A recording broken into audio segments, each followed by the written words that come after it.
I just realized how short most of these tracks are, actually. And they don't even repeat. They play it once, then stop for most of the time, right, in the game.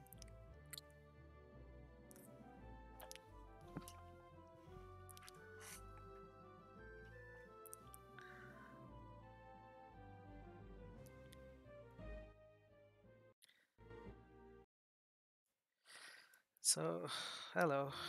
Uh, Welcome to Critical Hits. Game 1, Betrayal at Krondor, Day 2. I slept great tonight for a total of 20 minutes. And other than that, I didn't sleep at all, so there's no telling how good this stream will go.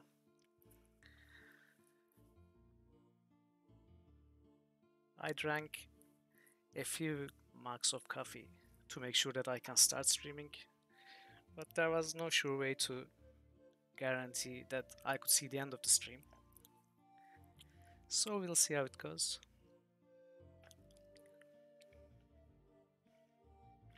Anyways, let's get to the game.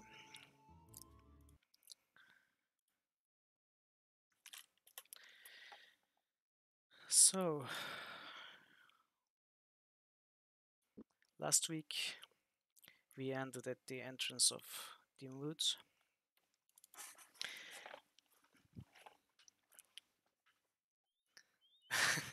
I don't know if I fall asleep, I may not see. We'll see. So I actually played a bit offline, off stream, for just some maintenance and to do the things that I said I would. So Owen now has 100% haggling and 99% barding. And it didn't even take too long actually. Just click, click, click, and it took, I think, an hour or so to max the haggling skill. And doing so, actually, the other character's haggling skills increased a lot too, but not to 100. I didn't bother to get them to max. Yeah, almost. And barding, so we had used up one practice loot last week. I used up 4 more, and it's almost maxed. I didn't buy another one. So he's like Satriani of loot now.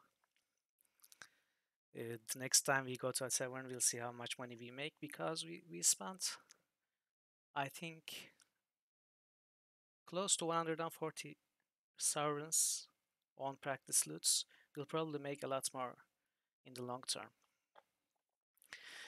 So I also emptied my inventories, visited most of the cities and villages again, checked the shops, emptied inventories, and bought a few things. So I bought this for Lucklier. It buffs lockpicking, I think. Yeah, it buffs lockpicking. The trouble we had in the dwarf mines with the chests, we cannot afford to have the same problems in dim boots. Also, I got a third of these boots with walkers for Gorath too. So they all have decent stealth now. I think we should be able to ambush most enemies. And I also got this scouting ring for Gorath. Other than that, I just sold the crap, the the armor and the weapons. Oh, actually, I was surprised to find out that the corpses we left behind. Oh, I'm sorry. I told you I'm I'm barely staying awake, so I forgot to switch the scene. No, I was actually showing you everything. Of course, you are not seeing anything. So I'll show them again. The haggling, barding, 199. And this is the lockpicking amulet. And the third Weed Walker. And the scouting ring. Uh, oh, I was just saying, I was surprised to find out that the corpses we left behind, we couldn't loot everything last time. I just thought I'd loot them and sell them, but they had disappeared. Apparently they disappeared. I didn't know that. There were no corpses on the road, so I couldn't just make easy money. So we have a little bit of gold, but I doubt we'll need any gold where we're going in Dimwood. Uh, so let's see what's in Dimwood. Yeah, actually I don't know when they despawn. Maybe after a certain while, or I don't know, maybe after reloading the game. I have no idea, but there were no corpses anywhere. There was just one. And okay. Oh, we immediately wandered into a trap. Wow, this looks a bit complicated.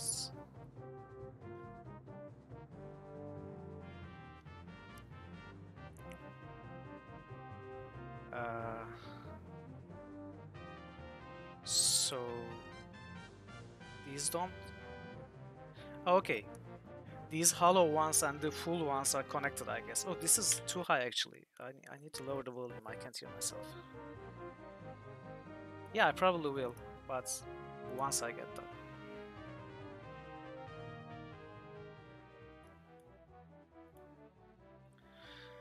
All right.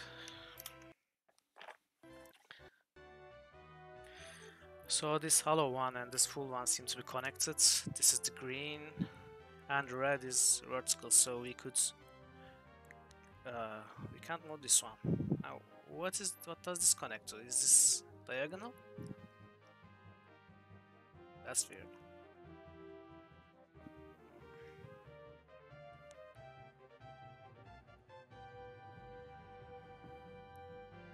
Can we move these? Oh, we can move these. Okay. Hmm. So does this kill us? Let's. Oops, I didn't realize I was unlocked clear. Okay, let's see if this kills us. It hurts us, but doesn't kill us. So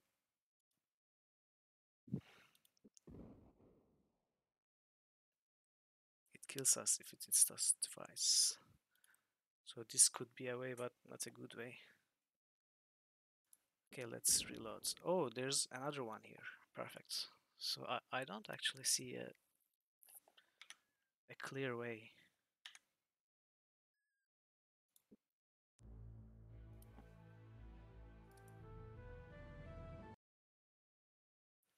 I don't remember what. The solution? Oh, that's you can move those.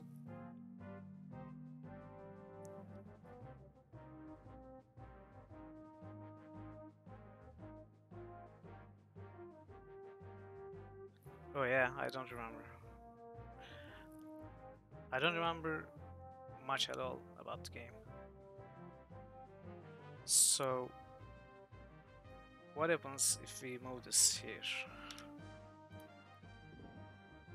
Does it take damage? It doesn't.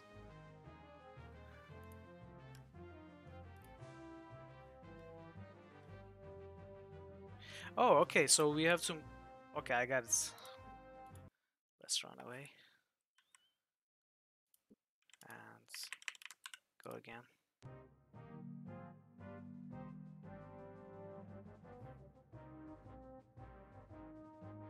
Turns out I didn't get it. Because I thought I could move this block in front of this... I don't know what this called, cannon looking thing. But I cannot go here to push it. So what about this one? What happens if I... Oh, I can push it into the hollow one. Yeah, but I can't get to those yet.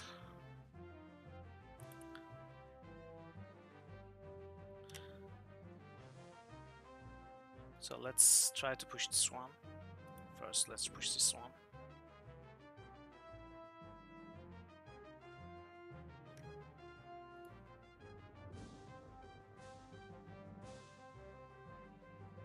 Okay, it got destroyed. So this might work.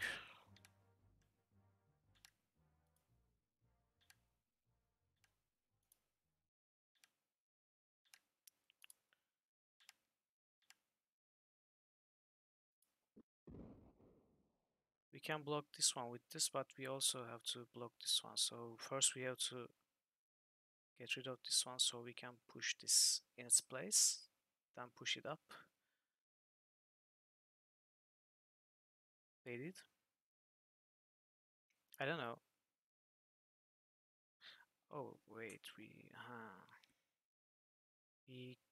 cannot push this in front of the cannon either, because we would have to.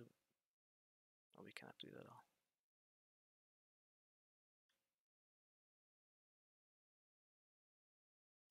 Can we move the cannons? No, of course we can't.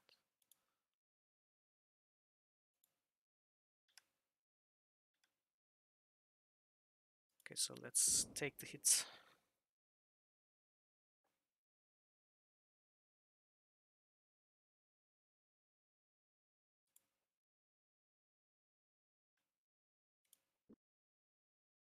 Okay, this, let's go through.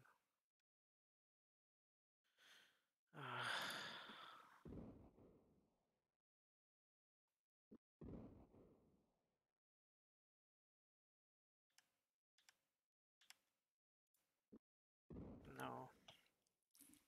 Okay, this is pretty difficult to solve when you haven't got any sleep at all, apparently.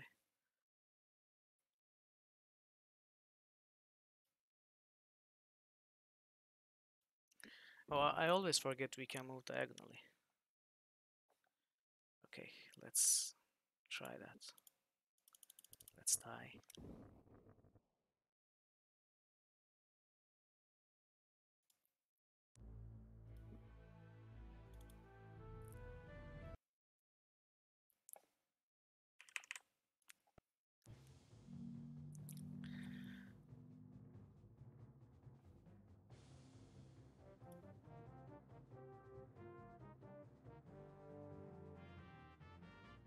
Yeah, it's terrible. Definitely. So can we push them diagonally? Is it possible?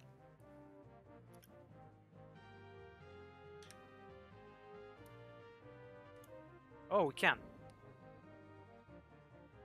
Of course, this wasn't a good move, but it's good to know that we can push them diagonally.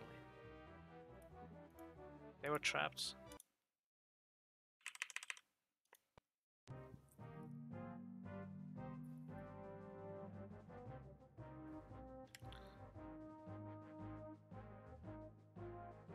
So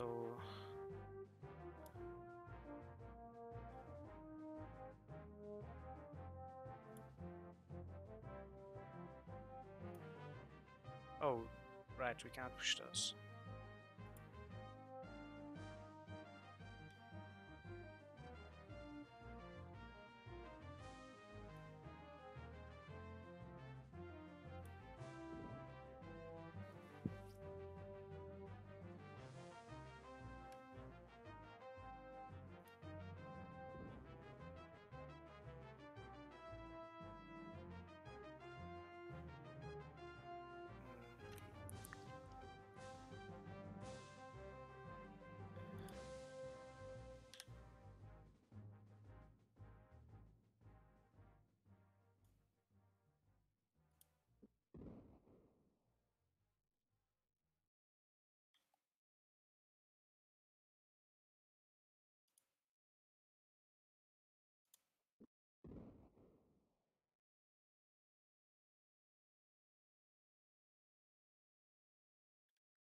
Oh, me neither, for some reason.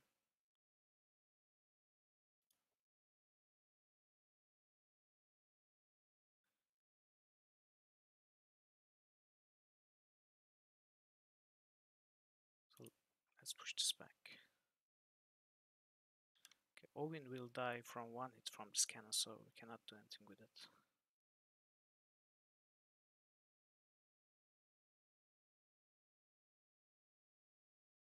Oh.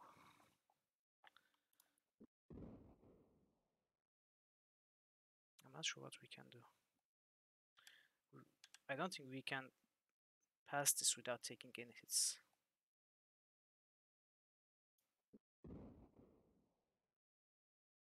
But we can take hits and survive, that's for sure. like this.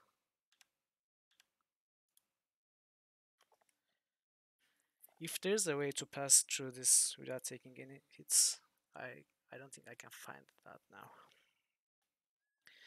But this is good enough. Actually, we should have rested before leaving, so let's do that. Let's heal as much as we can before leaving the trap encounter. Yeah, there's gotta be, right? It would be silly to depend on taking it to solve these puzzles.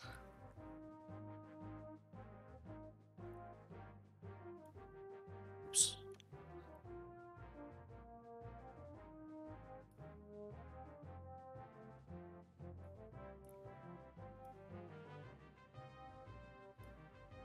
Ah.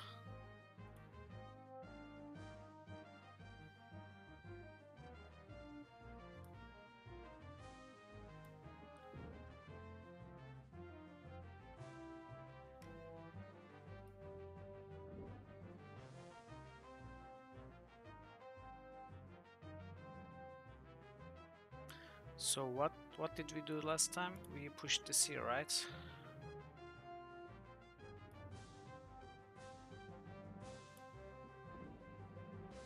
And we took this hit. We pushed it here. Then we kept pushing this with luck clear all the way up.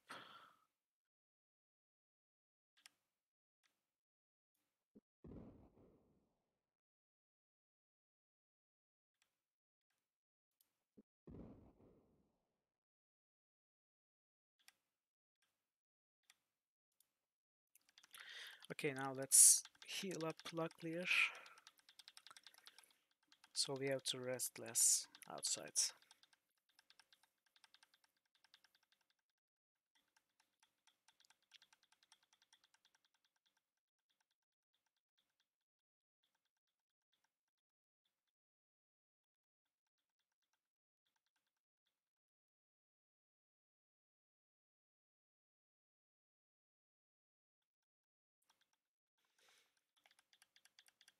Okay, I think, yeah. Yeah. Second wind, except it's not just a bonus action, it takes 20, 30 turns. Okay, let's finally move deeper into the forests.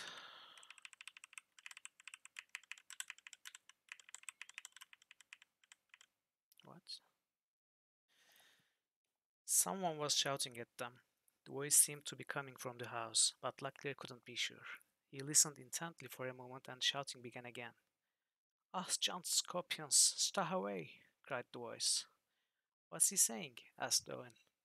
Locklear pursed his lips and shook his head. "I can't tell. His accent sounds Hadati. What's Hadati?" "And I can't make it out. Perhaps we should go find out."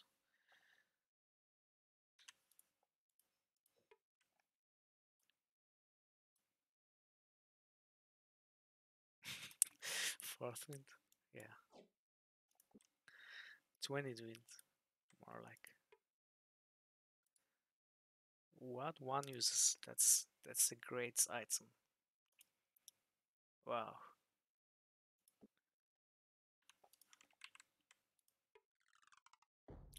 Before Locklear could knock, a scowling man appeared at the door. "Yeah, shouldn't have come," drawled the man with a heavy Hadati accent. "The dead ones in Miard were all visiting too."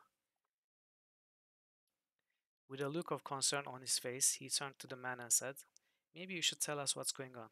The man sighed. "All right, my name's Oki. I'm a trapper. There's a witch woman living southeast of here, causing all sorts of trouble, scaring away animals from my traps. And when I went to talk to her about she cast a spell on my house, giant scorpions appear every..." The man suddenly gasped and slammed the door. What, is it a giant scorpion? Owen was mumbling to himself. Scorpions, scorpions, scorpions. Uh-oh. Luckily prepared for battle. These things may have been created with some sort of cantrip, but one thing I do know, they are not merely illusions. Okay, let's fight a giant scorpion. Wow, are these rat scorpions? Have you gotten to Fallout already?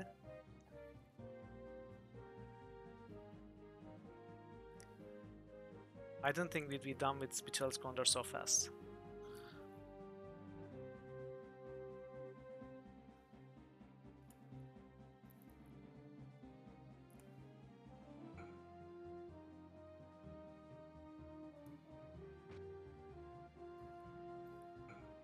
Okay, they're not tough at all.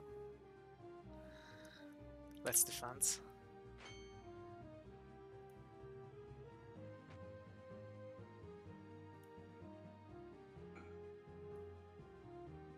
Ah.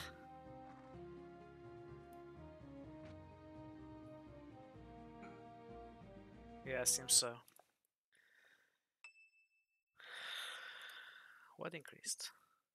Health, stamina? Haggling? No, not haggling. I think health and stamina increased.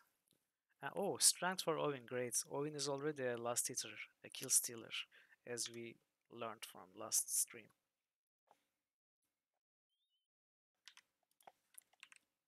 Yeah, strength's amazing. Oki appeared frantic. You got to do something to help me. I'm gonna die in here if I can't ever leave my house. That witch woman. Ah! Screaming. He slammed the door. Again? Luckily sighed heavily. You know, the last time he did that, he turned around in time to see several giant scorpions appearing before him. Did we save? What? Are these gonna go on forever? I hope not.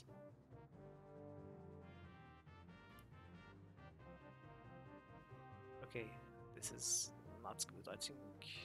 Actually, let's defend with Owen. Wow, okay, good. So we can one-shot these. With swing, obviously. Or with thrust. So they are not that difficult at all. They're just big. Again.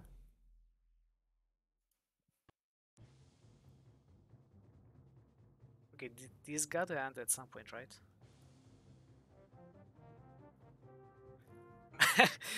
Yeah, this would be a good place to grind XP if this was that kind of a game, but I guess we could grind skills.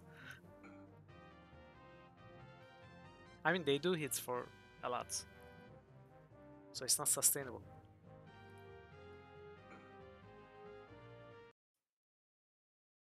Okay, I'm going to try one more time then.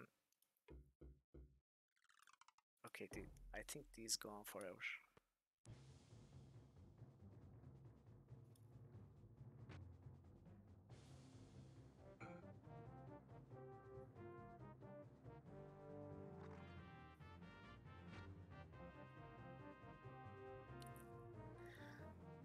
Yeah, but they always get a hit in any case. Okay, let's rest then. Actually, we don't have too many rations now because I walked around the map a lot, visiting all the cities. At the end of last stream, we had too many rations. Now it's less than one stack each. So we gotta be careful. I don't know if we can find rations in the woods.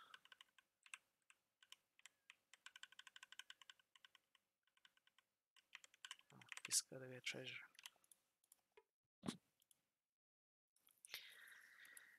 97% shell.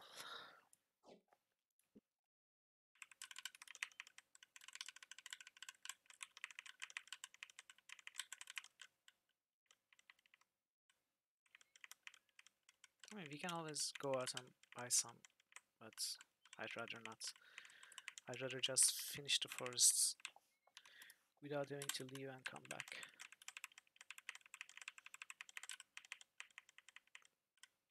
I don't know how many encounters there are here. What's this? Beware, dangerous forests. Okay. So we are going towards the middle. There are no roads that way, but it goes... I don't think it goes east, but it goes north, south, and back west. So the plan is going to the middle, exploring all this area, then going north and up to High Castle, because last time we were that way. We came from Tearsong to Alt Point and we couldn't pass the trolls and couldn't reach High Castle.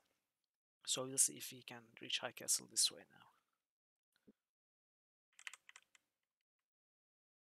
Yeah, of course. With 59 uses. Oh, these are pirates.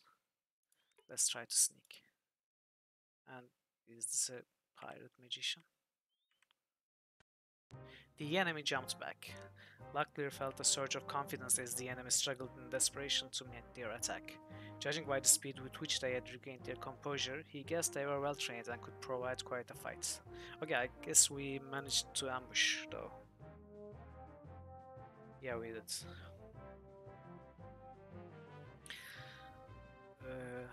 So let's start hiding Owen.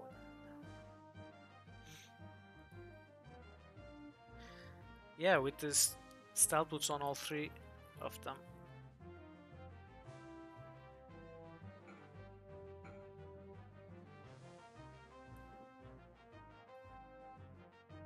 Okay, let's see if we can.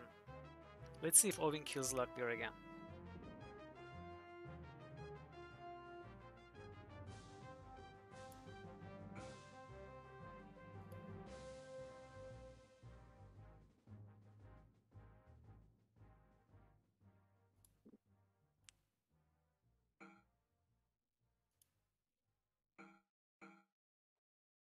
Okay.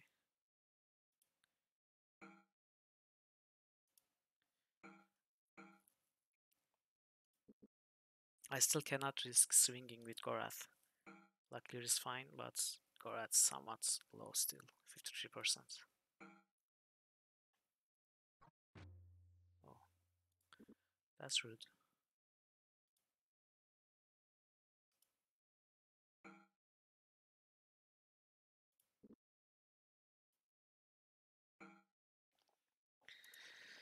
Okay, I guess we're gonna find some rations now, so we can probably rest. Unless they're all spoiled.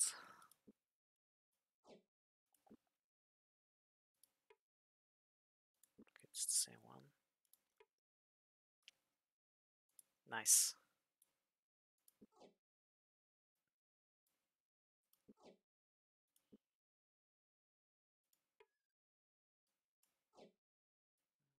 Nice. Yeah, they should last quite a while. Oh, okay, great. This might be better than the blessed swords we have. The goblin sticker or something.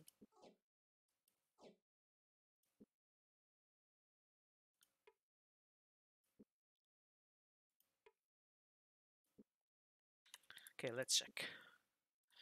So a goblin sticker is a base damage of 15, 29, and skill of 10, 0, and a bless of 10%. So it's like, actually, is the bless just 2 hits, or is it also percentile damage too? I think it's just 2 hit, right? 10% chance to hit extra. Yes, let's check the damage. 15, 29.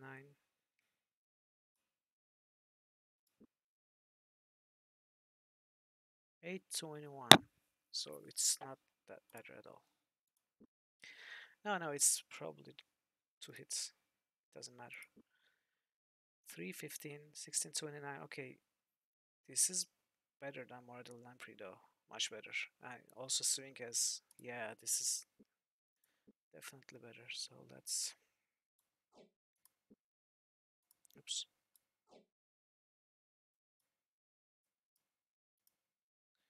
Uh, no.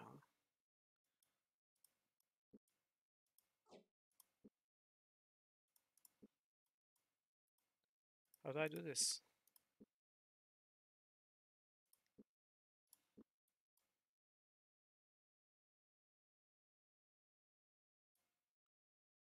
Okay, I have to empty his inventory. There is no other way.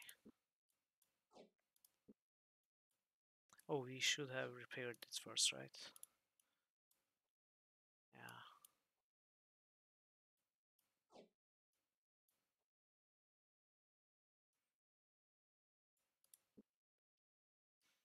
Okay, now we can repair this too, or not.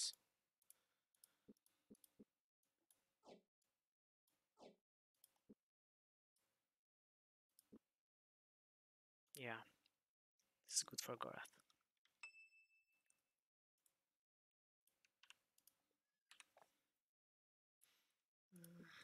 Let's continue east if we can. Actually, let's rest first.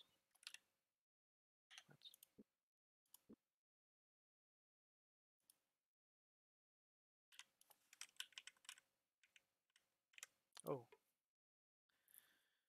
Locklear approached the small tent and peeked inside. No one has lived here in some time, he said. We should leave. See, the corpses already despawned after resting. Oh no, they're here. I thought they despawned.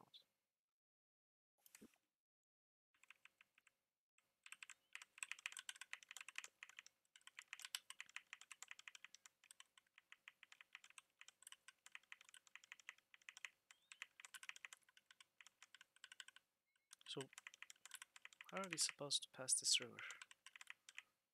Can we walk? No.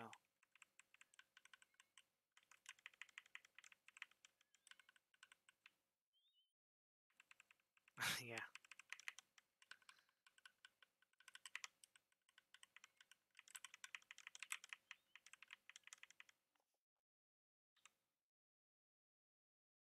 Oh, we look like we're on the northern side now, but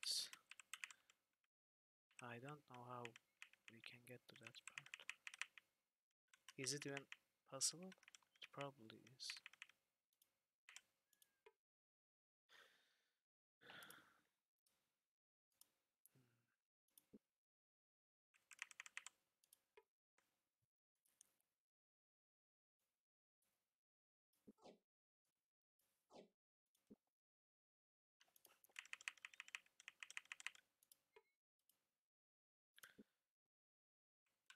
Is this where we've been, or is this a new place? This is the Scorpion House, right?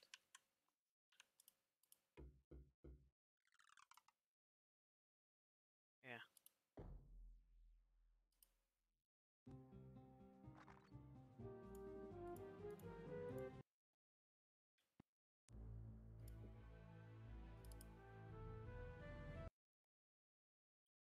So, I'm not sure how we pass through this river.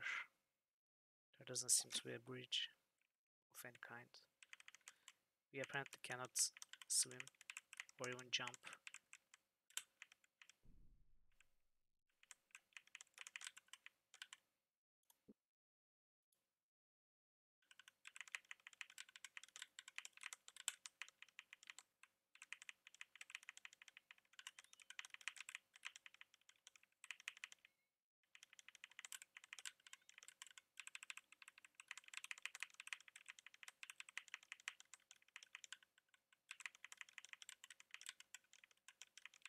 Oh, that looks like a bridge.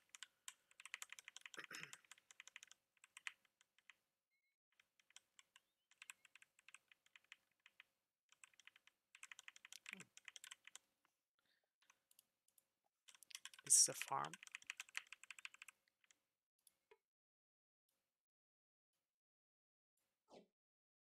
Random corpses everywhere. Is this the witch? No one answered Luckley's persistent knocking. After circling the house, he announced, either the occupants... Oh, we know this is the generic message, right? We saw this in villages. So a random abandoned house, I guess this was the owner. Yeah. I thought I was gonna find the witch, put an end to the scorpion curse, and be the hero of Dimwood forests, but alas.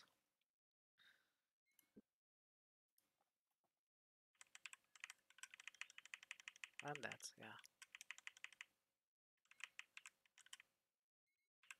Oops. I moved too fast. Oh, this gotta be a magician.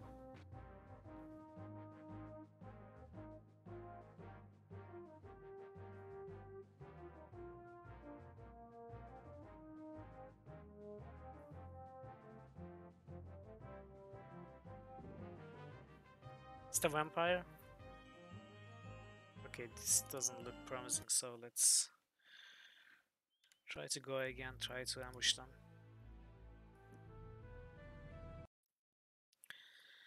Yeah, either a witch or the vampire from Heroes of Might and Magic 2.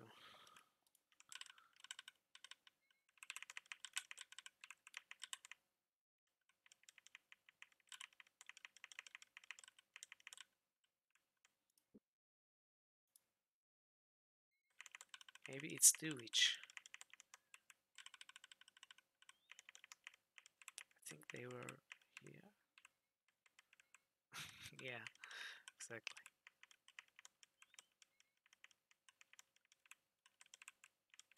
Okay, I lost them and I got lost as well.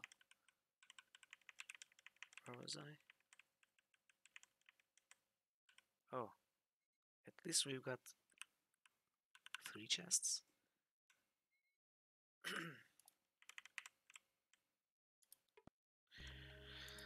Okay, word luck. Twins on either side of a ridge that smells. They shall never see each other directly. Nose?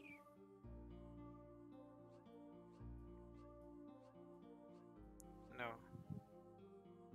Ears?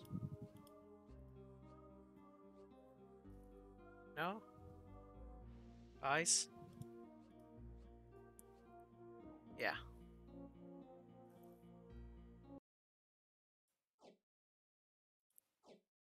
Not honk, no. It's never honk. Okay, second one. A strange earthen house that brings naught but disdain. Yet those who stay there never do complain. Grave.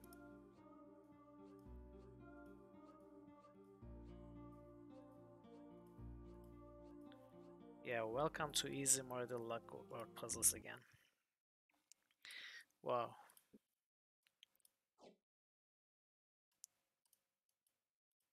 What is this? Coltari poison. Famed on Killer 1 is a deadly slow poison. Coltari poison would be of no use on any bullet. Its effects too delayed to be any use against an armed opponent. It could, however, be applied to foods. I wonder if there is a way to use this in game. Or drinks to strike down unsuspecting with them.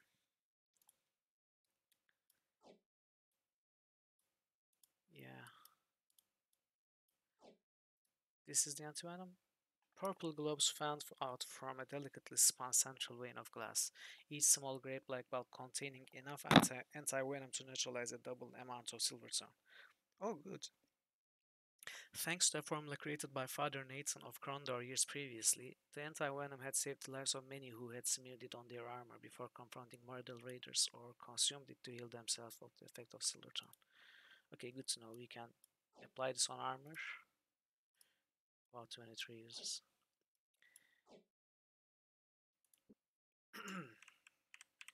So there was a third chest.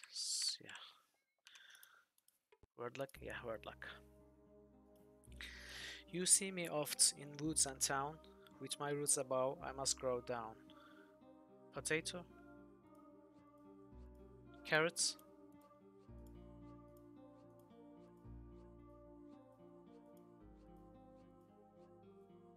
No. Cacti? Cactus?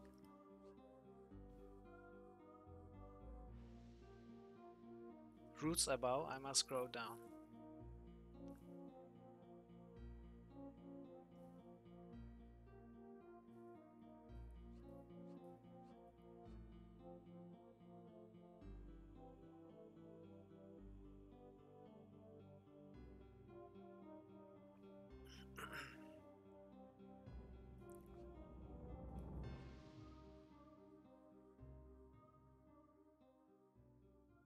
No, probably not. Because there doesn't seem to be enough ease. Otherwise, it would definitely be earth.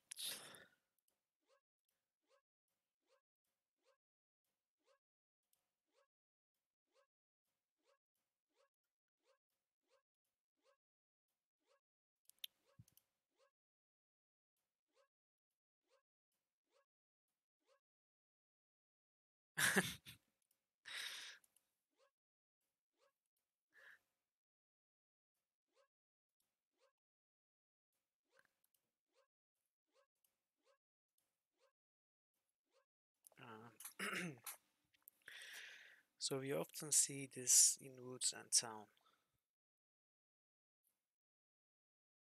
My roots above, I must grow down.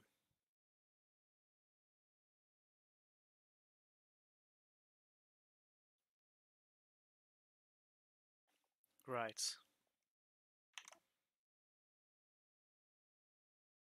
Let's fix that.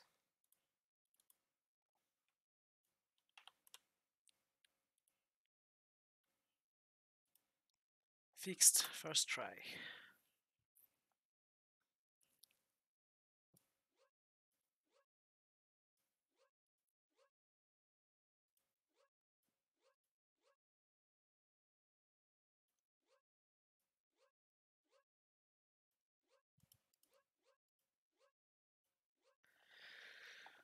Hmm. Is it like lightning?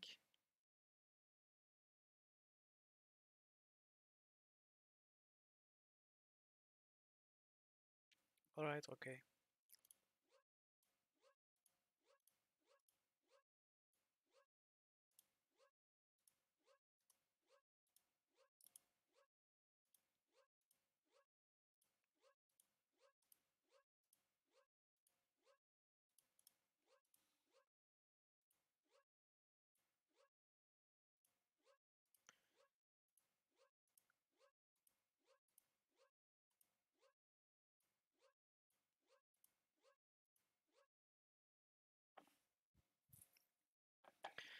Okay, it looks like singular object the way the riddle is worded.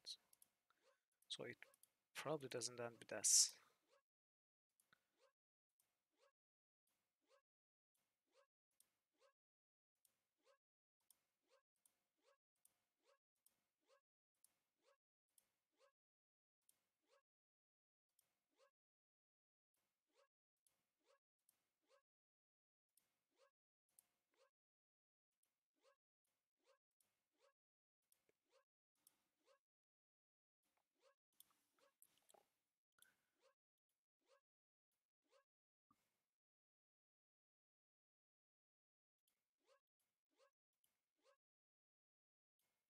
Clouds?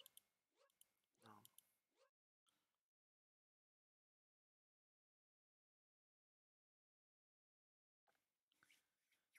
Okay, I don't have any ideas.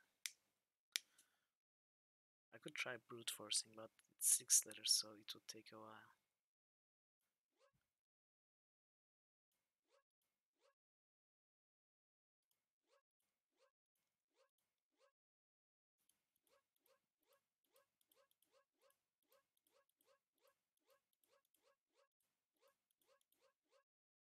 Okay, let's at least start with something that makes a bit of sense.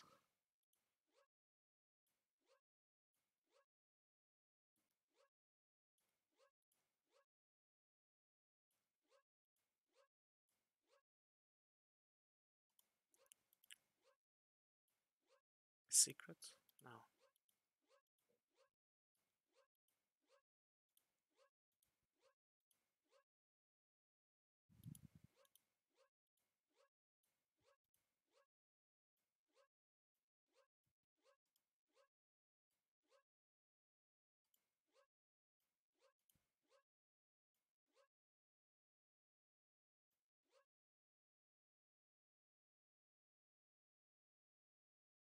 Is it like hair or beard or something?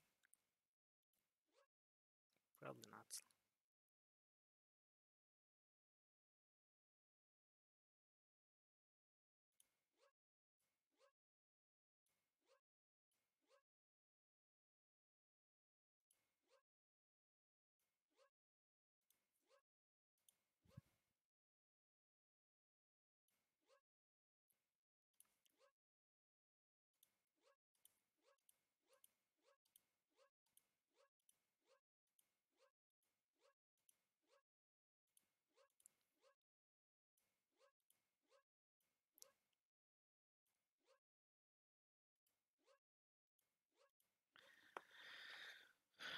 Okay, let's try to brute force a bit.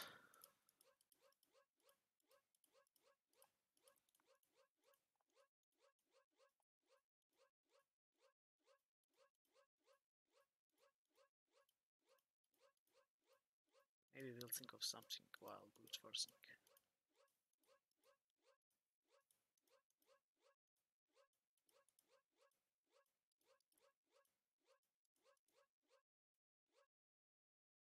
This won't work, and this won't work, so this won't work, this won't work, this might work.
Okay, so it's probably not L, the last letter.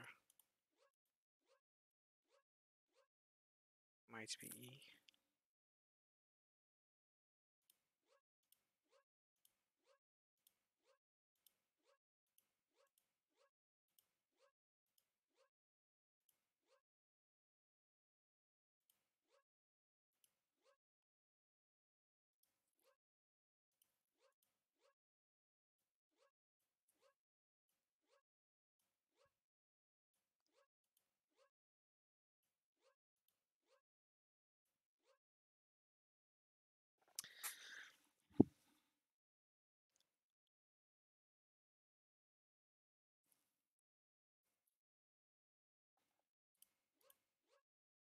Okay, let's try T.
No, I have no idea.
I don't like leaving this here.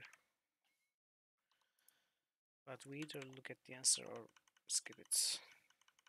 Don't have many chances.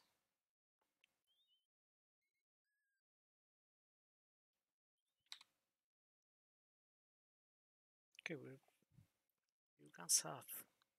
We are supposed to go north.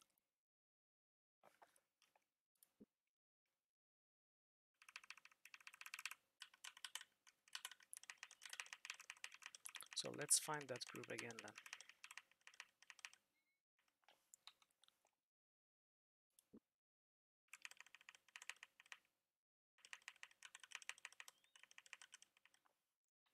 Where are we?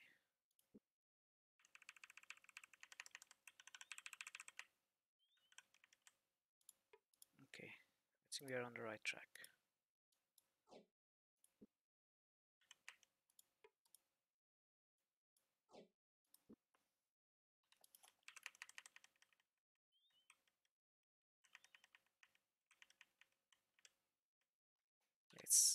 Was it this group?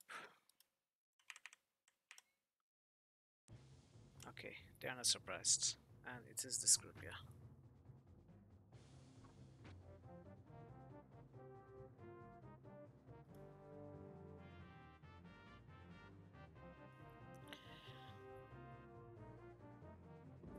So this caster is going to be a trouble.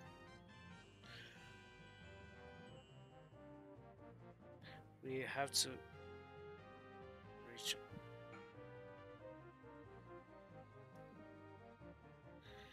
Can we cast invitation?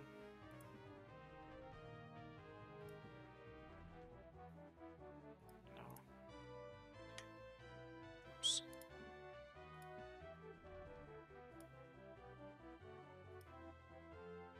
Okay, good.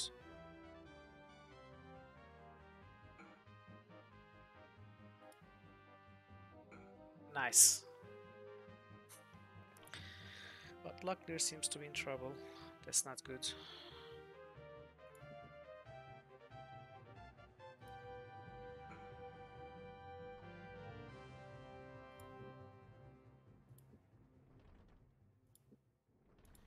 I guess we need to blind them.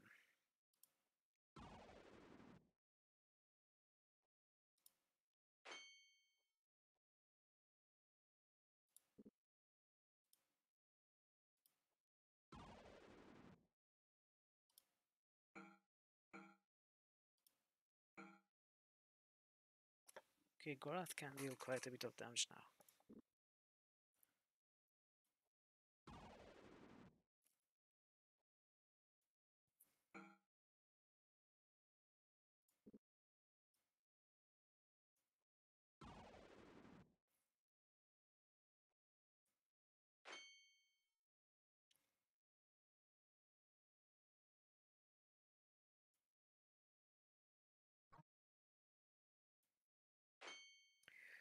Owen is in trouble too. This is not going great.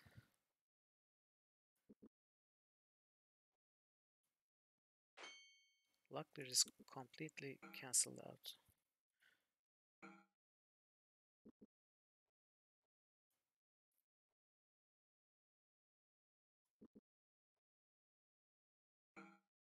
Okay.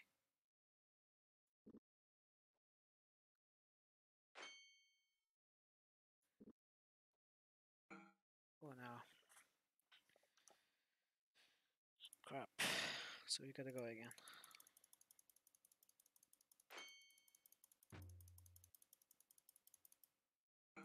I guess we need to manage the ambush.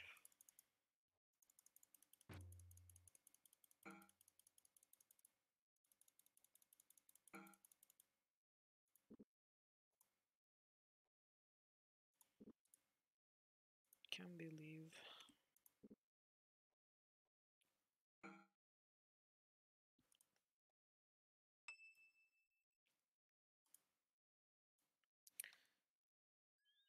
Oh, Owen. So they shoot flame arrows apparently.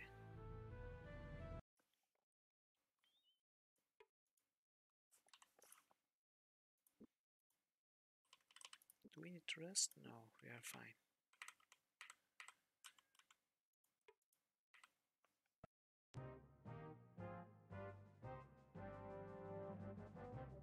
What? I thought we were ambushing. Okay, this started terribly.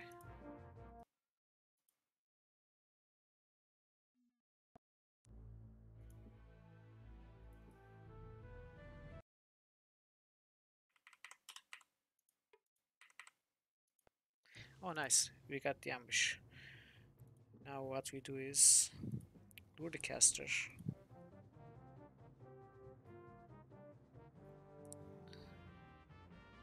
And finish him off. Oh no. Oh, come back. Hey, Pencil.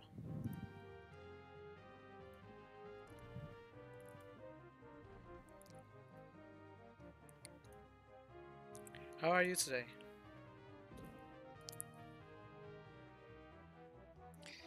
Well, I'm still awake. I haven't slept at all tonight, so I wasn't sure if I was gonna stream or not, but I decided to stream anyway. So I don't know how long I'm going to stream, but oh, perfect. I don't know, I just couldn't.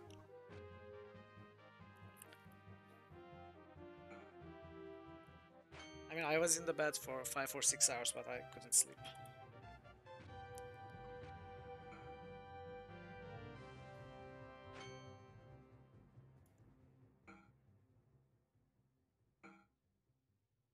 Okay, Olin is in trouble.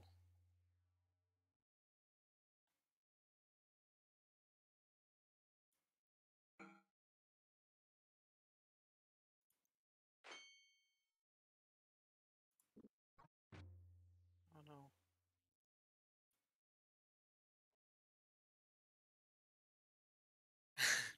No, I was in front of the computer all day, actually. Maybe it's because I was in front of the computer too much.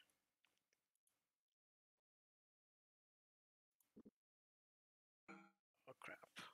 Okay, this is not good. Yeah, it just sometimes happens, I guess.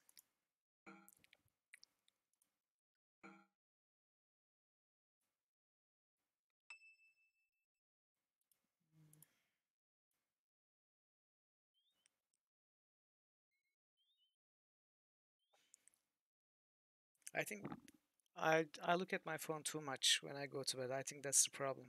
I watch Twitch or play some games on my phone. Then it goes on and on. I should stop doing that.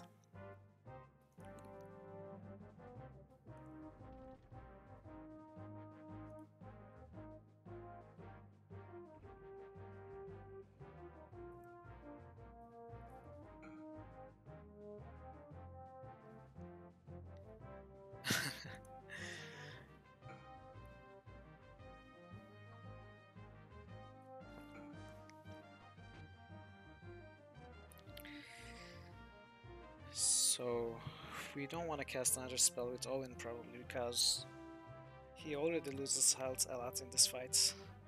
We gotta preserve it. So I guess we just try to kill them fast without using any spells.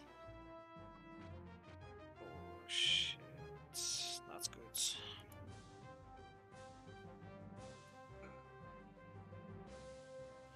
I guess we have to hide Owen. Yeah, we definitely have to hide Owen.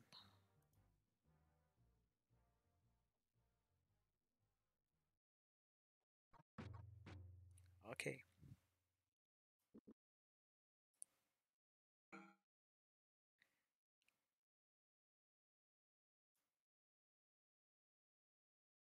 Leave him. Damn.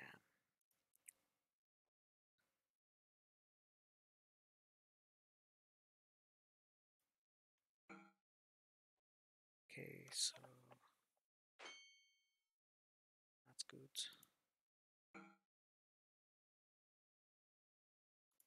Let's defend.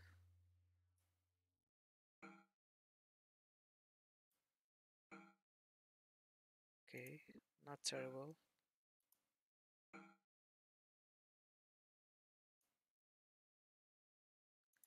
Can we survive this? Yes. Okay, we survived it without any death, but Olin is on fire. The poison. Okay, we have anti-venom. That's the good thing.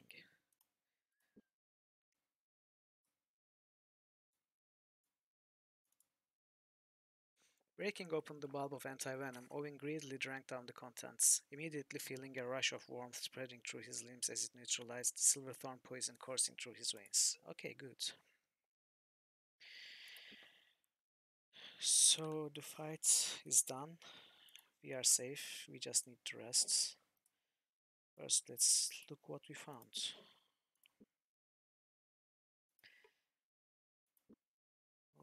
Oh, is this the caster with no inventory? Welcome back, Dragon Parrot. I had to leave that chest behind. I couldn't find the solution. I didn't want to look it up. And I came back to the fight with the witch.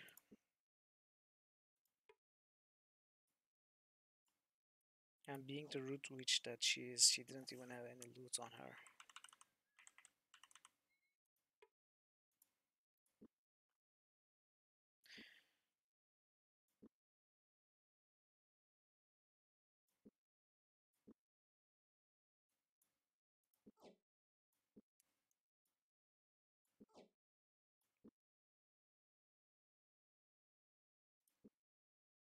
Should I go back there, you think?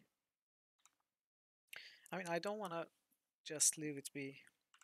I want to open the chests, even if it means I have to look up the answer.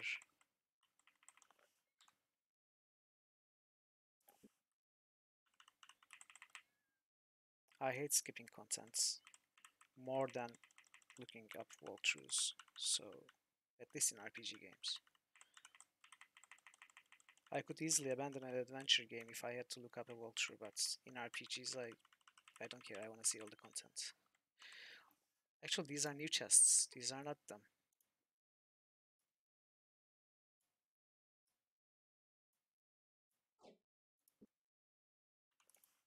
Another Mordel? No. More poisoned rations. Just what we needed. Oh, there's actually a fight here. The enemy was not surprised. Okay, this is a easier fight at least.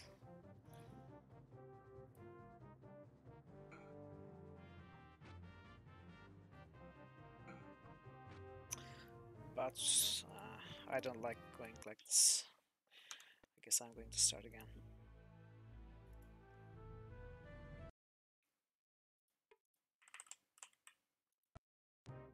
Okay, that's good. So I guess we can get this one closer. Start out.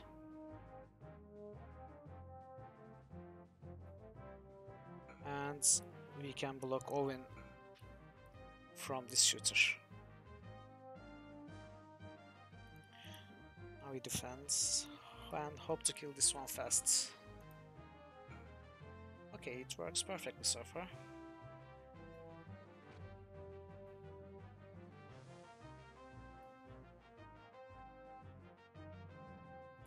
Let's heal up a bit.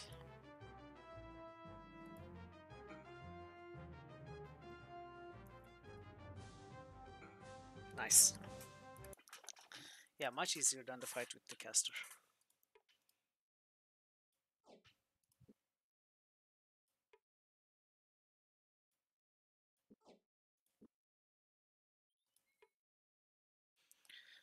Red wheat brew.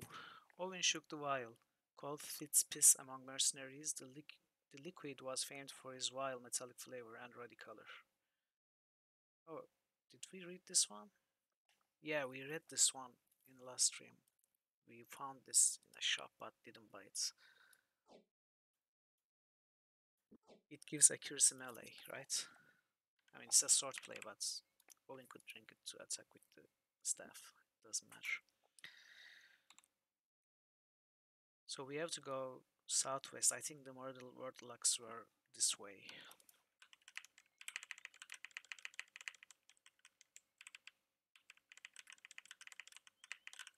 It's so easy to get lost in this forest.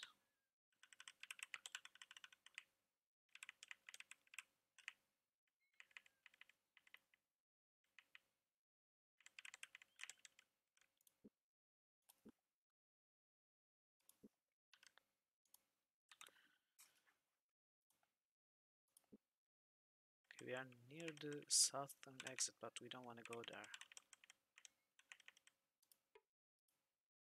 Oh, new one.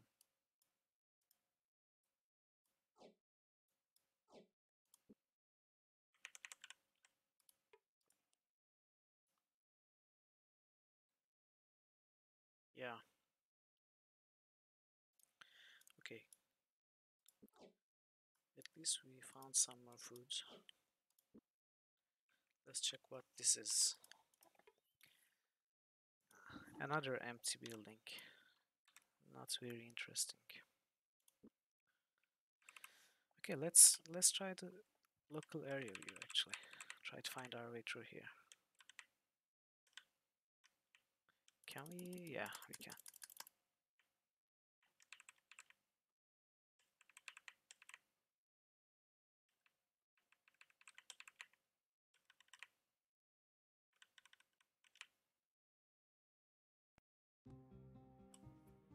Oh, I think we found another trap.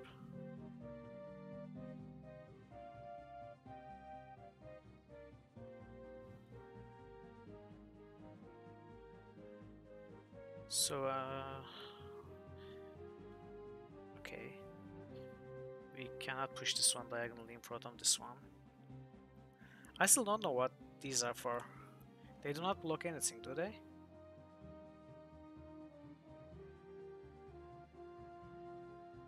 Are they just obstacles for us?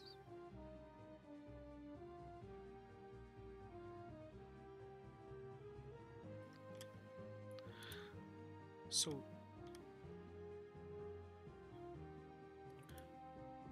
we could block this one.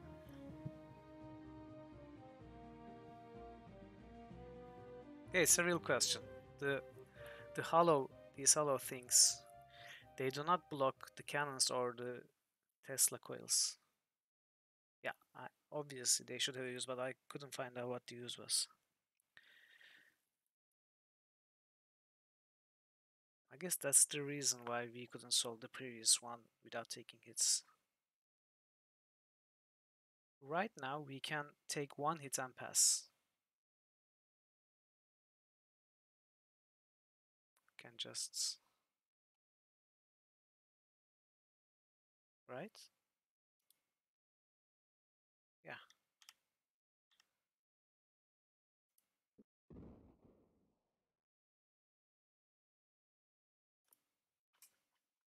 I mean, I'm sure there are ways to pass without taking any damage.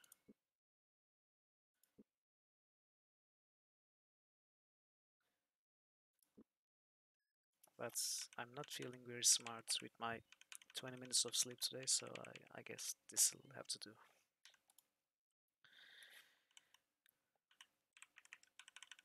So what's their use anyway, the hollow ones, the transparent ones?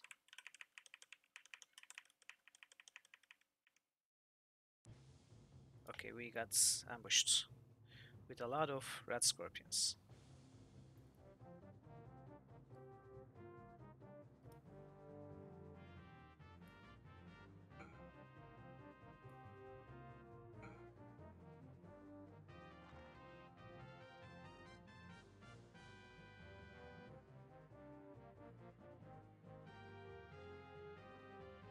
Yeah, okay, they do that, but...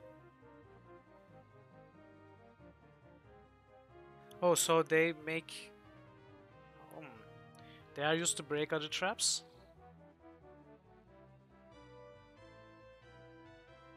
Oh, okay. It makes sense. Okay, it makes sense, yeah.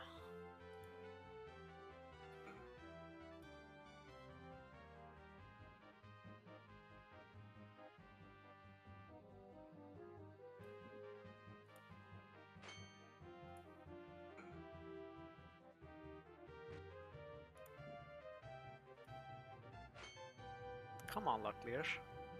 You are better than that. Oh, wow.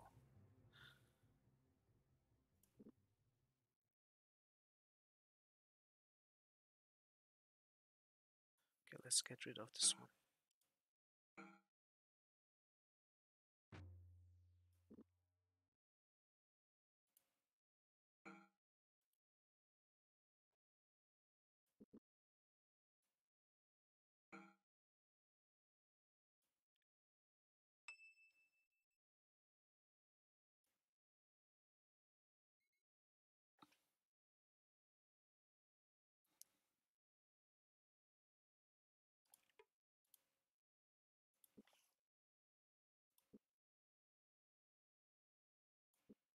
Let's rest. Another chest. Oh, another mortal wordlock. Okay, a long one. This old one runs forever, but never moves at all. Is this waterfall? He has not lungs nor throat, still a mighty roaring call. It must be waterfall.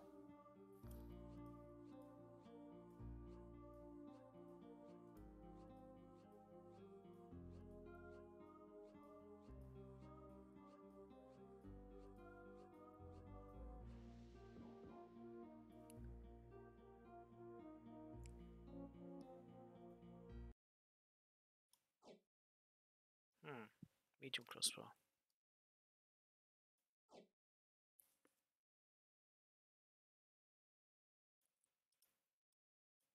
Yeah, I mean, what can I say?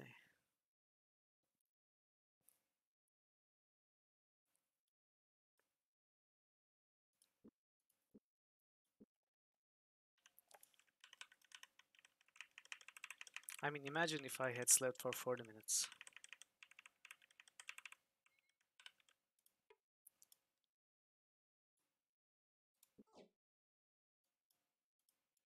Okay, I think we are pretty much full.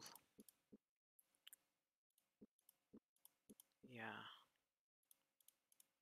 you could. We can try to repair what we can and get rid of this one.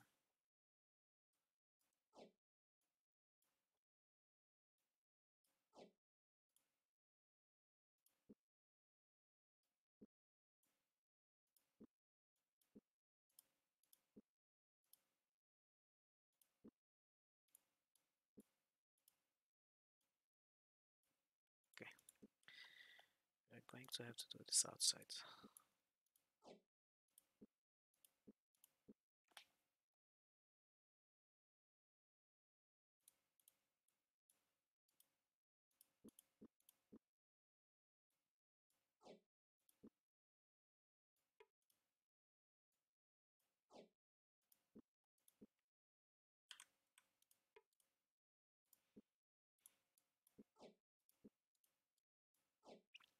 Okay, I'm doing exactly what I told myself I wouldn't do. Trying to min-max inventory space and profits. I shouldn't do this.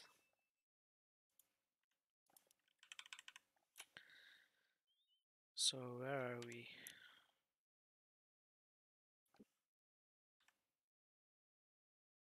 We are almost at the exit.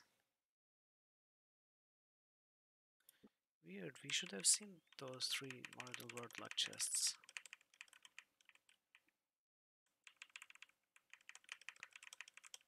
What will pass? That will I stop doing that, or will I stop telling myself I shouldn't do that and give up, do that anyway? I don't know, I'm not so sure. Oh, waterfall. There's a waterfall here. I guess that's a clue to the answer.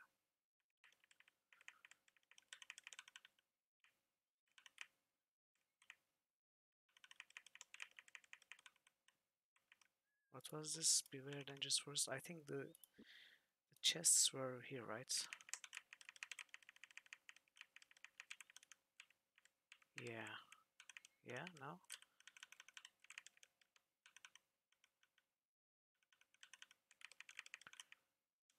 We found those chests right after this fight.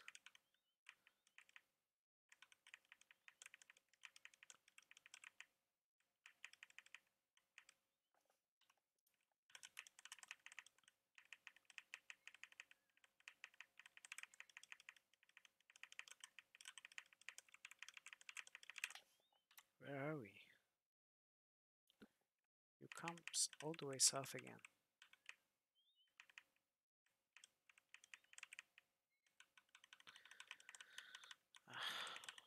Okay, I give up. We are running low on food anyway, so we need to go north.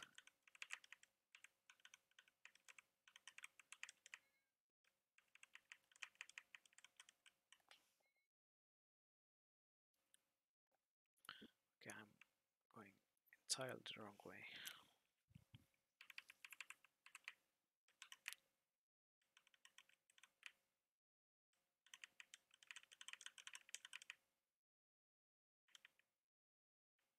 Are we?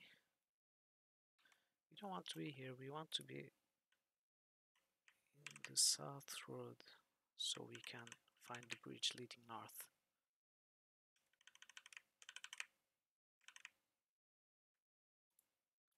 Yeah. Okay. Is there a bridge here? No? Where's the bridge? Oh, here.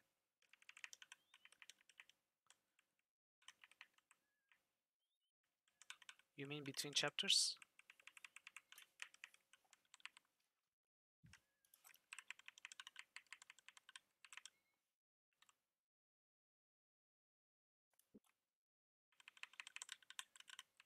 I don't remember. I think their contents respawn. But I'm not too worried about the contents, I just would have wanted to solve the riddle.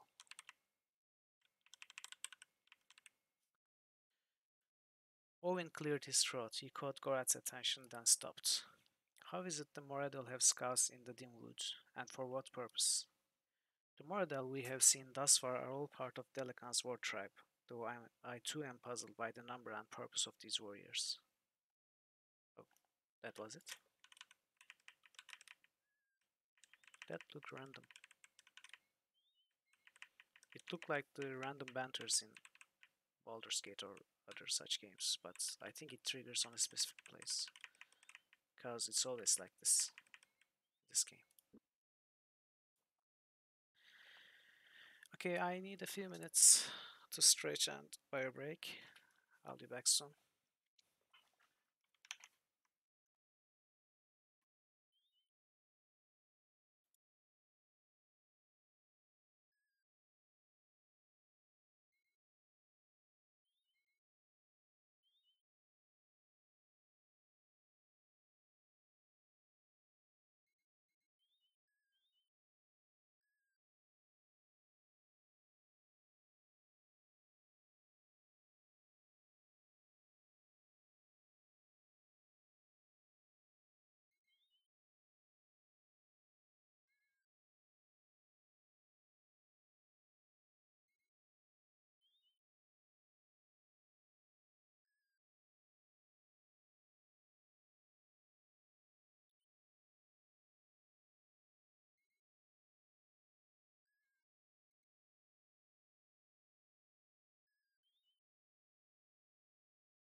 I'm back.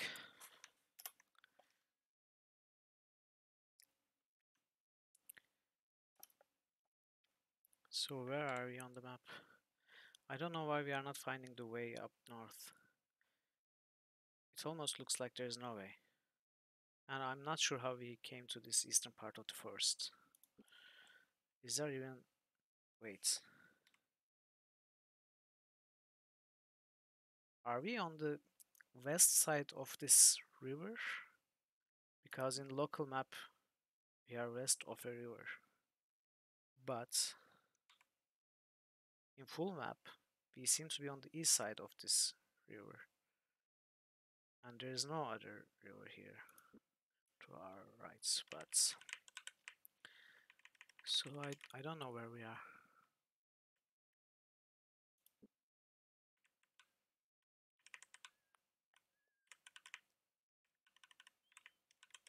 Oh look, 4 more chests. At least we found something. I bet they're all mortal. Stay away from these hideous... What? It's supposed to be stay away, right? They kill our females and childrens.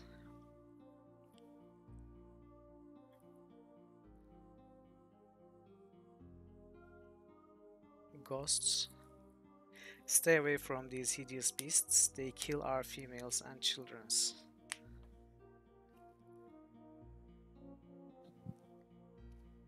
Yeah, so the answer might be a broken word too.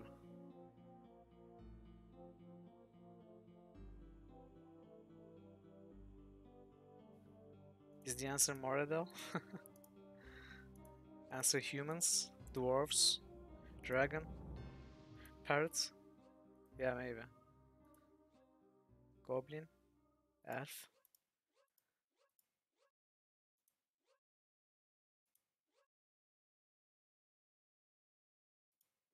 Pensive? No. Pensive wouldn't kill females and childrens.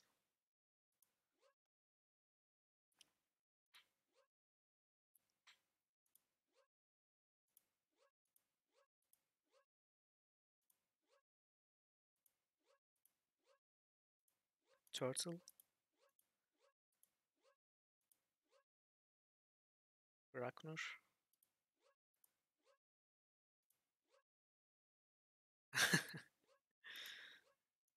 Blades? I don't know. Hideous beasts. What is hideous? What did we see that's hideous? They are not goblins. Gnolls.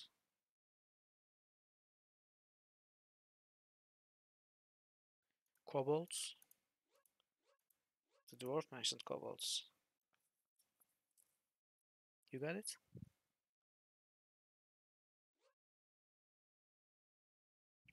Yeah.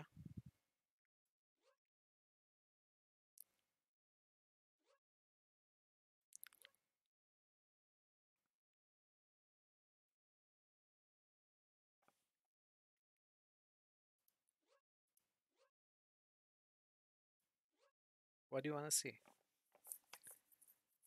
Or just tell me your idea and I'll test it.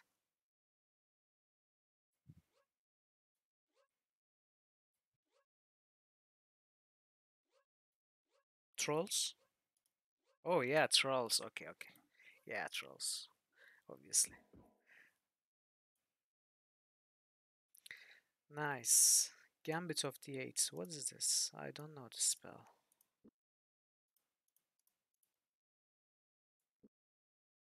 Is that a good spell? Judging by your reaction, it must be a good spell.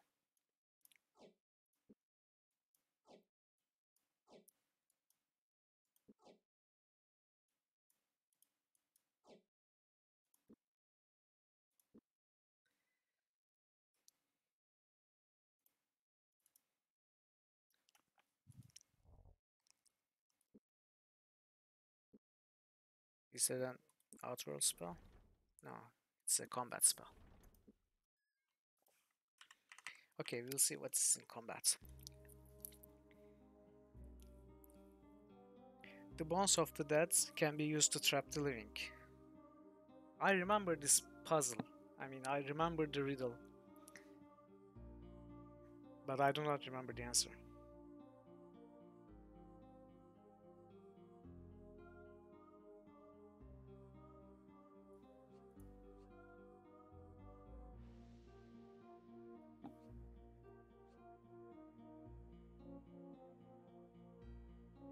The bones of the dead can be used to trap the living. Yeah, bone cage. Brother of John Cage.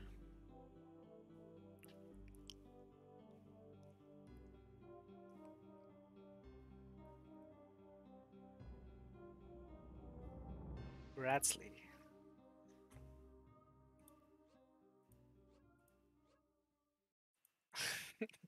Yeah, Bone Cage.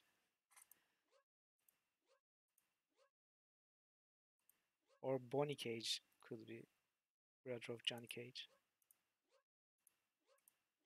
Spirits.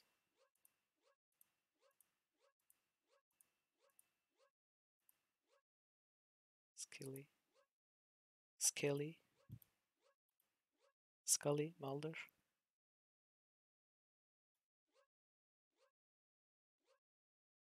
Scully. Skilly.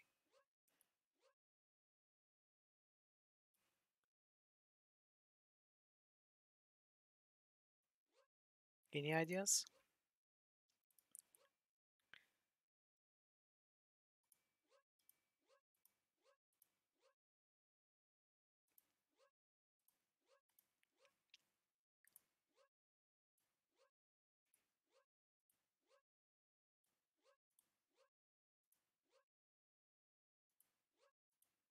Wanna share it?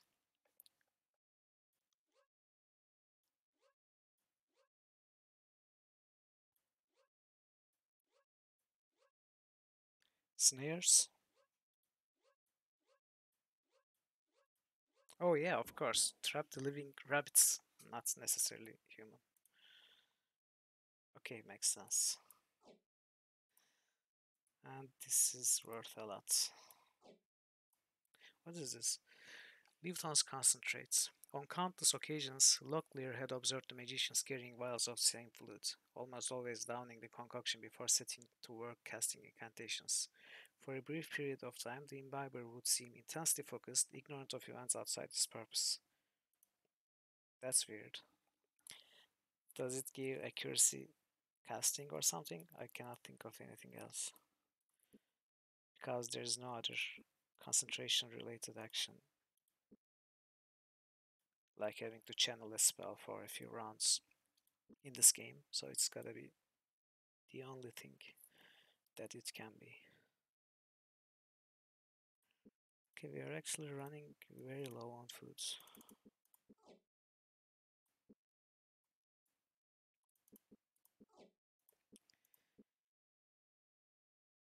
So I guess we leave another of these.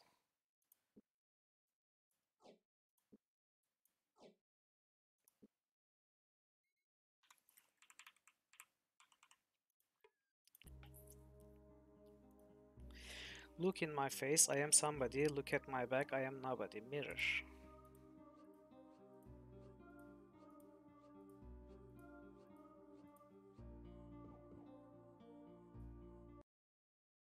Whoa. Okay. High steer blast? Yeah. This is amazing. I don't know. I think I'll make Owen wear it.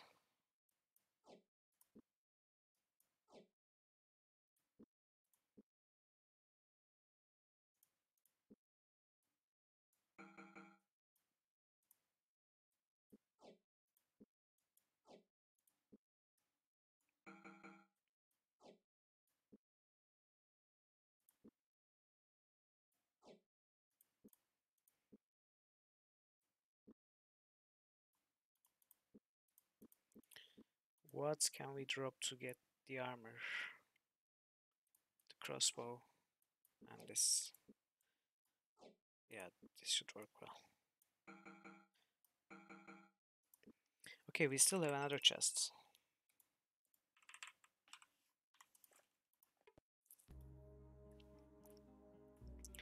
When it is stout, people gladly tread. When it is thin, people walk in dread. Bridge?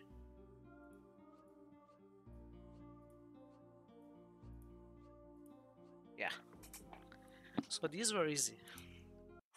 Mostly.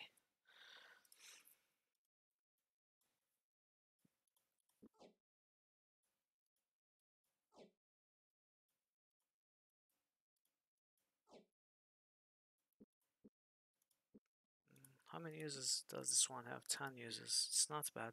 I guess we can drop a shell.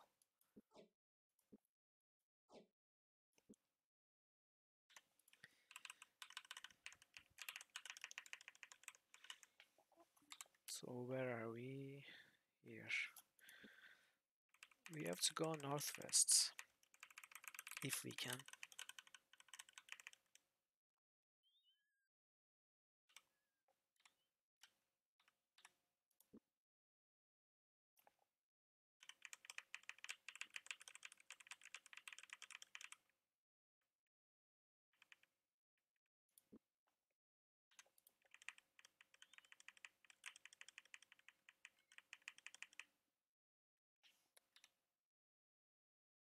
Okay, we are going north at least.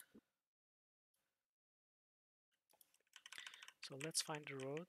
Okay, road is across the river. I did? Where? When?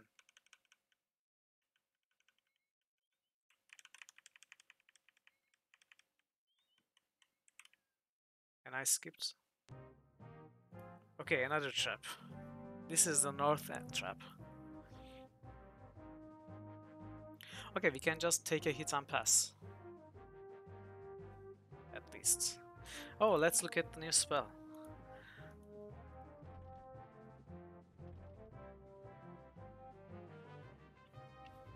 Create some magic mine.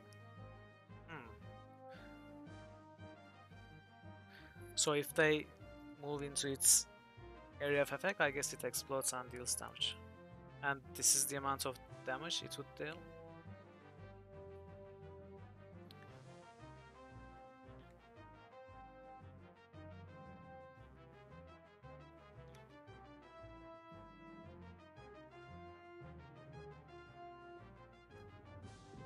Oops. Okay, I got it. I got it.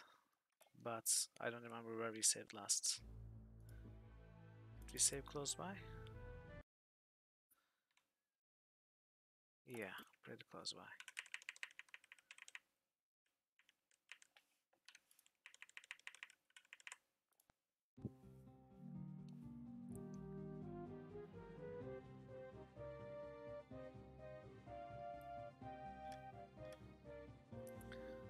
So we do what you just said and break this trap. So we open this way.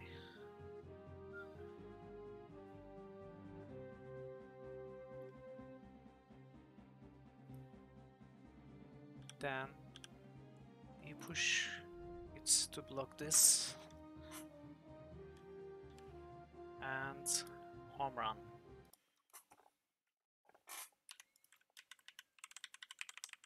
So let's find this Rusal key. I think there are more than one waterfall. Oh well, we got some chests. More Moradil word luck. 1 pace to the north, 2 paces to the east, 2 paces to the south, 2 paces to the west, 1 pace to the north. So this is where we started, right?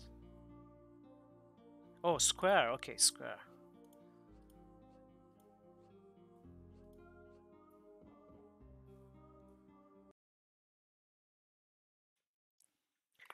Wow, another artifacts. What are these called? I don't know.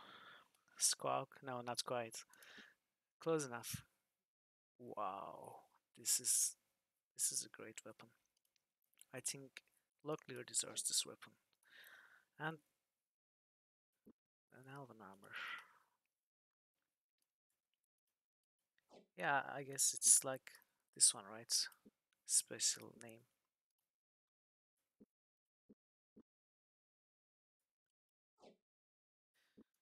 But we gotta drop something for sure now.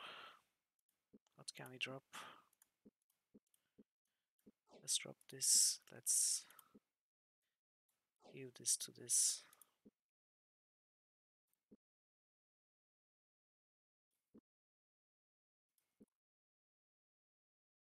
And drop this. Take this. So let's check again. This is 15, 29, 10, 0. This is 25, 33, 15, 0. Okay, this is better, except it's not blessed. And this goblin sticker was better than the 200 broadsword, right? Yes, it is. So let's Gorath wear that. Let's do it like this. Can we repair it? Yeah.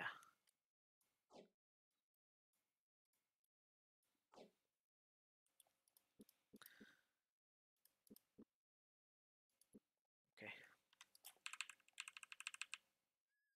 There seems to be one more chest. Has feathers but can't fly. Rests on legs but can't walk.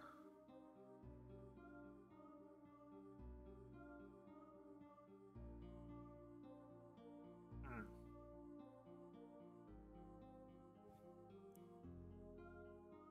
Armchair.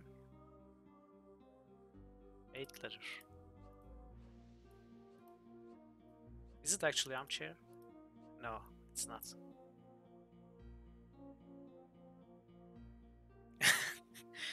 Dr. Parrot can at least walk.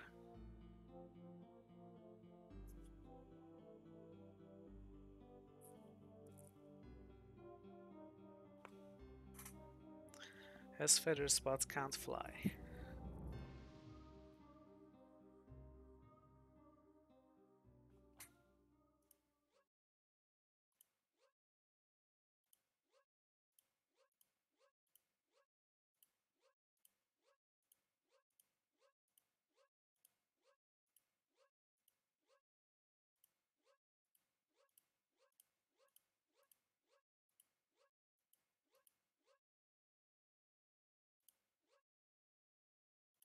Masseuse. Can it be a masseuse with feathers? Cassette.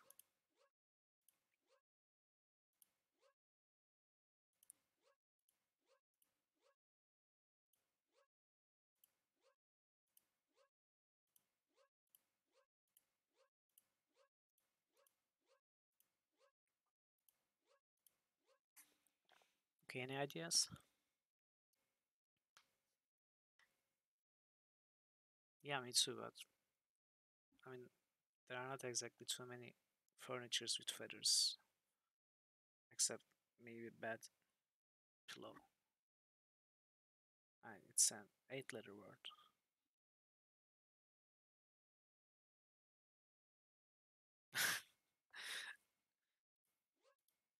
Ottoman is actually a model invention, I guess.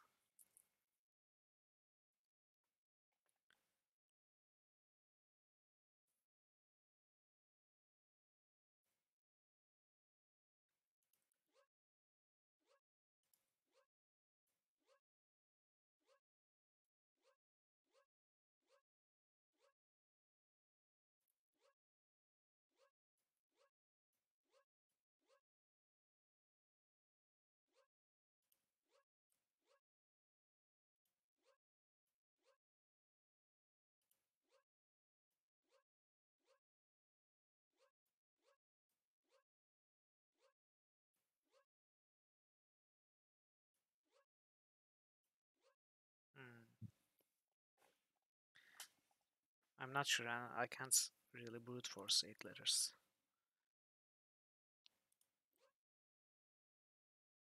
Yeah.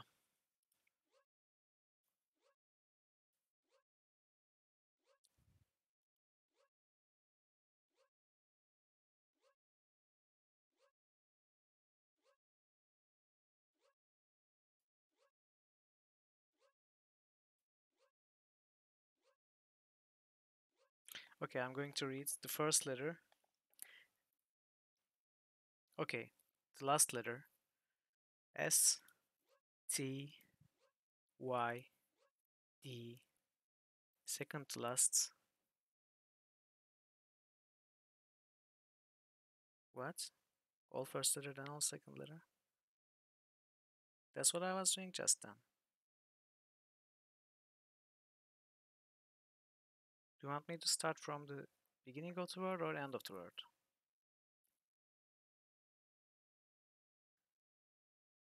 Oh, okay. So CLESTISD.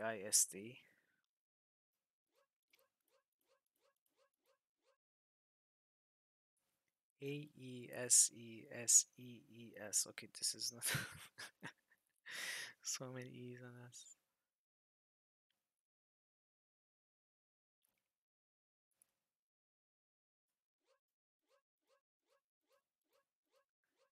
BRTREPLT.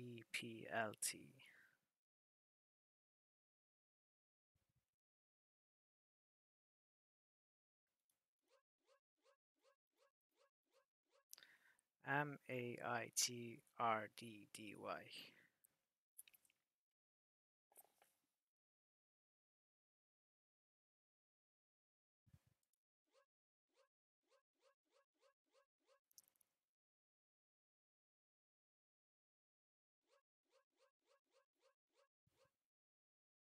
Yeah,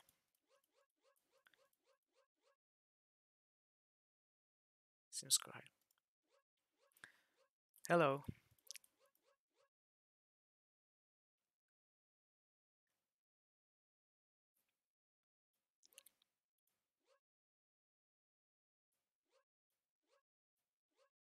Mattress? Can it be a mattress?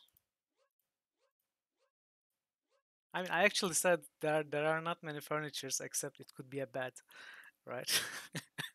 And it turns out to be mattress. Betrayal Krondor is up. What's up with you? Mirror wall.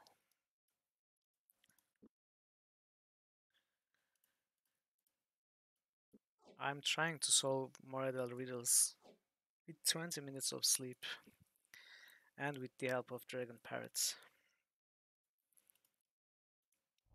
So mirror wall, new spell. Do you happen to remember what it is?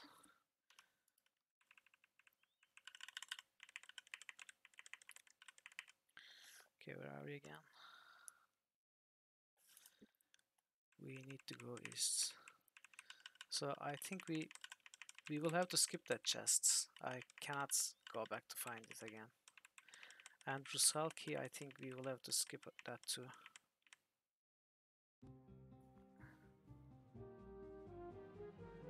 Oh, another not good. Reflex projectile spell. So does this only self-cast?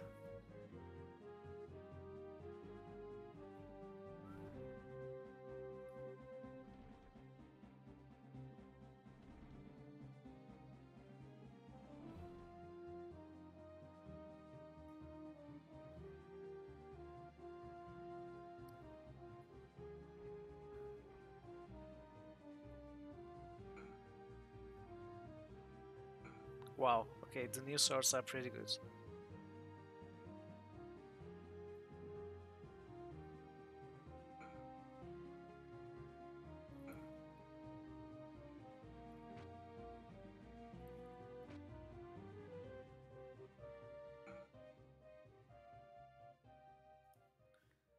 We gotta move this.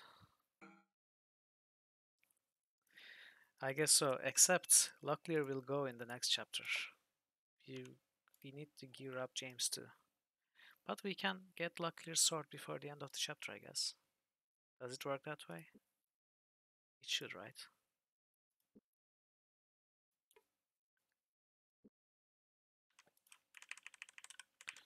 Okay, where are we? How did we come here again? Okay, we need to cross this bridge, right? This... Okay, we finally found the exits, it seems.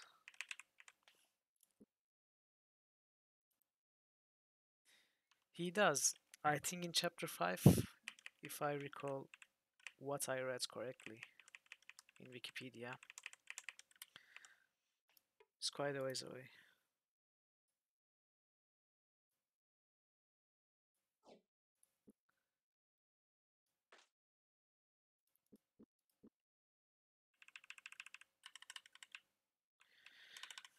So we finished the mood, it seems. We had to skip one chest, and apparently There was a Rusalki that I didn't see. A Rusalka? Rusalki is the plural form, right? But maybe not in this game.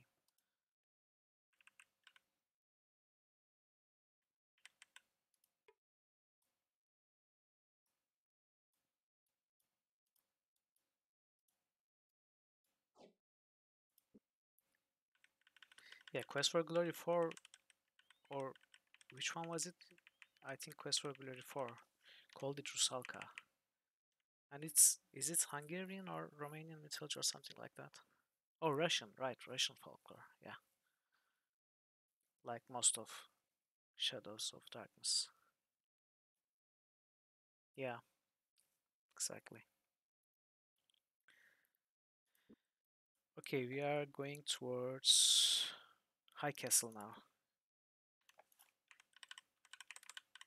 I mean, the mood was not perfect. We had to skip one chest, but I think we found most of it. I call that a success. Success enough, at least.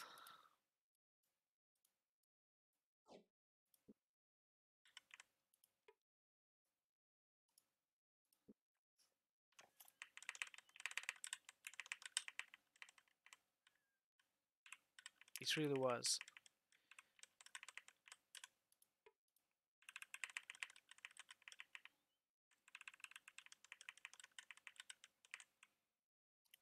What is this? Is it trolls? Yeah. Okay, let's see. Let's see if we got any better since last time.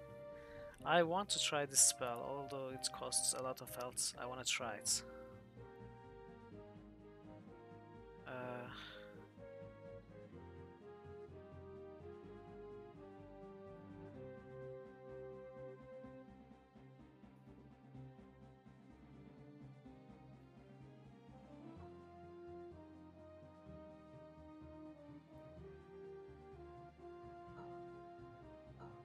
no!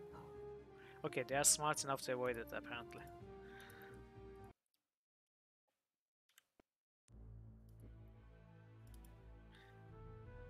So I don't know how useful that spell will be. Oh, we failed ambush this time. And they still hit pretty bad.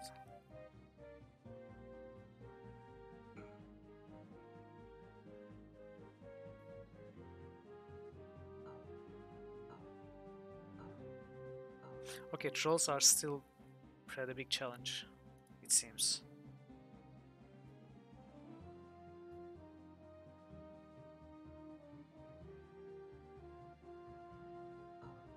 Yeah, I don't think we can fight these. We would have to. But would it also hit my character?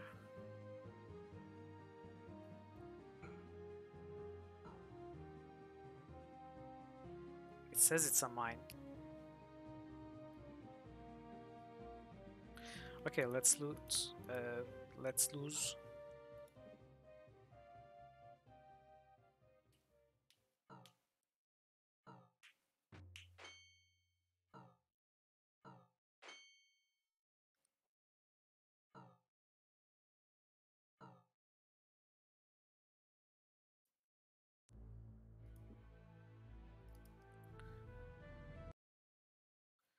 So the problem is if we cannot win fights against these trolls, we either have to use the tuning forks or we have to go back through the forest because we won't be able to get past them to go west. At least he hit.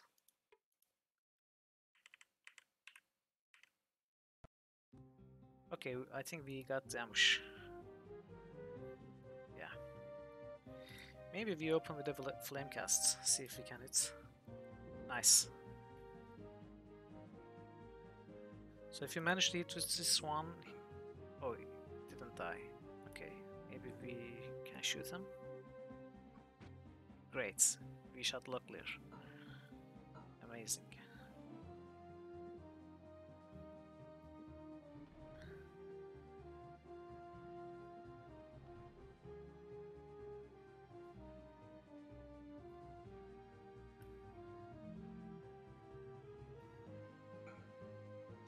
Well, that's one down.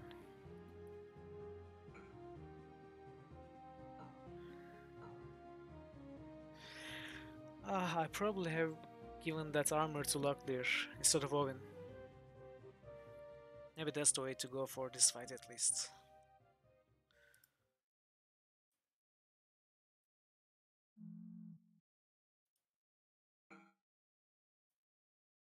Locklear won't survive much longer.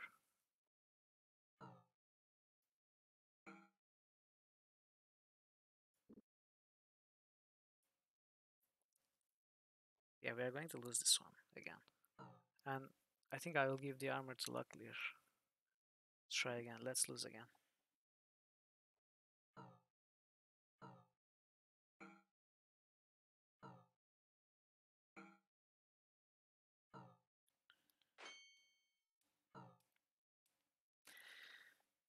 In any case, I think we can safely use the tuning fork too, because I don't think there's a way we can win these fights easily in chapter 1.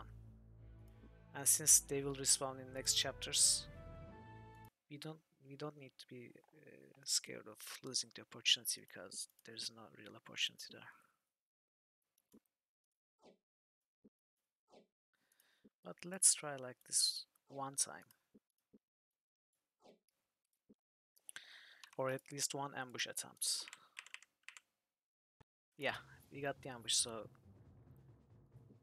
hopefully we hit Flamecast too. Well, it hits at least.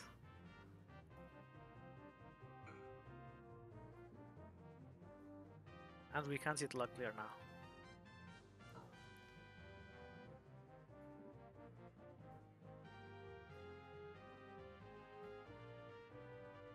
Ah, crap. Nice, okay.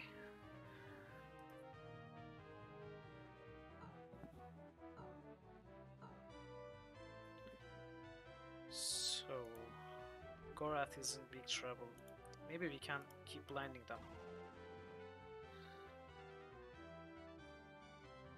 But we cannot go help Gorath with Locklear, because then this troll will go to Owen, which would make our job much difficult. So we will have to kill this one.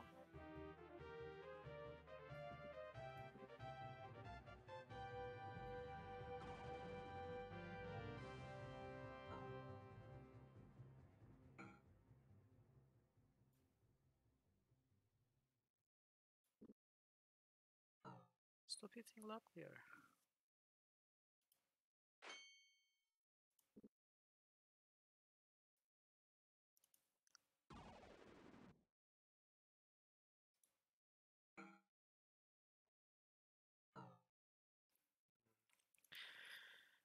Okay, this is not working, so...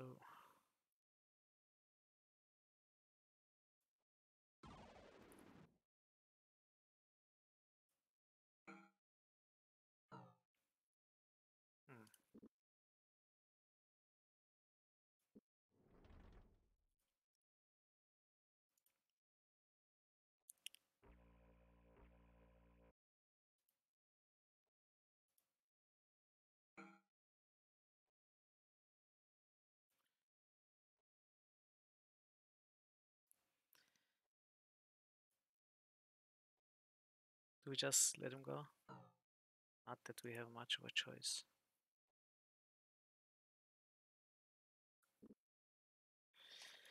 Okay, I won't bother with this fight. I think I will just use the tuning fork to get past them.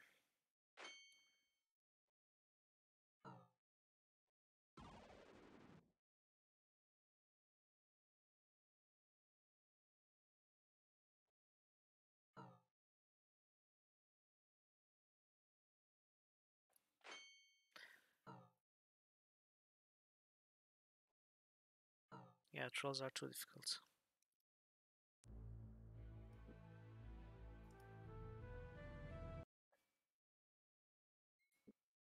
Okay. Let's keep the armor on Locklear at least.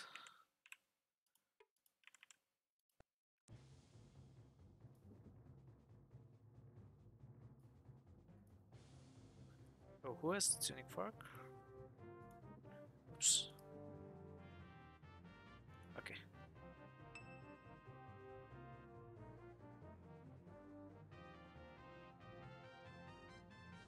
Yeah, I mean, fight is too difficult.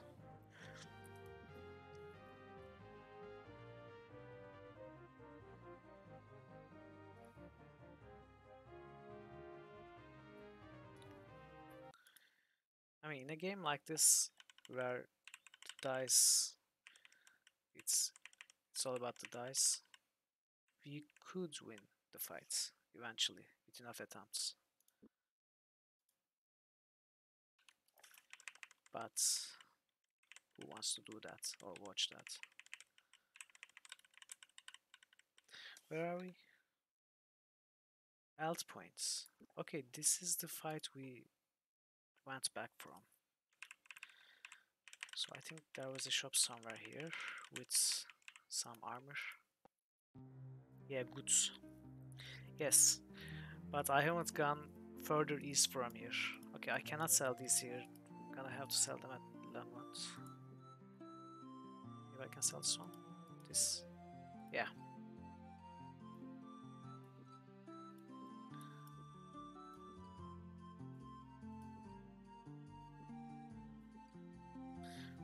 Yeah, foods.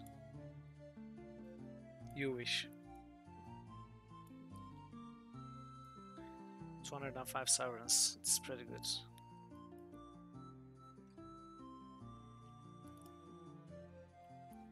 Okay, I think we keep the rests. But we need some foods.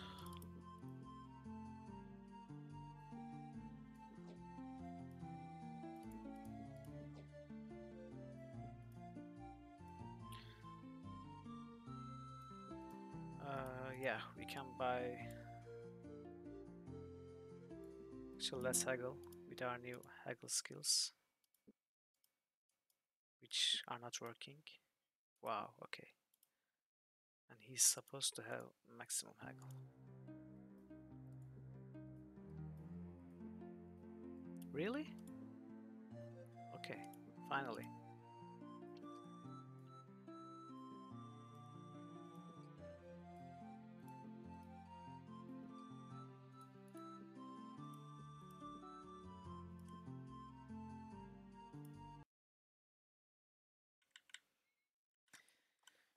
Now, to east, we go for High Castle and see what's there. Probably more trolls at first. Oh, a chest. Yes. Hmm. No. This one? Oops. Okay, he reloads. Why would it be higher with food?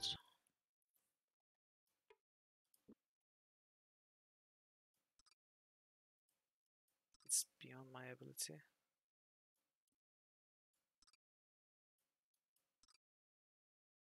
Does this mean he has no chance to unlock this one?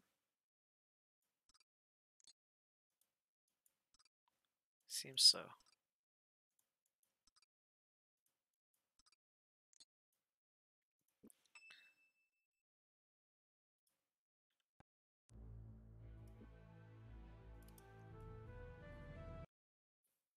I mean, I know they apply special treatment to some item types because I tried to haggle on a scroll, a spell scroll, and it didn't allow that at all. The shopkeeper basically said he doesn't haggle on scrolls, but I don't know if it would be different with food.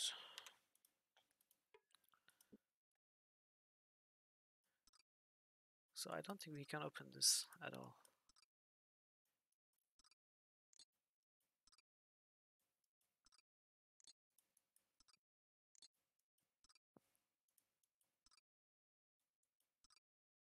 But I want to try something. So we broke a bunch of lockpicks and oh, we didn't gain any skill.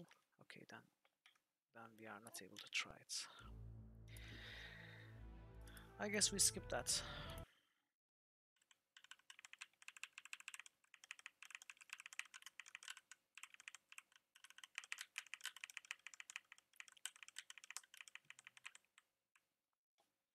Pretty big fight. More trolls.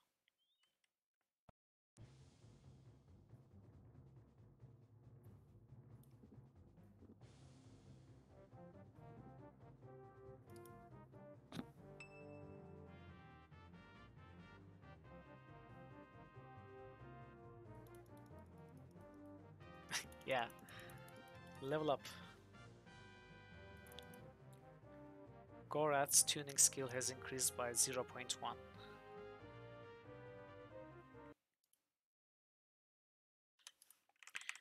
High Castle. Northwest to High Castle, southeast to Dim Woods, northeast to North Warden. So we want to go to High Castle at least first.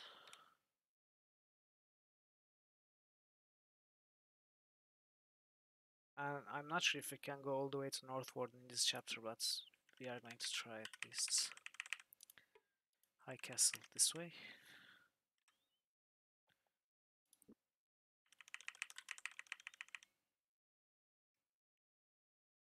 The road ramped up the mountain. Pausing to catch his breath, Locklear motioned up to the road then said, High Castle, do you think we should pay a little visit? Oh, let's turn back from here after coming all the way.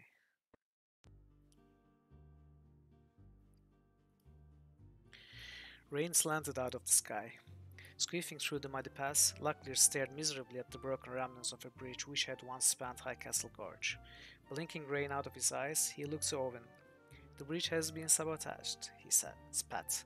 3 days of this back to High Castle unless you have any other ideas. Owen scowled and shook his head. I don't know what would be gained by turning back into the Northlands. I think it just as well the way is blocked. I have my reasons, Locklear shot back, angry that the trip had been a waste of time. Let's head back to High Castle.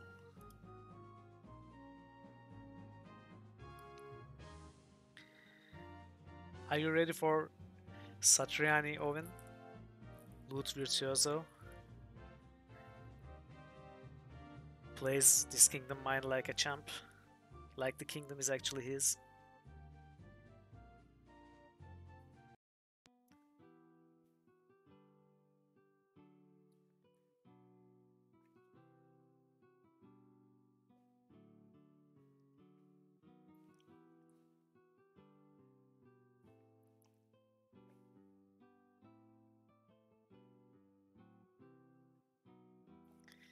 See, he even sings.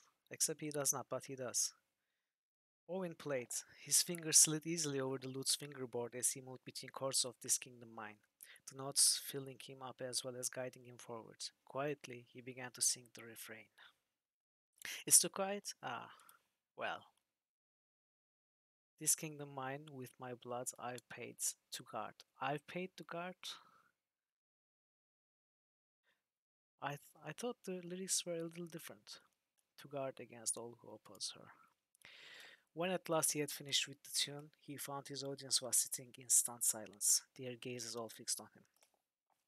That was beautiful, the tavern keeper said. Reaching into his pouch, he removed 55 sovereigns and placed them in Owen's hands. See, we already got 55 back. This is amazing, we are going to make so much money. Okay. Yeah. Despite the fact that light was dim and pulled only in shallow corners, the mood within seemed cheerful as the tavern keeper animated related tales of mischief, reaping gales of laughter from people who had most likely heard his story dozens of times. Locklear paused. While it had occurred to him to strike up another conversation. I skipped this conversation to read later after reading the tavern description, but I guess I screwed up the chance now because it gives the second time speaking text now. Well. Oh well. Locklear slapped the man on the back. Immediately he regretted doing so as the mercenary gasped, his face contorting into a mask of pain. I'm sorry, I didn't realize. Is your shoulder broken? Locklear asked. Don't worry yourself about it, the man spat between gritted teeth. I haven't exactly made the fact known. A faint popping sound issued from the man's back as he moved his shoulder, tears forming in the corners of his eyes. I was a courier for the dwarfs. I reasoned there would be less chance a brigand would try to intercept me if he wasn't aware I was injured. Locklear nodded sympathetically. Did you break it in a fight? No, a fall, the man said. Yeah, sure, a fall. Stupid man I am. I was in the dwarven caves and I came to this pit. Part of the caves had collapsed, so there were all kinds of sinkholes everywhere. Since there wasn't a plank I could walk over and I didn't have any kind of rope, I jumped. I think if I had the chance to make the decision again, I'd have waited until I got my hands on a coil of hemp. So is this the game's way of telling us to keep some rope in case of sinkholes or something in caves?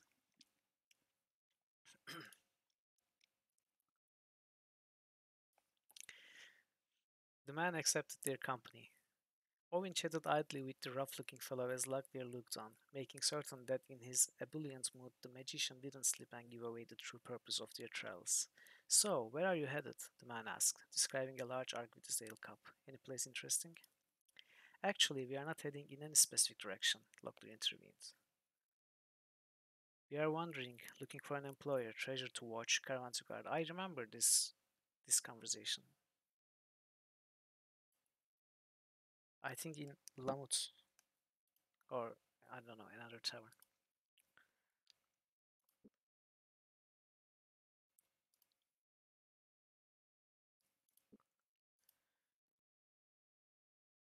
So there seems to be a lot of recycled text in this game, more so than I remember. Let's check what's in the shop. Okay, nice. So we can sell these.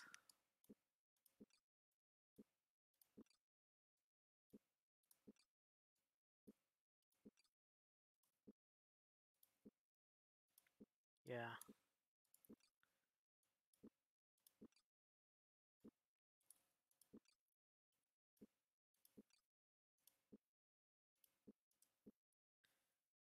actually, I wonder which of these weapons are better than the ones we have now.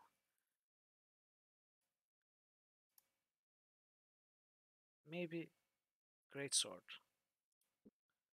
possibly great sword, or this one too. I don't know.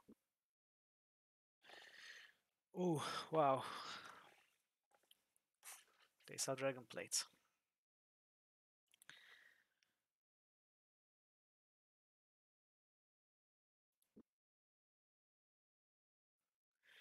Chapas rumor on weapons.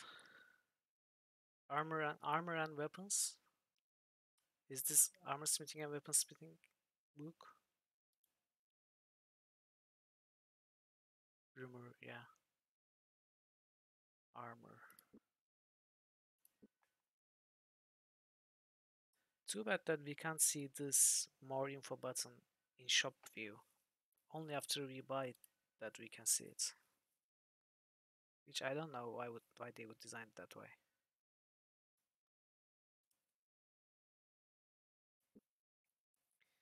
So how much can we get this down to? Oh, pretty bad.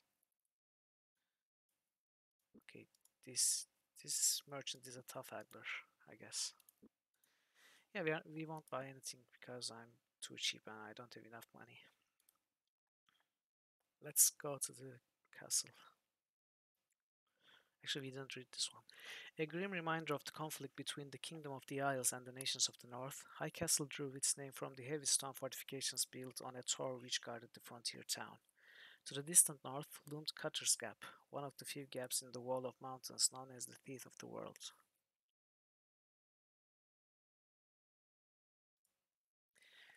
A soldier led them in. Following the swirling tail of the man's white tabard, they were escorted into a well-appointed study with large windows overlooking the marshalling yard of the castle. Seated in the casement just below it, a large man was watching the activities below with an absorbed fascination, occasionally scribbling down notes on a piece of parchment at his side. "Baron Kevin, these men asked to be shown in," the soldier announced. "Shall I leave you?" The red-haired man nodded, motioning for them to take seats a little more conventional than the one he currently occupied. "What can I do for you, gentlemen? I am afraid Baron Troville isn't here." "That's quite all right. We were looking for insights about a possible attack on High Castle." "What? Are we looking for insights about a possible attack on High Castle? I thought we just randomly came here." Locklear started. "Have you seen anything unusual recently?" "Have I?" Kevin said with a laugh, his blue eyes twinkling. "I see unusual things every day. You don't work in a frontier fort and lead a boring life, you know." After relating several amusing stories, the Baron mentioned that an important breach had collapsed to the north of Cutter's Gap. possibly stranding several goblins on the kingdom side of High Castle Gorge. They are likely to begin attacking traveling merchants for food. If you are heading in that direction, I'd advise watching my step if I were you. And if you happen to stumble across those goblins, I'd appreciate it if you brought us back some evidence they were around. We might be passing that way, Locklear said with a shrug. We don't exactly have an itinerary. If we don't know where we are going, then the people who are trying to silence Gorathir won't know either. He disclosed that information? I understand, Dwaran said, favoring Gorath with a doubtful look. Be careful in your journeys.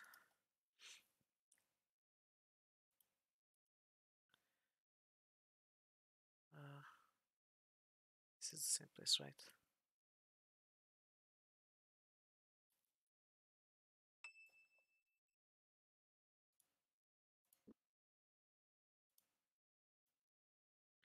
Oh, are we out of food?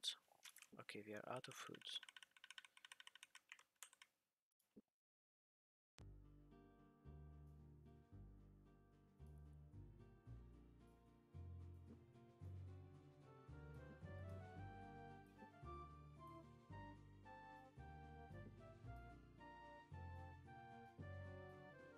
Okay, this seems to be the lowest we can get it down to.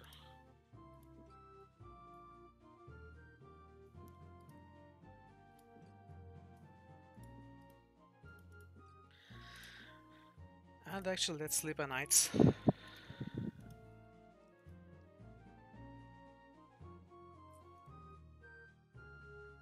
No, that's quite enough.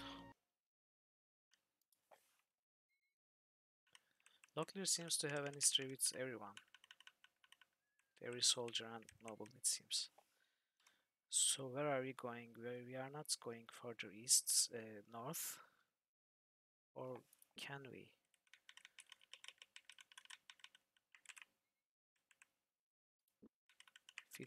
Okay, there is no way to go.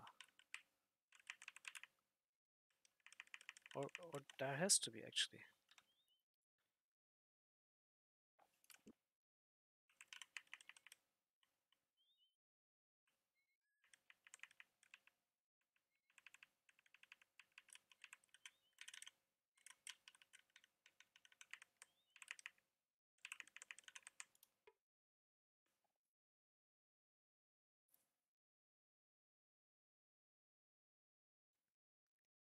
Wonderful fate, wonderful day, don't you think? Said the pleasant woman that came to the door.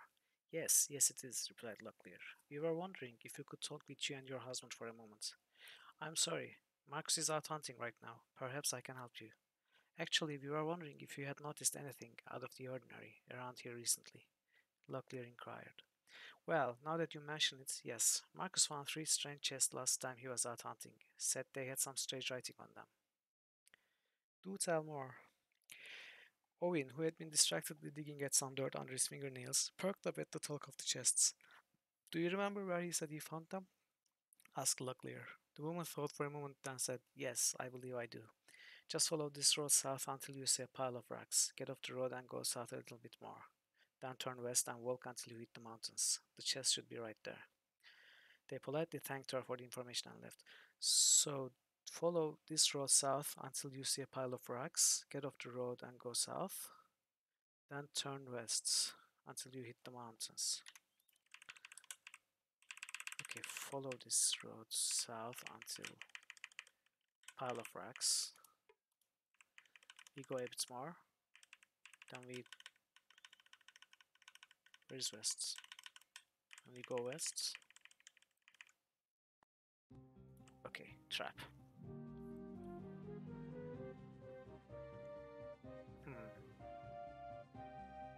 So we can push this and break reds.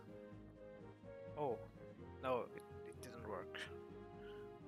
Then we can push this and break green.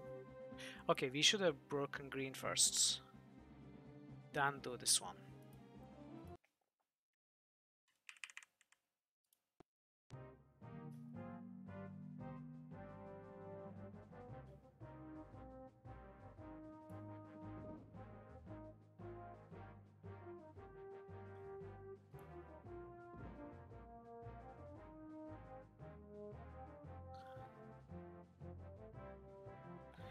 But we still have to... Okay, how do we cancel out this cannon?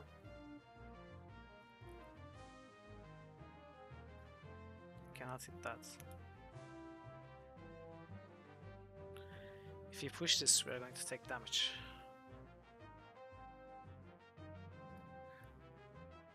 Oh, we can... Okay.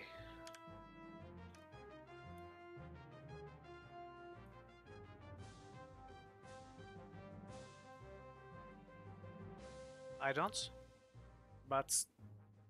How? Is it broken too?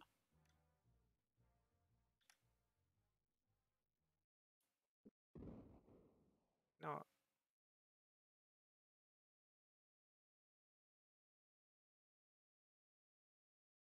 Okay, let's try again.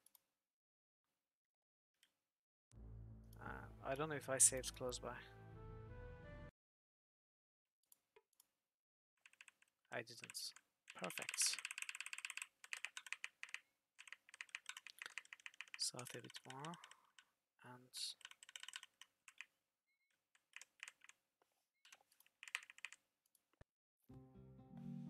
Okay, I think we have to get this one out of there first. In some way. Or we just do this. Oh no. No, this was wrong.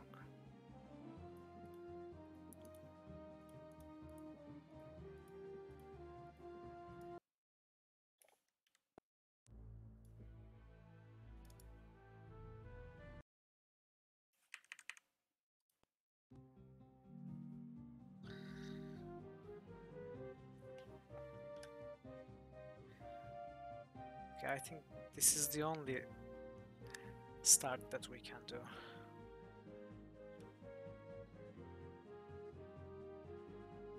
And then we can do this.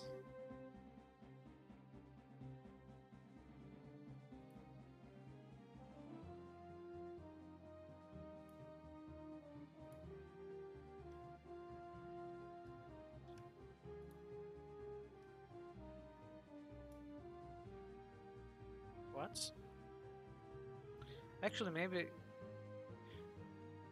this coil might be disabling this one. I mean, not allowing it to shoot at us. Yeah. So it's home run? Yeah, okay. It was actually like you said. And where are the chests? Here. Okay. 3 more. Like dogs shouting at the moon, or armor worn by the trees, like a sharply spoken command, or a tiny vessel upon the seas. Bark, it has to be bark.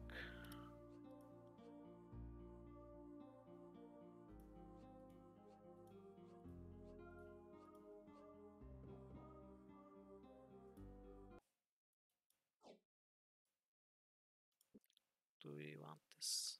I guess we do. We can sell at high castle. You're pretty close.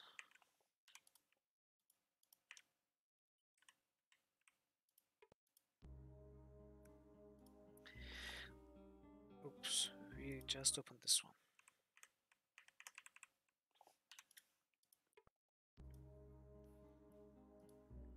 You can see it in the winter, never in summer. Even though it is as light as a feather, the mightiest mortal in the north can't hold it for long. It has to be a snow or snowflake or ice or something like that, but how do we word it to 6 letters? Flakes.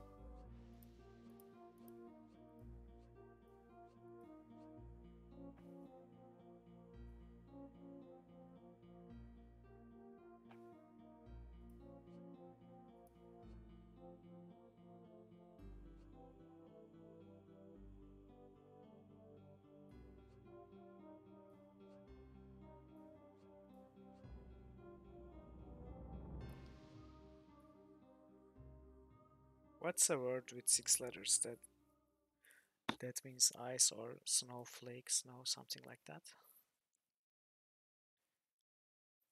If you have a guess,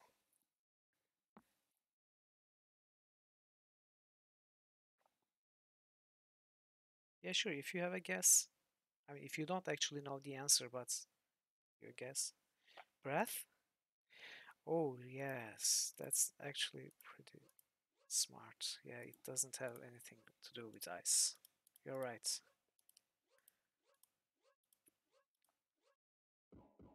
Indeed.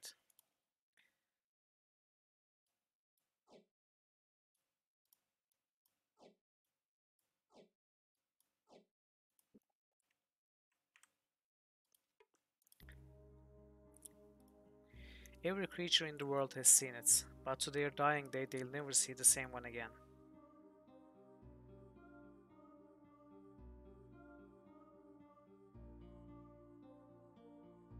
Mm,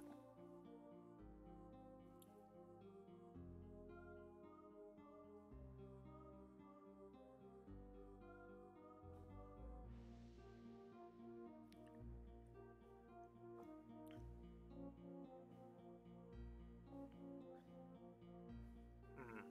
What can it be?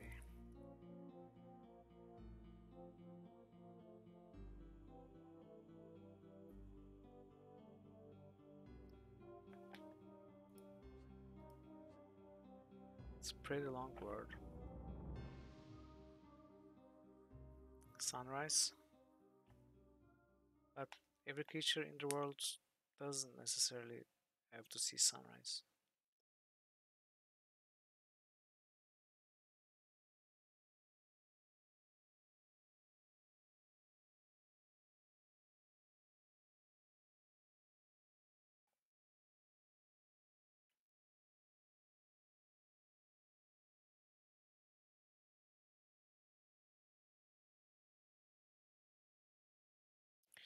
I was thinking something like birthday or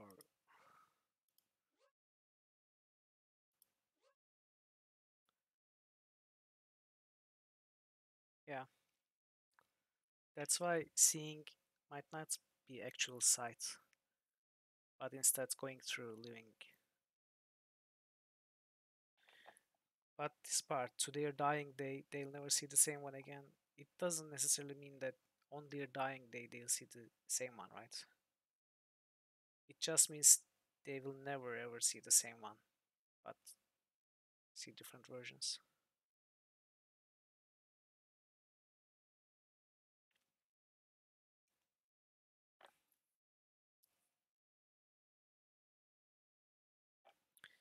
Yoli Elioe. Don't think that's that. Sunlight.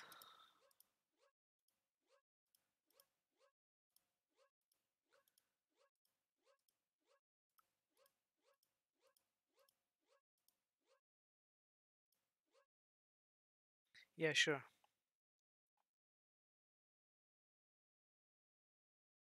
Solielie.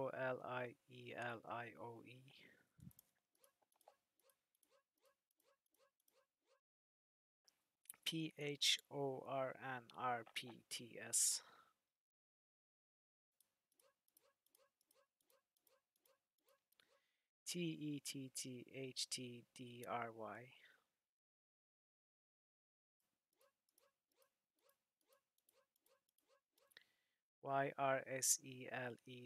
Yrseletad. Oh, yesterday? Could it be yesterday?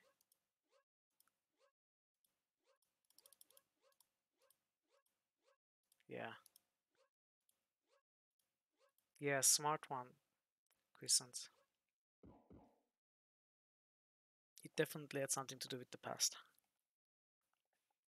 What is this powder bag?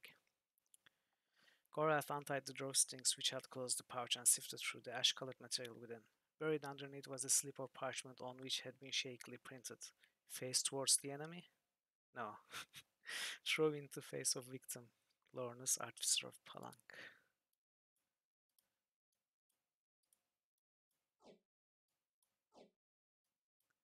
Another goblin sticker?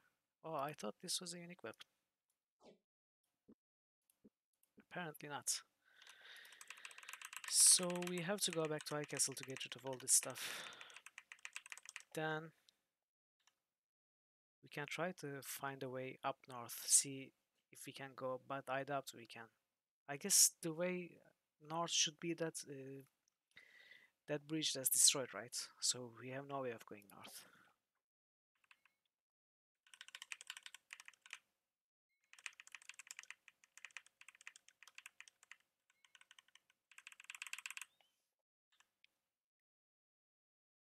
Okay, I'm going the wrong way. I have to go north. Let's save just in case.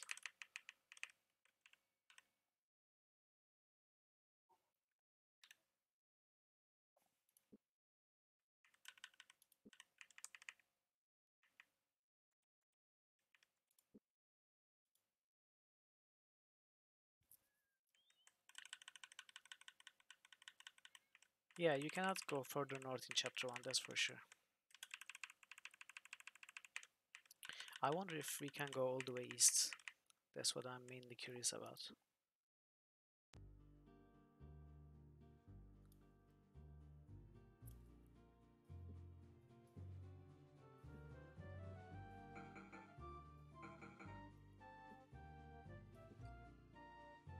Up north, yeah, probably not.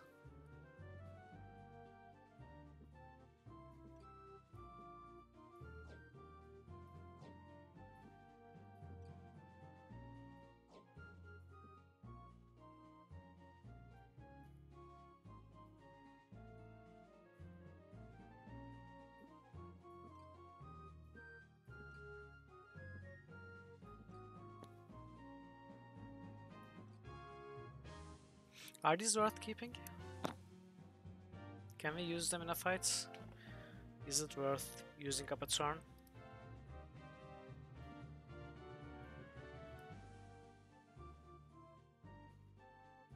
I mean, they are not worth much, but I'm not sure if they are worth keeping any inventory slots occupied. I guess I'll keep the pouch with the more uses.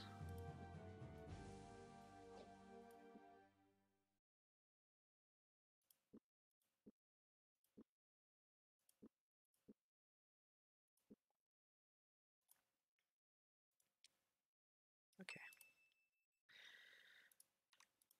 So now we try Wolfram. Tungsten.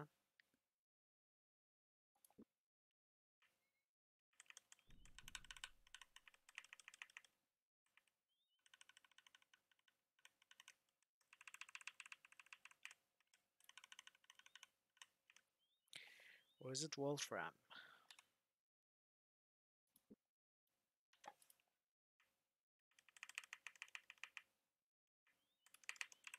Chests. It appears to be locked. Actually, we don't know if it's trapped.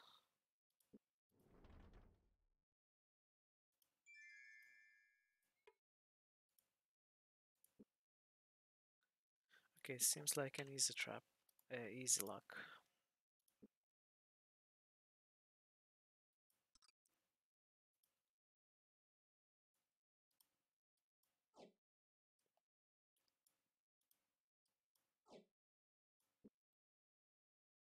What's for crowd control?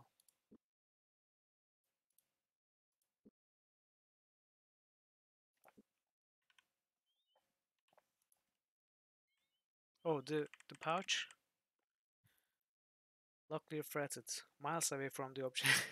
That's about right, miles away. I think we are just exactly in the opposite place on the map that we need to be.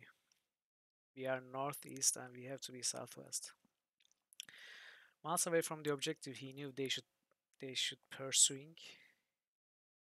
If they should be pursuing. He managed to assuage these nagging concerns by noting the fact there had been far fewer assassins in their race since they had taken the diversionary route away from Krondor.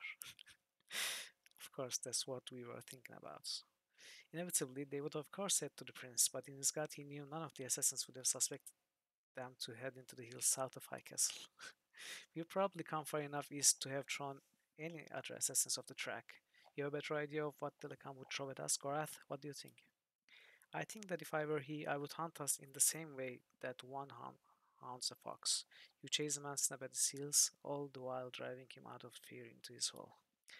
And in this instance, the hole is Krondor. If he doesn't already suspect our destination, he can stay unaware of it too long. But he couldn't lay his trap for us in Krondor itself. Even a large contingent of elves there is enough to stir up a ruckus. I suspect a trap immediately to the north of our objective. That would be most prudent. That's Eggley, right? Or was it Romney? Or Sarsargoth? There was a town there. I think I'd have to agree. Sleeping in at night from the southeast would probably be best way in. I'll at least keep it in mind as we travel.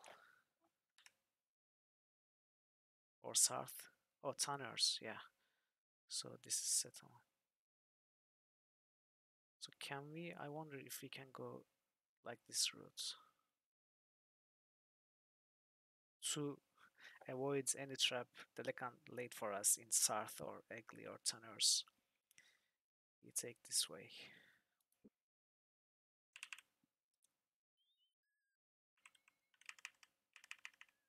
Is it somewhere we can go? Oh yeah, okay. I confused Sarth with Sarsargoth, I think.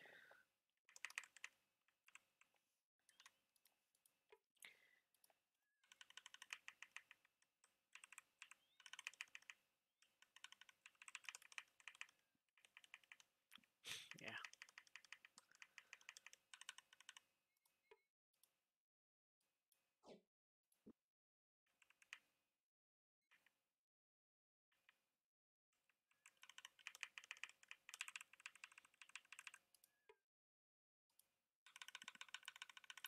We are somewhere. I'm not sure where we are. I think it's the next town. Wolfram. What did I click? Knocking on the wooden door, luckily read the small, intricately carved sign that hung from it. The sign said, "Enter with joy in your hearts, that it may fill our house." A young woman answered his knock, and behind her Locklear could see several small children. Also visible was a man seated at a small table, scratching carefully on a piece of yellowed parchment with a quill pen. He glanced up as they entered. "Yes?" After the necessary introductions, the man told them he was a scribe, and that he was working on an important document for Baron Gabot at Northwarden. Though he wouldn't show it to them, Locklear guessed that it was an official account of the increased marital activity in the Northlands. They thanked the man and left him to his work. Okay, nothing special. Locklear sniffed. Stepping just inside the tavern's doorway, he detected the faint but familiar scent of lye and the more pungent aromas they were meant to erase. It would be a foolish tavern keeper who neglected to have a cleaning boy close at hand where men drank to excess. It's time for Owen to shine again.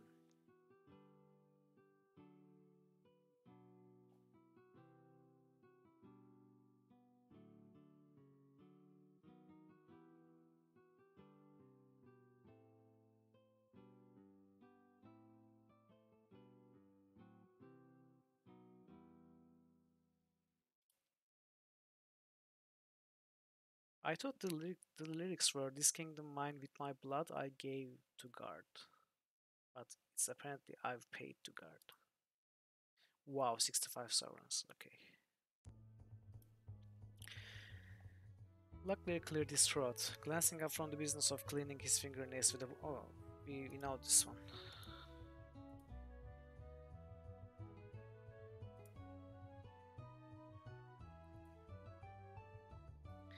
Yeah, these are generic conversations.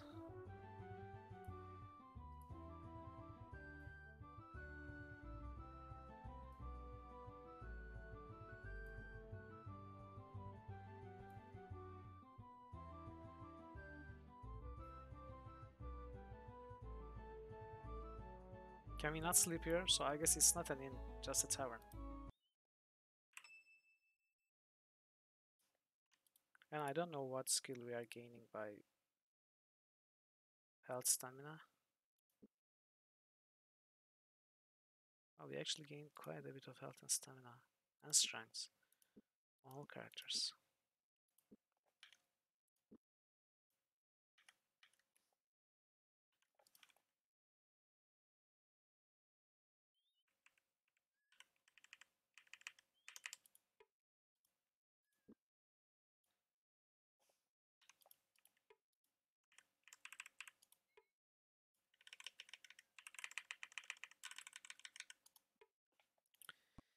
Okay, another shop. And more of the same. Actually sells goblin sticker.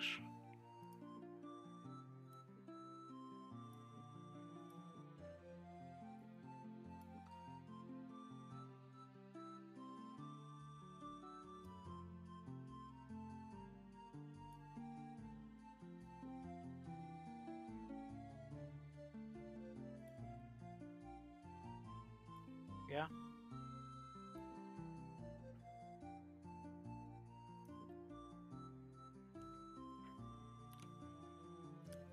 Thank you for stopping by. See you later. And enjoy your dinner.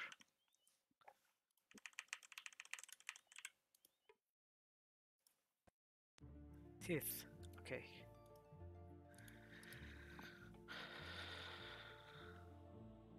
Okay. Nice. You got a fast travel spot here now too.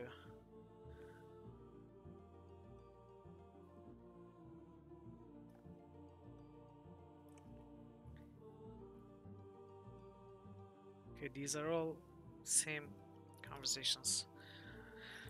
Battle standards floated over their heads. Escorted into a room which looked more like a king's banquet hall than a sacred chamber, Locklear feasted his eyes on the hundreds of war banners and shields which were hung on the walls. The room's most prominent feature was a long table which stretched the length of the torchlit hall and was covered with statues which looked like soldiers. A priest sat at the far end of the table, rearranging a cluster of the bone figurines that were before him, larger than even Gorath across the shoulders. The Father Patriarch looked as menacing a figure as any that Locklear had ever seen. This looks like a war council, Locklear observed, noting many of the figurines lay on their sides. Of a sorts, the Patriarch said without looking up, scratching at his grey streaked beard. He moved another piece, but seemed unsure of its placement as if he were moving it on someone else's advice. Here, however, I merely observe. Others plan this battle. Whose battle? The Father Patriarch glanced up, his wolfish eyes fixing on them. This battle? It unfolds in the south of Kesh, near the Confederacy. I fear that the Empress Lakisha's forces are far superior. Her dog soldiers will crush the rebellion soon, I should think. Locklear nodded as he looked over the lay of the battlefield. How do you know where everyone is? Does Tith tell you? The priest shook his head. If the war god wished to tell me, it would take all of the enjoyment out of making my guesses. I have messengers arriving daily to tell me how things transpire. Thumping the hardwood table with his fist, he looked at another group of figurines and moved to rearrange them as well. Sometimes I am surprised. I see. I don't suppose you could tell us about what the Mortal plan in the north, could you? There are so many typos. I never realized that before. So many missing words in sentences. Locklear asked, a little nervous about the presumption. No, the priest replied. I would be greatly interested, but all those messengers of mine that I have dispatched to check have been killed. Since I have less priests than I have curiosities, I decided to wait until I had either more of one or less of the other. Suddenly, another priest appeared at the door to the chamber and hurried over to whisper in his superior's ear. Cursing, the patriarch thumped the table again. I have other I have other things I must attend to, the priest said gruffly as soon as the other priest had scurried away. I would offer you some redwood brew, but I have none to offer you, so you will have to find some elsewhere. That's a nice line, I might use it. I would offer you some whiskey, but I have none to offer you, so you will have to find some elsewhere. I'm sorry. Good day, man.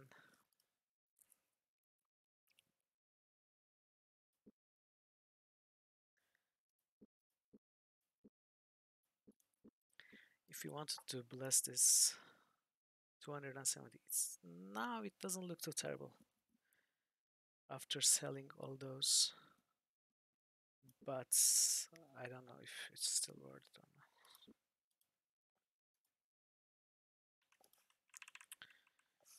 So we keep going northeast.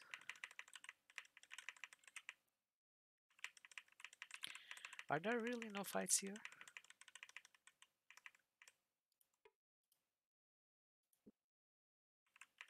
We haven't really encountered much this way. I don't know, it doesn't say which tier it is. The remains of a sheep lay just inside the door to the barn, its body a twisted bloody mass of bone and wool.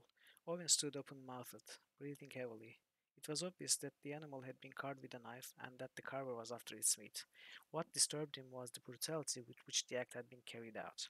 Blood had splattered everywhere, and there were bits of dried meat on the walls and ceiling, probably flung there by the knife as it violently hacked in and out of the defenseless creature. Other animals in the barn had met a similar fate. Gorath thought it strange how the sight of men killed in combat had no more effect than the scene laid out before him. After a moment's hesitation, he decided it was time to leave. The front door was scratched heavily, as though by swords. His own sword drawn, Gorath cautiously ventured inside. The weather-beaten exterior of the house was in better shape than the ransacked interior. What was left of a wooden small table and two chairs rested at odd splinter angles throughout the house. After a brief search turned up nothing of interest, they decided to leave. Did thieves do that? There would be no reason for them to tear the place up like that. No, the evidence of my eyes suggests a small band of trolls recently paid a call here. More trolls. Probably killed the owner and his family too. I pray to Ishap they didn't find any human when they arrived. Right, there are not many women characters in this game, are there? Certainly no main characters. Then camp on the thief. Then camp on the thief? Okay, we are somewhere. Empty house. Something.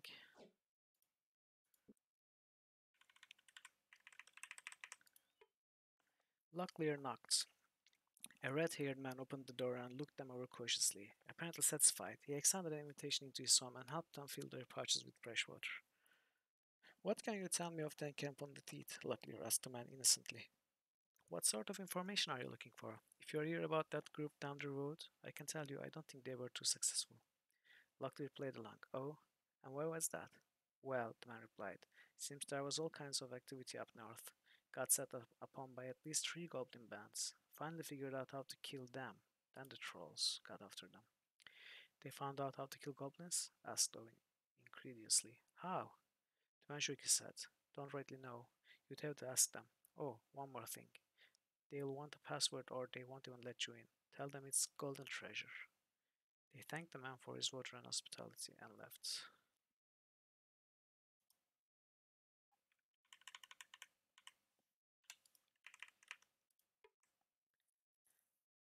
At least in Betrayal Nantra, one of the main characters is a female, although she's kind of saved in a very cliche way when you first meet her. Okay, we've got the lightning staff and all sorts of interesting items here. And spells, Dance, Delusions, Bane of the... Okay, I think we need this one for sure. Eye Fingers.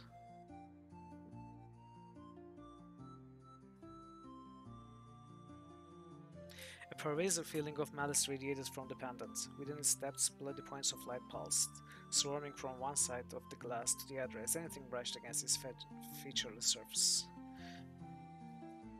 What is this? There are no clues what it might be. Yeah, right, Antara has many female characters.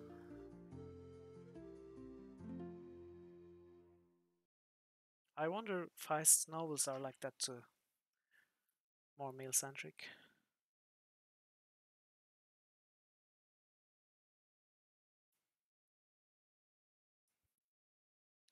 Slightly larger than the bald fist of a grown man, The hunk of reddish chalcedony was free of the marks except for obvious lettering inscribed on its smooth face. In legend, such stones were said to possess the power to summon a Rusalki lover, though Gorath gave little credence to the claim. I guess this summons a Rusalki to fight on your side, right? Horn of Algon Cocoon. No, no, don't spoil it for now. We'll learn. Reinforced at the bell and mouthpiece with brass collars, Owen struggled to imagine the beast from which the horn had been harvested. While possible it had come from a mature dragon, no man alive would dare fight such a creature for so trivial a trophy. Puzzling too were the dog shapes carved on the horn. And this summons a dog something. I don't know. And glory hands. All the glory hands were greatly coveted by witches of various ilks. Owen wished only to put the horrid thing down. He poked at the mummified form. Bits of yellowed bone showed through the cracks in the blackened flesh, the only certain sign the hand had once belonged to a human. Okay, no idea what this is either.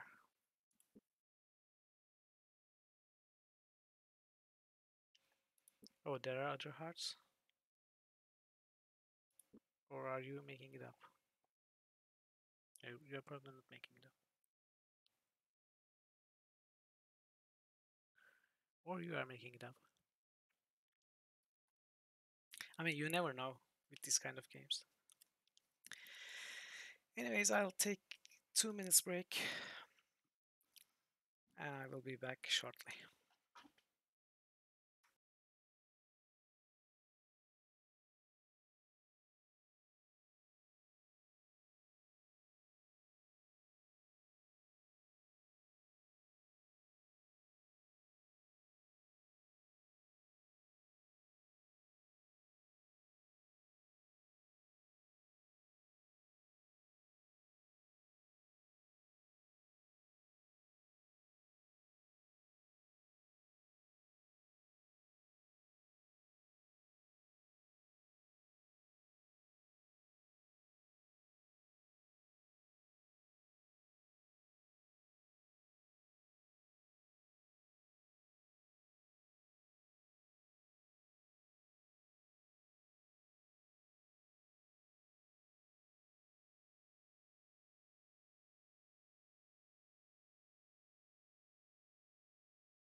I'm back. The BRB scene is still there, but I have to alt tab to switch to it. So since this is not a long break, I didn't bother with it.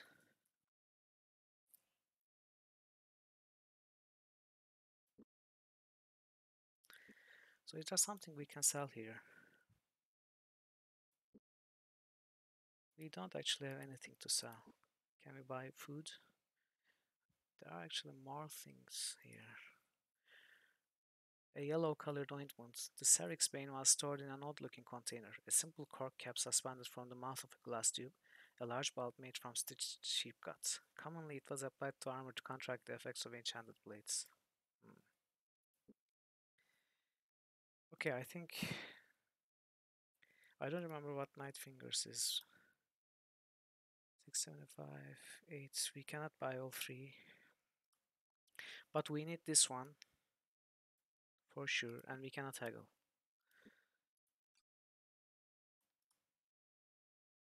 Danon's Delusions. This sounds like a crowd control spell. And this, I don't know what this is. Do you remember these spells? Can you explain what they are to me? Or at least tell me if I should get them or not, how useful they are. I do not want to spend more gold here actually.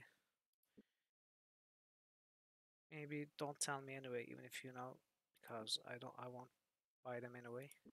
and we'll later learn if we find them. There's nothing to steal.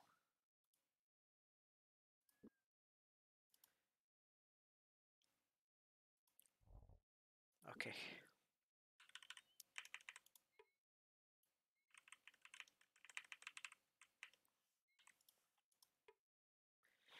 Locklear knocked on the scarred wooden door. Momentarily, a loud male voice boomed at them from inside the house. "What is the password?" the speaker commanded. "Golden treasure," replied Locklear confidently. "That is not the password. What's the password?" At a loss for words, Locklear paused. As the booming voice repeated itself, he toyed with the idea of demanding entrance for kingdom business, but the image of a dozen armed men dissuaded this notion. "Now what shall we do?" asked Owen, backing away from the door. Did that guy make fun of us?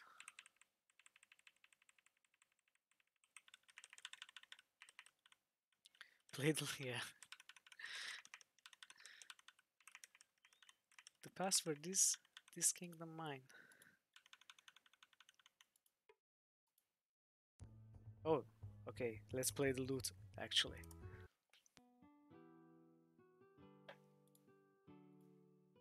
55 more.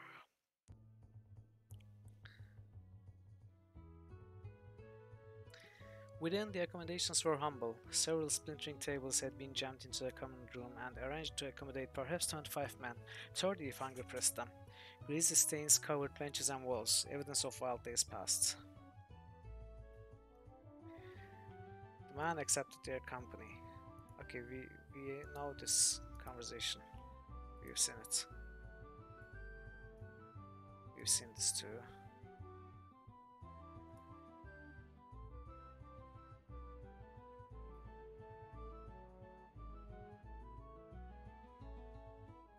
But this was actually new. but, but I skipped it. So. "Good day," said Locklear. Without turning his attention towards them, the man responded, "I normally enjoy talking to travelers, but today I'd rather just enjoy my ale." "Very well then," Locklear replied, heeding the man's wishes. "Perhaps we will return at another time. Perhaps we will return at another chapter."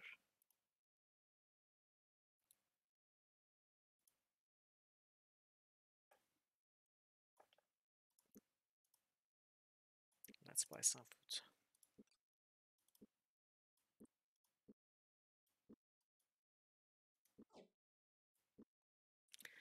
Second chapter, of course.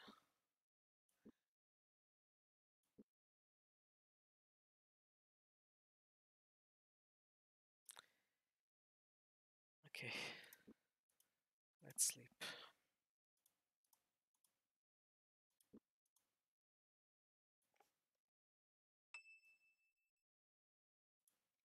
Parties barding ability increased. Why are their barding ability are increasing? Are they doing back vocals or something? Or playing the tambourine?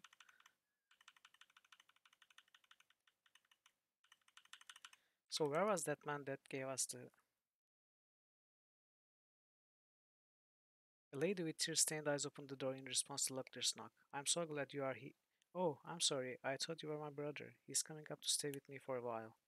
She invited them into her home and told them of her lover, who had recently been killed by trolls in a border skirmish near Fortress of Northwarden.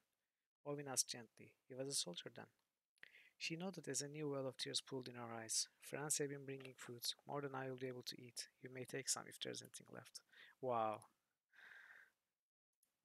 Take the food from a recent widow?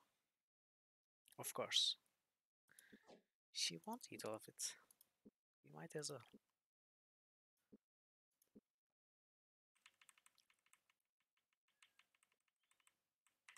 And I wish I hadn't bought them.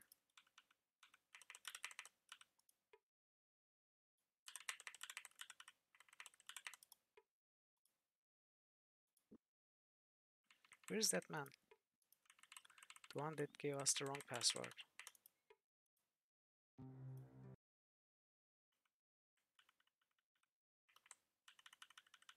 Yeah, we should find the friends.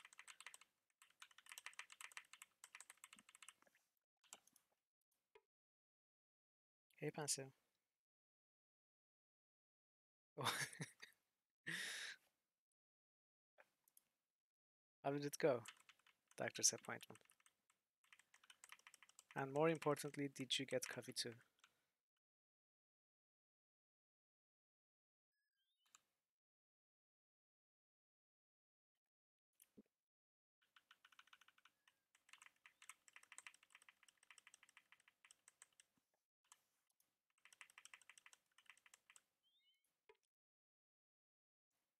Ah,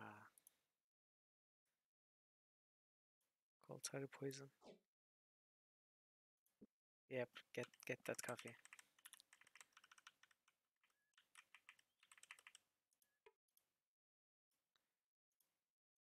Marshall. Mm, you need to keep going east. I wonder what excuse they will find this time to disallow us from going north to North Warden. Where are we? Okay, we are in the correct path. Okay, there's a side road.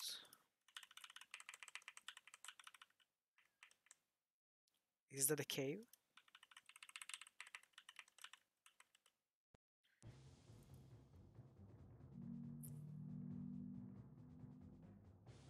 Hmm.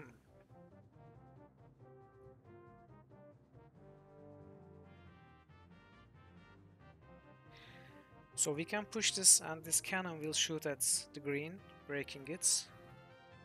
But where? Ah, green is connected here.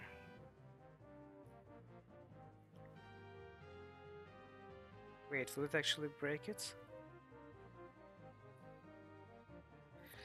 Actually, we need to push it from this side. That's way.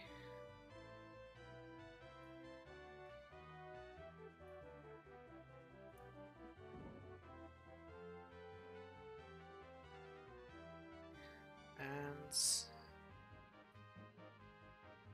this should be safe now, right? Am I missing anything? No, okay.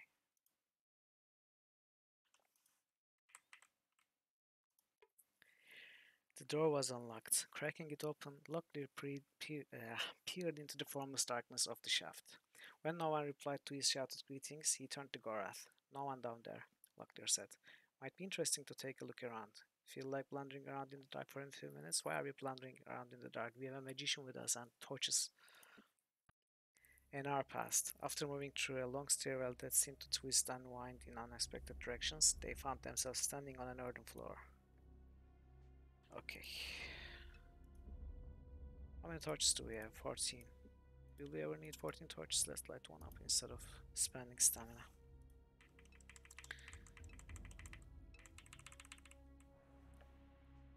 Hmm.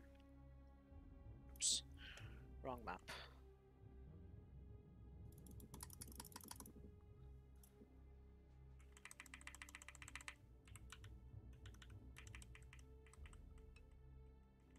Right. Wait, do I? Oh yeah, I have 2 charges. I should have used that. Okay, there's nothing here. Okay.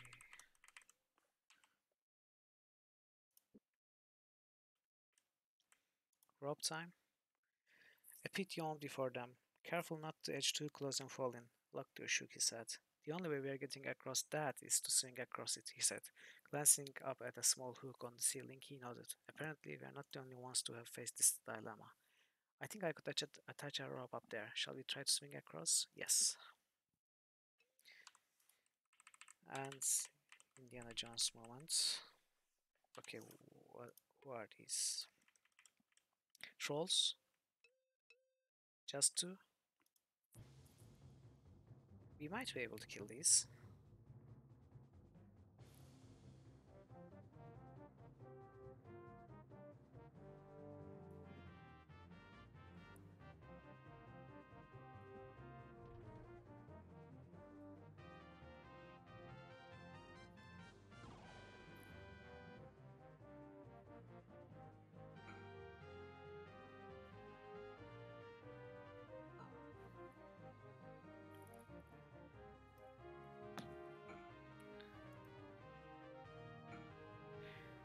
Why can't you think to block Owen's?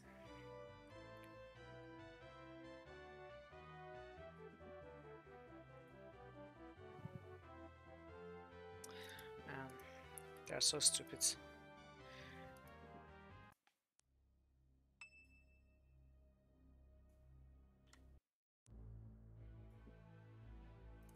Why do I have to waste a turn to make them go to the correct grid so that they cannot attack Owen?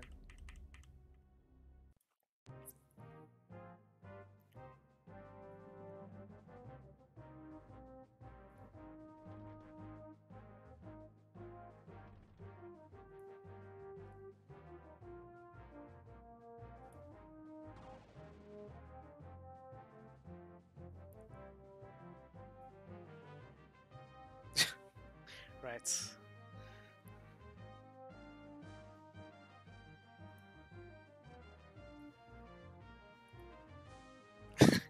Indeed.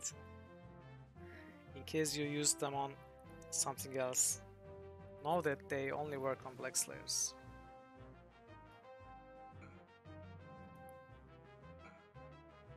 Oops. Okay, we are going to have to defend with them.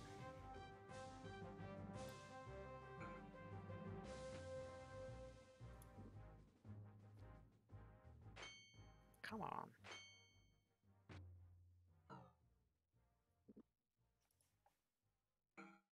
Nice.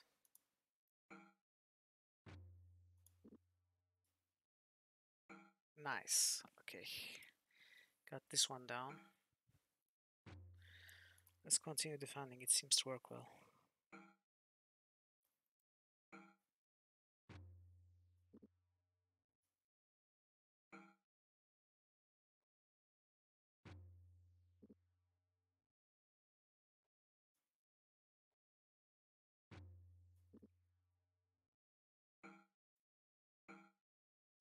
I guess one or two more hits. Yeah, he's trying to escape. He's definitely low. And he's down. Good. Good fights. GG.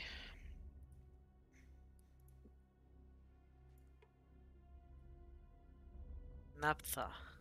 Unlabeled and unadorned, Owen still recognized the large ceramic container for what it held. Naphtha. Applied to a sword blade in small amounts and set ablaze, it would exacerbate the pain. Exacerbates. How is it pronounced? The pain of any cut made with the blades, though the oil would quickly burn off a sword once applied. So I guess this adds fire damage.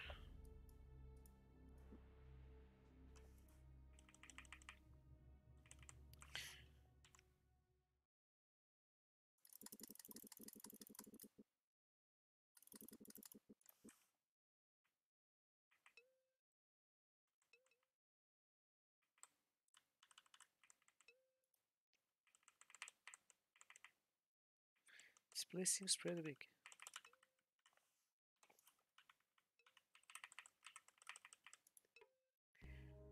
Okay. Exacerbate. A carpenter left some wood, would not take it back. I saw some dust where he left it, but couldn't find his stack. What?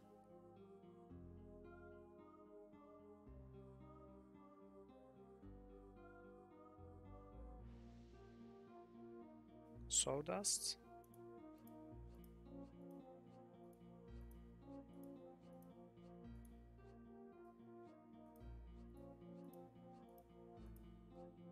Yeah, there is dust, so I didn't think it would be sawdust, but there's actually part of the answer in the question. That's what threw me off.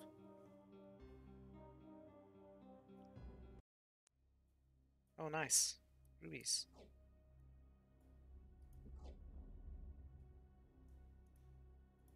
How many ropes do we have? 20. I don't think we need more. Or do we? Let's take it for now.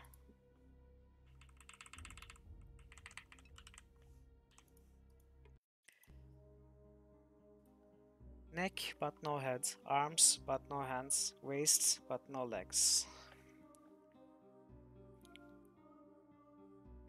Clothing, something like that. Jacket. Dress. Mannequin. Tailor. Jacket work? No, not parrot. Oh yeah, it was jacket. Finally, coffee. Wyvern's egg. If not for the regularity of its faceted surface, the wyvern's egg could have passed as a peculiar geode, a quartzite anomaly created by the whims of nature. As Locklear touched it, however, there could be no doubt that something good within its fragile shell. Really? Are we getting a baby wyvern in chapter 1?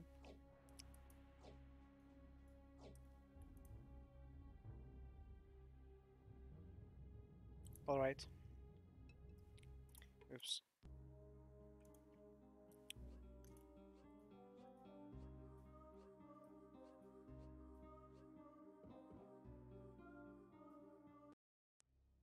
It's worth disappearing for burgers, though. It's one of the best reasons to disappear for, I think.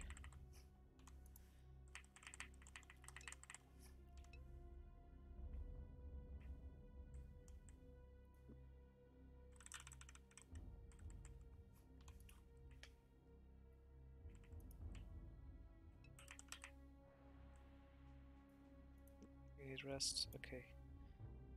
Get your rests. Let's use this up. So, oh. Needs to be used by a magician. Okay.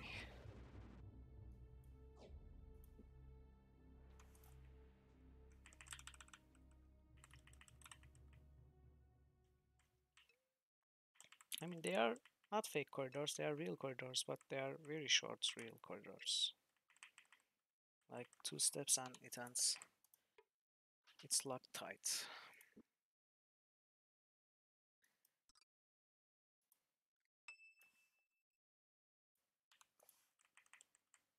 Oh. Another.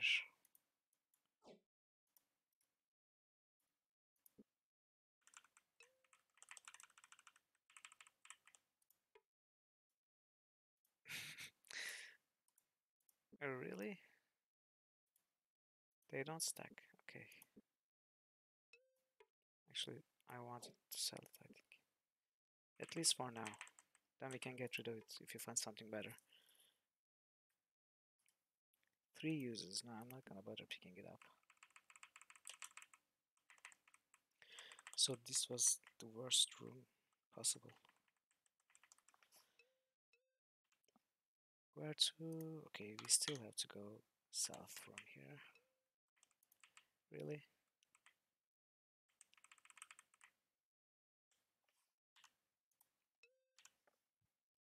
Okay.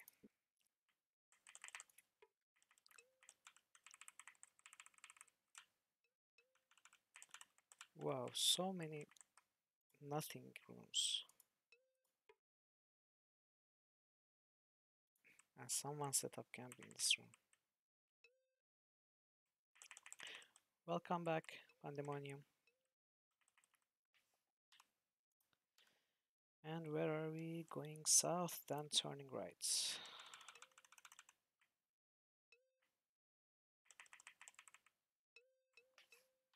Right, we are going this way, right? Yes. So this is the only possible path that we haven't taken. Oh, okay. We might have to use the tuning fork, I think. Yeah. And we have to begin with an ambush. Or we just... Actually, okay, I take it back. We have to begin with the ambush.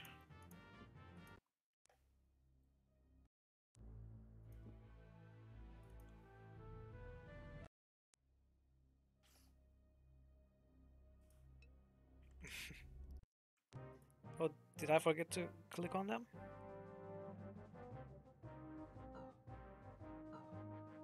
Don't it? Damn. No.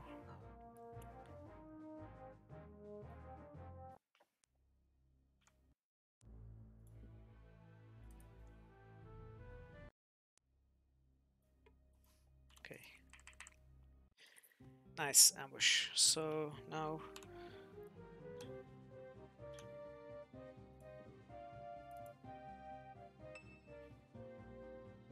level up.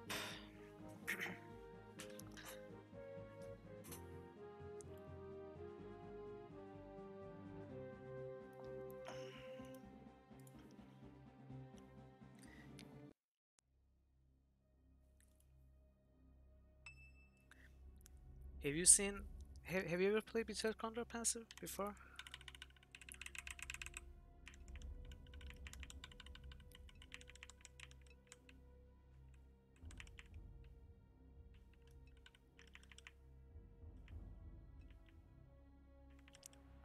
There's a new game being made, modeled after this one's spiritual successor, Call of. Was it Call of Surrender?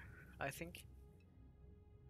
It's very similar art style, although a bit modern, of course. And the font, I think, is a custom one made for this game.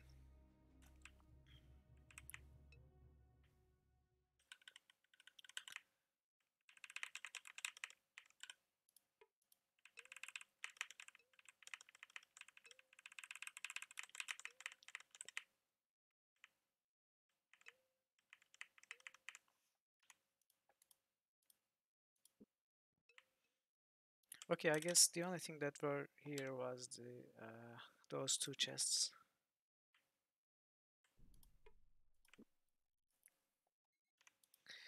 And there's nothing else, so we... not this map. Okay, let's try going for North Warden and find what excuse they found this time for us not to go there. Then we'll go south from the eastern border.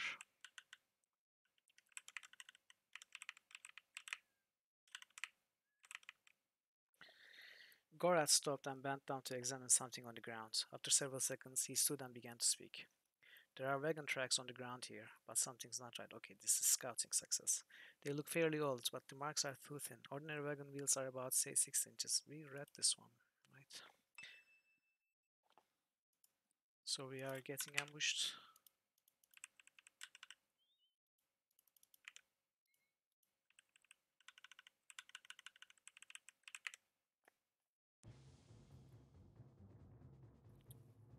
Oh, goblins? Are these goblins?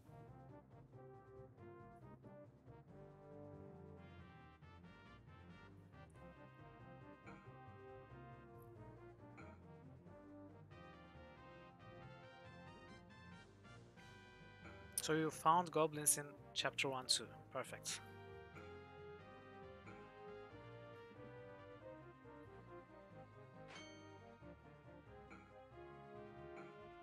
Okay, Owen is taking a beating.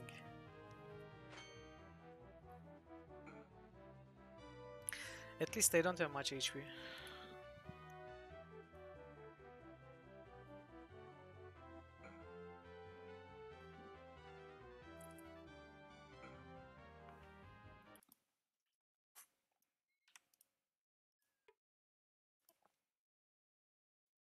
Mm, nice loot.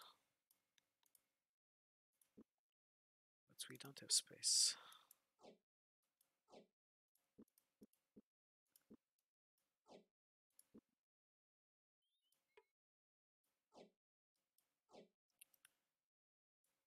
Okay.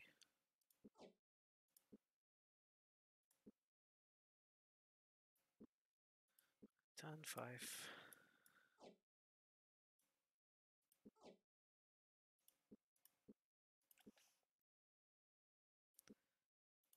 Let's heal up.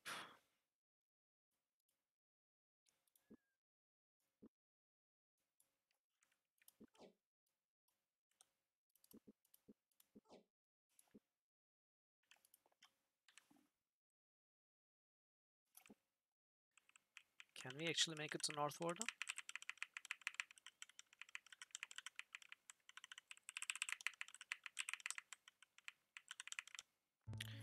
Music drifted on the wind.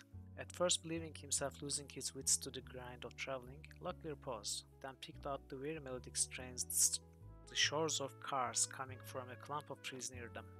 Abruptly, the music stopped as an unhappy-looking man dropped out of a tree, his dude slung over back. Korath halted suddenly and turned to Locklear, who seemed to be fidgeting nervously. After several awkward seconds, the senior collected his bearings. Take a hint, said Locklear. We are not supposed to be going north in this chapter. Sounds about right.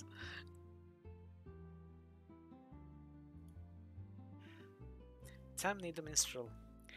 I've just come from Northward, and I don't feel like playing for him anymore today. My fingers are numb, my mind empty, my stomach grumbling. Sounds like me. Calm yourself. We haven't come from the castle. We're just travelers wandering through who heard your music and thought we would see who was responsible. So, what is a songbird doing among the falcons? Expiring, I fear. Do you know that I can sing the low theme from Aelia and Triphus? I can play most of Rise of the Kingdom cycle, and I know by heart the whole of the Tears of Valerinsis. But these men, these monsters, only have one song they want to hear, and they ask for it over and over. The Old Man's Wind, a song about eating beans. Why do you stay here then? I haven't a choice. While sharing a cask of ale with a friend, he told me of a small village where the wine was exceptionally strong and the ladies exceptionally thin. Once sobered, I resolved to take myself to this wondrous place and avail myself of its pleasures. To my horror, I found that my friend had mixed the metaphors, and I.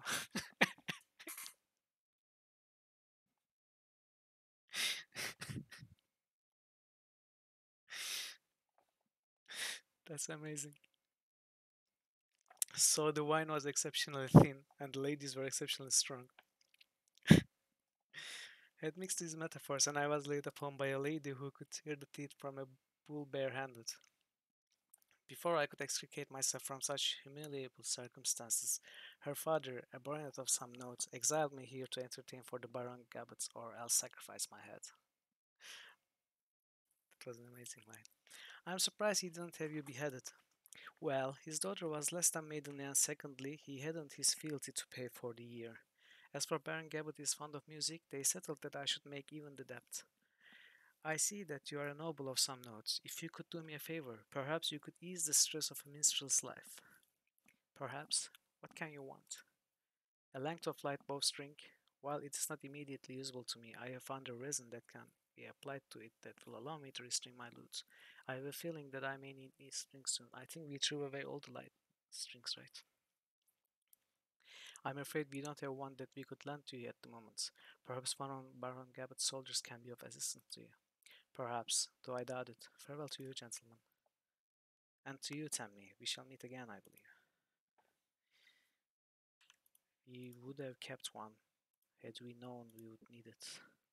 But we only have the thick ones, heavy ones, rather.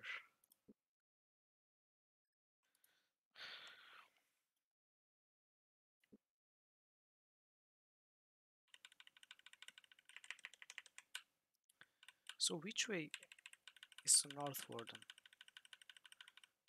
This one?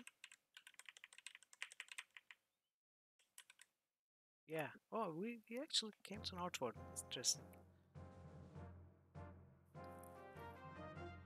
A treacherous and narrow path wound its way to the front gates of Northwarden Castle, scarcely wide enough to allow two men to walk abreast. Yeah, I saw that I missed something there. I'm gonna look at it when I go out. I was too hasty. Locklear strolled into the trees. Seeing a suspiciously ordered pile of leaves, he prodded its steps and was relieved to find that no one had left a trap behind. Still curious, he continued to burrow. We are rich. Palace, shop, no tavern? Come on. Where are we going to play this kingdom mine?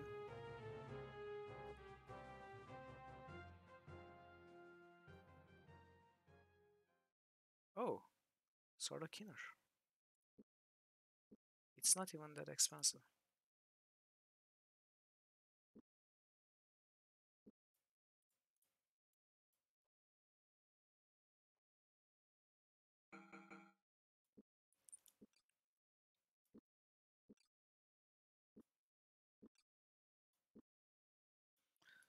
Can we sell these?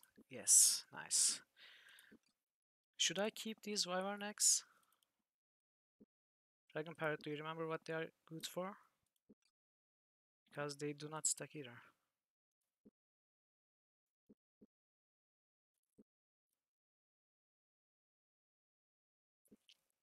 Should I keep them? Just tell me if I should keep them, but not if they are useful. I mean, not what they are good for. I'm not.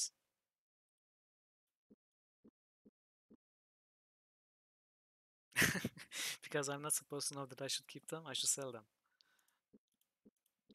I mean, I'm not going to keep them for 5 chapters if I'm gonna need them later. Well, will I need more than one?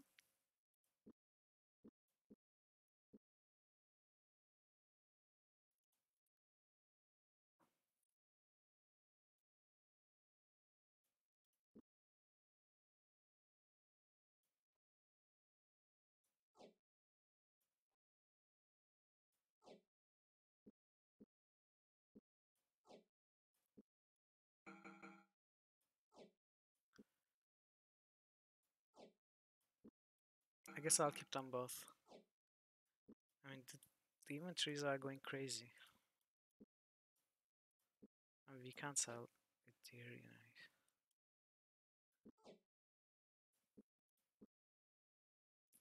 This is already full. This is more than half full. I have to get rid of something.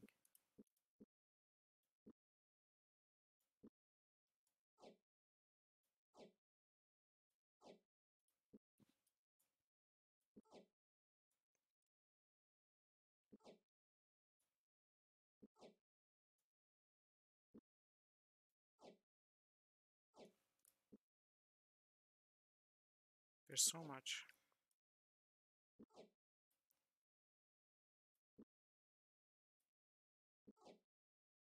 Okay, Owen usually starts first, so we should give the tuning fork to Owen.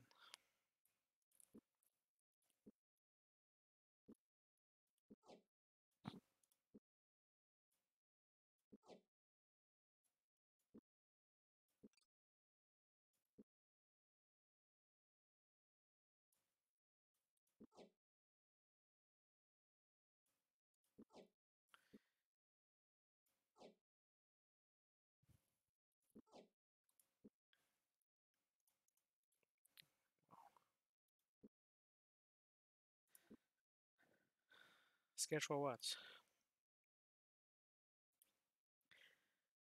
Left as a legacy to Northwarden by a baron who cared more about leisure than practicality, the Great Hall was still maintained with a military discipline, no corner of it left unscrubbed or cluttered by the unnecessary.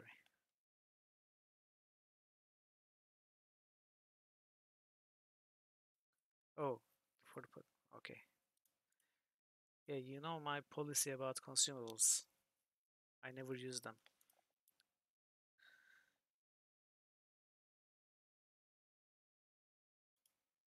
I don't know why I'm keeping them. So this is what I skipped, right?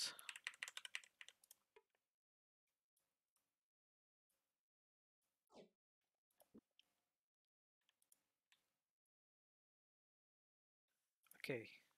Can we go west?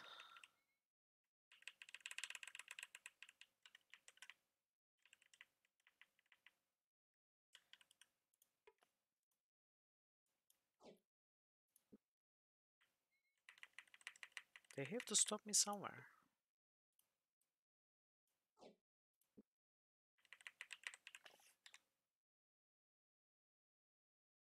Can I actually reach Raglan?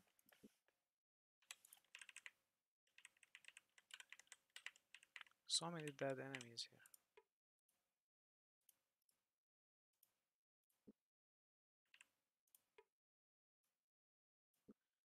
I'm not gonna even bother with that. Actually, let's throw this away. Let's throw this away. Okay, we'll see if it's shall we go further or we cannot go further. Like the Shuki said, I don't like the idea of going this way. Why? I just don't like the idea. We can't accomplish anything that far north. All that is up there is controlled completely by Moradel, and we would be walking straight into the enemy sands. Okay. So we finally figured out the limits of Chapter 1, at least to the north. We couldn't go north from Tirsog, we couldn't go north from High Castle, and we couldn't go west from North Borden. So the Mordor lands, this part cannot be reached. And we've taken all these roads, except Sarth, Egli, Taners, and so we are going to Go south to Canting Rush, Caval Keep, Prankstone, Romney, Sloop, Silden. Then I guess to Malik's Cross, Darkmoor, then back to Sethnon, Egley, Tenors, Sarth, and finally Krondor. Yeah, I think we should be able to. Because you remember the dialogue that's Locklear had with Skorath saying it was a diversionary route.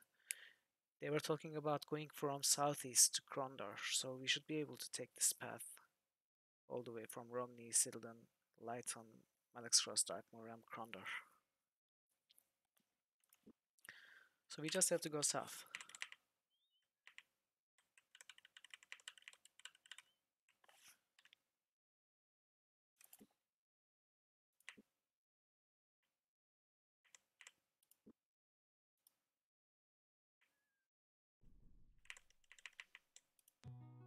Okay, it's this guy again.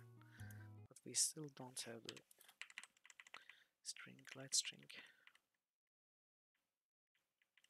You mean the town itself? We'll see.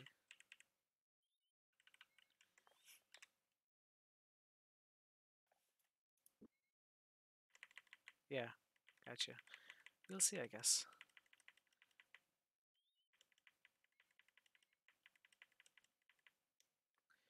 Owen was whistling. Suddenly, a very traveling companion had grown irrepressibly cheerful over the last few miles.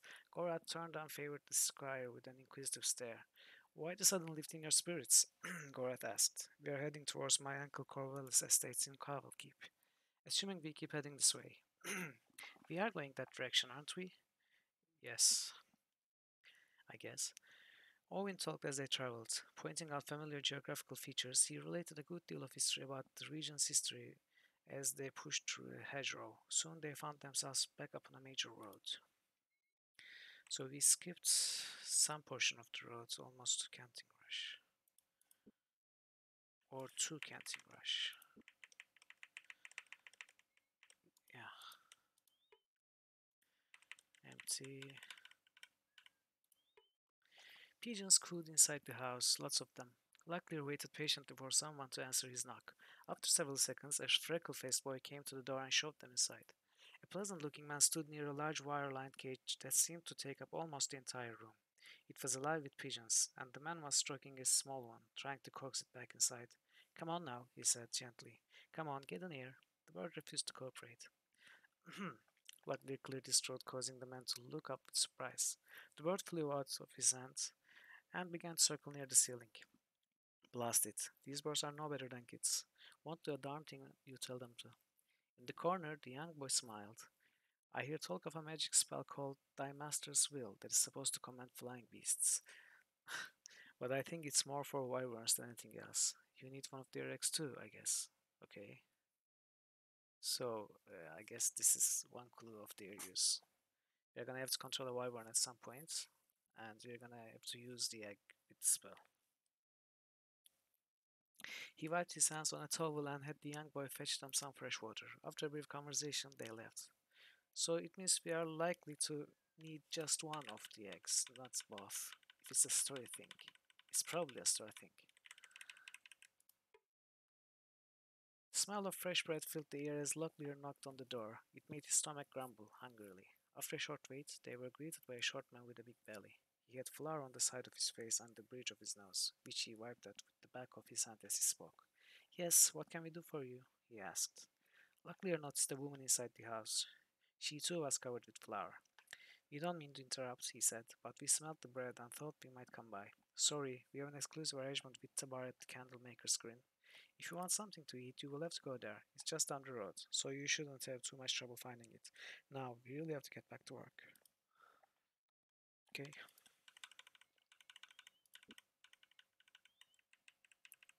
Is there something here? Yeah, it's continuation of the same path, I guess. Empty.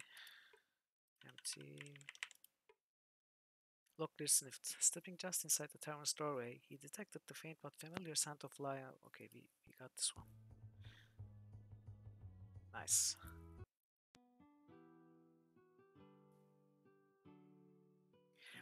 Whoa.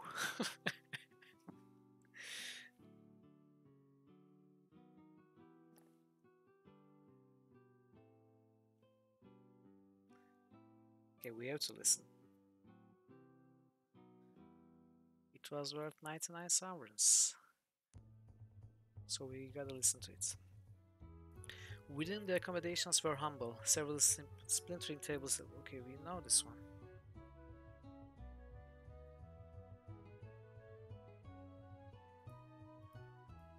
These are reused lines.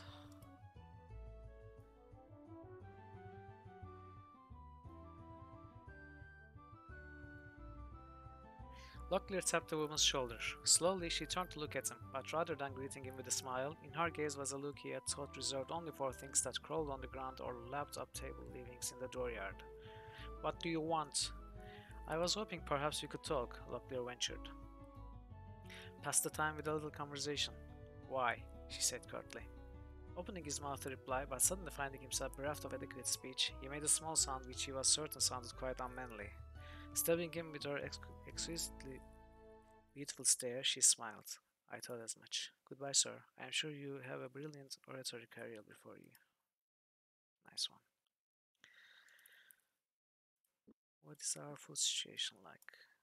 We still have too much.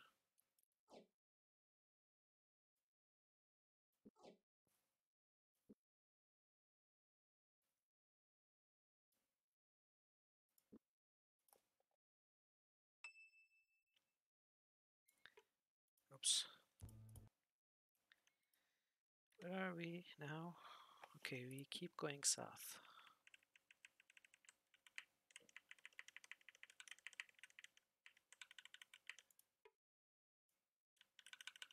Did we check all these houses? I'm confused. Owen rapped on the door with the back of his hand. Coming, hang on, just a second, said a mirthful voice inside the house. Okay, here I am. The door opened wide, and a large bearded man joined them in front of the house. Owen cleared his throat, then said, We'd like to talk with you, if you could spare a moment of your time. Now, the large man was eyeing Gorat suspiciously. Wait a minute, he said, a broad grin erupting on his face like a volcano. Lurok hired you, didn't he? The man rooked back with a laughter. Oh, this is going to be the best joke yet.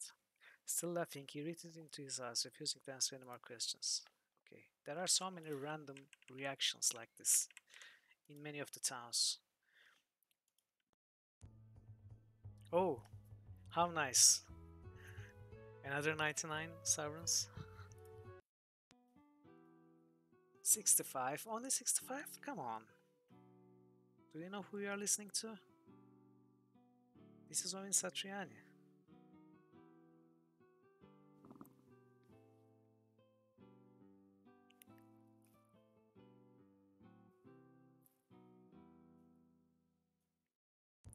They know nothing about art.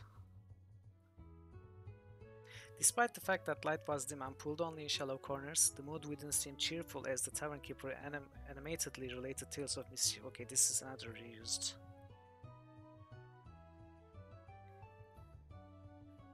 Okay.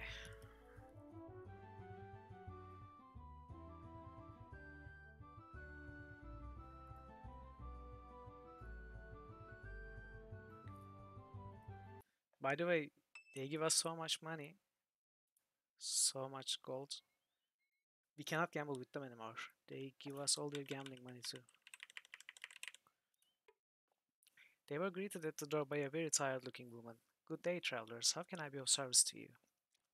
What can you tell us about Canting Rush? We are curious about this place in which you live, Lutker said kindly. Well, sirs, it's a nice enough place, though lately there have been some shady looking characters hanging around by the well. She paused for a moment, then pointed to a nearby field. My husband is out harvesting grain. He works over there. Let's see. What else can I tell you? Oh, yes. Be very careful of the sorcerer who lives down the road. Of sorcerer who lives down the road, okay. He has a habit of tricking people out of their money. Ask them 3 questions. The first 2 are very simple, but no one has ever answered the last one correctly. They thanked the woman for her time and were on their way.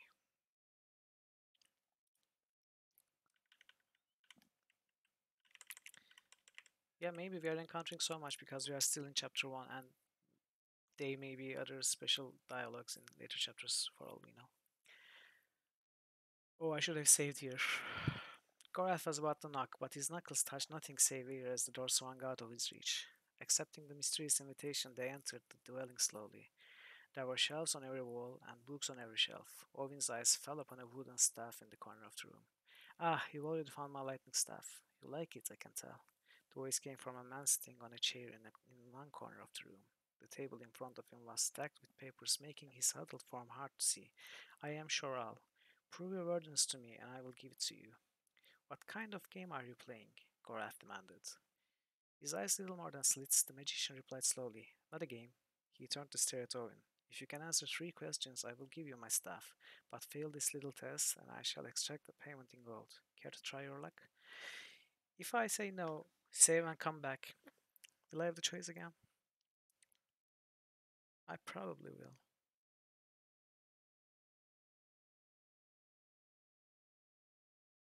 Should I try?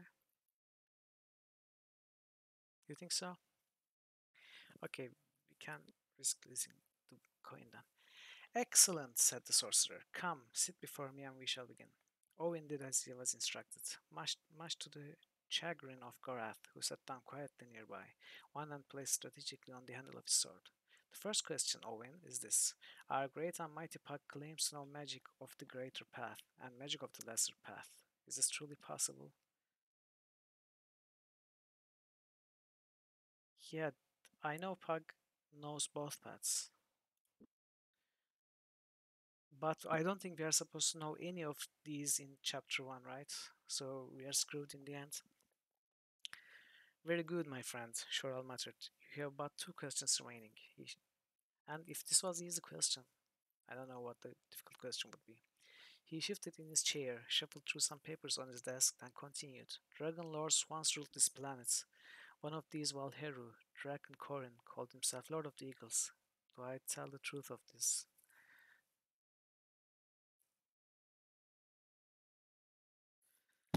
Does he tell the truth of this?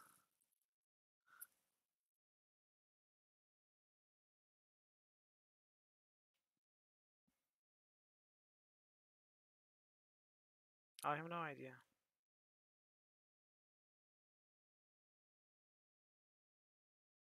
So the woman said the first 2 questions were easy, and the way the first question was phrased, it sounded like he said something correct and just wanted us to verify. So if this is easy in the same way, I guess this would be correct too, right? Let's try. I'm, oh, I'm sorry, my friend, you have failed my test. Shoral waved his hand in the air and muttered an incantation. A blast of unseen energy swept around the room, and one by one gold coins began to appear in the air, dropping noisily into a large glass jar in the corner of the room. You thief! Shouted Gorath. Give us back our gold. Owen held out his hand to stay him. No, Gorath, the question was fair. We must leave. So how much gold did we lose? All of it? What? Okay, we are loading. I don't care where we last saved.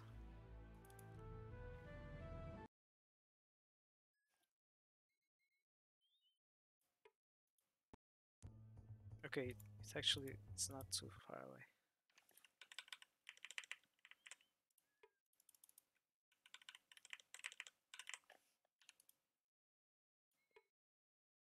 Lord of Tigers? Yeah, well, now we know the answer. You have answered correctly once again, said the sorcerer. His smile turned icy. Now, only 1 question remains.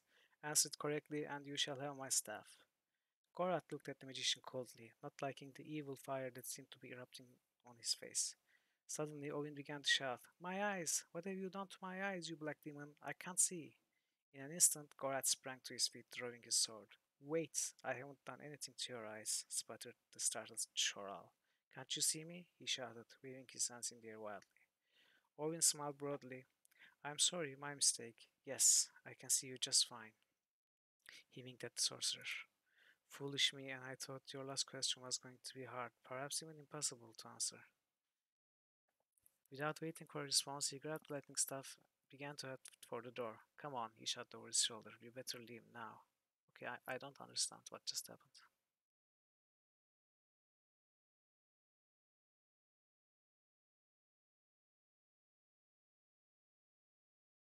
What's the question? Can you see me? No, I don't get it either. I'm going to read it again.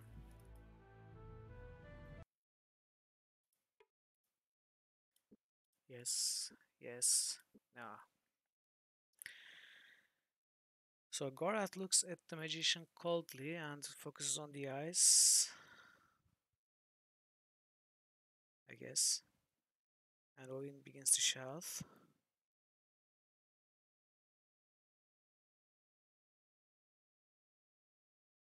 Oh, maybe, yeah. Maybe it was a trick by Odin.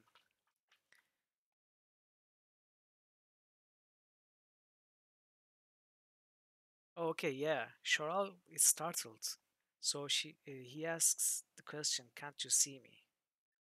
And that counts as the third question. That's very smart. Yeah, interesting. We can get rid of this. Wow, Owen, good job.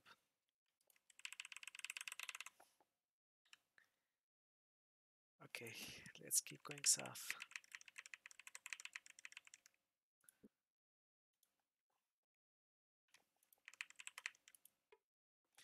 The hammering inside the house offered a perfect musical counterpoint to Luckley's rapping on the small front door.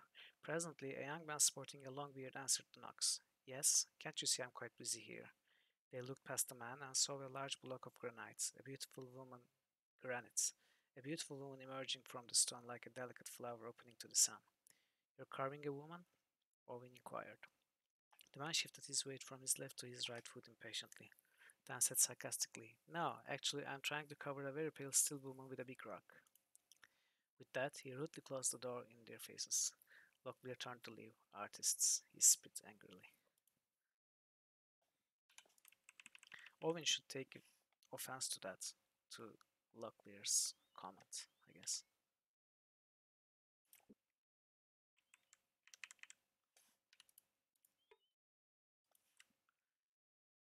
"I believe I'm familiar with this kind of luck. In days past, some men required their ladies to wear locked undergarments as an assurance of chastity while they were away. As stories go, the man gave the keys to these undergarments to none but their closest and most trusted friends. Naturally, the ladies did everything in their power to convince the friends to use their key to remove the uncomfortable things, and many illicit romances were said to have developed. The lock was always replaced before the husband returned home, but after unlocking the device, the key was often left with the friend for the next time the husband went away. In the meantime, the secret lovers would sometimes find an abandoned well, put on one of these locks, and use the key to hide their love notes. Shall we try to open it? Interesting. You don't have a virtue key, right? Because I didn't buy one when I found one. So we should take a note of this. Where are we? South of Canting Rush.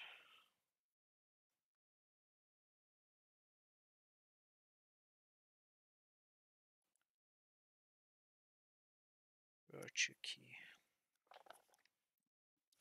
No, I think it was 270 gold pieces or something before haggling, but I didn't have gold then. I found it while I was doing the maintenance of stream in one of the early shops.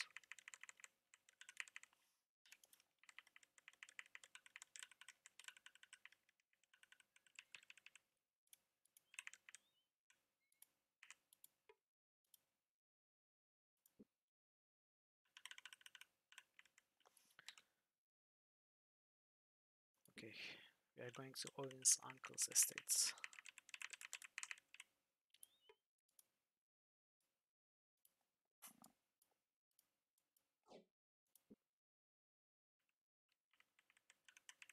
Yeah, probably. We haven't really found any key shops. I mean, those that are specifically key shops. Hello, good friend. We would like an opportunity to speak with you. May we come in? What? What do you want? I said we would like to talk with you for a moment and perhaps get some fresh water for our pouches. Huh? You want fish water for your cows? No, I said we'd like some fresh water for our pouches. and we'd like to talk to you. What? Could we come in and speak to you? What do they want, dear? They say they want to come in and sleep with. They want to see our ducks. We don't have any ducks. Why would? Oh, never mind. Never mind. Sorry to have bothered you folks. You want to eat our yolks?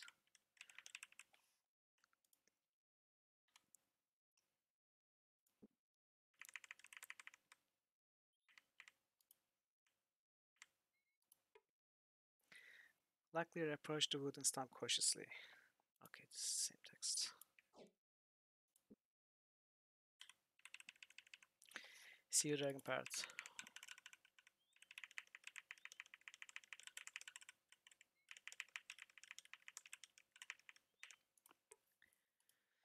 Empty. Okay. Caval keep is 2 west, so this should lead there. Let's save.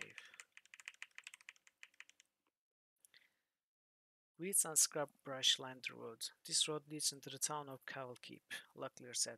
Do you think we should go in and have a look around? Yes. Okay, we will find Quainir. Locklear leaned over the well. Before he couldn't see anything, but heard a gentle bumping below as the bucket rode on the crest of the deep water. Wow. Really? I actually feel bad doing this. I mean, I could at least leave the royals. Tucked away in the Mitkimian countryside like a hidden treasure, Kowalkiv was a rustic ray of sunshine in the stony enclosure of Kenting Hills.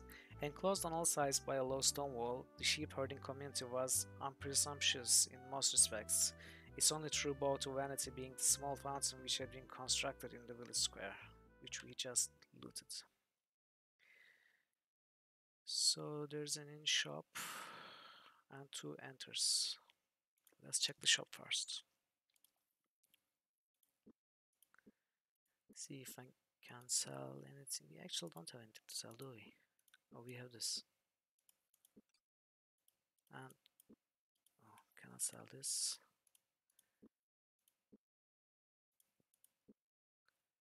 Uh,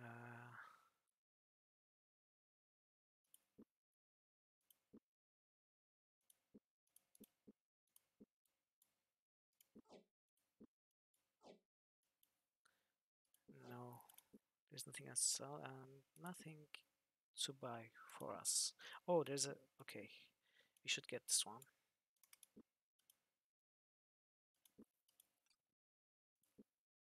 Nice.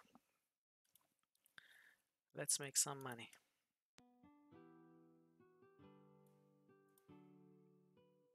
Wow, 130 sovereigns. Too bad Dragon Parrot is missing this. He won't believe it.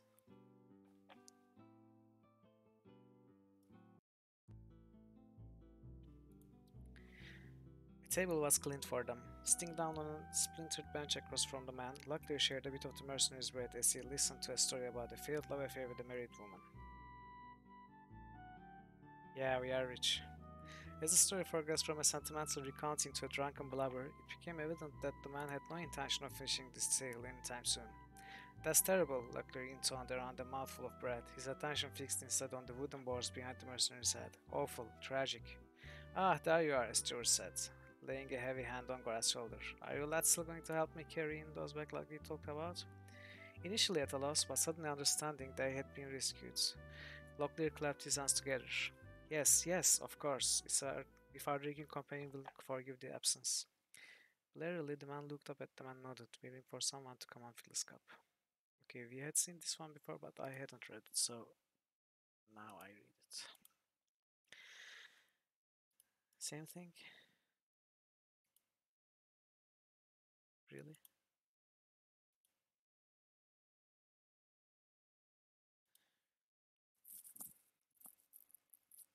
Locklear's stomach grumbled. I think this is. I'm Peter, sometimes known as Peter the Grey. What can I get for you today? So, barkeep, what sort of fare do you offer in the Duck's Head? Only the best in all the kingdom. What can Peter interest you in today? A bit of roast chicken with a hunk of cheese? Spitted roast with steamed potato eyes? Or what ho, the house special, duck baked in a lemons and stuffed with roast peel crumbs. How does that strike you? I don't suppose any of those come in servings for the road? Oh my goodness, no. We can prepare rations for you at the very reasonable cost of 14 gold per pack. Shall I have them made? No, thank you. As good as that sounds at the moment, I think I'm going to have to pass. I just realized I have a few other expenses to attend to first. I'll let you off the hook, but just so long as you remember the dogs head after for a drink or something to eat. Do you have a spare room where we could lay down? I could use a nap. Need a bit of rest, do you? I wish there was something to do for you, but the only room open in Duck's Head is this scullery. You wouldn't mind sharing with someone? Truly, I would like to help you, but the rooms I do have to let are full up, and I don't think my Scully would want to share. The room is only just large enough for him to squeeze into, and it's a tight fit as it is. With three of you in there, we'd have to stack you like bricks of wood. I'm sorry.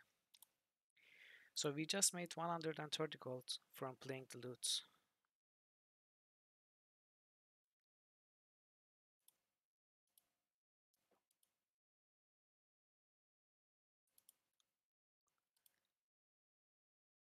Yeah.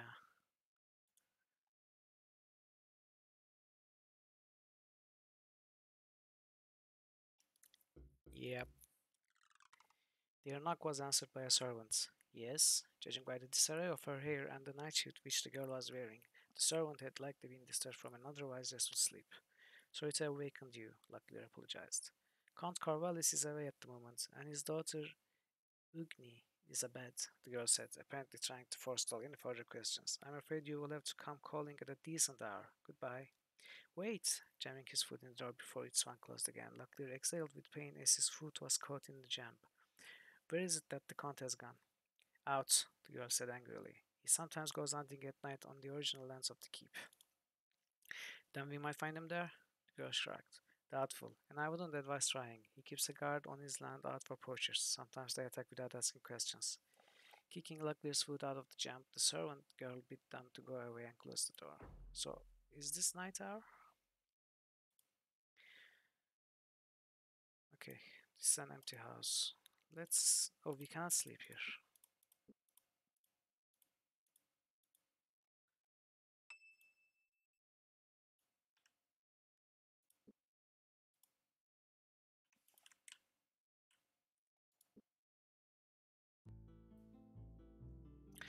The door was ajar.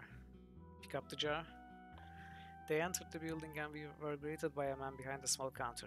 Can I help you? He inquired. Perhaps you would like to open an account with us. I suppose that would depend on what you could do for us, Luckley said with a smile. They spoke to the man about his money lending business and services that he could provide. Thanking him for the information and promising to return, they left. Luckley aroused the occupants. The door cracked open with a small squeak, just enough space to allow a pale-eyed girl in a dust-caked skirt to peek out at them.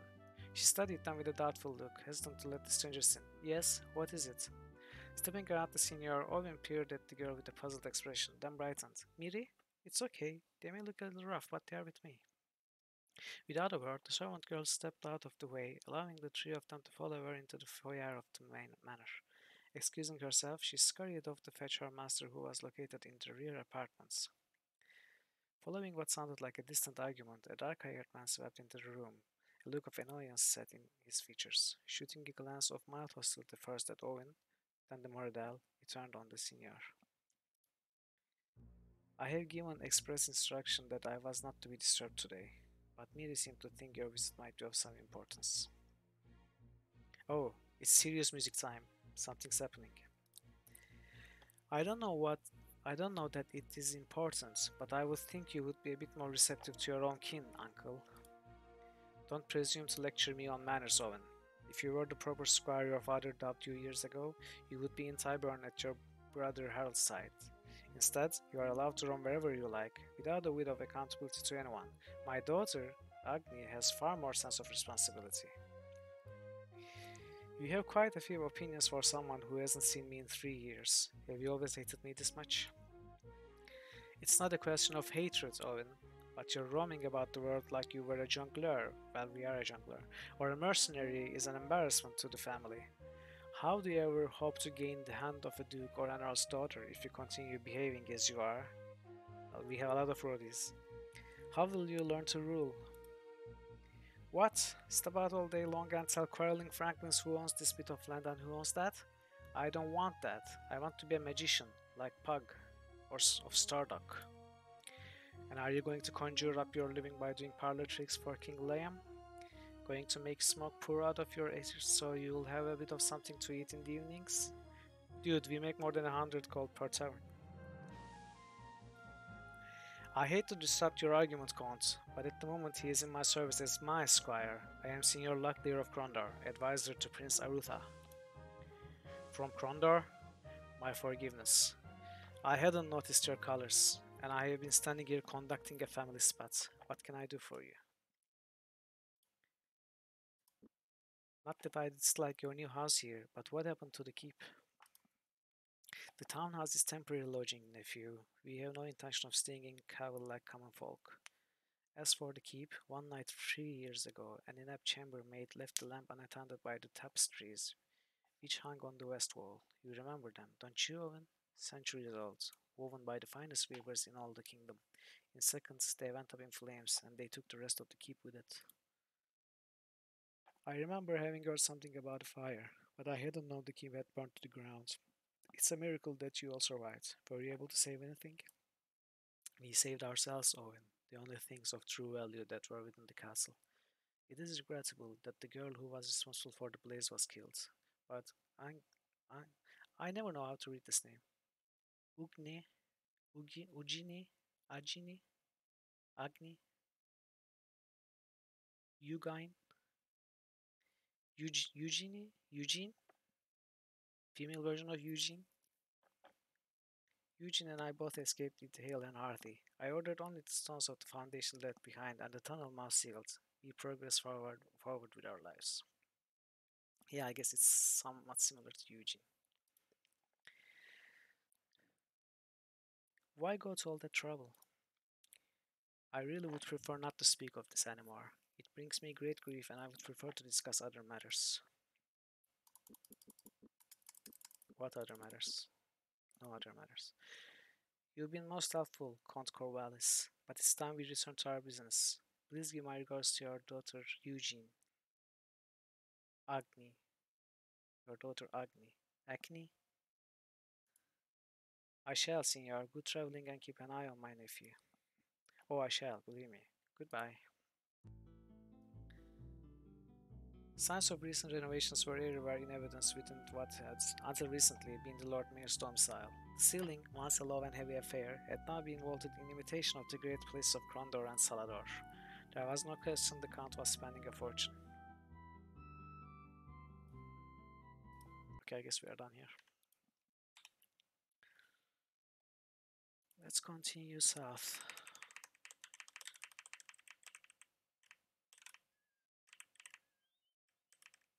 I wonder just how many chests I have skipped by following the roads and never looking to sights. Wait, are we going to right track? Oh, wait a minute. We bought light string, so we gotta find that poor guy.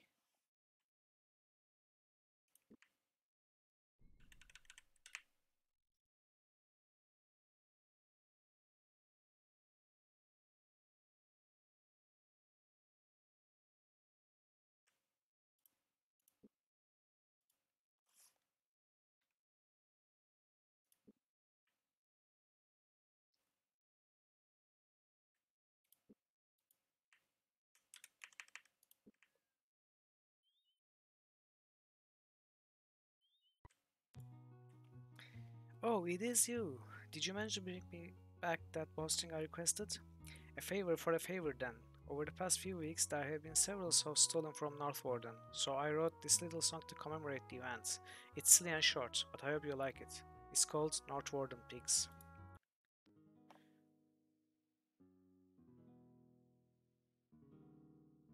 In the north of Moradel are vicious to a man. Get too close, they'll run you through any way they can. But no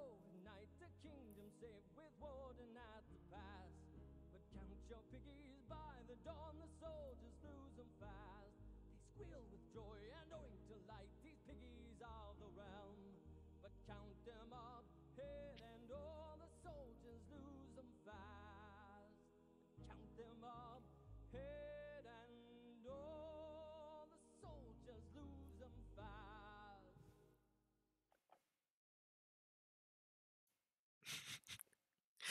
Thank you, Tamni. That was most enjoyable, but I'm afraid that my companions and I must be off again. Things to do. I bid you farewell then. Come and see me again. Sure we will. If I ever come to Northwarden again, you can be assured of it. Good day. And he never ever returned to Northwarden again. I guess that's a nice quest reward. It probably doesn't mean anything, but it's a special track, a song that we might otherwise never be able to hear. Yeah.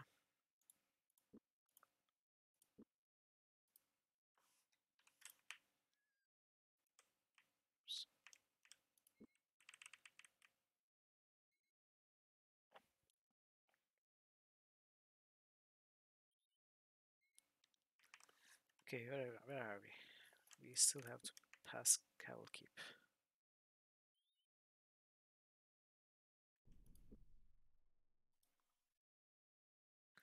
Yeah, I think so.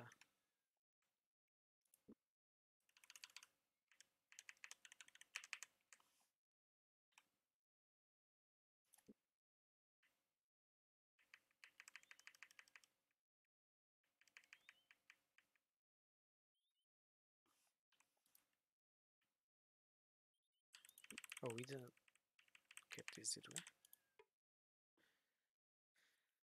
Locklear pushed the door open. As he passed through, he noted. Okay, this is generic in thing.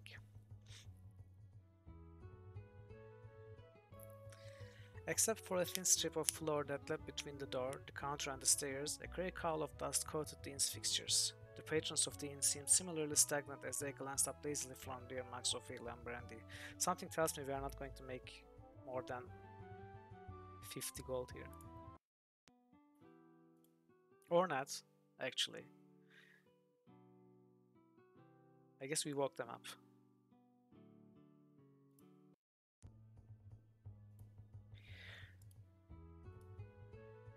So what's our food situation? Let's get 7.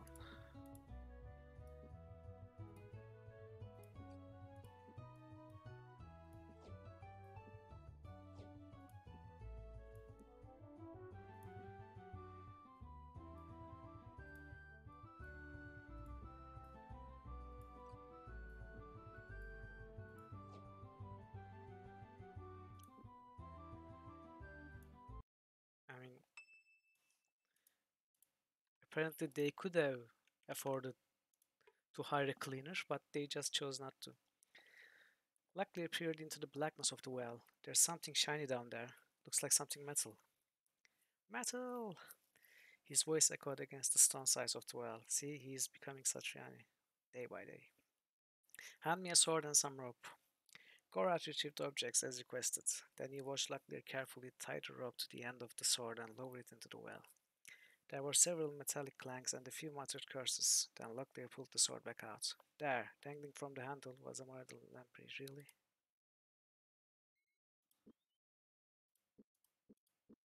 Okay. I guess I'm spoiled by all the treasure we found in the wood.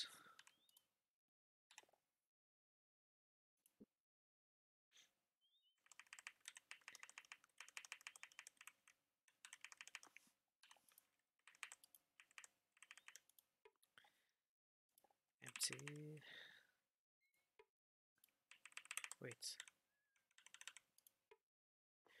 Locklear pushed the door of the wooden barn. Inside, he found stalls containing standard mixture of animals. Mixture of animals? The floor of the barn was covered with a pungent mixture of hay, dust, and animal dung that made his eyes water. He was glad when they left a few minutes later. This looks like a real man. It's kinda scary.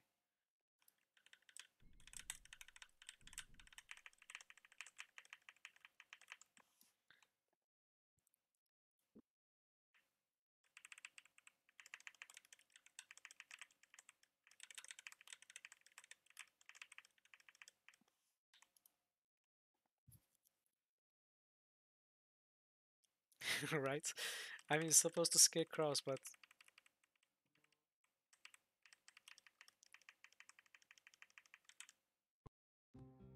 okay, another trap thing. Oh, this seems simple, except okay. So wait, I think I messed it up.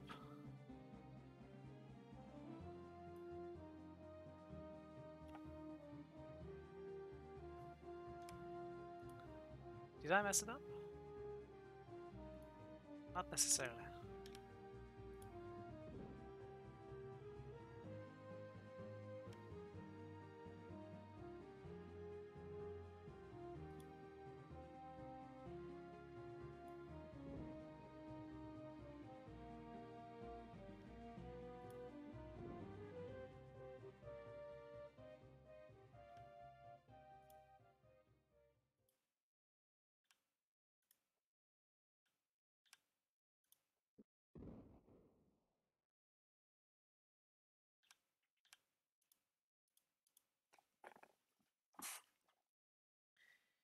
Fixed. Okay. Hmm. Evelyn said, think we should investigate further? I don't know why I skipped the first line. Off in the distance, a hiss whispered in Luckley's ears. A hiss whispered in Luckley's ears. So a hiss whispered in Luckley's ears, and Owen asked if they should investigate. That's weird. Leading the way, Owen turned down the short path, his steps becoming more hurried as the faint hiss grew into a pounding torrent of sound. At last they found themselves standing before a sparkling waterfall. White ladder churned from the waterfall's lip in a burst of sunlit spray, crashed over natural stone tiers into a small pool of pine-smelling water. Broad-leafed and lush, dark ferns grew up the face of the arroyo like a living carpet. Everywhere there seemed to be life moving and crawling. Enter, there's an enter option, and Locklear strolled into the trees. Noting a suspiciously ordered pile of leaves, he suspected that someone may have hidden something underneath. Oh, cool. How many uses for? Good. I guess I'm going to throw this away. Not like we need a lot of coin anyway.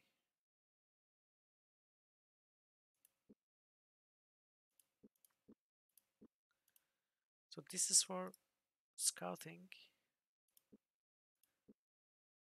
and Gorath already has one, so we can sell this one. We don't need another.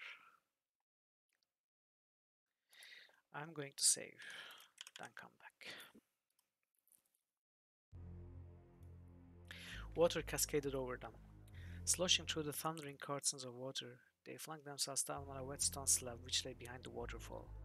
Wet strands of hair dangling before their eyes, they looked around their new surroundings. A door was set into the face of the rock, and on either side an empty iron brazier was bolted down the door's frame. Brazier was bolted to the door's frame. To the right side, there was a small darkened niche. Luckily stood to take a closer look at the mysterious hall, discovering there a chessboard. Looks like someone was getting ready to play a match, but they were missing a knight's piece. Okay, we need a knight's piece.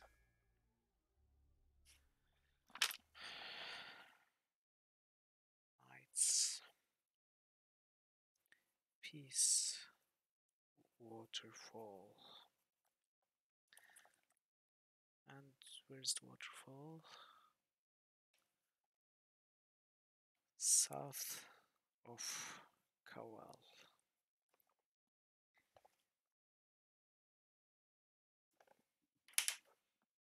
Yeah. Oops. My hand automatically goes to WASD. Maybe I should remap them.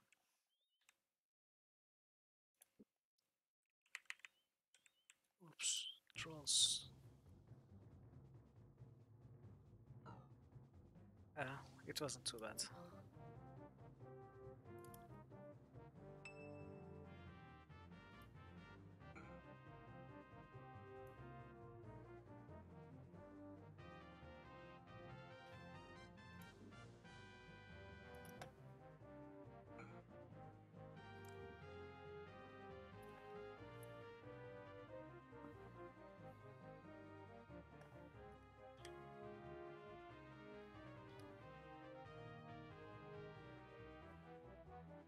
Maybe I should have tried fighting them.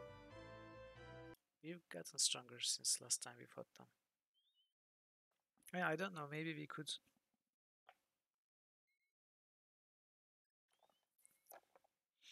I'm not sure though.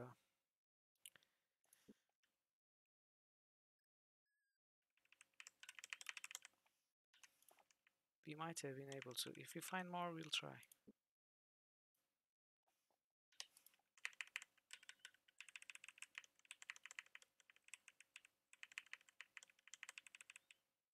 Okay, we can kill these instead. They were stopped by two men. You will go no further, one of the men commanded. Before any shall enter the temple of Banath, they must strip off all metals. Locklear scowled. Under whose authority do you make these demands? We are representatives of Prince Arutha, and order you to let us pass. The man seemed a bit taken aback by this news, but as they departed, they continued to speak of their levi. Metal is base and offensive to our god. He who enters this temple with metal on his person shall be struck dead. From the other side of the temple, almost out of earshot, Locklear heard, "By the will of Banath." Okay, are we actually going to die?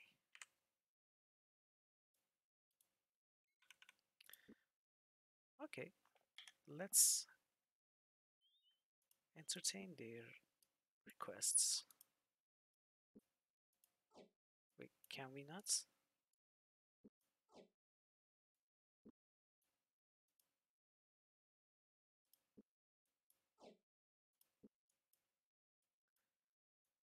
We actually can't get rid of the weapons, right? So this idea will never work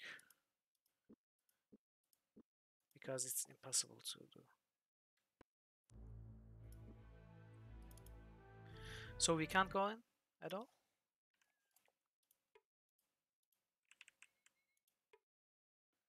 Oh, we could.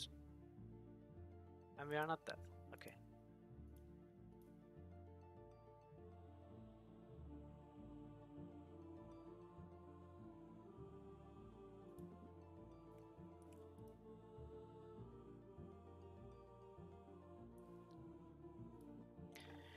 The hour was sounded. Clapping his hands over his ears, Locklear looked resentfully up at the brass bells as they passed underneath them, mourning the fact that they hadn't a bit of beeswax to block out the clanging noise. If the priest leading them took any notice, he made no sign. The lector of the Temple of Banath greeted them at the door to his study, a graying man with rounded features who patted each on the back as they passed inside to his study. "How may the servants of Banath be of service?" he asked. "I'm not certain," Locklear said, taking a seat by the window. "We have a difficult journey ahead, and I was hoping that perhaps your god might have some insight into our predicament." The priest motioned for him to continue.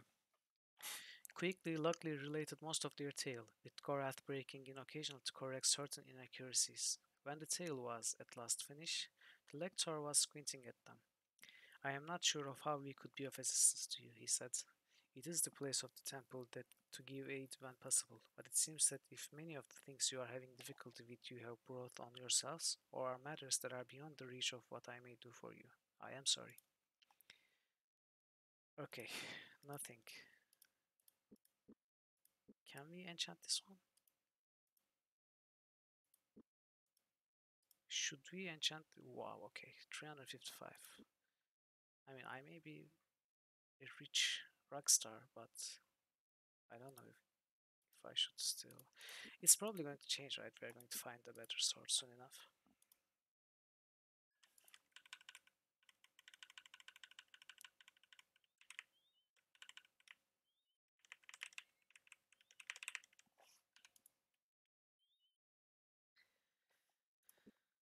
Let's continue east.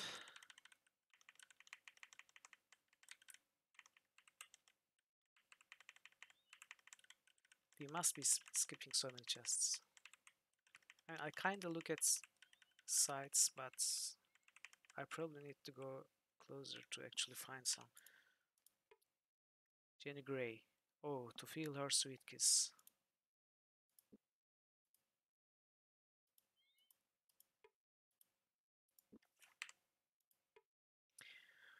Damon Boyersmith. He didn't want to go. Okay.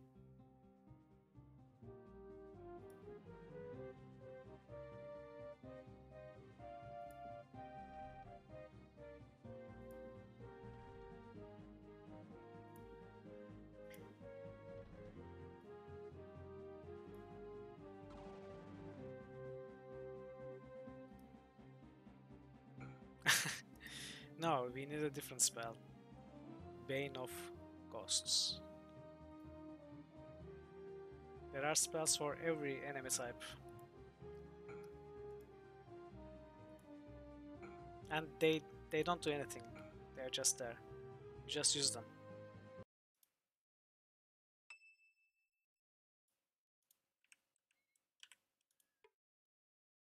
Cory Parlance. Lost his life fighting a fire. With fire? Probably. Oh, okay. So this one is worth digging. Another Jenny Grey? How many Jenny Greys are there? No? What is this one then? Nat Tellers. May the goddess of death be gentle.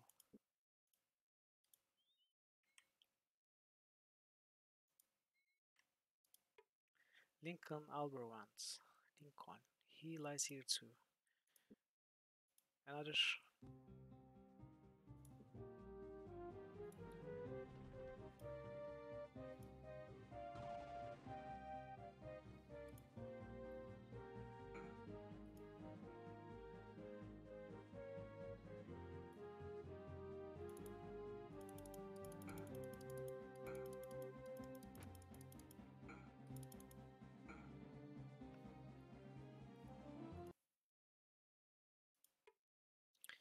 Jason Virtue. He sank off key. Wow. I'm glad I have trained barding then. Oh, Virtue key. Cool. So I guess we go back to that well now. Leighton Dink. No longer can he hate his name. Well, what? The graves change locations for some reason. Kyle Bruning, always our loving son.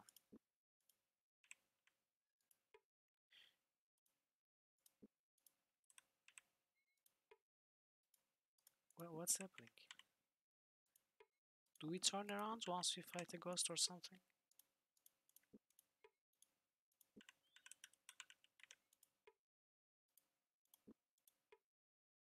Marty Hipper.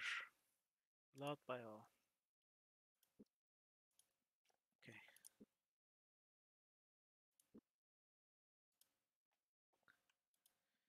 So where was the well? South of Canting Rush. Where's Canting Rush?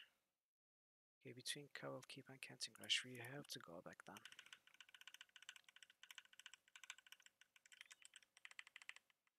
Welcome back, Panzer.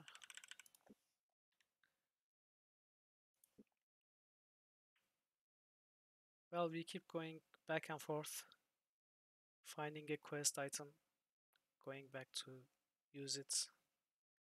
We are making progress, somewhat slowly, but we always knew it would be like this because we are trying to explore everywhere. We don't need to go at 3/4 of this map to finish the chapter, but we are trying to go everywhere, so it's expected.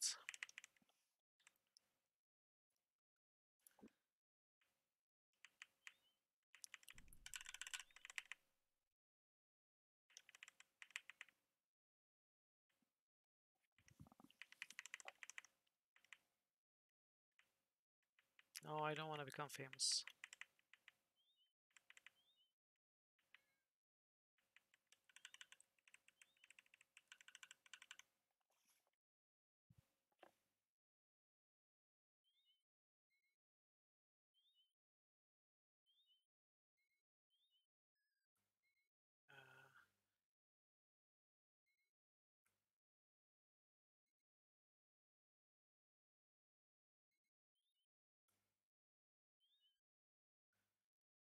Okay.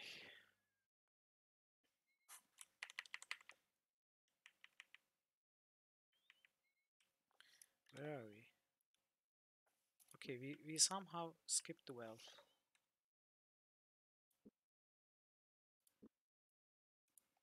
It's supposed to be south of this village.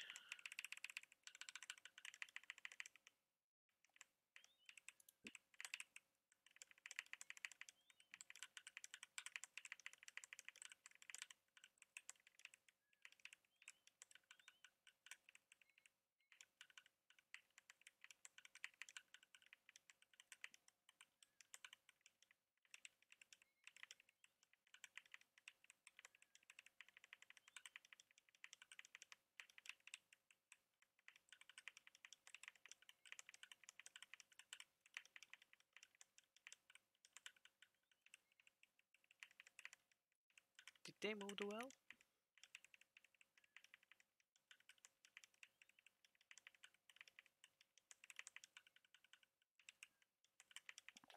What?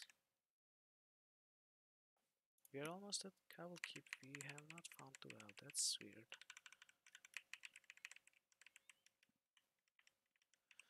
Yeah, it's terrible. And you can stick yourself to the road, but then you go very fast and it keeps turning left and right. You don't understand anywhere anything you see.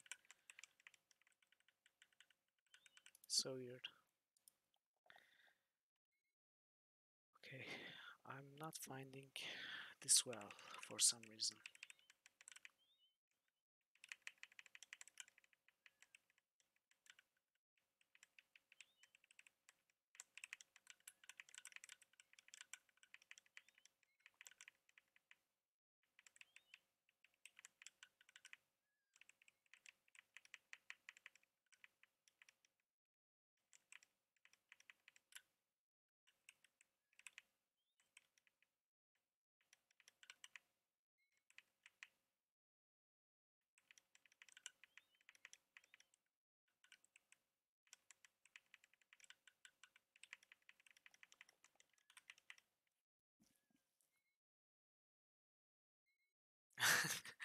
Yeah, it's possible, I think. I mean, at this point, it's the most likely explanation. Where are we? The guards advanced. Responding to an unheard call, they brandished their weapons, keeping an eye on Locklear while simultaneously forming up to prevent entry into the house. Tell the prelate to stay down inside. One of them shouted to an unknown companion. We may have an ambush on our hands. What? Did we find something special? Looking for the well?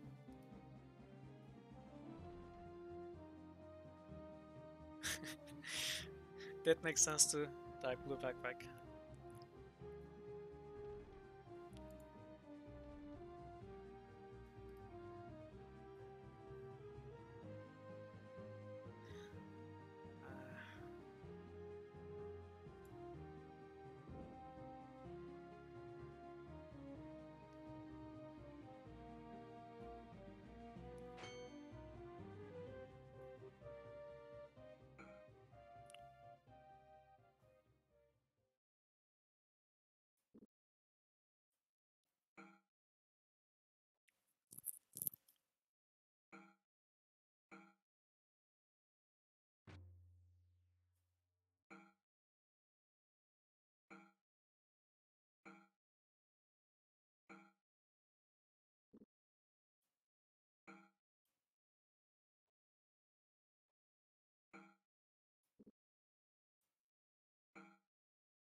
Uh, didn't we kill these? I don't know if I should save, because I'm wasting a lot of time. Locklear counted. Although he had beaten tremendous odds on his various adventures, he knew the sheer numbers of opponents could easily overwhelm them.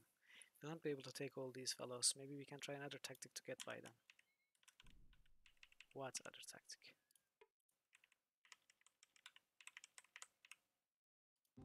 No. Okay, so every time we get close, 5 of them attack us.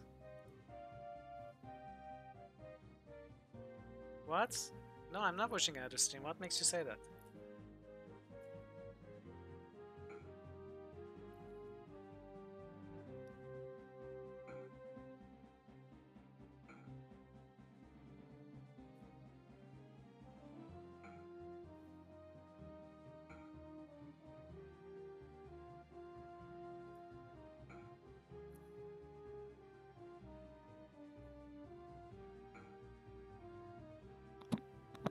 No, I'm not.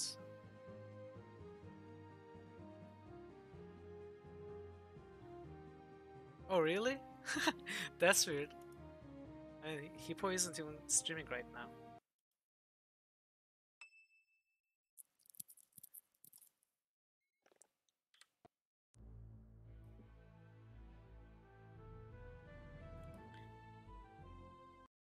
I don't even use that account anymore.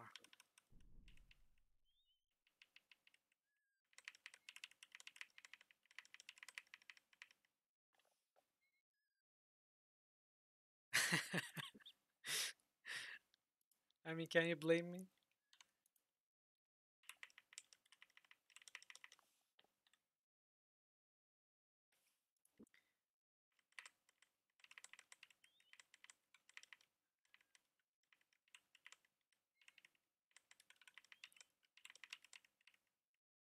Oh, is it this one? It was an unusual well. Luckily, Renaissance to the wooden crank, tried to turn but discovered it was jammed. Reaching down to get a better grip, his fingers scraped against something hard and smooth. It was a small round lock. I believe I'm familiar with this kind of luck.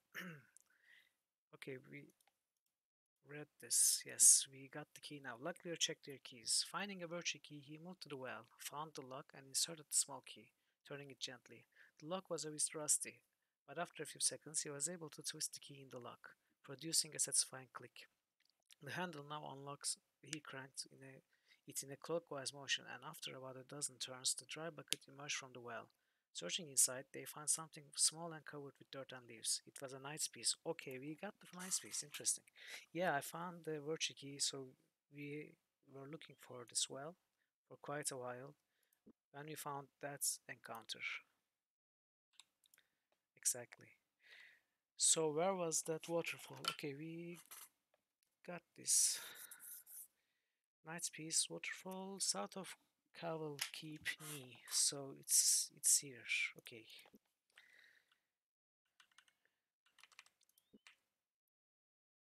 Let's charge to Cowell Keep.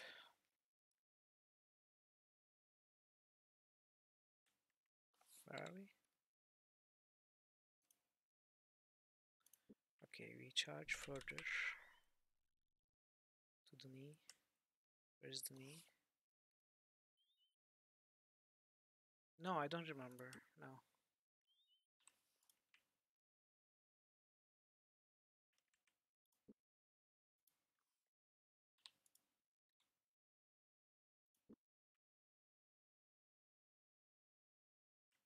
Should I remember? Is it something important?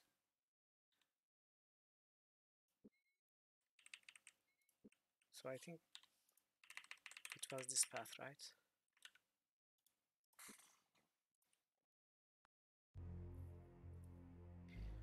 Water cask. Okay. But they were missing a piece. Owen smiled. If it doesn't occur to you, you are as thick as a stump. Locklear nodded, collecting the nice piece they had acquired from the well in Cantic Rush. Setting it in its fixing place, he grinned with satisfaction as the door swung open. If that isn't an invitation, I've never seen one, Locklear said. Shall we? Yes. Cool. Is it terribly dark, or are we spun the other way around? That's weird.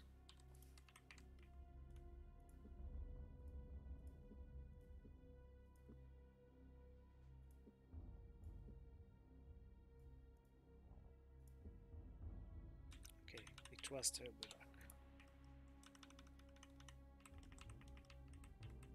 How did what happen?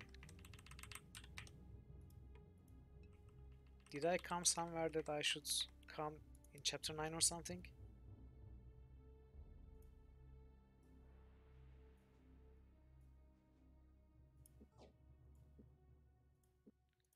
Oh, we are almost out of food too.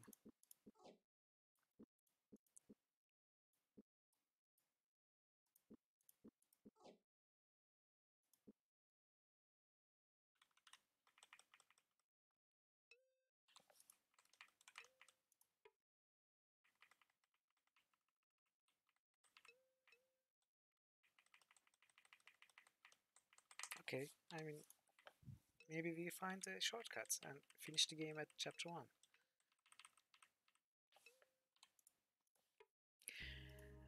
Moral wordlock. A shimmering field that reaches far, yet it has no tracks and is crossed without paths. A shimmering field that reaches far, yet it has no tracks and is crossed without paths. A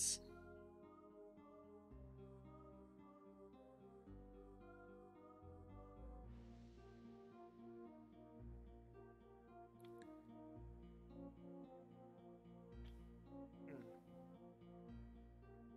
I mean, the first thing I thought was something like Horizon, but maybe it's Ocean. Yeah, Ocean.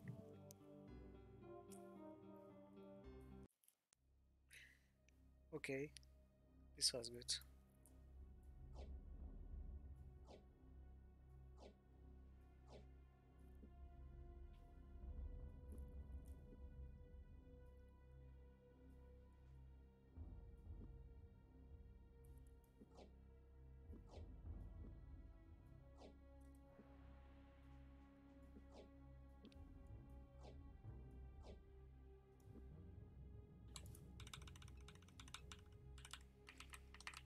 Hmm, there's a path there, and a door here.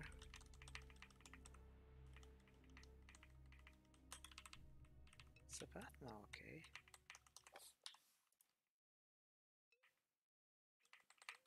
Another door. Select up sites. Yes.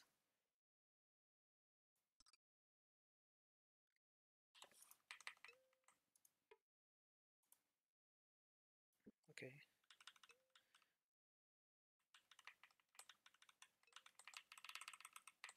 Path here. Hmm. I don't think we can pick this. Did we save?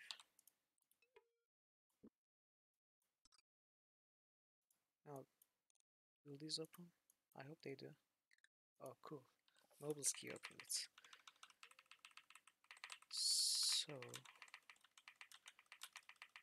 another door. Another door.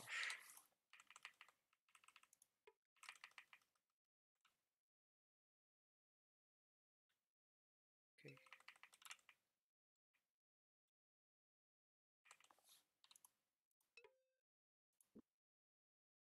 Same key? Yes.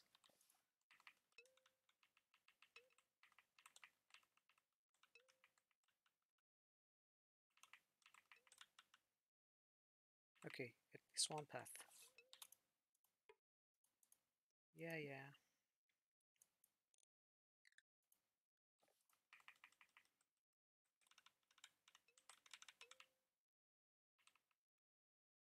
Hmm. Okay, there's a pit there.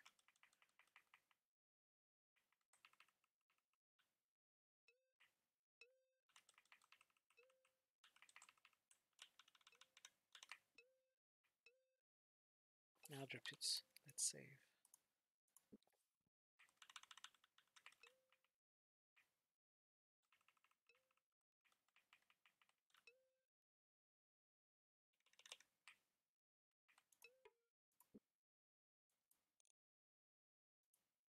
Hmm.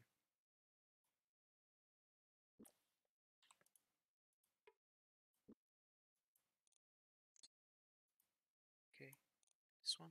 No, this one won't work. And we won't be able to pick it. So we are not getting past the store.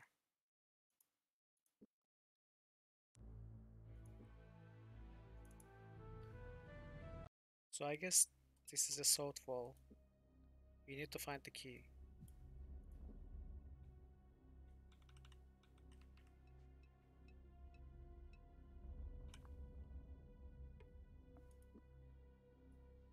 Yeah.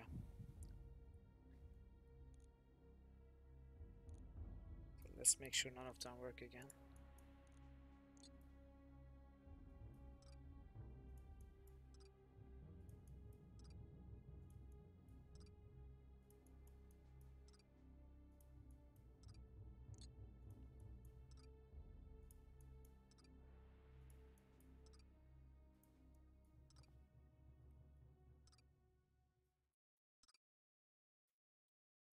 It's probably possible to open the store, but it would take a lot of time. You would have to focus lock picking on lock clear, then do this for a while without letting the lockpicks break, but fail many times and let the skill grow. It would probably take an hour or so.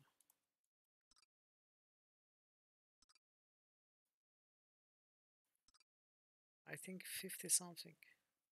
Yeah, 53.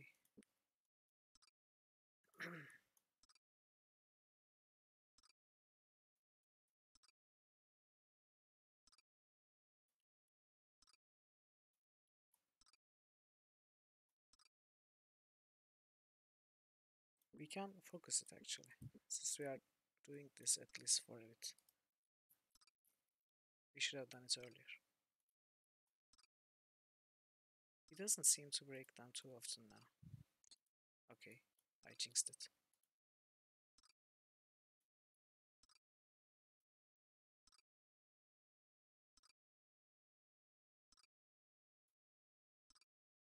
Do we gain skills? Okay, 55. Hmm.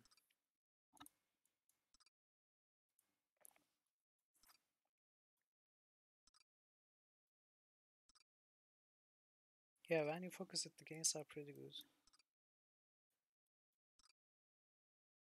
But I don't think we will get it. Oh, we got it. Nice. So it actually worked.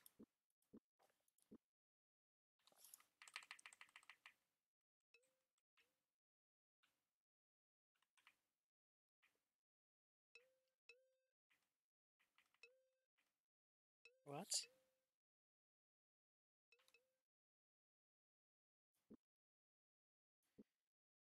Okay, let's rest a bit.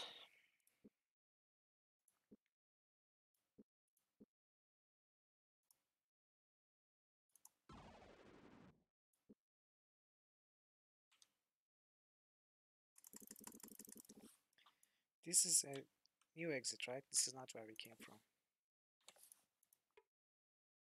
Stones littered the stairwell. Taking a few steps up, Luckily realized the passageway was utterly choked with stony refuse. It's no good, he said with a sigh. We won't be getting through all that mess. Okay, so we've come all this way for nothing for now. Maybe this way?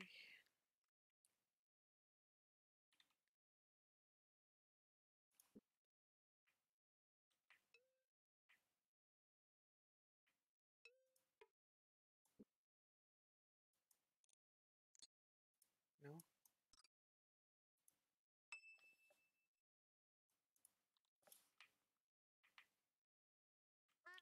Oops. Nice death. That was the most exciting death we've ever got.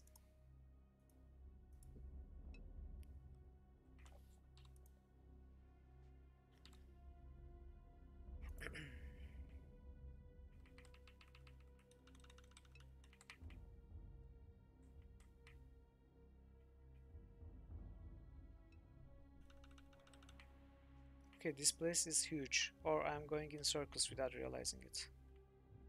No, a new chest. Of course, it's trapped. I don't know why I didn't.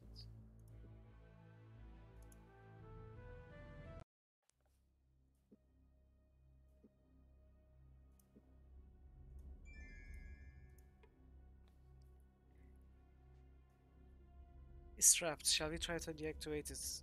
I have no doubt that we will fail. Okay, I'm actually surprising myself. Twice in a row now. Alta Fane's Icer. I remember using this one.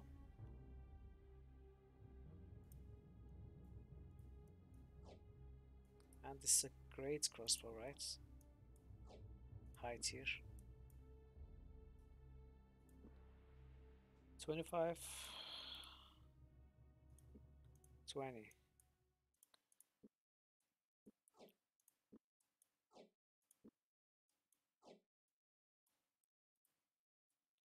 Yeah, so I should start saying bad things constantly. Become the most negative person.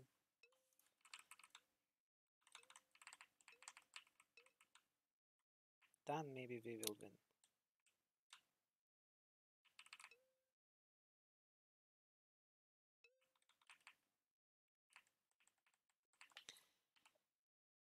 Okay. I wonder if there's only chests here or Something more interesting than loot. It looks like pretty high level, high quality loot, but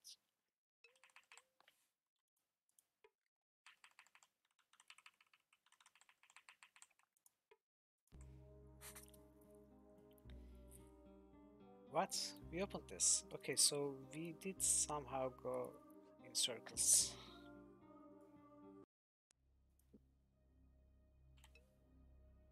Yes.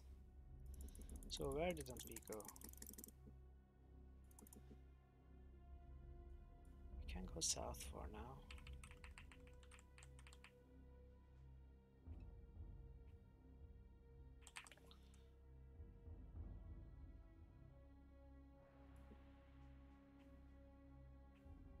Oh. Oh wait, this is where we entered.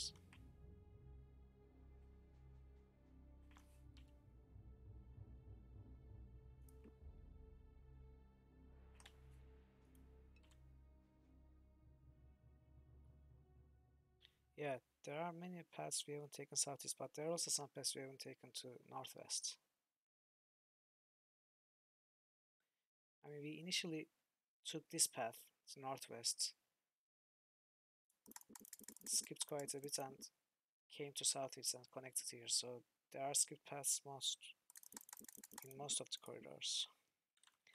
So let's take the same path again, choosing the ones we skipped this time.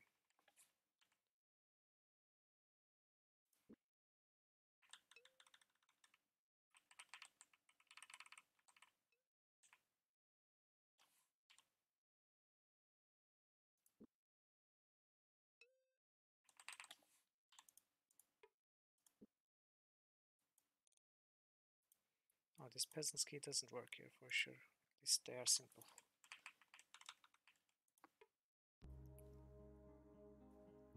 Whoever has it Whoever has it is angry, whoever loses it is angrier, whoever wins it has it no more. I think at some point I knew the answer to this riddle. Temper?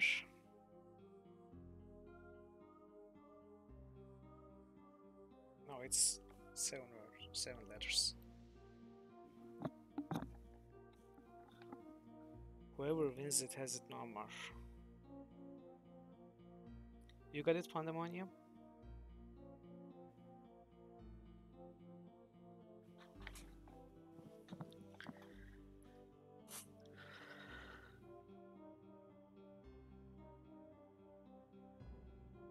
Quarrel?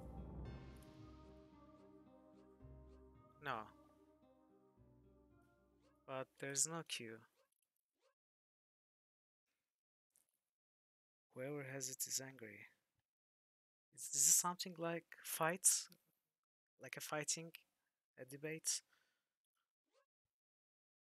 Discussion?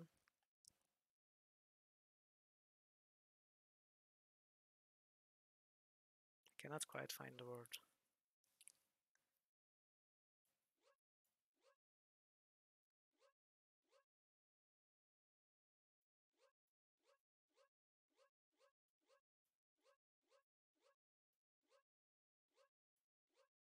Lawsuit?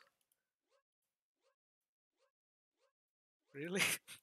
Is it lawsuit? What is this? It's not lawsuit though. It was very close.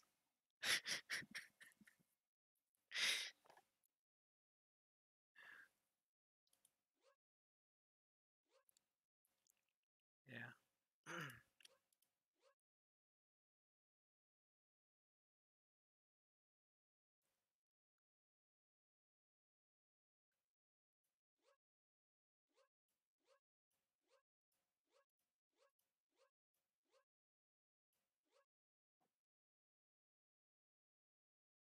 Yeah, the guess is like a fight or something, right?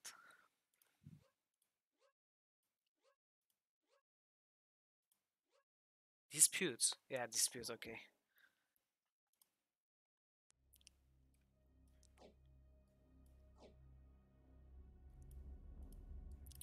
Got it. Got it.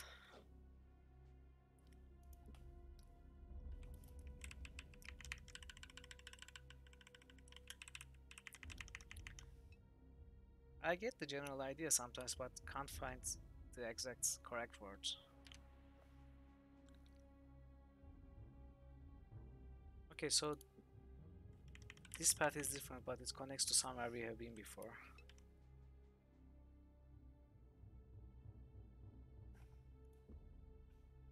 Actually, these all connect to each other, I think.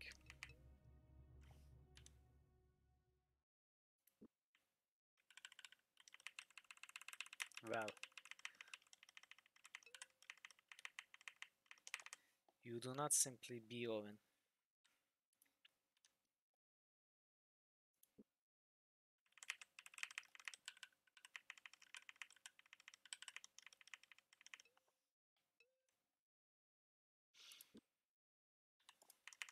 Okay, we are probably wasting a rope use, but maybe there's something here. Okay, we were not wasting. Good, it works to talk negatively. This wondrous thing, though not an herb, can help comfort the weak and the dying. It can even be used to rally the troops or make one start laughing or crying. Music. I mean, I'm not Owen, but I'm a fanboy of Owen, so I know what music is capable of.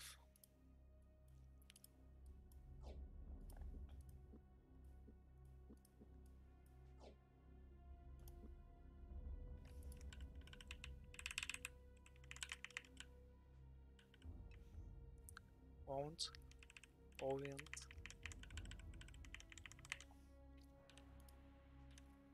Yeah, that's the actual origin of that word, by the way. To own, it was originally to own.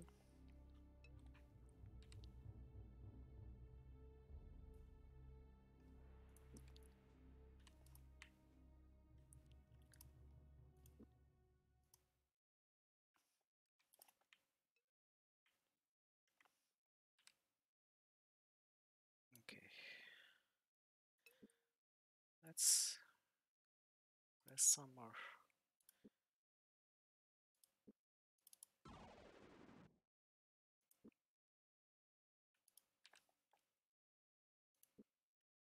So north was that stairwell that we couldn't climb, right?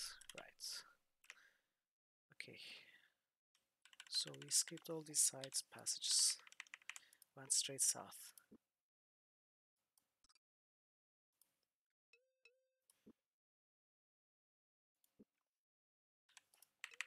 Another chest. Okay, this might be trapped. It is trapped. Okay, I should have said that we are going to fail it. Then we wouldn't fail it. But I didn't say it, so we failed it. And it's too late now. We will never be able to manage to deactivate it. I made a critical error.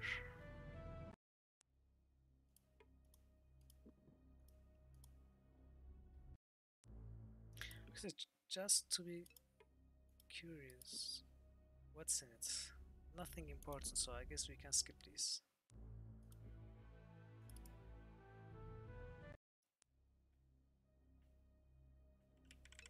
Okay, one more try.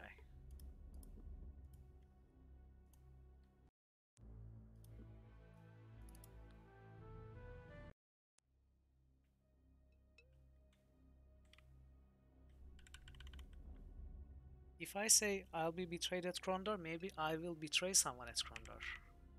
How about that? That would be the real plot twist.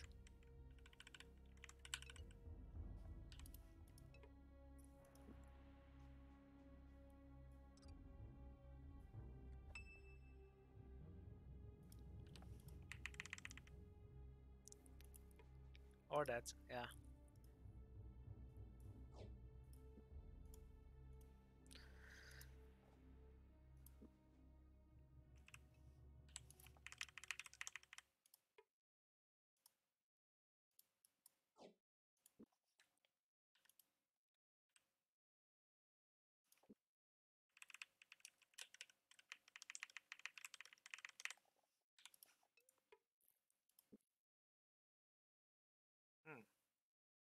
interesting lock.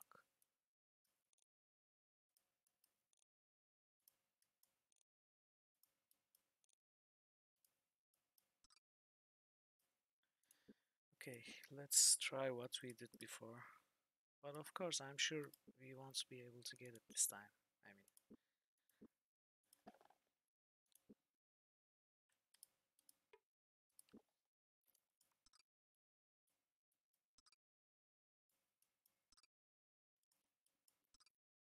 I said we won't be able to get it this time. Damn. I think the game wised up to my strategy. It's breaking my luck ticks now.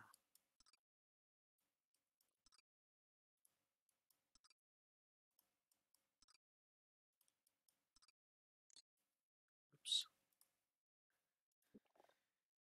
So we might not be able to get this one for real this time.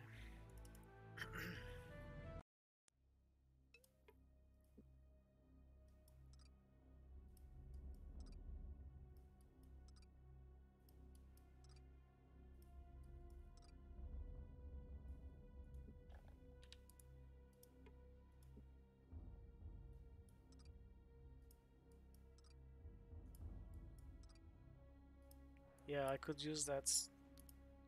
Hold it over its head. If you don't open the lock, I'm gonna uninstall you. Wow, he's defying me. The game is defying me so badly.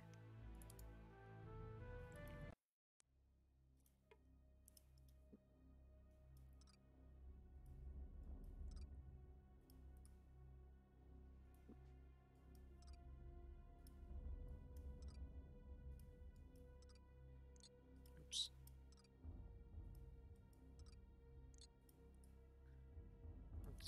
This is actually pretty difficult. Maybe we'll find a key somewhere. Let's keep looking around.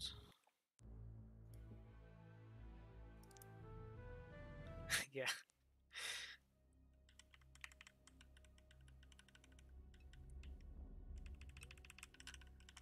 Okay, so where are we? In this room. To the east.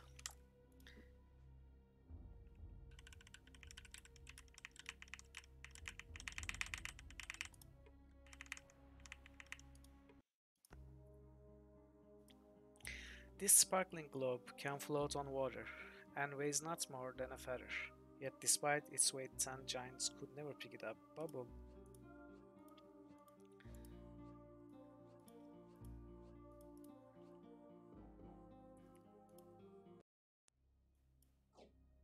Parrot? Sorry. Parrot doesn't seem to work.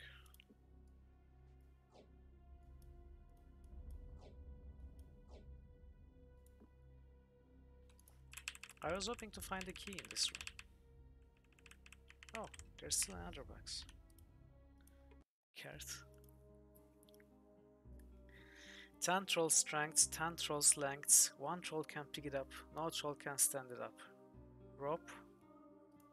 Yeah, I actually remember this. I remember this from playing in the past.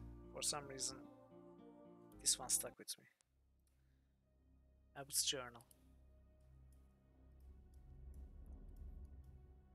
Okay, we are actually complete the fool.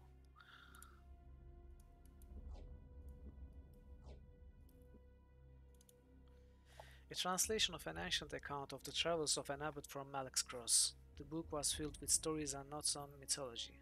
Apparently, the abbot had been looking for proof of the existence of a sword known as Guarda Revanche, a cursed blade which was often associated with the Moradel. Shortly before the end of the journal, he related a curious tale. And so came I unto the abbey of Killian, which stood unto the western fringe of the forest of the Eledhel, so named Elwandar. And there was shown a fairy chest upon whose face were the runes which are common unto the Elven and Moradel kin. A certain father then did turn these strange cylinders which were on the face of the chest, forming a word unfamiliar to me. Glamretal. Okay, we should remember this. Glamretal. Let's write it down.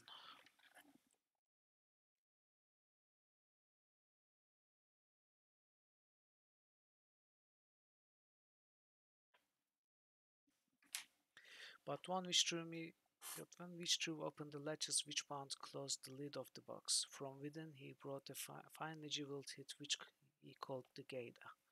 This father then told me it had come from a ruin of an ancient place, and since there was much misfortune come unto their abbey, and they willed it should be returned there for his eternal rest. The man knows how to make a sentence, I will confess. He also did tell me other things strange and wondrous of the legend, saying a spell had been bound into a shell that would repair the blade which had long been broke away, describing this shell as one marked with an uneven surface of 10 misinformed lumps. Cool. So where was that chest? Western fringe of the forest of the Eladal, west of Elvandar. It's going to be a while until we go to Elvandar, I guess. But it's good to take a note about it. So I don't need to keep this, I hope, because I won't.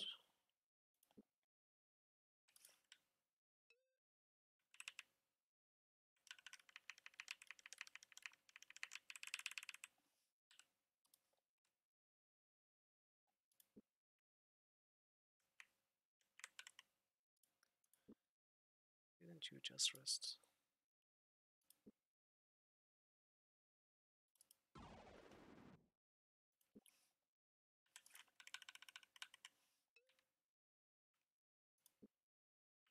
Okay, right.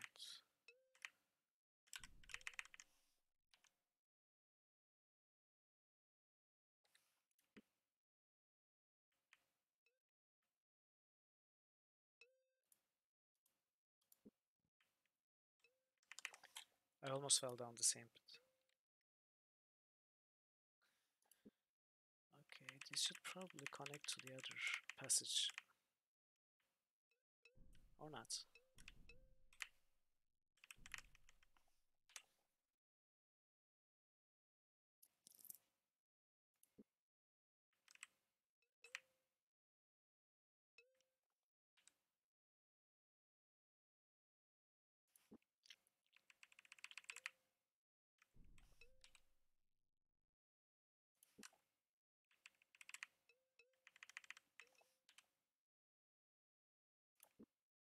So this is the final bit that we skipped.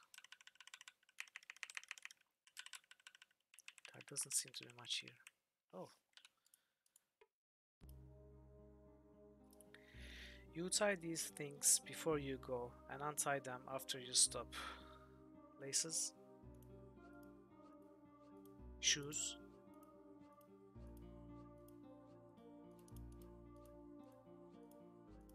Yeah.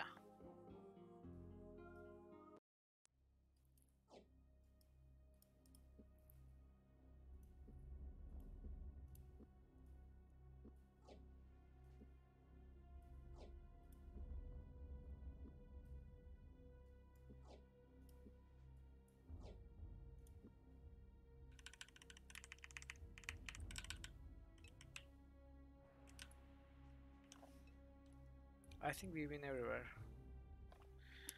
So I should take note that we skipped the chests in Waterfall Cave. No, we skipped a door.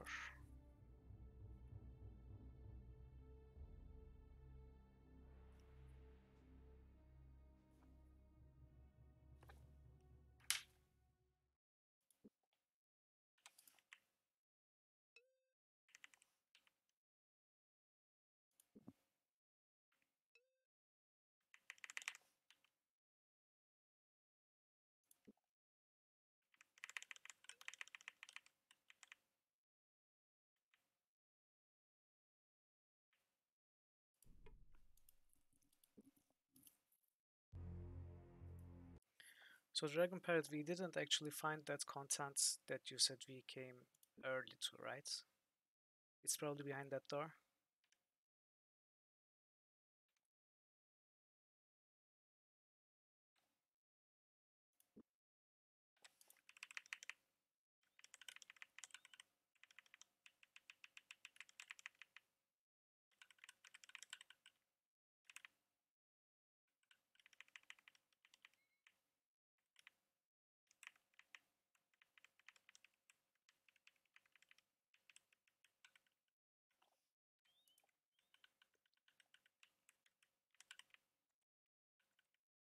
Yeah, kind of.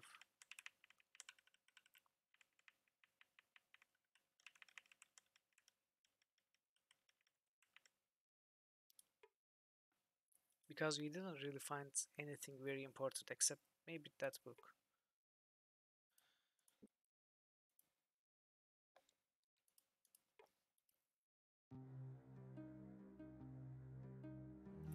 I was saying, since you reacted that we went there early, but we didn't actually find anything that looks like it belonged to another chapter.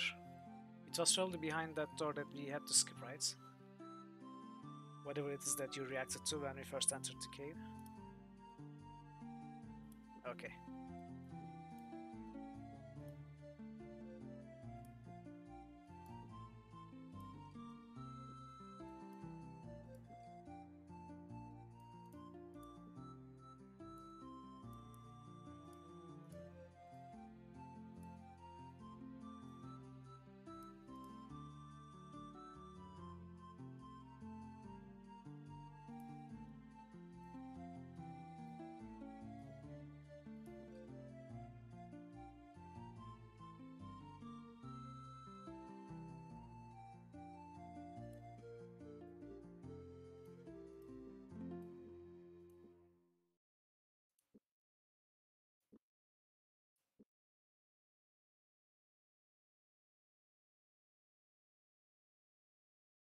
No, I don't.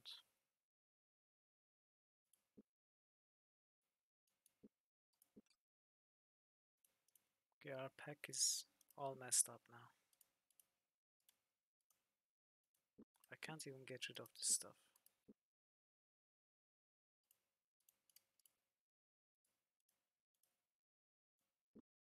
Or rather, maybe I should use them.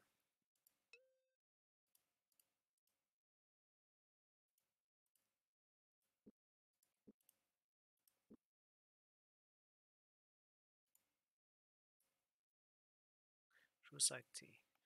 The tea was darkish grey-black, brewed by the elves from roots unique to Elundar. The concoction had a strong herbal aroma and was often sold as a highly priced spice, though Owen valued more its fleeting tendency to sharpen sight, a quality which Archer Friend had once demonstrated. Okay, so this is almost entirely useless. I am not going to keep it.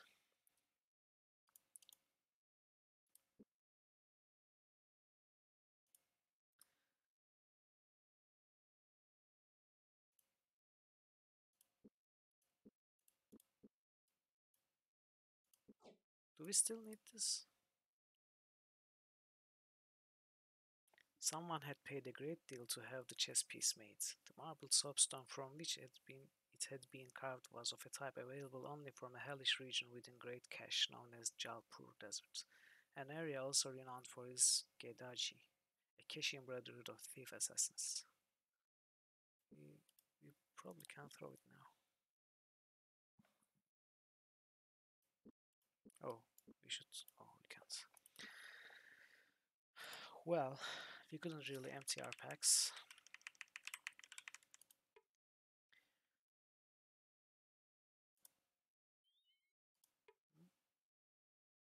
Doors only open from midday to midnight. Yeah.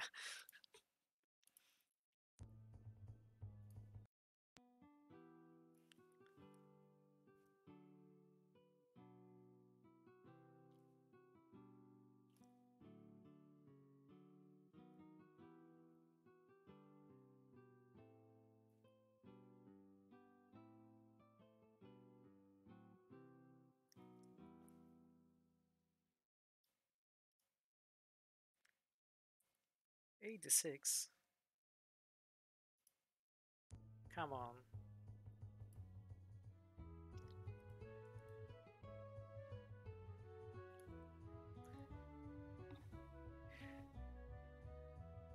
The man was in a talkative mood. Taking drinks from an overly large cup of ale between tales about his mercenaries, he wandered eventually into a discourse about how much he hated the followers of the god Kahuli. Why do you dislike them so much? Locklear asked. Raising a single eyebrow at that, the man shook his head. Those damn Kahuli priests in the temple up at Kenting Rush aren't natural, I tell you. What pleasures a man's got, they want him to give up. all tied up in those damnable coats of piety. What in Tith's name does the mortification of the flesh mean anyway? But some sorry sot's got to starve himself down to tooth and bone, and give up wenching and drinking? Not natural at all, if you ask me. Cool story, bro. The woman stared at Locklear. Unnerved by the intensity of the woman's gaze, he sought someone else in the tavern to speak to. But when he turned again, he found she was still looking at him, her thin hands gripped tightly around the cloth-wrapped bundle in her lap. "Do I know you, miss?" Locklear asked. "You seem troubled." "This was to be given to you," she said, her voice breaking as she handed over the package.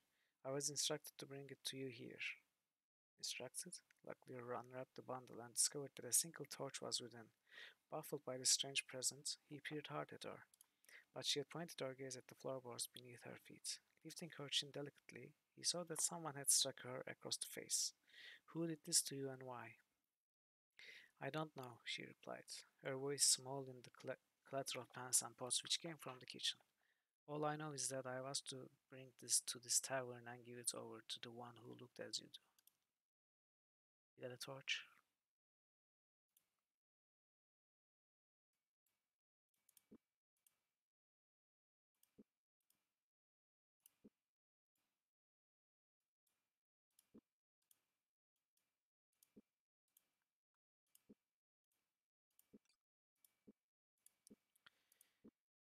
"Then eight."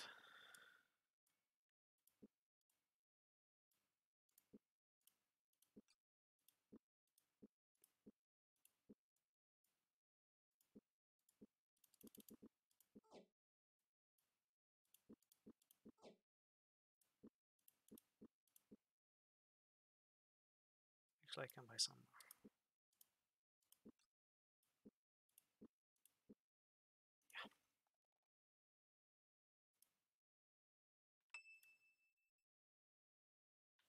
What abilities increased? Health, stamina, barding, haggling.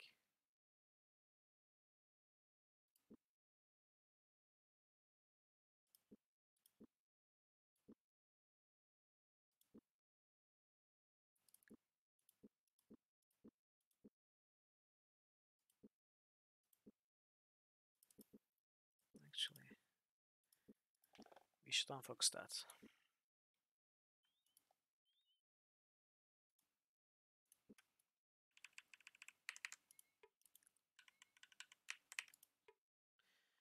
Gorath was about to knock on the door when he heard the shrill voice of a woman calling for help. "No one can help you now." "Ha ha ha ha," boomed a raucous male voice. "The gods of death will—" Before another word could be uttered, Gorath took several steps back and charged at the door, hitting it with his shoulder.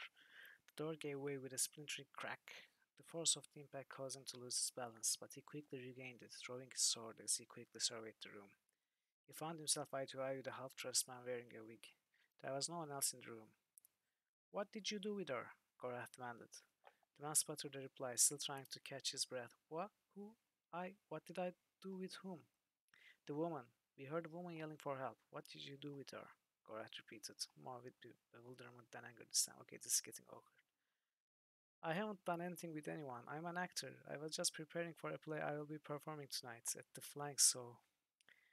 Gorath swallowed hard. "A play?" he asked weakly. I thought, sorry about the door. I'll give you 25 severance or whatever we have left." "That's whatever we have left? We have more than 1500. The man was still shaking his head when they left.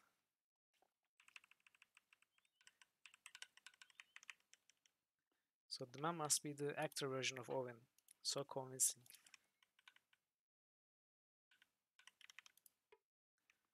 It's because Owen sucked all the arts into himself with a spell, left nothing else to anyone. So, a smiling man answered the door. Come in," he said with a large grin. "Have I got something to show you?" Curious, Locklear followed the man into the house. He led them to a table upon which there was a bulky object of some kind covered with a cloth. With great flourish, the man pulled away the cloth, revealing a strange metal machine with a funnel at the top and a wooden crank on one side. "What is it?" asked Gorath. "It's a gem converter. Currently, it will only convert rubies into emeralds, but I'm working on a formula to convert rubies into diamonds. Say, perhaps you could help me test it? Would you like to give it a try? We just sold our rubies. After searching through our packs, I'm afraid we don't have any rubies, Luckier said. The man looked at them thoughtfully for a second, then said with a smile, No matter, you seem like decent, honest fellows. When you get some rubies, you come back and see me, and I'll let you convert them anyway. How does that sound? Not suspicious at all. They thanked him for his generosity and left. No, I'm not coming back, actually.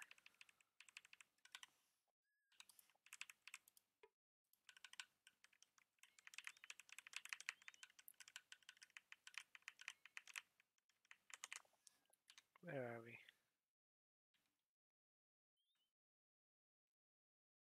Okay, we are on our way to Romney. Another trap?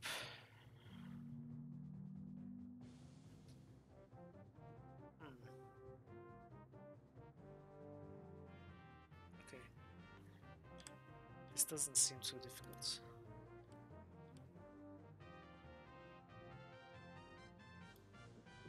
Or actually, I think I made a mistake. Or did I? Oh no, I can't go here now, right? Yeah.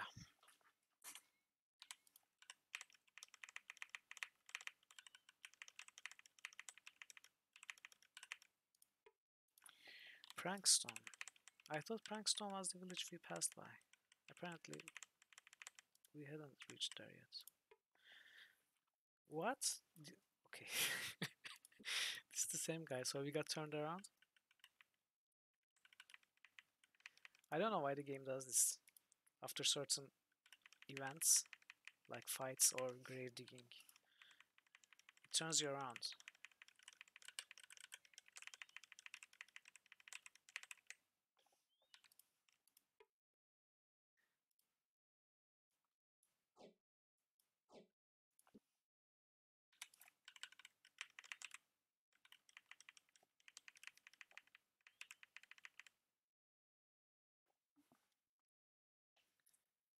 The road led south. Halting for a moment to ponder his options, Locklear stared off in the direction of the kingdom's populated heartland. We'll pass through Malik's Cross or Sathanon if we head this way. Think that's the best idea? Yes.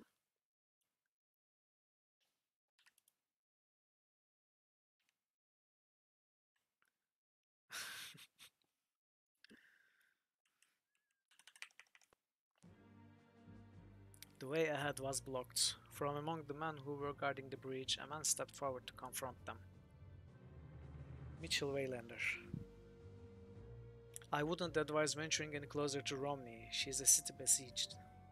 Okay, I guess this is what you were referring to, Dragon Parrot. Like, it's under siege, so we cannot go there. What's happened here? Guild war, uprising, chaos. The whole of Romney's lost its senses. I'm surprised you haven't heard, but then again, a child scraping his knee in Romney seems more important here than does a coronation in Rillanon. It all started when the Guild of the River Puller was pushed out of Sildon by a splinter guild, the Guild of the Romney. When the River Pullers tried to recoup their losses by raising fees in Romney, the Glazers and Dyers Guilds refused to take the brunt, and we contact we contracted the Splinter Guild to bring in goods. Unfortunately, the river pullers asserted they had royal grant of exclusivity to the river and burned two Romney Guild rafts. Three members of the Glazers Guild were killed in the fire, as was the chief reeve of the Dyers Guild. We've been fighting for access to Romney ever since. Who seems to have the upper hand at the moment? Neither side. It's a stalemate with labor guilds occupying the north bank of the Ursine Ford and the crafters on the south. I was trapped on this side before the river pullers ordered the blockade. Oh, and by the way, I'm Mitchell Waylander, local chief reeve of the Glazers Guild. Nice to meet you. What do you think it's going to take to bring this fight to an end? You've sat down to negotiate with them, but the river pullers leader is a hard old crat, and frankly, I don't think he wants to end it. They've laid down the claim to all the goods that weren't shipped as duty for breach of agreement. The local solicitor informed him that it went outside of Kingdom's custom, but river pullers asserted it was also part of their royal charter. We still don't even know if such a document exists. Is there any other way into Romney? There was a time when you could have hired someone to boat you in, but there's not a soul on the river who'd be fool enough to try to run the river blockade. River is nearly deserted because of it. Only people who are still around are the ones who can talk a blue streak. What does it mean, talk a blue streak? Like sail the sail in the waters expertly? Really? And why is that? Unless you can haggle with the best of them, you will not get even a fair price on any. Oh, it means a smooth talker, I guess. Oh, a good haggler. You'll not get even a fair price on any of the goods here on the river. Might as well try to buy King William's crown as a packet of rations around here. Perhaps you could give us a few of the finer points of haggling since you're in the trade. I'm already 100%. Perhaps I could, but I really have to get to some of my associates in Sloop. I stand to lose quite a bit of money the longer I wait. We might be prepared to remunerate you for lost time if you could help. Really? Well, I suppose I might be persuaded to give you a hand for, 50 sovereigns. That's my proposal. What do you say? Okay, we might as well. For the other characters. I say you are mad as old King Roderick, but I can't blame you for wanting to make an honest sovereign. You have your deal. First thing, don't cross your arms when you talk. I know as a noble you have been taught to look as imposing as possible, but that won't wash what when you are trying to buy a bolt of cloth. Look vulnerable or at the very least unimposing. Once you are human, it's a lot easier to believe that you're in need of a break. Sounds reasonable. What else? Look a man in the eye when he's talking to you. It makes him believe that you share interest with him and will usually lull him into a charitable mood. He's much more malleable when he believes he's the authority on the matter. But what if he isn't? Lesson 3. Never interrupt the man whom you are trying to buy from. Lesson 4. Right and wrong lose their meaning in a bargaining atmosphere. It doesn't really matter if the sword that the shopkeeper presents to you finest sword isn't the finest blade in the land. You are either interested in the blade at the price he quotes you, or you aren't. Insulting the integrity of his good will only earn his scorn. This interest will more often lead you to better bargains. A few things to think about, and I dare say we may find uses for your wisdom elsewhere. My pleasure. I'd love to stay and chat some more, but I have finances to attend to. Farewell. Thank you, Mitchell. Farewell. Haggling for the haggle lessons was actually the haggling lesson. Introduction. Haggling 101.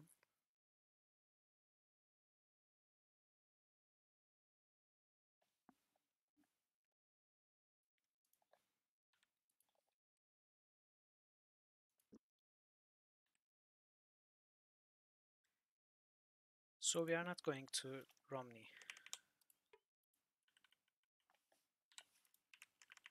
but we might as well try. Oh, okay, we are going to Romney. We just did. What was that about then?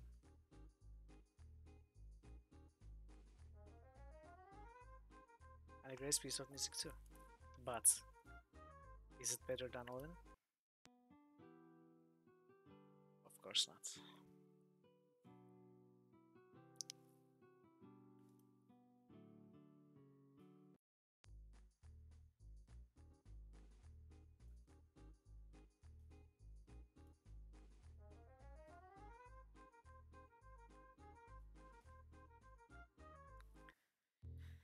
Locklear motioned to the figure across the room.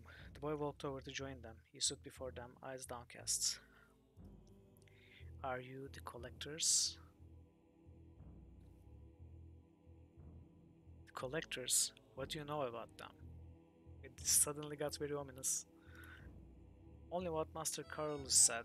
Before he went away, he says to me that one day the collectors would come and take me away to a pretty place where every boy would be like me and I wouldn't have to worry that I shouldn't be upset. He had to go cause he was going to a real nice place where people were like him. I tried to not be scared, but it was real hard, and after the master left, I cried real hard for days until my head hurts. Then one day, the black sheep man found me and said I could scrub his spots until the collectors take me. And how much does your current master pay you? Pay me? Yes, your wages. What does the black sheep man give you for helping clean up around here, for sweeping the floors, scrubbing pots? Oh, well, he's very good to me, Lord. He lets me sleep in the coop with the chickens so I don't catch the shakes and I get the bread that hasn't greened yet. That's very kind of him. Is he here? No, he left a week ago on business to Silden. He said he would be back very soon, that I could sleep here in the shop. I forgot to lock the door. Well, we'll leave you then. I want you to lock up the shop behind us, and I want you to stay here until your master comes back. When he does, I want you to tell him that the collectors are coming for him very soon, and that Senior Locklear of Prince Aruta's court says so. Badass Locklear. Okay, do we need food? 3, 5. We actually need exactly 7.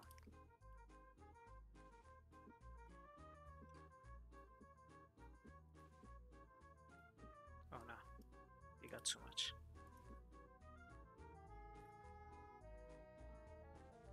Badass with great hair.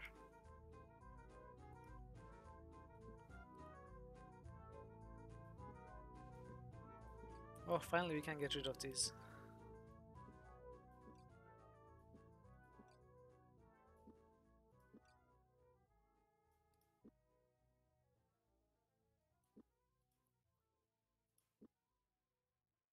That was it. Oh no. Well, better than nothing, I guess.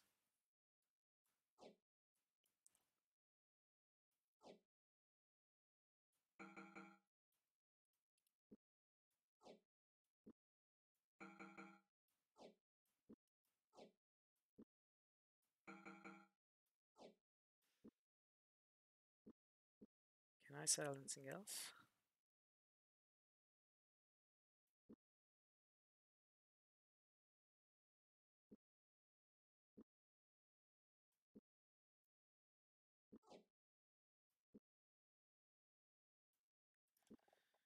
Doesn't seem like that.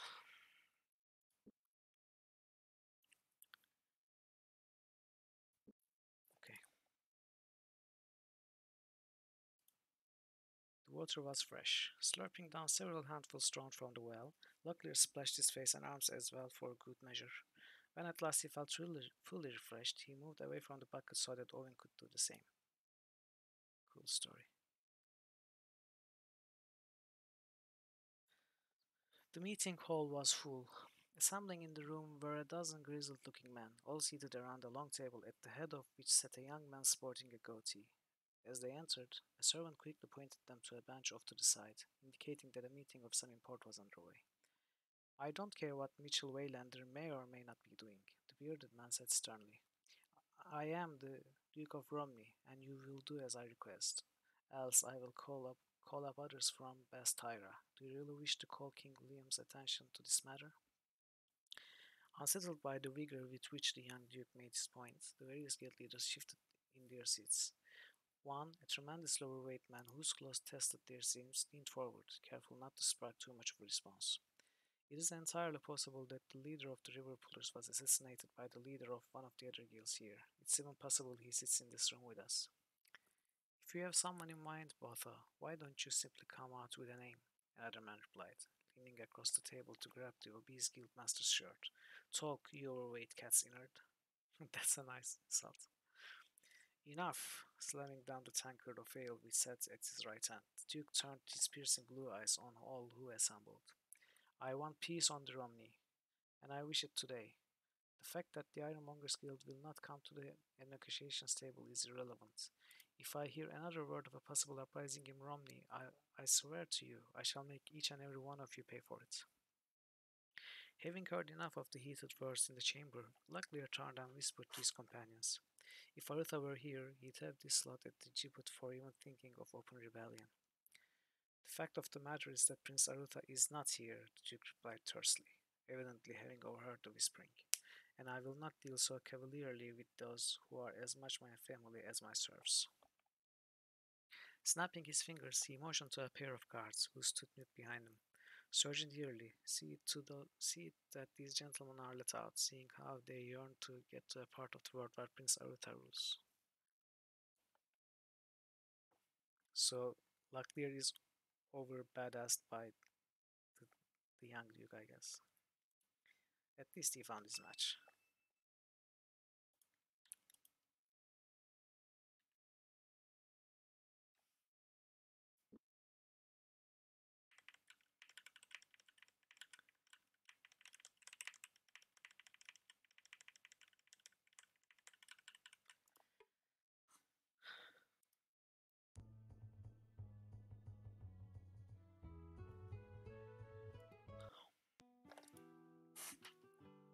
40? We've come to a poor part of the land, I think.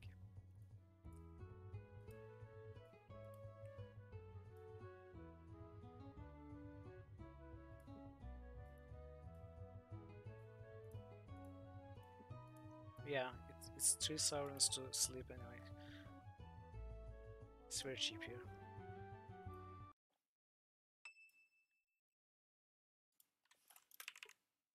What? What did I press?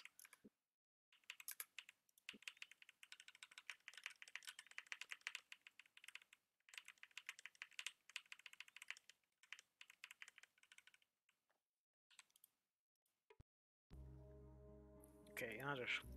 They go up white, but come down yellow and white. They go up white, but come down yellow and white.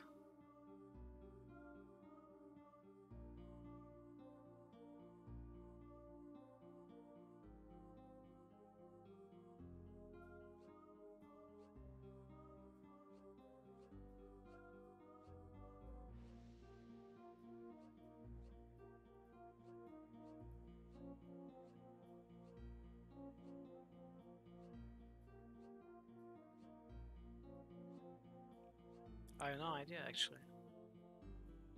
I mean, we can easily brute force this, but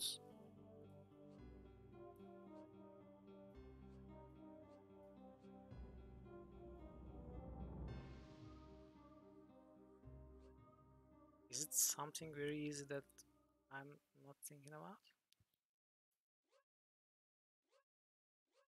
Eggs?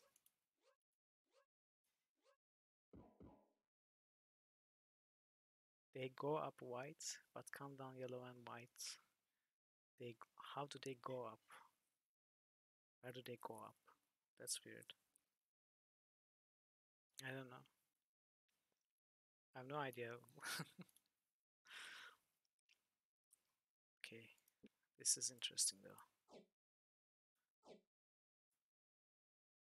Fetters of rhyme. What is this? I don't know. No idea. Let's learn it. Anyway. Yeah, riddle chests are amazing. Favorite part of the game for me.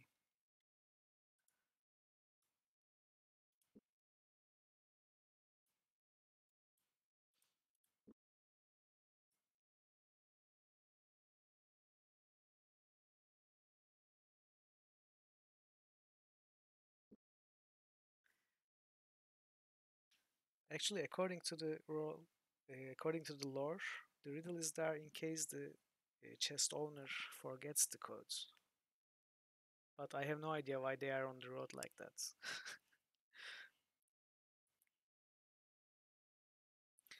1529.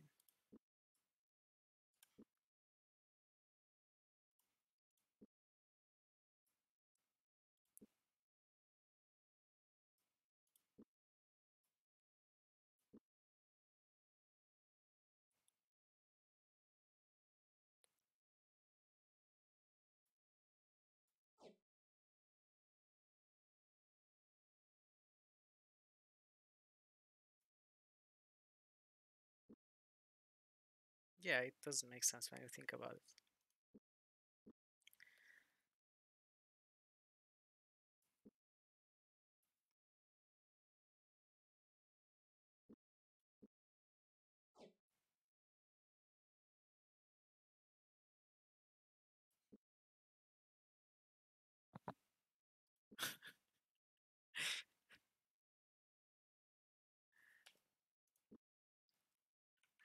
True.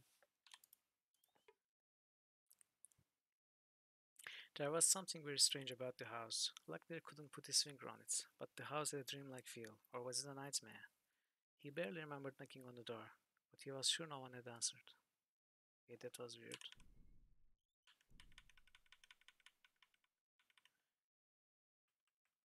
Weird and entirely random.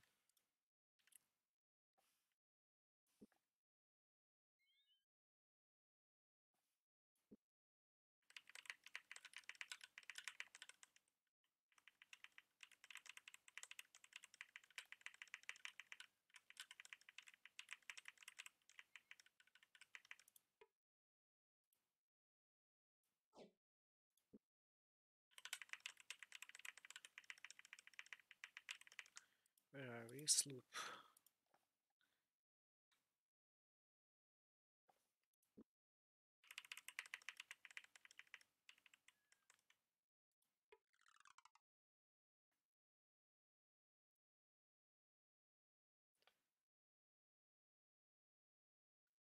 Locklear could smell alcohol.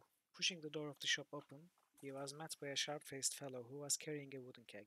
Quickly dumping it with a pile of other casks, he wiped his hands off on a towel, then extended his hand. Harlan, he said, I'm the brewmaster around here, and when I'm not holding things about. And where exactly is here? Locklear replied. This is the Uptown Keg. We are the best brewery this side of Romney. Would you care to sample some of our stock? We make a dandy apple wine, the proprietor said. I can have some decanted for you. Refusing as politely as he knew how, Locklear shook his head. We have to keep our heads about us, he said. This is how politely as he knew. We've a long road ahead and there's been some trouble around, or so I hear. We'll leave you to get back to your business.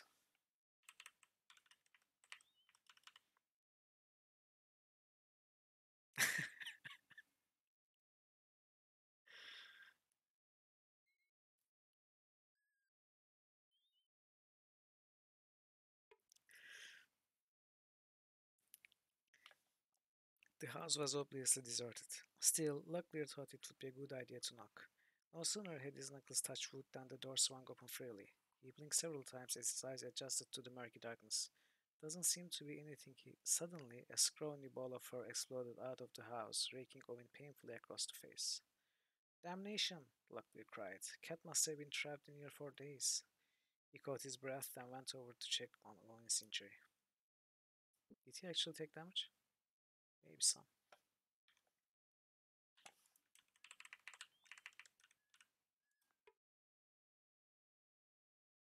Oh, I was happy that we had found another fast travel location, but apparently it's not.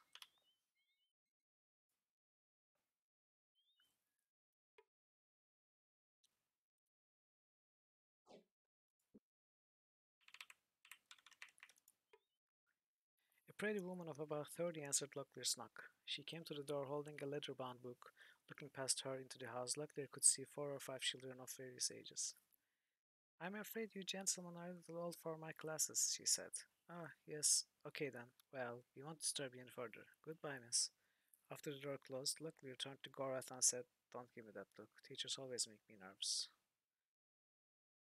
I thought he was gonna say something else. Teachers always make me horny or something. But apparently he was nervous.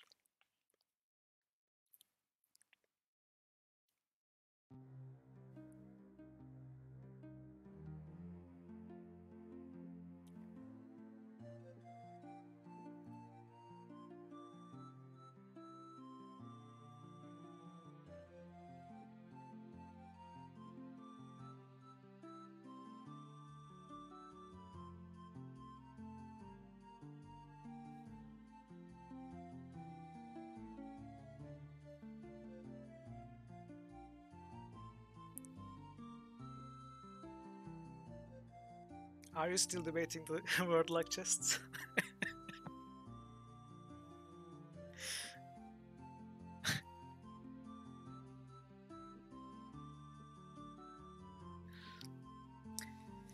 Okay, this is a new key. Do you think it works there? Gilda's Thorn. Locklear puzzled over the heavily lacquered wooden key. I could be wrong, but I believe this is a Gilda's Thorn, he said. As I understand it, the dwarves were amused that the Tsurani traders used wood instead of metal to manufacture their goods, and the dwarven name for the Tsurani key stuck. So there were some Tsurani crossbows you found there, so it could be a Tsurani place. Maybe. I think we could save and go back. If it doesn't work, we just reload.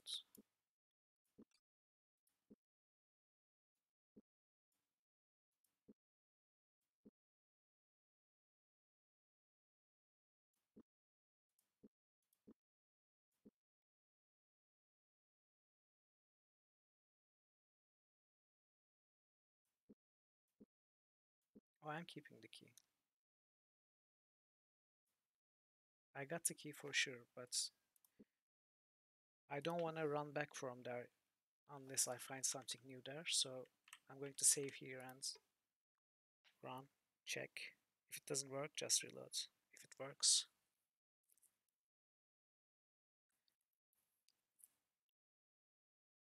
standing in front of the wooden door, Locklear paused to marvel at the construction of the house. Unlike many such houses, this one had apparently been built quite soundly and out of good materials. He knocked on the solidly built door. A moment later, a large man appeared in the doorway, his sandy-colored hair dancing around on his head thanks to a gentle breeze. "You fellas come about the house? No one builds them better," he said proudly. Locklear took a step back. "We were just admiring the fine job you did. Very nice work. Unfortunately, we are just passing through." They talked to the man for a few minutes, discovered there was a temple on the other side of town, then left. Okay, we found the temple, it's abandoned. Unless they are talking about another temple on the other side of town. Luckily, knocked on the door. Okay, this is the generic empty message.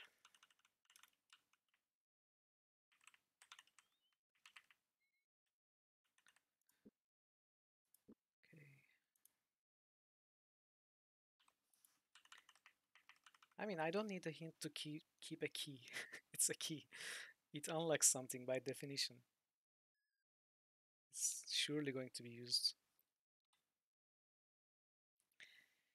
So we go to this knee to find the waterfall.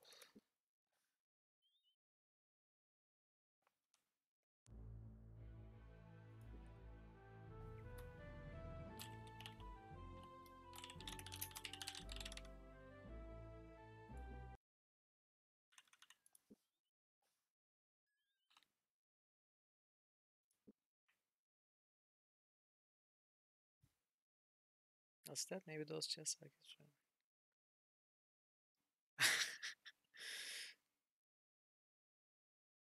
Generous wizard who is interested in helping to smart adventurers sounds like the definition of a DM.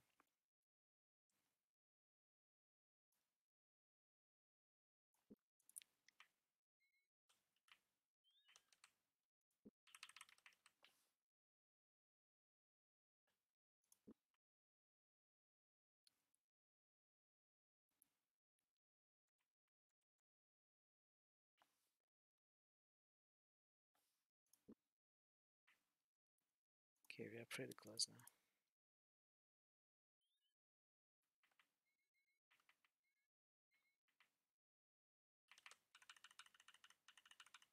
Was it this? Okay.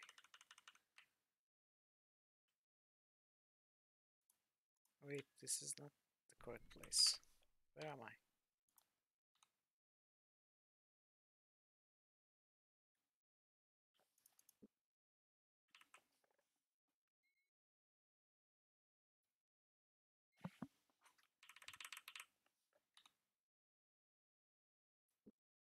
It's supposed to be here, right?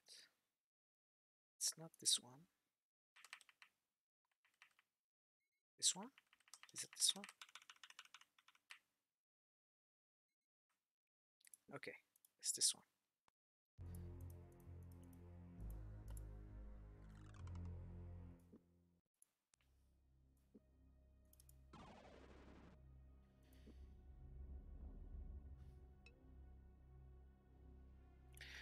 So, we skipped the locked door where?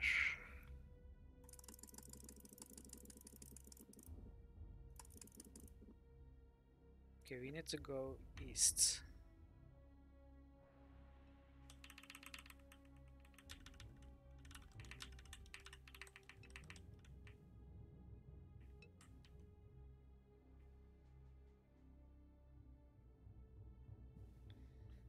Okay, I'm going to fall into a pit if I go like this.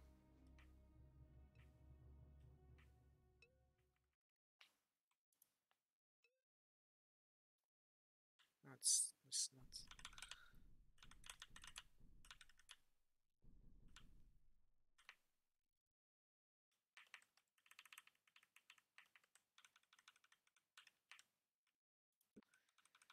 Come on, game, why are you making it hard for me?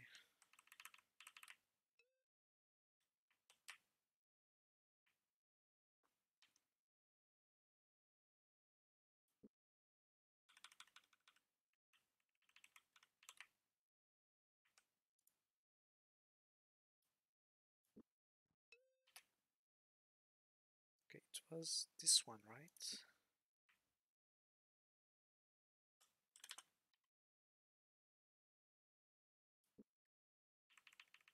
Not this one, but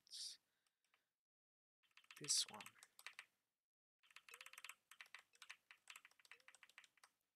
Okay, let's try.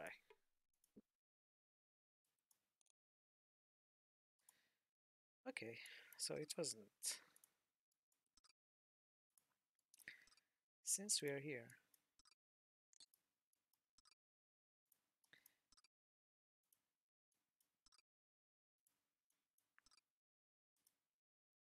yeah, that blue backpack has a point.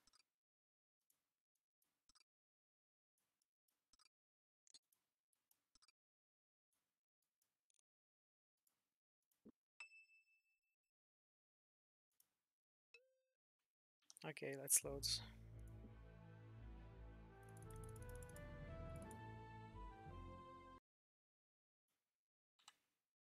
So we go west.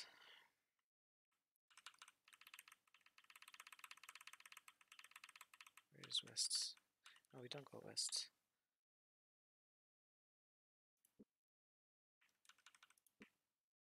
I guess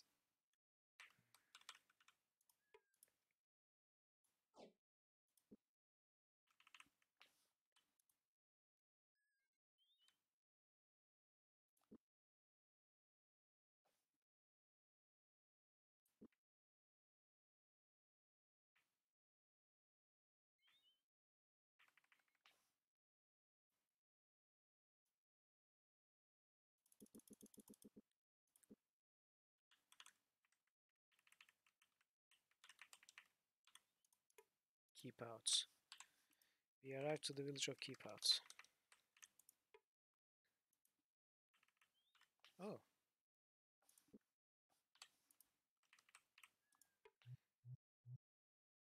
okay, this was water. Let's see what this is. This water too. Doesn't seem very keep outy or interesting. It's just corn and water.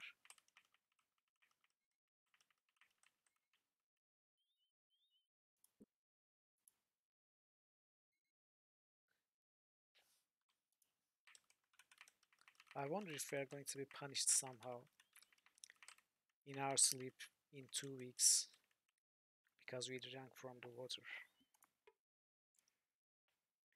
The owner of the house, a bearded man of about 50, always saw Locklear approaching because the door swung open before he had a chance to knock. Good day to you, sirs. My name is Buck Roche. And who might you be? Locklear made the appropriate introductions and the man smiled at them warmly. Then he said, "The river has been fruitful this season. Could I interest you fine gents in my sun-dried trout? Or perhaps you'd like to buy one of my handmade shovels, or maybe a torch?" "Sure.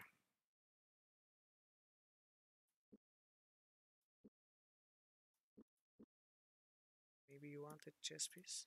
No? Okay.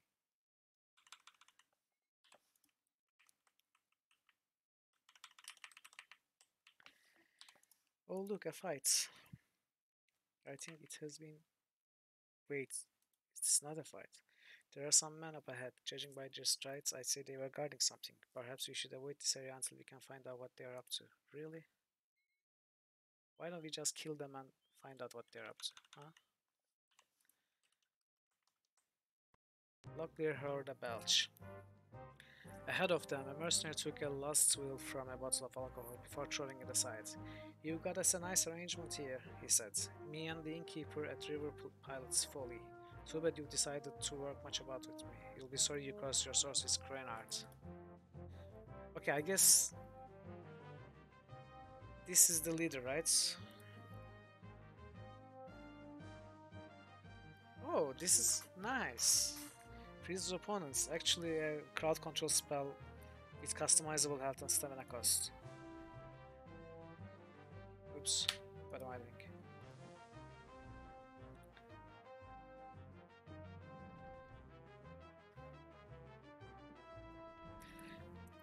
Whatever spell I'm looking for, it's always in the fourth option. Always.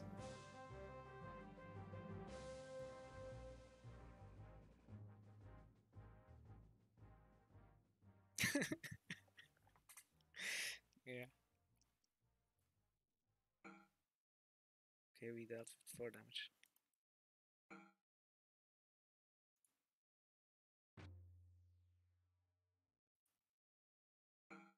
Right, that's smart.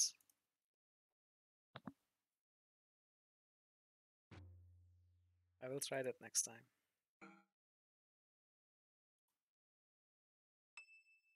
It's like the summoner always being in the fourth option, you know?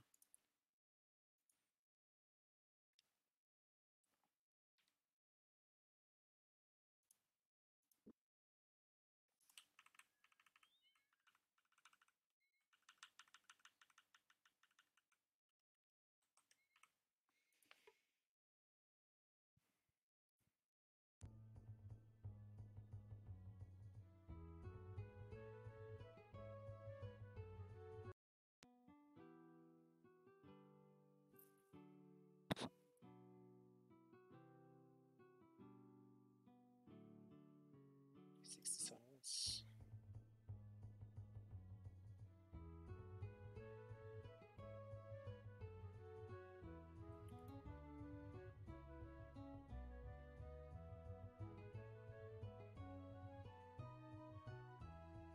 It's always the same lines. The innkeeper smiles. Welcome, gents. It's going to be dark pretty soon. You should think about spending the night. Dangerous out there. Dangerous? Questioned Luclear. What is that? The innkeeper leaned forward and whispered. The dead have taken up refuge in these parts. They stalk the roads by night, have been attacking travelers. If I was you, I'd think about staying here tonight, getting an early start in the morning. I wonder if that's actually true, and we could find the dead if we go out at night.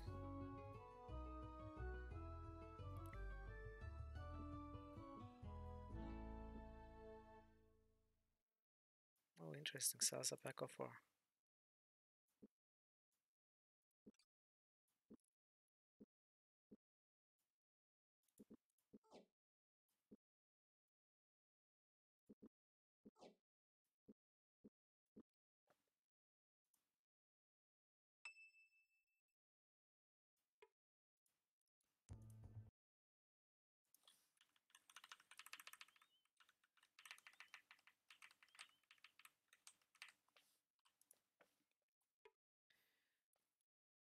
Locklear rapped on the tavern door. When it was apparent no one was coming to open up, Locklear shrugged.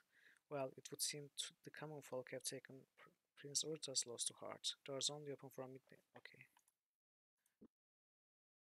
So that was the inn. This is the tavern. Okay, we can bar twice then. 95. Good. Oh, this is an into.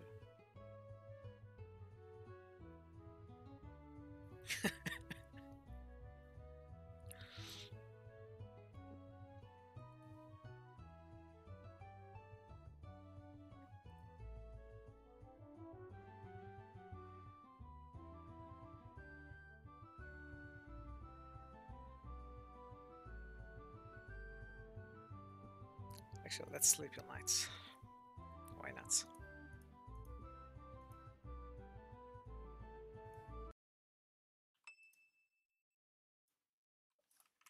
there something behind the building? There's not, so we keep going. Actually, I'm curious. I'm going to try it. We could even go further towards midnight.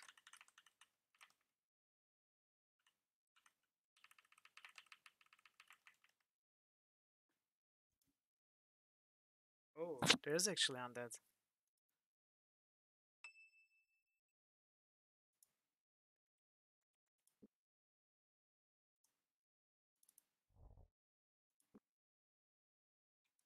Let's fight the undead. What? What? What's increasing? Is it scouting? Stealth? Ice ran the length of Owen's spine. Desperately, he tried to recall what little he knew of temple magic as the enemy advanced towards them. He regretted not having spent more time studying the text on the Midkemian goddess of death, Imskragma. Within seconds, there were ashen-faced creatures in their midst, studying them with eyes long devoid of life. Is it ghosts? Wow, okay, so I think it's time we try.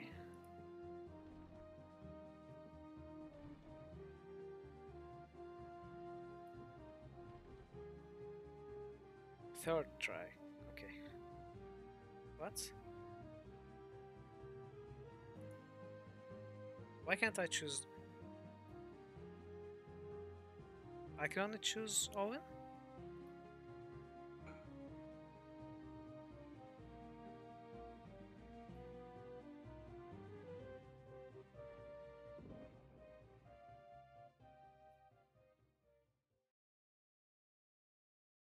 Wall effect? Oh, okay, I see. So let's try again. Okay, right. I wasn't able to cast it that time then.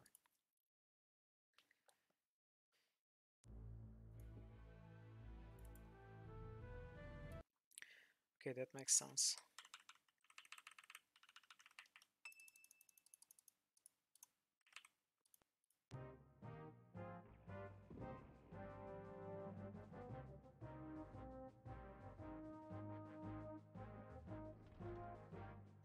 Where was it? Of course, fourth option. Yeah, so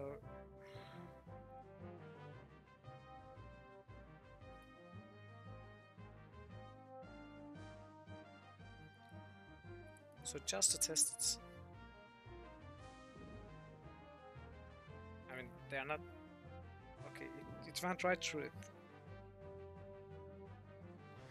So it didn't really work.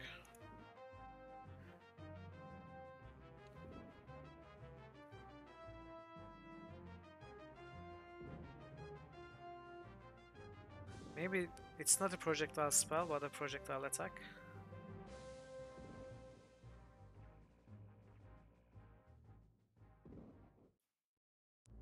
So this fight is pretty difficult, it seems.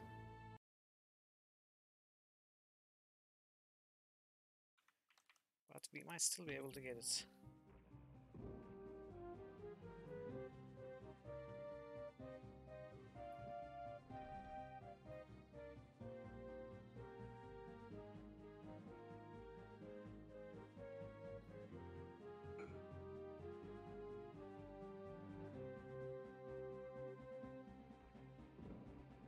Okay, the Spear Die Ice doesn't work either, so there's no way we are getting this.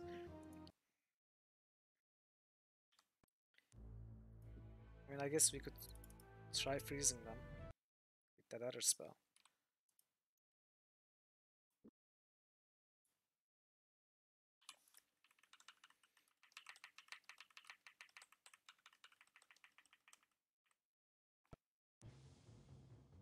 Yeah.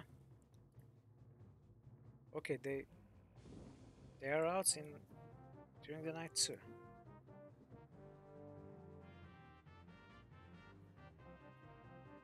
Let's try this.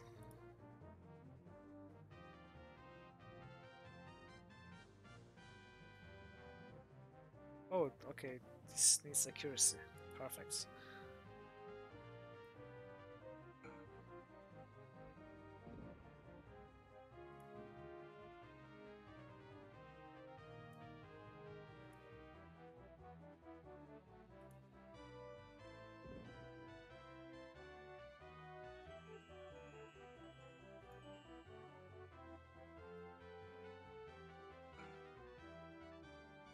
Hmm. If we can chase them, they cannot do their attack when they are next to us.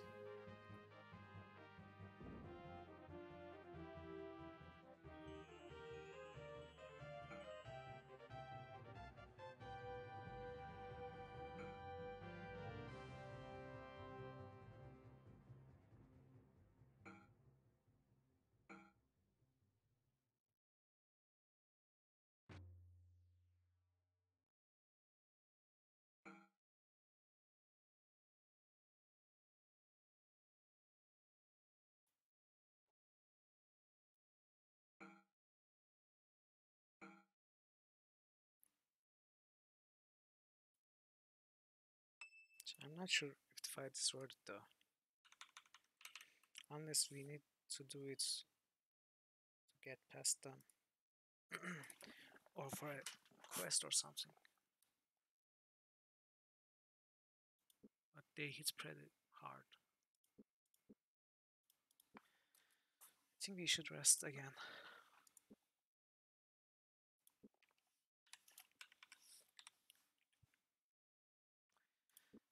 Silden. Let's get to Silden.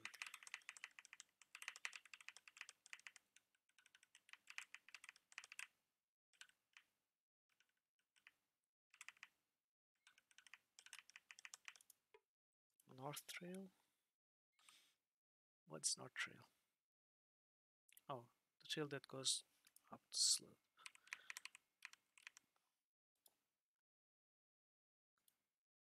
Okay, I forgot to read.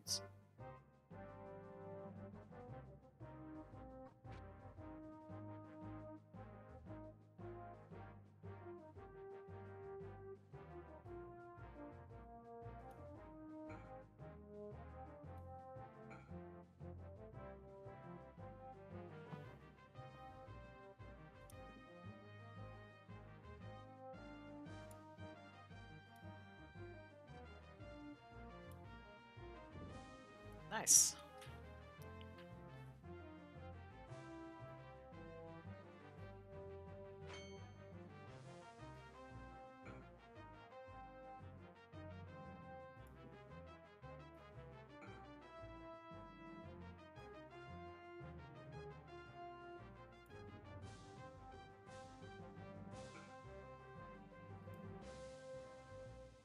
Where are you going?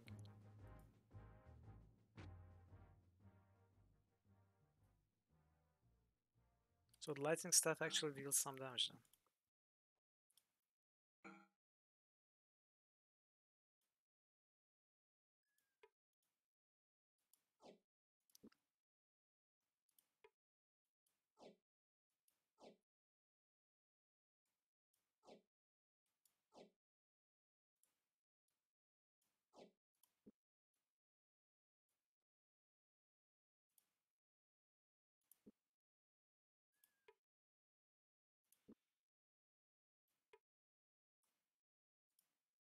Okay.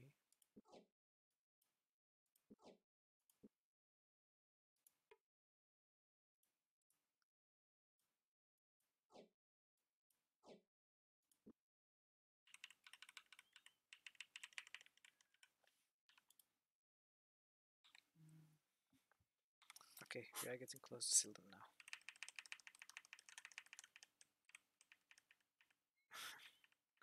Another of those scarecrows. Yes.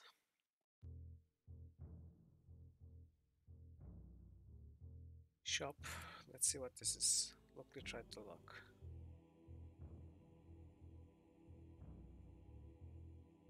Luckily tried to lock. He moved closer to examine the brass-plated lock, but a group of sailors wandering by made him wary. No sense risking a night in the lockup over this. Let's leave, he sighed. We have an answer at Tavern. Let's get our money first. 55. Pathetic. Luckily, okay, this is the same conversation that we've seen a few thousand times. Locklear motioned to the figure across the room. The man walked over to join them. He stood before them, eyebrows arched inquisitively. Joftas. The boy has the look of a magician about him. Has he been educated? I had a few tutors when I was young. My father brought them to our manor. I had an instructor once named Patrus in Haha, impressive background, my young friend. Owen, please, you shouldn't brag so much. People might think you are someone that you are not. Why do you interest in my nephew's education, Tavern Keep? Are you looking for a tutor for your children? No children have I, at least, none that I know of. I was merely concerned that a boy with talent should go to waste. So far, the only talent that my wayward nephew has shown is a talent for eating too much and complaining too volubly. Volubly? I hadn't heard that word before, it's interesting. I assure you, he won't be wasted on anything. I feel certain of that. Could I interest you in something to eat? I would offer you something fresh, but a thief slipped in during the night and stole most of our provisions. I have some older provisions that you might take a chance on. Seriously? This is what's offered in the inn?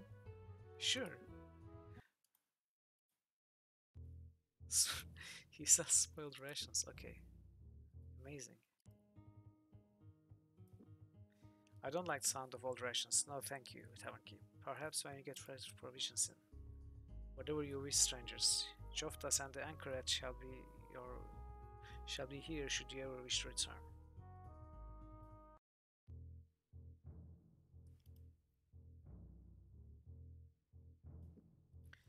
Yes. Let's. Okay, one more time. Okay, good enough. Let's check the shop. Okay, magician shop.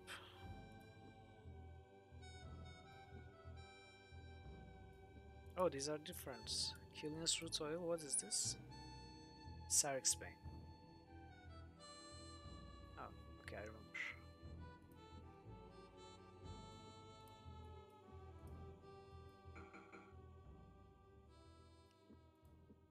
Can we sell this at least? Okay, good. And this unused 10 uses. Let's get rid of this. This. Nice.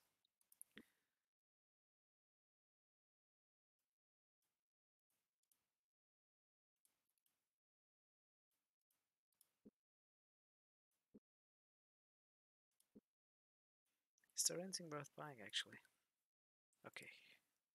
Dragon's Breath. Flamecast. We have this. Skyfire. Okay, we need the Skyfire, right? It's an amazing spell. And we are getting Dragon's Breath too.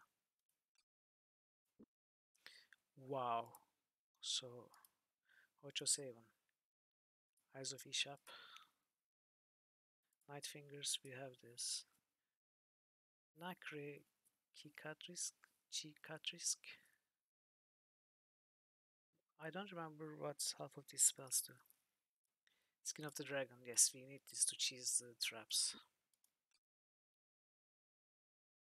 We have Stardusk. Maybe we should get all the spells while we are here.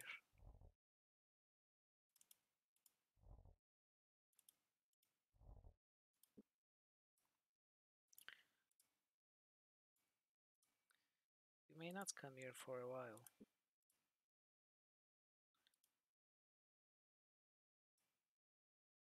Ocho Seven. Eyes of Ishap. So it's our 500s. We have this. 750. We have this. Yeah, I'm going to get all three that we haven't bought.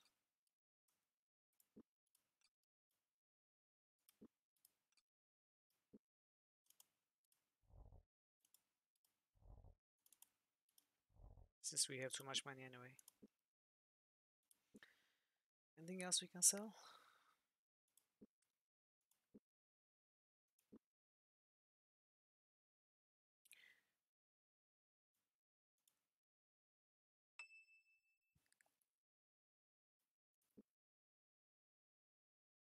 Caster can sell vessels?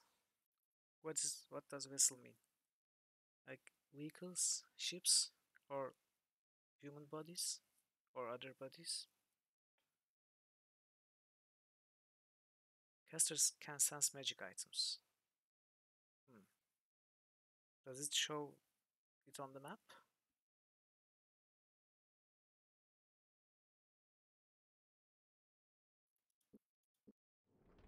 Yeah, possibly. Dragon's Breath creates thick fog. This is used to, I don't know, stealth maybe? Boost stealth? I shouldn't have both these, maybe.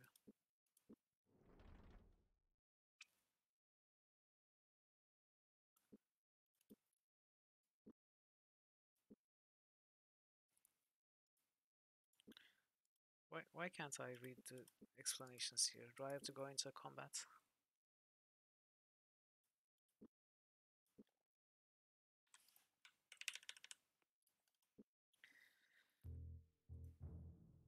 Locklear shouted at the ship. Appearing at the railing of the ship, a golden-haired man waved down to them, then cupped his hands over his mouth. Unless one of you are in need of a trip to the priestess on the Isle of Eortis, I can't help you, he shouted.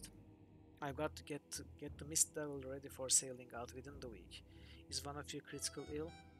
No, but Locklear spluttered, but was cut off by the first mate. Sorry, mates, the retreating man shouted, ringing a bell on deck. I've got to get these swaps moving. So there's not much we can do in Silden then. But at least we got some nice spells. Skyfire is going to be amazing. So we are almost to Krondor, but we are going to Lighten first and take this south road to Malak's Cross Darkmoor, then go back. Saturn on Tenor's Eggley, then all the way to Questor's View and south, then Krondor. So we are going to visit all villages before finally ending chapter 1 after like it will be probably 16 hours or so, right, for first chapter, which could be completed in 15-20 minutes, maybe half an hour.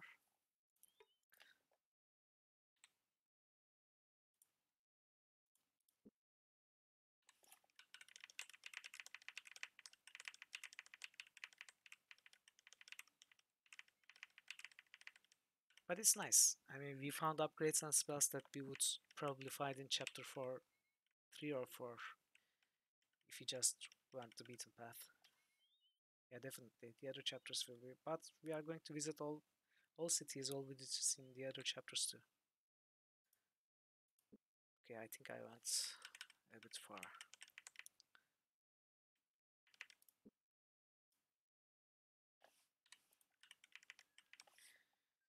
Not sure where I am.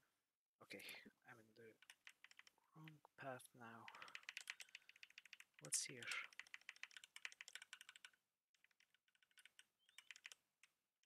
Another weird corn farm. A voice inside the house called out to them. Go away!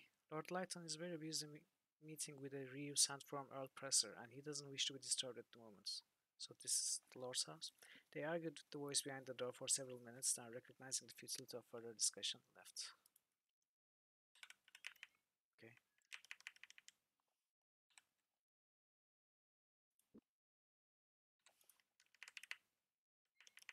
So we are visiting all these villages, but we are not really solving most of the problems. I also remembered that there's a Fetch the Ruby quest in Lamat, and we forgot to speak to Sumani after taking the quest. So we might do that too before finishing the chapter. And there was also that wife material woman with the book who was joking about the cask of ale. Maybe if we brought her a cask of ale, she could give us the book. I don't know. Because I know the book is an item, but I don't know if she gives it to us or not.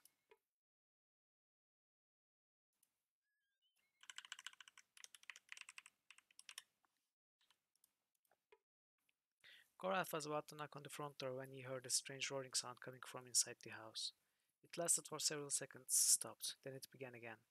What in the name of Ishap? Korath stood with his ear cocked to the door. Suddenly realization dawned, and with a smile he turned to leave. Owen gave him a puzzle book. We are leaving? It sounds like a wild beast in there. Perhaps we should see if there's anyone inside in need of our assistance. I'm afraid even if you were a master magician like Pug, you couldn't cure a snore like that. Come on, let's allow him to sleep. Most interesting. I'm glad we stopped by.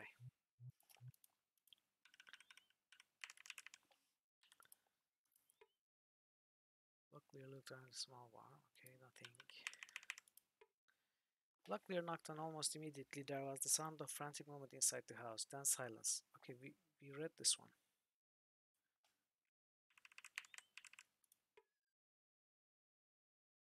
The door opened with a creak. Good day, said a lady of about 25. What brings you, kind gentlemen, to Lighton? Luckily glanced at Owen, then replied matter-of-factly. Just passing through. Could we trouble you for something to drink, perhaps? You'll find a well beside... Have we been here? Because I remember all these. Except I don't remember being in Lighton. Did all these texts have counterparts in another town? I mean, insert village name and the rest is the same. See, we haven't been here.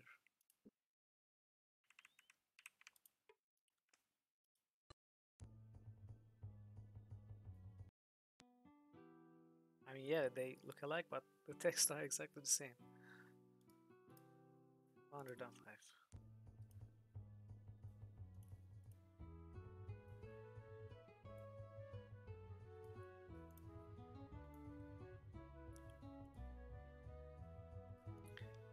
Okay, okay, got it.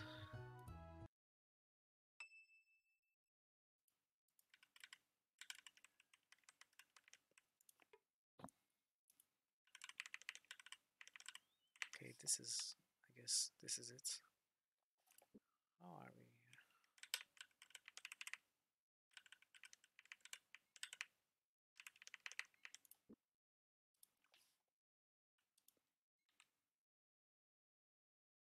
Okay, first we go south. Malax Cross should be interesting.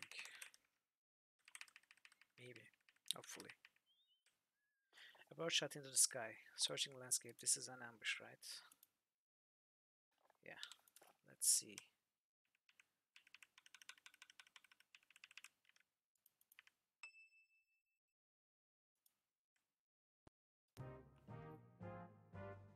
Oh. Ninjas. Are these Nighthawks or not?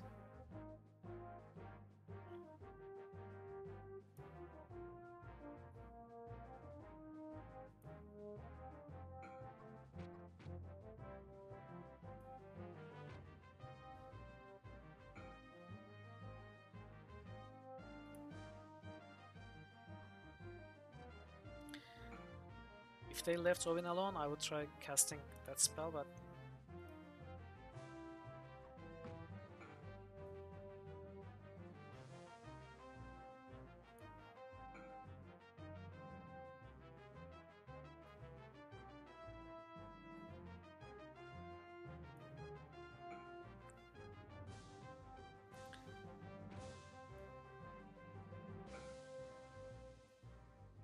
actually I don't think they are Nighthawks, or we killed them very fast, because now time rose up again.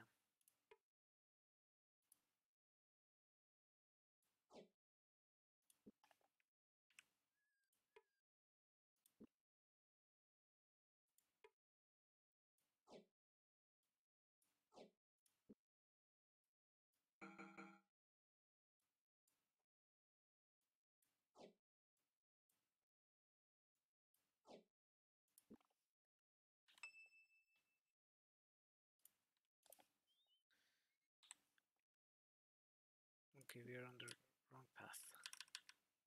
Let's go back. This is where we're supposed to go. Standing in front of the intricately carved door, Owen stepped forward. These are magic symbols, said the magician. Carved, no doubt, by magic means. Nope, just a regular hunting knife. The figure of a small elderly man followed the disembodied voice around the edge of the house. I was out back tending to some chores. You're right about the symbols being magic, though. Carved them there myself. Name's Flowerwing. Vegan. Vegan.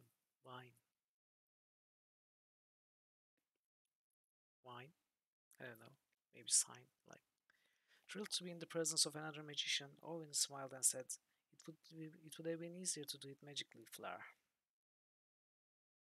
Thanks for stopping by, Dark Blue Backpack. I suspect you are right about that, but I am not a magician. No, it was my brother who had the gift. Okay, I remember this too. Maybe we have been here after all. I don't know.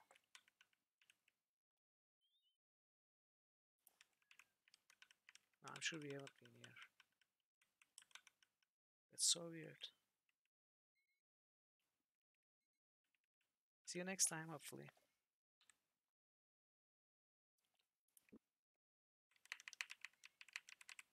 Okay, maybe I saw this encounter in a stream lately, and I'm confusing it with the parts I played. It's quite possible.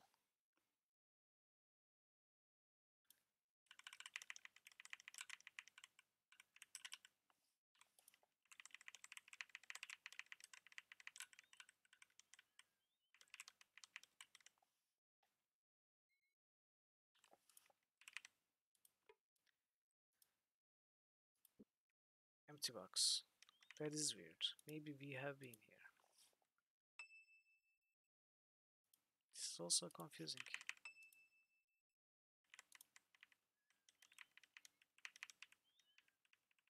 Oh, we actually skipped that ambush.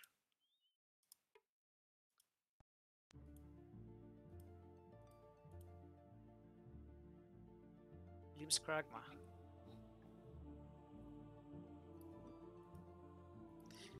I think we are missing Ishap only.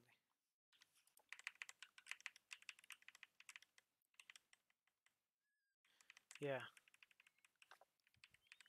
true. I know at least two. The name on the signpost had looked worn away.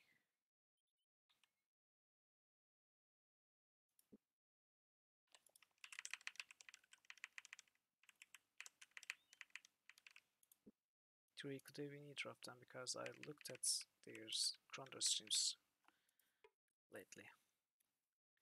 There was a black ribbon hanging on the door, a sign of disease. Lockbeard took a step back and scowled, staring at the ribbon as though he was trying to decide on the proper course of action. Why do you look at the house that way? What does the black ribbon mean?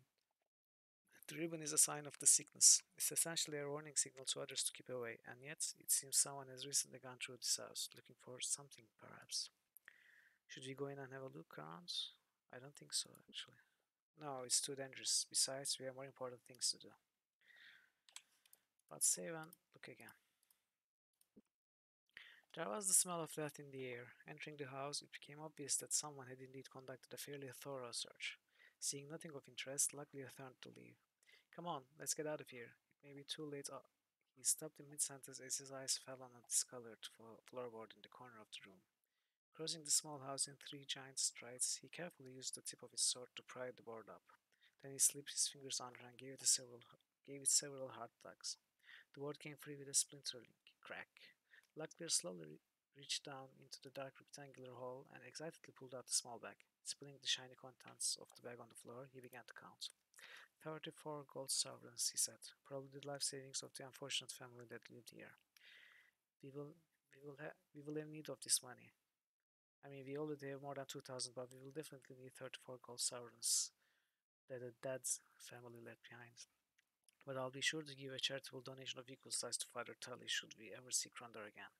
Now, let's get out of here. We may be paying for this small windfall with our lives. I think we all got sick. Yeah, it's not worth it at all.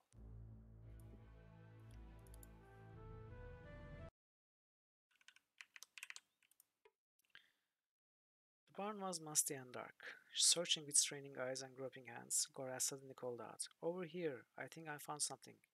Halfway up, halfway up one wall of the structure, a small X marks the spot had been scratched into the woods, and just below this spot there was a raised area of dirt. Couldn't have been more obvious. Together they began to dig, and several feet below the surface uncovered a rotting wooden box. Inside were 12 silver royals in a small leather pouch. Nice. We are now definitely 12 silver royals richer.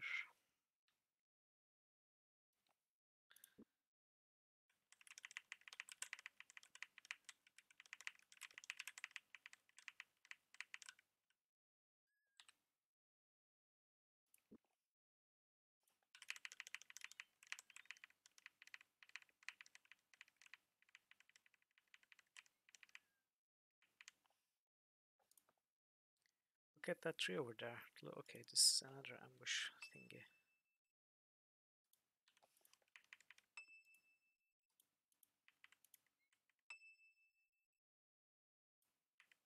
We can actually almost, at least, skip these ambushes now. But this one seems pretty bad.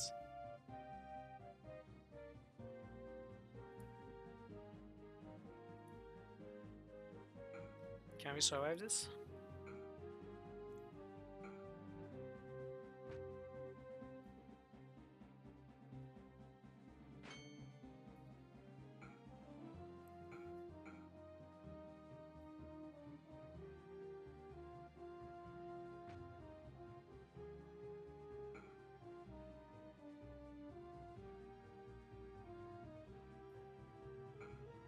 Yeah? I don't know.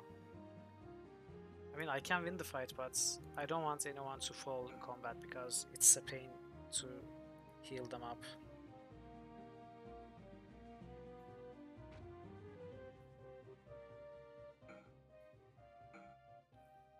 Yeah, actually they die pretty quickly.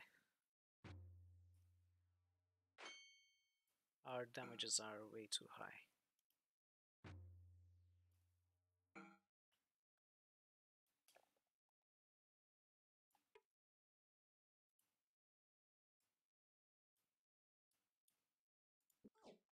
Oh, nice. Another tuning fork. We only had 57 uses left in the other one.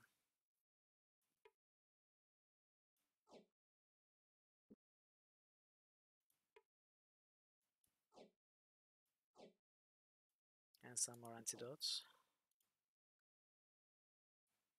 Let's leave this here.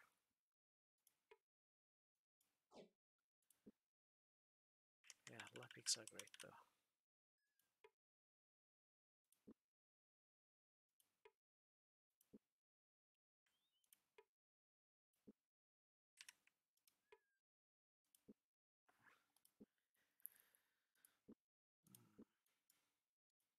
No, they don't stack.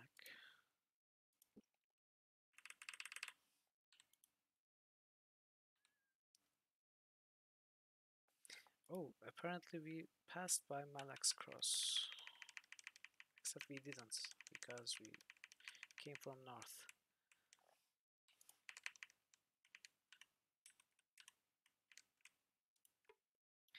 Mother, wife, flower. Just a body. Daughter kings. That's strange, nobody. Gratefully dead. Grateful dead.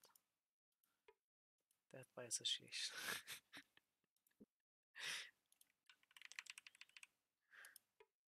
Lost our mind before our life. Okay, I was expecting this.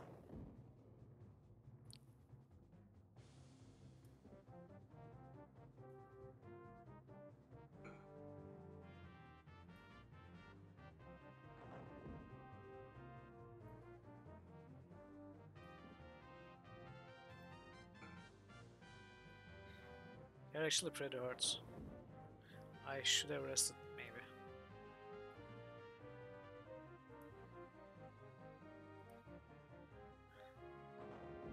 Yeah, it's getting difficult to hit them.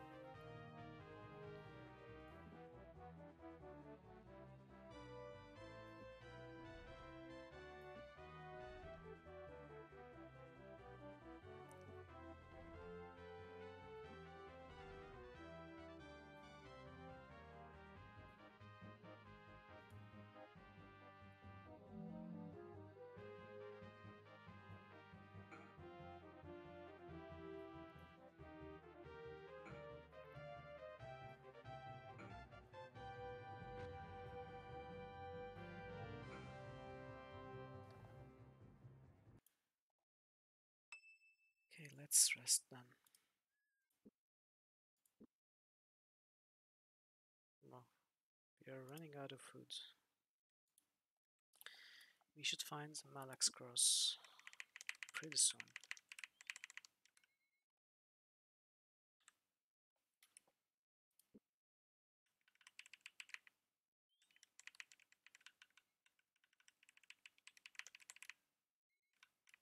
I don't know why we can't find it.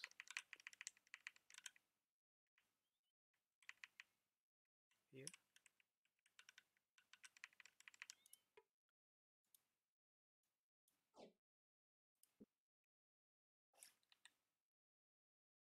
No, we're in dark mode. Locklear knocked on the door. After a few moments, a dough-faced woman answered, keeping one arm braced behind the door in case her visitors were less than congenial. What is it you want? Although she clearly was addressing Locklear, her gaze danced nervously to the Moradel. I've had enough run-ins with the strangers of late. Were we looking to get a bit of water per Locklear started, but found that the old woman had slammed the door. Nice.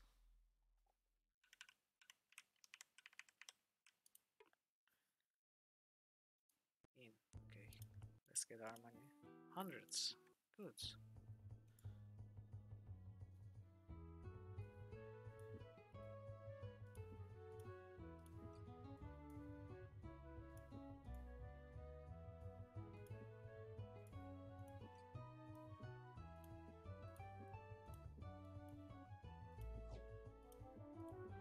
So let's get 7 more. Okay. Yeah.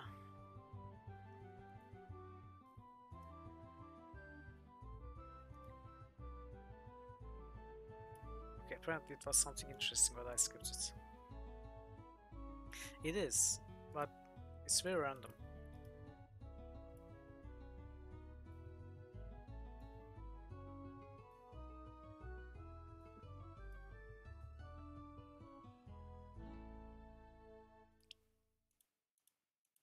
And of course, Owen is amazing, so I don't know why you still get surprised. You should know better by now.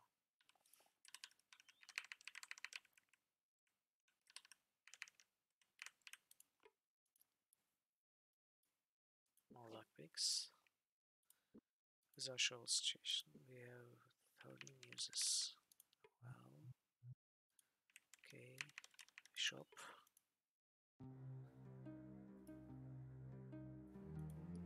More foods. Really? These? No?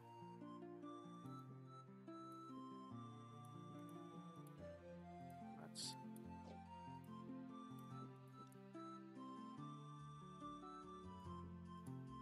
We have no. Okay. I guess we don't need anything here. Let's have a look. Okay. Queen. A middle-aged woman met Luckier at the door. Good day to he began. The sentence hung unfinished in the air. Come in. My, aren't you fellows handsome? My name is Elizabeth. Are you married? My sister Caroline is a lovely young girl, and I think she would be just perfect for you. That's correct. Would you like to meet her? Well, never mind that for now. Come in, come in. As the woman dragged them into the house, Owen marveled at the way she seemed to be able to talk without ever taking a breath. My husband would agree if he was here, but he works at the mercantile, the store just down the road. Does pretty well for himself. That's why we have this house too. He had this house built just for me. Can you imagine? I used to help him at the shop, but now he insists I stay here all day long. Isn't he just the sweetest man? After several more minutes, that felt like hours, Luckier excused himself politely and they headed for the door. The woman called after them as they left, but they pretended not to hear. Wow, okay. Another useless random encounter. After knocking several times, Luckier had just about concluded that nobody was home. Come on, he said in his general direction. There doesn't seem to be anyone about. Just as he was preparing to leave, a shuffling sound inside the house caught his attention. Hello, is anybody out there? Is there anybody out there? He shouted. For several more seconds, he heard nothing but silence, and again he was about to leave. This time, a hoarse whisper stopped his exit, though he couldn't make out what the voice on the other side of the door was saying. You'll have to speak a little louder. We're just passing through, but we would like to talk to you, Lutler said. Come back when the sun is no longer in the sky, croaked the voice, and I will tell you about the Rusalki. Hissing emphasis was placed on this last word. Rusalki. Or Rusalki. Luckier tried to get some further information, but he was greeted with naught but silence. Come on, he said. Let's get going. So let's get rid of the sun. Okay, sun is not in the sky. One more hour. Are you kidding me? What do you want, man? The moon hung in the cloudy sky like a pale lantern. Come in, said a gruff voice. They opened the door to the small dwelling and walked into a room lit by close to 100 candles. Shadows danced crazily on the walls. A sight so distracting, it took Locklear several moments before he noticed the strange old woman sitting cross-legged on the floor. No words were exchanged, but they walked across the room and sat on the floor in front of her. I shall speak of the Rusaki. As the woman spoke, she began to rock gently back and forth, her grave voice taking on a song-like quality. Innocence lost, lost, spring blossoms robbed of carnal bliss, the gods of death, their first kiss, their first kiss. Candlelight flashed in the wetness of her eyes as she continued. They will shrink away from her touch. They hate her so, hate her so. Find the magic touch, or you too may feel her icy kiss. The woman's head dropped to her lap, and Luckier got up to leave. What? Did the head just gets weird and well, the Luckdeer got up to leave. He started to speak, but thought better of it. They left the house as quietly as possible. So the woman's head came off, and Luckdeer said, "Oh, okay, it's time to leave."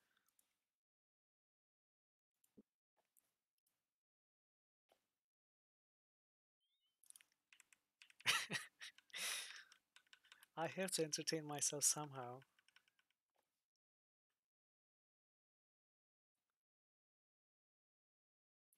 Okay, I don't know how we are unable to find the Malik's cross.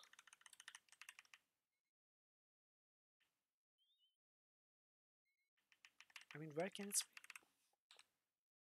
It's gotta be here, right? Where else? Okay, it's yes, it was here. Okay. See, I told you it was here.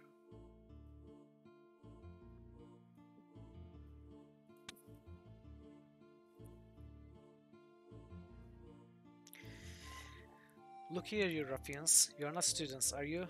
Of the Abbey, I mean. I've had quite a lot of trouble from them. No, no, just travelers on the way though. On the way through.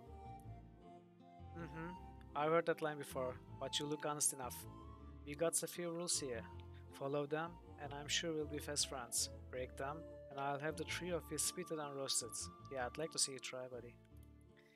They're listening. Swords, daggers, and other such stay in their sheaths. I don't tolerate no kind of killing in my establishment unless it's called for. 2. I don't allow no animals, especially if they be bandicoots, badgers, or salamanders. If they get in soups and they upsets me dogs, and I won't have a baying jag in the middle of the dinner hour. And lastly, under no circumstances whatsoever are you ever to use an ampasa in this establishment. Ampasa? A what? An ampasa? Now, if you don't even know what one is done, I don't have to worry about it now, do I? So, what can I do for you? Any chance we can get something to eat around here? Wouldn't be much of a pub if you couldn't. Is it to eat here, or are you looking for something for the road? The road. If your cook can make up a batch of rations, that would be fine. I don't want food. It's a done deal then. If you'll put up 7 gold a pack, still want them? No, I changed my mind. On second thought, maybe I should save up my money. I've got quite a few expenses to consider. I certainly hope your gold is digestible then. It will not keep you from starving on the road. Reminds me of those gold coin shaped chocolates. Abbey shop. The Abbey is developing quite a reputation, isn't it? I've heard a number of stories. I doubt you'd heard the stories I've heard about the place. They produced a few fine minds there, aye, but they are also a refuge for nobles who wish to get their sons out from underfoot. The majority of them are runts. And the few that aren't? Special ones, they are fine men. Each upwilling, they'll grow into fine dukes and barons and such. The lot of them have become wonderful tacticians. That's what the abbey specializes in. Any chance I can interest you in a game of chess? I don't play unless I'm making a wager. Makes playing interesting. What kind of stakes? 30, 40 sovereigns? I don't play unless the stakes are quite high. Emeralds, nothing less. Do you think you're good enough for stakes like that? Well, I am, but I don't have an emerald, so instinct tells me it would be a bad bet, especially since I don't know your game. No bet. Yeah, I plan to use Ampasa. You'll come back and take your beating. Gut feeling tells me so. Ampasa. Sorry, but you've piqued my curiosity. What's an Ampasa? I've seen quite a few variations of chess, but I don't think I've ever heard of that move. It's Keshian. One night I was playing this fellow from Durban. I had my game swinging on one particular pawn and the game was in my favor. So what does he do but move his pawn to the square directly behind mine, then claim to have captured my piece. That's an illegal move. No, it isn't. It's not. So I said, he goes on to tell me it's one of the most fundamental moves of the game. We argued about it for 3 hours until the student ran from the Queen's Row to the Abbey to dig up a notebook. And there it was, back of the text, written in Keshian, the original rules to the game. En passant. Cost me 2 diamonds and very nearly Queen's Row itself. It Needless to say, I don't allow that rule to be played in here anymore. That's convenient. Last fellow that tried to use it on me was a fellow named Nawondu Sandao, and I set him straight. Though he showed me an incredible move he invented called Sandao's Retreat. Can't quite remember how it worked now, though. Interesting. Yeah, whatever. Thanks again. Perhaps we'll chat later. Did we get our money? 8.5. Not bad. Okay. Interesting woman here.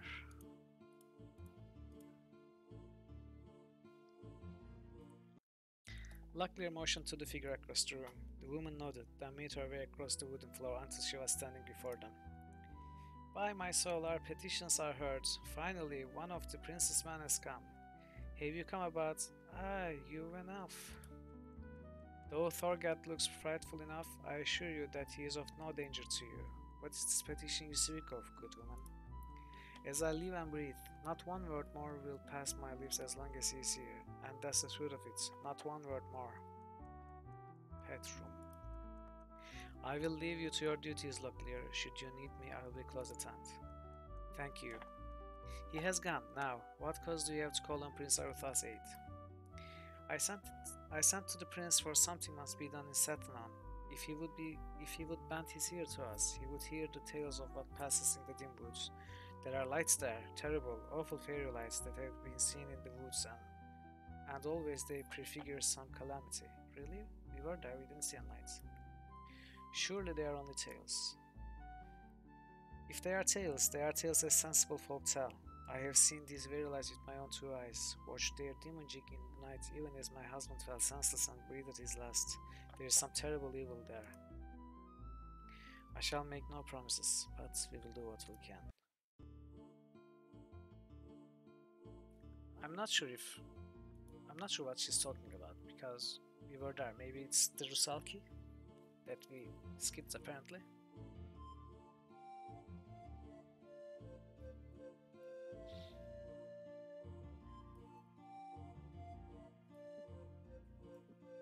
Oh, finally I can sell this.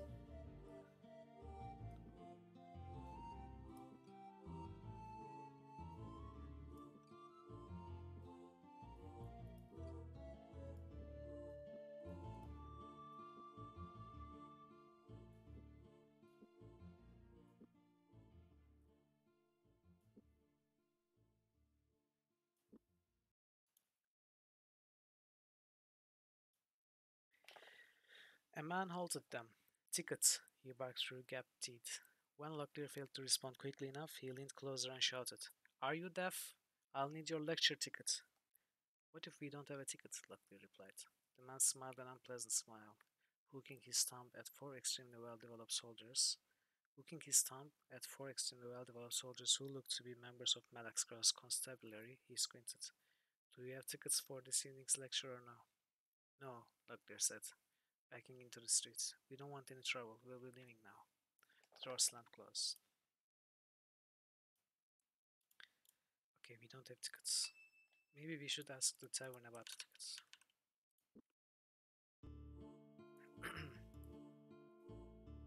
No? Go on.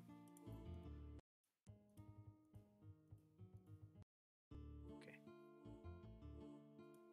Shop. No. Okay, no tickets were found. A ticket here? No. Oh, temple, there's a temple. Oh, eShop. We found eShop.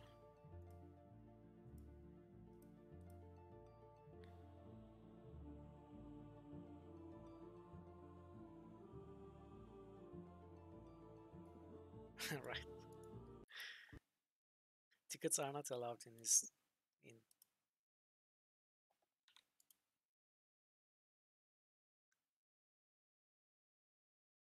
Okay, we've been to Darkmoor. We don't want to go to Krondor, so we are going to Satanan. So we are going north. Directly north from here. Let's save.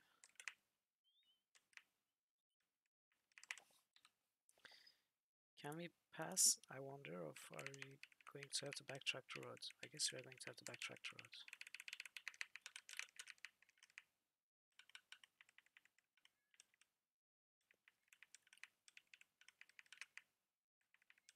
Yeah, we'll go that way. We'll find out.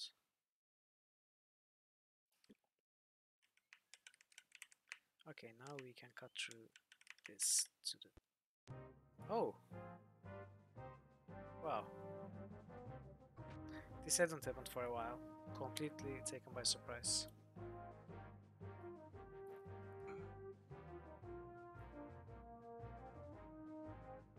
Come on.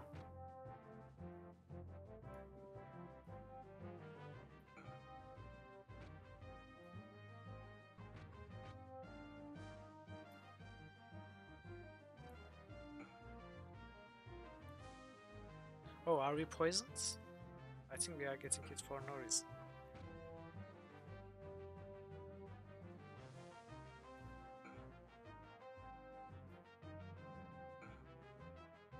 Yeah, it seems we are poisoned. Let's try Skyfire.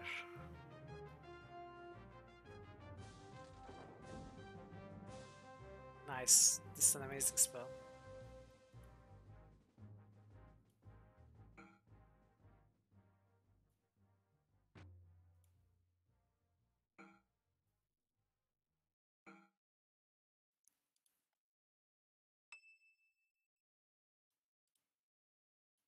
Okay. Locklear is poisoned. Is Owen poisoned too?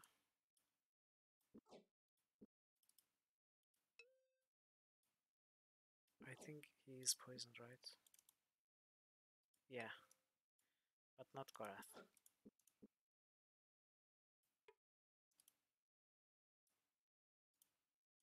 Two sides. Nice.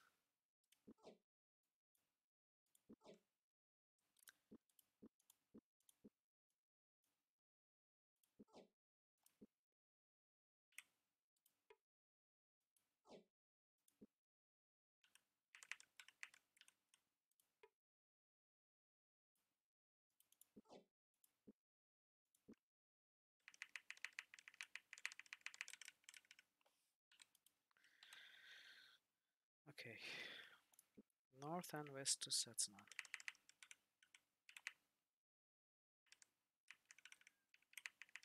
I think, did I go too far? No. Okay. Let's camp.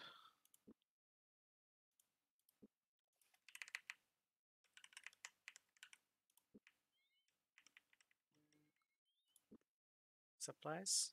Yeah, yeah.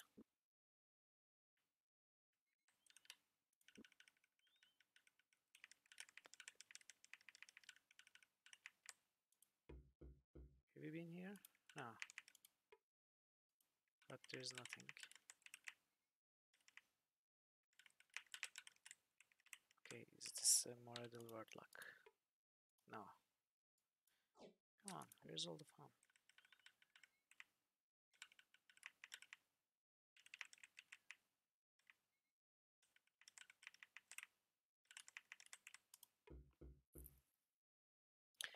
Locklear knocked on the door. After several seconds, a large man greeted them, introducing himself as Herschel. He invited them inside and offered them some food and cold ale. They discovered while eating that Herschel's house was an old relay station, and he regaled them with stories about it until they were finished with their meals and ready to leave. Most interesting.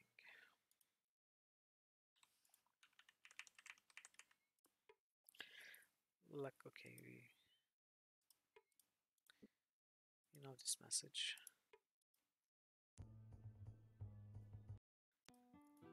50.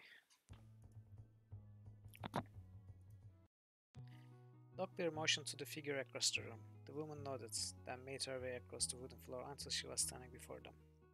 Yeah? Yeah. Welcome to the Six Toe Tavern. What can I do for you? What's the shop doing open out here? I thought everybody packed up and left thanking Liam helped the people evacuate Satnam.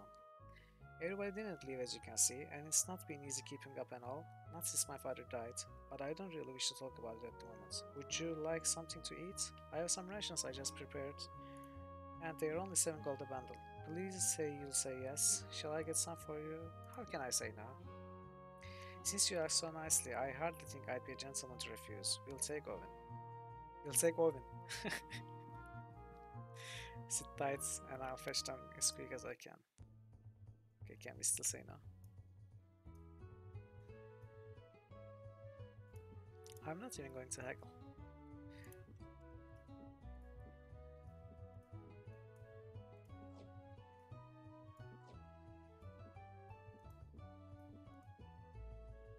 Oh, that was all? No. Thank you, but no. I think we are well enough disposed for supplies at the moment. Perhaps another time.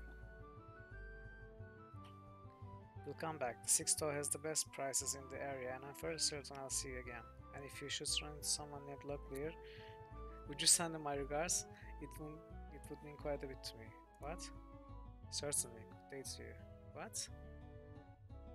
What was that now? Is that something that was supposed to happen in another chapter or something, or a joke that I didn't get?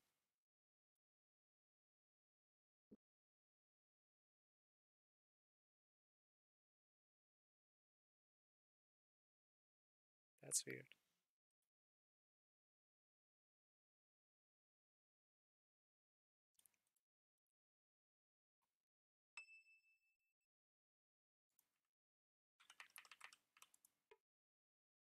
Locklear waited by the door. Less than a minute later, Nia hurried over. Nia again hurried over from the sixth toy with a large set of keys jangling on a brass string in her hand. I'll have that door open for you in a snap, she said as she began to search for the proper key. Ah, here it is. She inserted the key into the lock, jiggled it a few times until it clicked, and pushed open the door. Nia's goods. Naya, or is it Naya?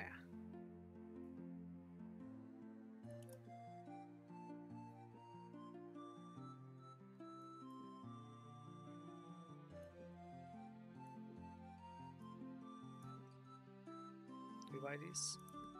It's not expensive.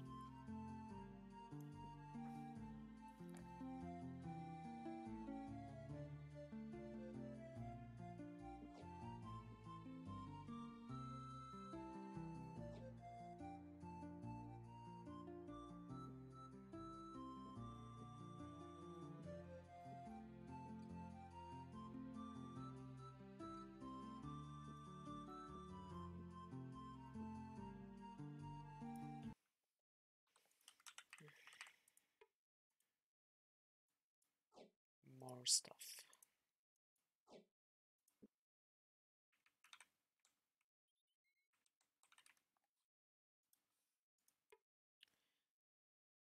Okay, now the graveyard's stones, names on stones are repeating.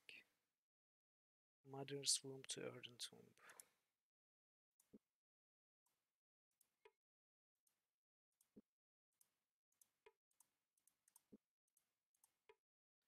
Vanessa Marlin couldn't rest in life.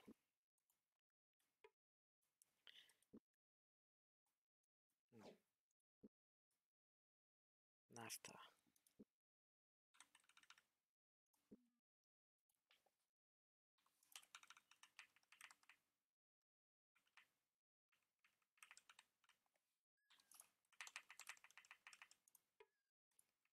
Okay, empty house. Shell. Okay. Hmm. Could go back into Timwood if you wanted.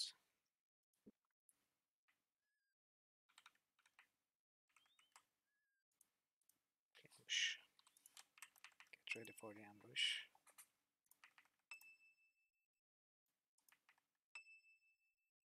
Or not. I think we are sneaking through, yeah. 3 successes and they don't see us.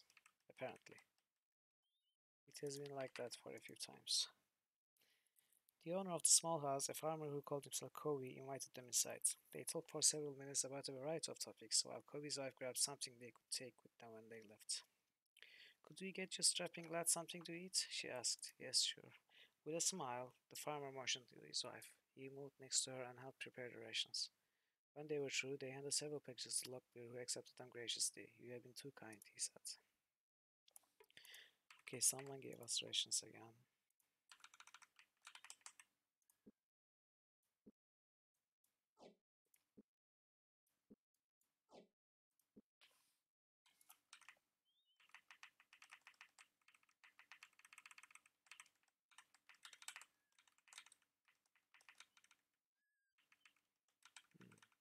one spot, but there doesn't seem to be anything else.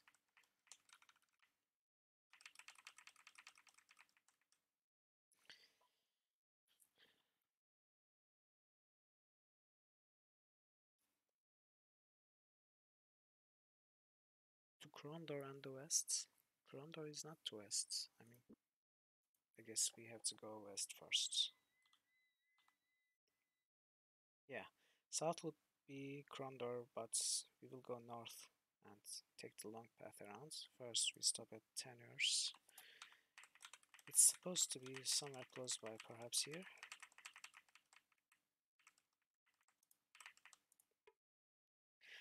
The small house, it turns out, was home to a slight balding historian named Kellen, who talked of the ancient Walheru and the relatively recent cataclysm near Satanon as he got them some fresh water from their packs.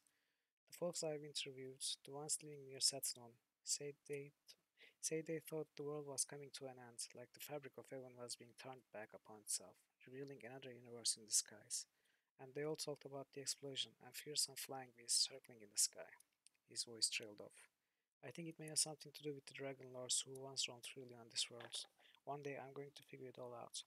Luckily I left. I'm sure you will, Kellen, someday, and when you do, I'd like to read that book. In the meantime, thank you for the water. Goodbye. No, I stopped in Settlement. Perhaps you were AFK? I don't know.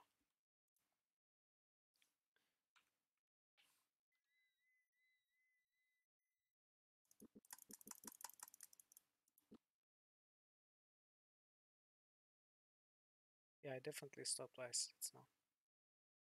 It's where Naya was.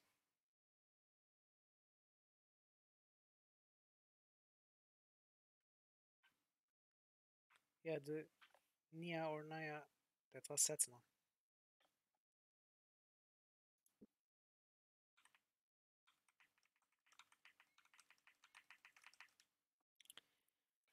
Something shiny caught Gorat's eye. Badly damaged suit of elven armor. Strange. These tracks near the armor I found appear to be elven, judging by the patterns of their footwear in the dirt. What is strange? I've traveled these roads frequently, I would imagine. Oh, there's a Settlement City screen?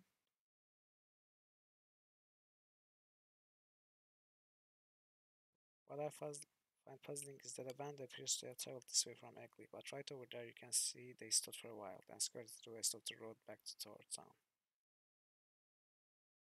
Yeah, okay, I'll go back and see them.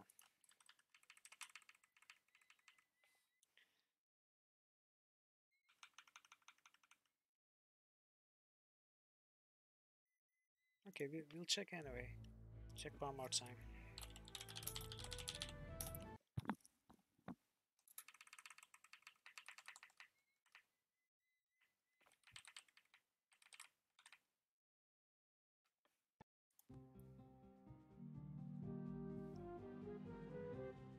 Okay, do we solve or do we cheese? It's ah,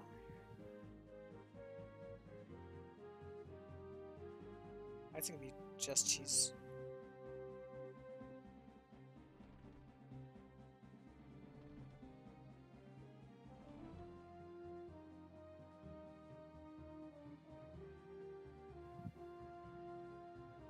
Is this one turn or four turns?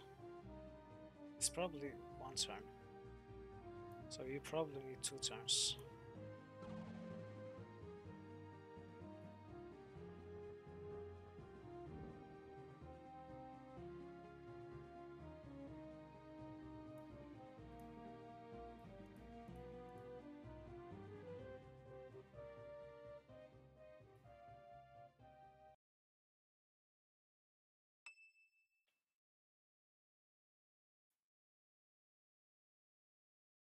Yeah, probably.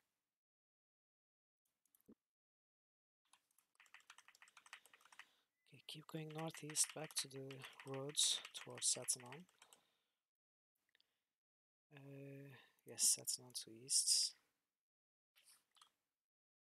We're pretty close to Satanon anyway.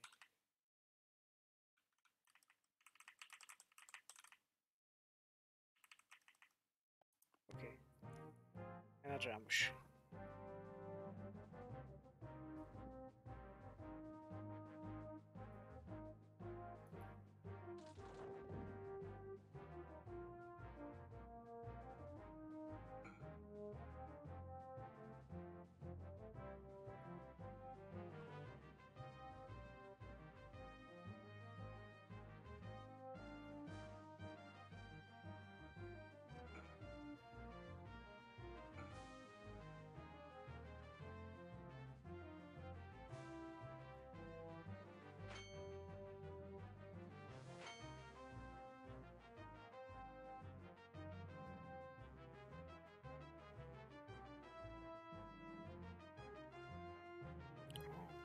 What is very slow?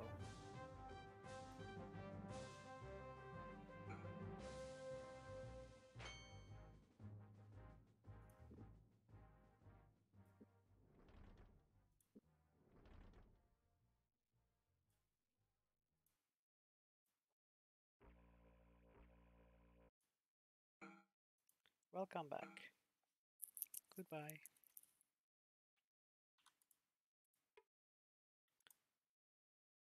Oh, another of these keys. It's the best spell. 5 uses. No thanks. More of this. Is this good? No, it's poisons. No thanks. Okay.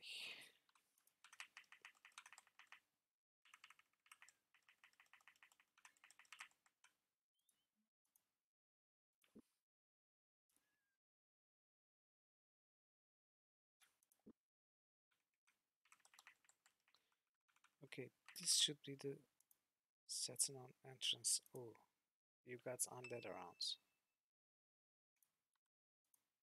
The problem kinds. These hurt us pretty badly before. Are we sneaking across? Maybe not. We seem to be getting a lot of skill points though.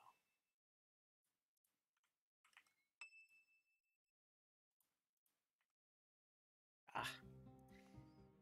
If we had managed one more time. Okay, there are 4 of them. I'm not sure if we can kill them.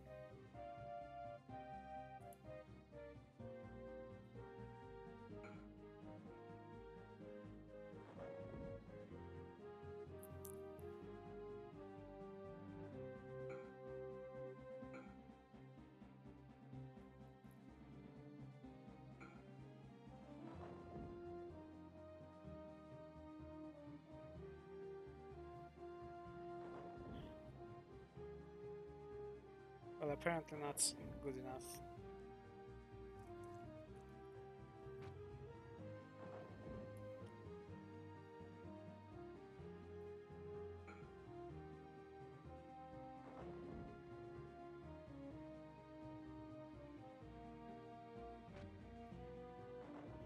Now we're gonna have to try again.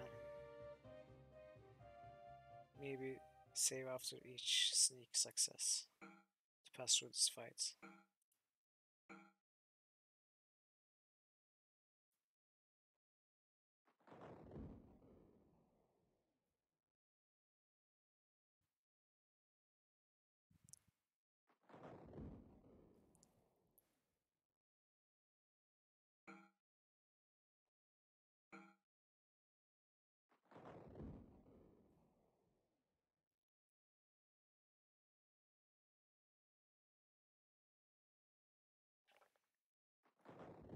I guess this is it.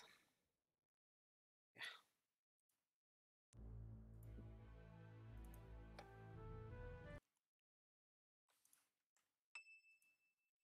Okay, this is one success. This is success number 2. One more. What? Another? That's weird. Another? What's happening? Just how many groups are there? Or is it the same one over and over again? Okay, success 1. No. Okay, this time it's just 5 of them.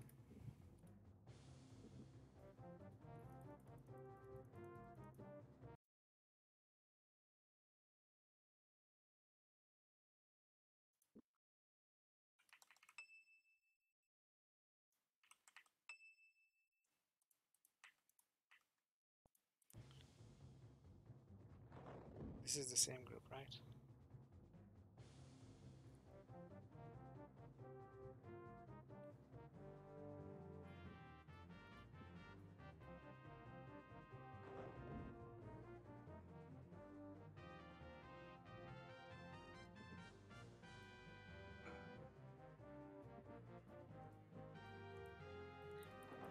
Can we run away, please?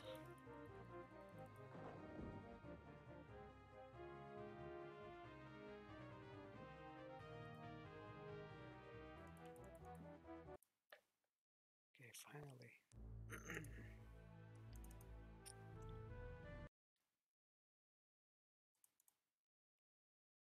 Just how many times is this going to happen?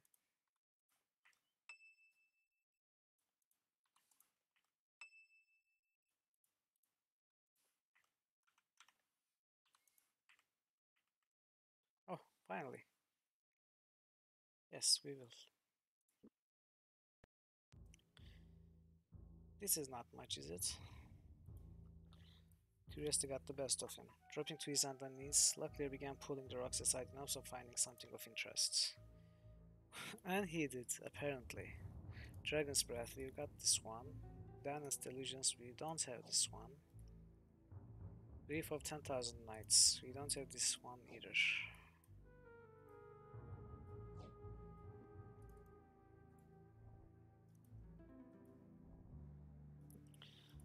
And this is probably all spoiled.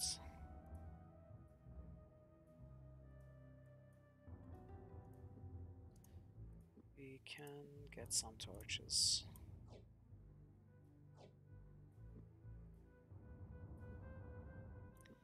Take over the world.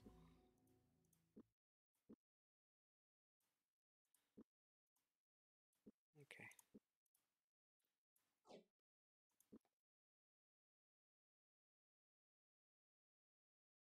As much a fixture in the myths and legends of Mythkemia as the stories of the gods told by priests in the temples, Satanon was nothing more now than a sad, sad old ghost town. In passing a low brick wall which had been overgrown with ivy, they were struck by the words that had been painted there in sheep's blood. Remember us. And we shall. Let's enter. Luckier stared into the crevice. Standing on the rubble of Saturn's ancestral keep, he was shaken by the sight of the thousands of Moradal bones which had been used to fill the gap into the undergrounds. However interested he was in finding out what lay below, he had no desire to burrow through the moldering bodies. Why not? Don't we have infinite amount of time?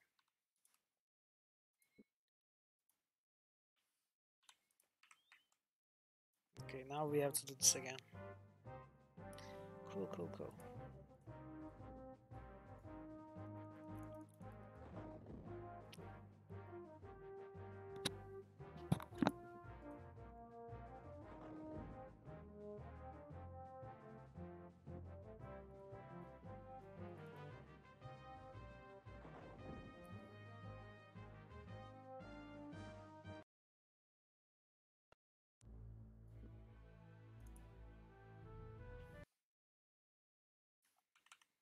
So actually, maybe we can go another way.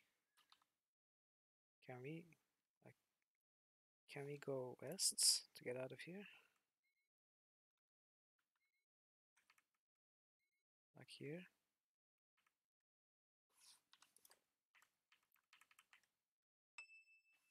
Okay, we are rolling stealth checks.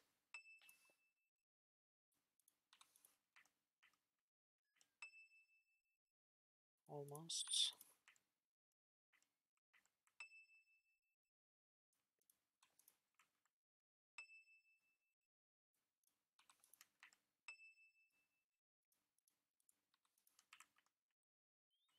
Nice. It is. Just annoying if you fail. It so takes long to get out of the fight.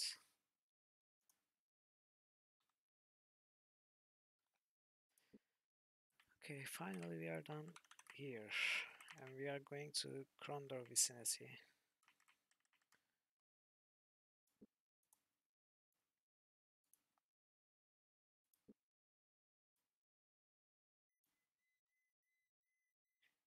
Have you been to Tanner's? Before going back to Satsuma? We haven't. This is it, right? The house was not in good repair. Black green moss covered parts of the door and was visible in several large patches on front slats. Locklear's attention returned to the door as it slowly swung open. A foul musty smell filled the air as an elderly woman appeared in the doorway. She was dressed in a tattered shawl and wore a different shoe on each gnarled foot. You one of them shadow people? I hate them shadow people, she croaked. Her look of contempt suddenly turned to fear. They are everywhere, you know. could be sleeping in my door right now. The thought obviously terrified her, and without warning, she disappeared into the house, slamming the door. This seems to happen a lot to Lucklier for some reason.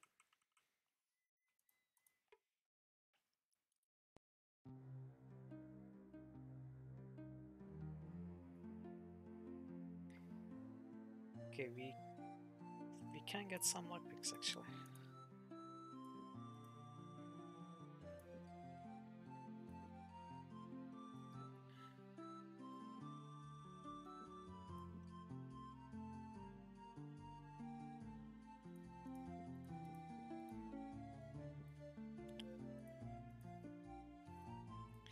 Can we sell this? No.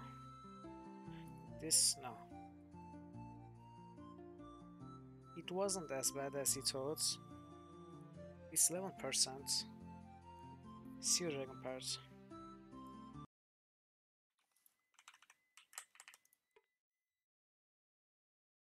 Yeah, sure, take a shot at opening it up. Why not?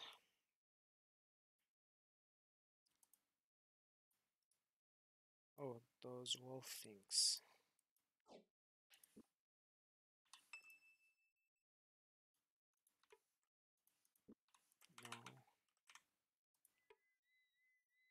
Okay, this is the same message. Let's make money. 30 sovereigns. It's terrible.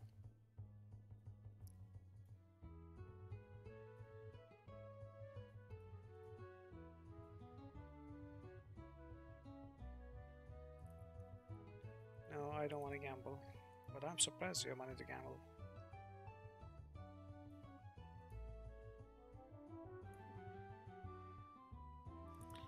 Guess this is it.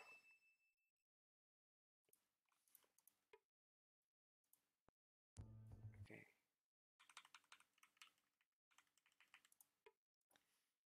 I think this is all of tenors. Now, north to Eggley. Not south to Krondor, no.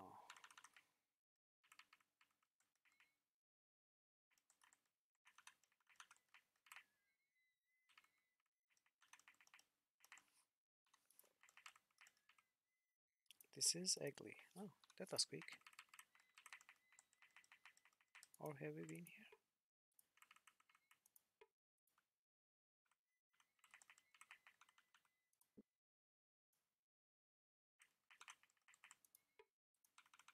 Oh, is this the cemetery we dug up? Okay, I will know for sure.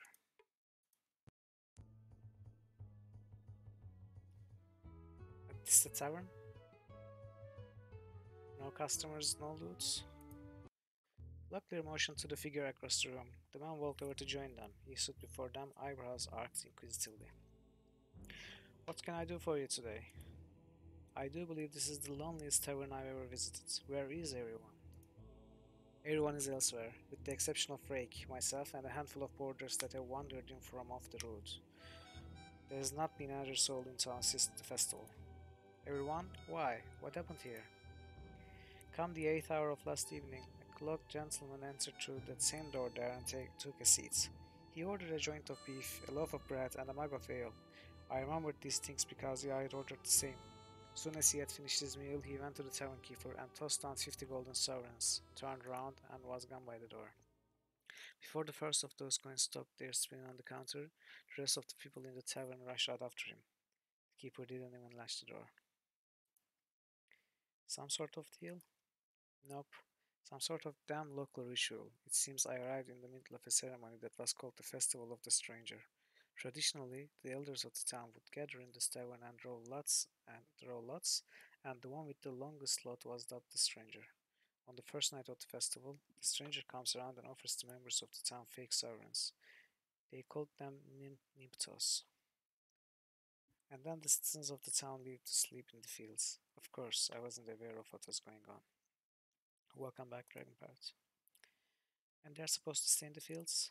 Ah, no, no, no. The next morning, the elected stranger is to circle the village 3 times while swinging a strand of hemp over his head. When he's done, he cuts the length of rope and sets it on the road to let people know that they can come back. They then know that Killian is looking with good fortune on their township and that she won't strike their fields dead.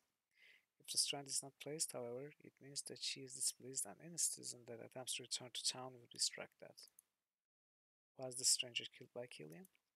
No, not Killian, but by a man named the Collector to whom he owed money who didn't know about the town's tradition. It didn't matter to the citizens of Eggley, though. They still chose to see it as a sign from Killian, and they haven't returned since think the place is cursed and won't return until the curse is lifted. They've relocated to Tenors, Hawks Hollow, and a few in Malak's Cross. They all believe they've done the right thing, and have given me permission to do whatever I wanted here. Out of respect for them, I decided to keep the old town name of Eggley. I don't know, it seems people would have to be pretty thick to believe all of that. Would they? Would you have the nerve to spit on a shrine of Ishap? No, but I guess I can see your point. Everyone has their beliefs. Many people in these villages at one time were farmers, and it is difficult for them to simply turn their backs on the goddess of nature. They require her blessing before they can go on to new lives. You should remember that before you judge something to be ignorant.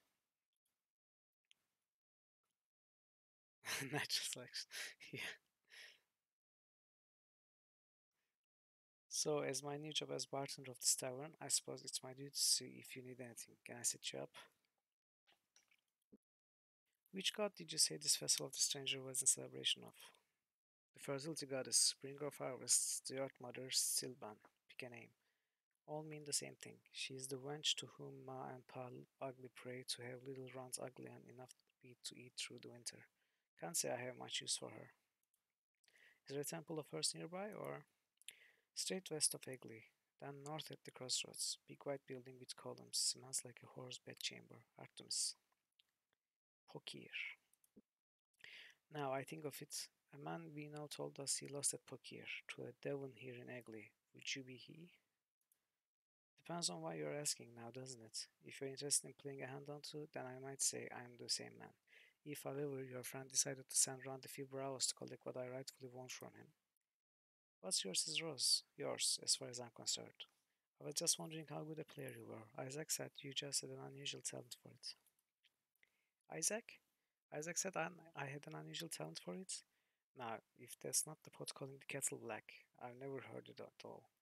While we were playing, it was as if that scuff knew every thought I had in my head. Every time he would fold, he'd just look over at his elven friends with a big smile. Elven friends? Like Thorgatir? They could have been brothers by the look of them, yeah. He looked kinda like your friend, but he damn sure wasn't an elf. He was wearing the clothes of one of Delican's most troopers, Moradal, no doubt about it. Okay, that's weird. So Isaac is friends with Moradal?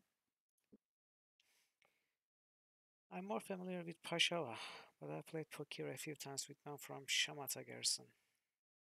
Shamata Garrison. You play by special rules? Straight game, Mercy's rules, full deck, nothing wild. Only special rule I have is you cheat, I ventilate your river. Simple as that. Interested in playing? No, not today. It's nothing personal, you understand. I just don't feel balanced with me at the moment. I've had runs of luck like that. Once I was riding high while I was working for the Dauphiness of Palanque. Won 15 straight games of Linlan in a tavern against a miserable old sea dog, but he refused to give up. Middle of the 16th game, he pulls out a diamond half the size of my fist and says he wants to bet it. I tell him I don't have enough money to match a bet like that, but he suggests I put up the purse I'm carrying for the Dauphiness. How did you find out about it? Let's say the liquor told him.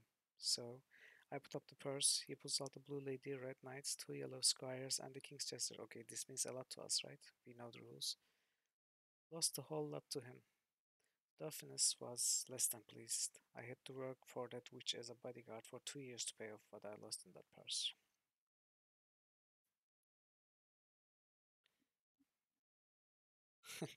Yeah. If you were a Dauphiness battleground, you must be a superb swordsman. Perhaps you could teach a thing or two. I have my tricks. You don't stay alive as long as I do without picking up something up here and there. I might be able to give you a few pointers if you are willing to pay. 87 a listen. Interested? Definitely. I'm so tired of reading. Devon waved towards the door. Seizing a pitted salamanca from under the bar's counter, he followed them into the open yard before the stranger tavern, then passed them up to lead the way across a grassy field. Slowly the ground inclined, giving way to a rocky hill face and a tumble of ancient mold-eaten gravestones. So Sinatar had a point. There is just so much to read in this game. Egley's graveyard? Locklear halted behind the stocky mercenary. I don't understand. Knowing how to defend yourself isn't just knowing how to hold a sword. It also has to do with where you put your feet. Twisting half a turn, Devon swept his blade at Locklear's face, forcing his unsuspecting pupil to stumble backwards over a half-buried stele. Lurching forward, the mercenary pressed the point of his blade to Locklear's neck. Congratulations, Devon growled. You're dead. Alright, Panamanium. I'll see you later. Hopefully you stop by next streams. After 5 hours of post dodges and very near misses, Devon motioned for his pupil to drop his guard. That's enough for now. It's time to eat. We can talk while I make something. Someone someone we ran into up the road told us they had seen a Mordell near here. I don't suppose you've seen him, have you? Him? I've seen enough Mordell to start a Barrel Bowl City League. A whole clump of them came by here a few weeks ago, heading south in packs of twos and threes down the road towards Tanyars. Were they armed? Like the war god Thief's own legions. Looked like they might be out to sign up as caravan guards, but who would hire them? Gutba would hire them, of course. Did you get a look at any of them? None of them came close enough to stranger that I could get a good look at them. Now that I think of it, it's kind of peculiar. On the off occasions when Mordor will crash through their town, they'll usually kick up some kind of ruckus with the locals to prove who's the toughest kid on the block. These just march through town like they were in a parade review, like they were expecting someone to watch them come through.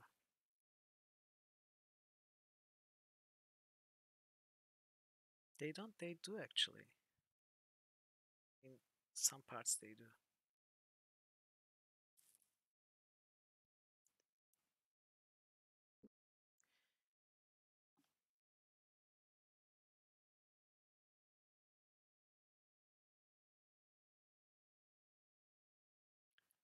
Well, yeah, that's right.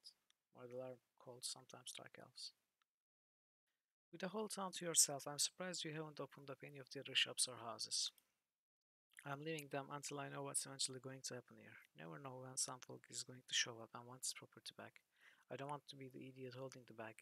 If most of the folks were smart, they probably locked their houses, and I'm not much of a lockpick. Know anyone who is? You. Strange character named Abuk. Abak. I ran across him when I was working for the Dauphiness Cassandra of Cake. We discovered him once we boarded a Cashian vessel. After he helped open a few choice chests of mercantile, we chained him up in the belly of the ship so we could make a present of him to Cassandra. But when we docked in Palanque, all we found in the hold of the ship was a note saying he could be found in Sildon if ever we needed his services. I never hired anyone else for a lockpicking job since. Weren't we just there?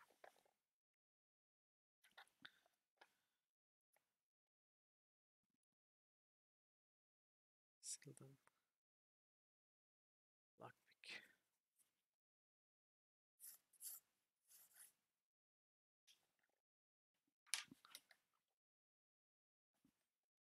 Yeah, they differentiate between Alpha and Moradel.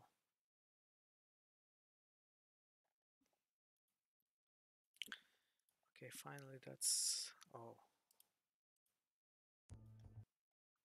Of this man, at least.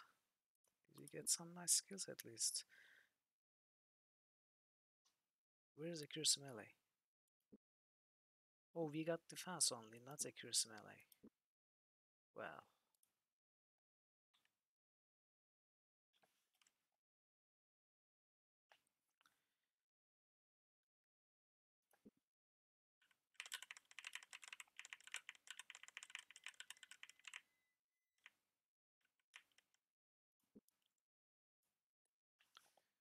So... Let's go to south.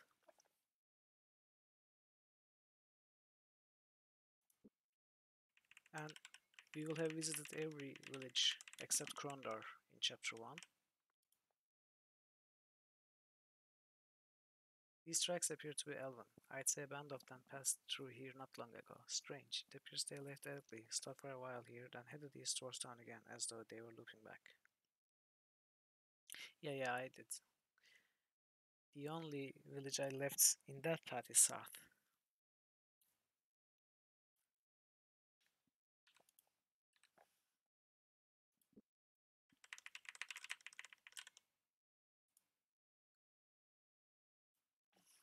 Okay.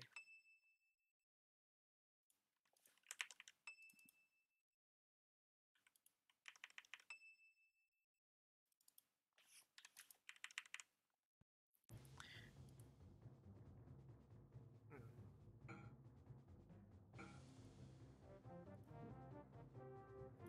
Okay, he should probably die from the spell outright.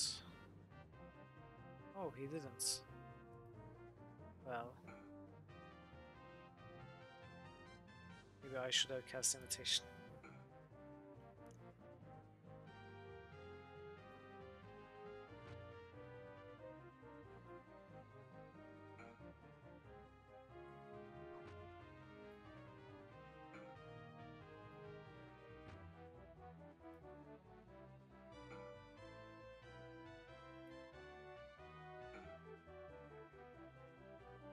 Where are you going?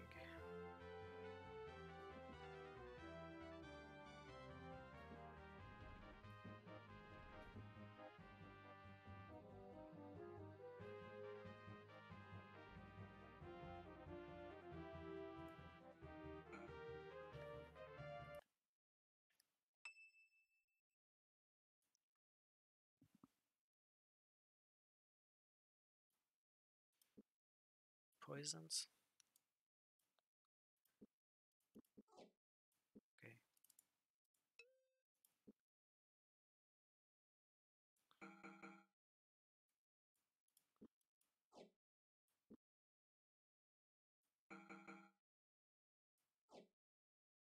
Yeah, definitely. Or sometimes they have no loot, like the ones in Limwood.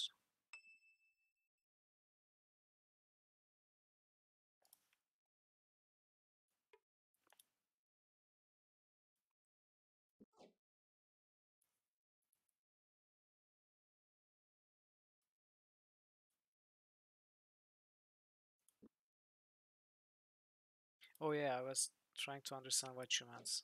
I just remembered. We just let them cast their spells and hopefully observe and learn, right? That's an interesting system until you understand how it works. It's pretty confusing.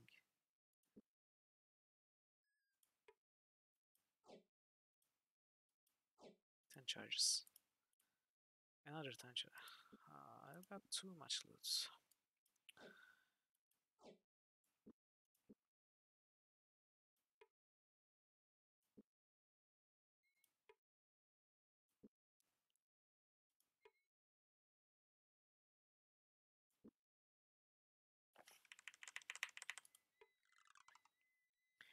The door swung open. Good day to you, fine sirs, said the man at the door. My name is Franklin Harley. How can I be of service to you? Luckily cleared his throat. We were told at the Temple of Sylvan that you might want to see us. Oh yeah, I had actually taken note of this, then forgot. I'm glad I got here. Yeah. You've spoken to the priestesses? He asked incredulously. I wish to speak with them of next year's crops, but freeholding idiots wouldn't allow me to pass. Freeholding idiots, or also known as trolls. You won't be having any more trouble with those three. Or actually, were those trolls? Or pirates? I don't remember. Franklin excitedly retreated into his house and returned a moment later with a pouch of coins that he demanded they take as a reward. Luckily, I tried to turn the man down, but the man insisted. They thanked him for his kindness and generosity, then they left. Okay. Luckily, pushed the door. Okay, this is generic. Or yeah, probably they were not trolls. You're right. Those were not trolls at least. There were trolls nearby, I think. Where are we now?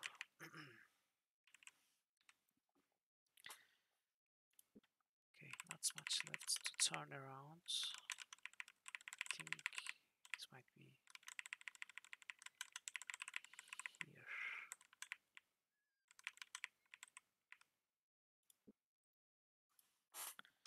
Let's make the sun rise and skip questers. Quest horse.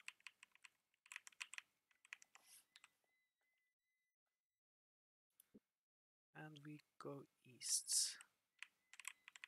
This is South Krondor, right? This is the way we are going to. A farmer was ahead of them, debating for a moment whether it would be more prudent to hide before they were seen or to behave normally. Locklear decided that the man was probably of no immediate threat to them. I hope for your good health that you have found shelter against the coming tempest, good sirs. Tempest? Surely you have heard. The learned monks of Sarth have predicted a terrible storm is coming this way, and I would hate to think of anyone caught in it. Why a man could catch his death of the fevers. If you would like, you may ride it out in my barn. And what profit would you turn in this enterprise? 5 golden sovereigns, a reasonable sum, and the guard over my cows. You can sleep in the hay loft of my barn, but my wife and I don't take in elves. Okay, I was about to say this is a nice guy, now I take it back. 7 gold pieces, the elf stays with us and we each get a hard roll for breakfast. 10 gold and a lot of you milk cows the next morning, that's the offer, take it or leave it. I don't care about your stupid barn.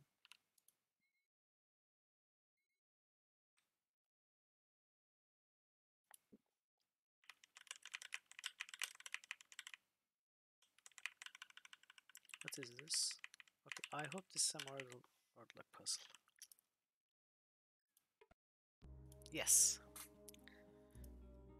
Buckets, barrels, baskets, cans. What must you fill with empty hands? What?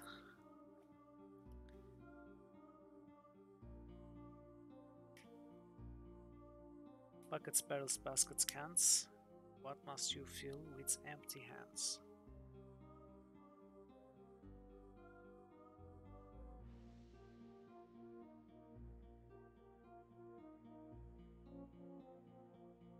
Are you serious?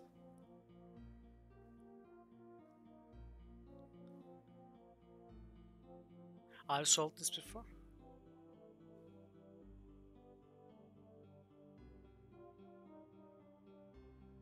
Oh, I've done this before? You mean the action that is the answer to this riddle?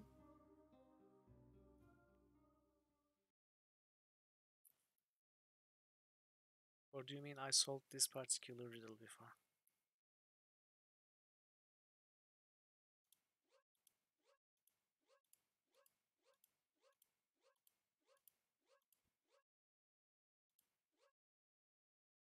I don't think so, I don't remember it. What must you fill with empty hands? I don't understand this line. You put empty hands into something, you fill something with empty hands. Yeah, I haven't solved this riddle, I'm pretty sure. Buckets, barrels, baskets, cans.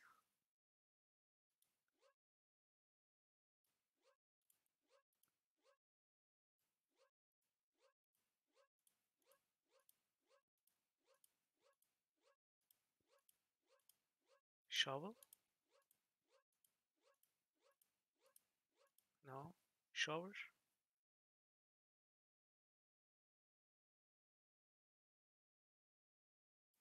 Graves?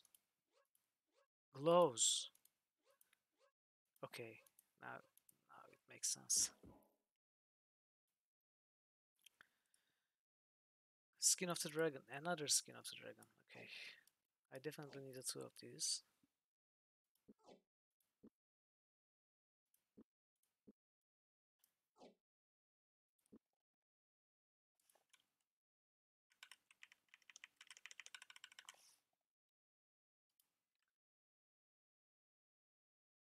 almost at Sarth.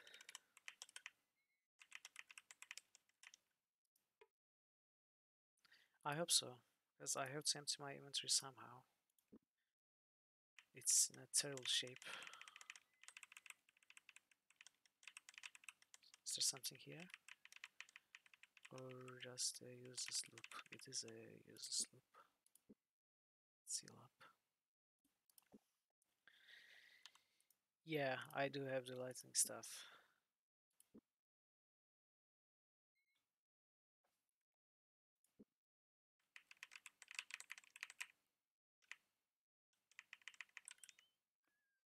Okay, ambush. Can we start through again? No. Wow.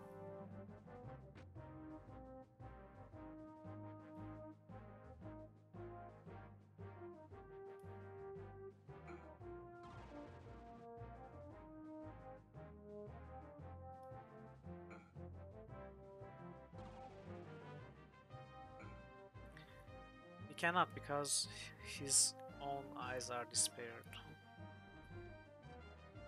Oh, I lance target for a short time. Oh, opponent's health. And this is. Does it mean he cannot move or do nothing?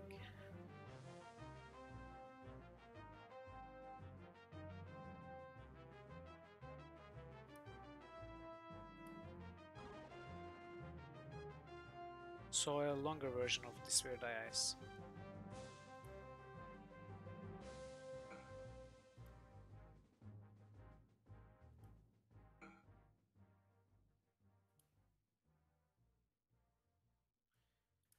Where are you going?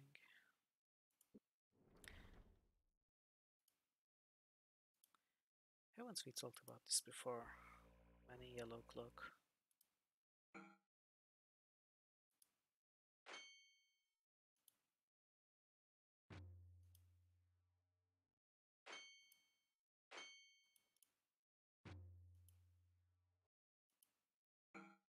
Maybe. I don't know. You'll never be able to learn because we don't have SS. And even if we had, we wouldn't use it. Okay, this looks good at least. Really. Oh, I should finally remember to get rid of this too.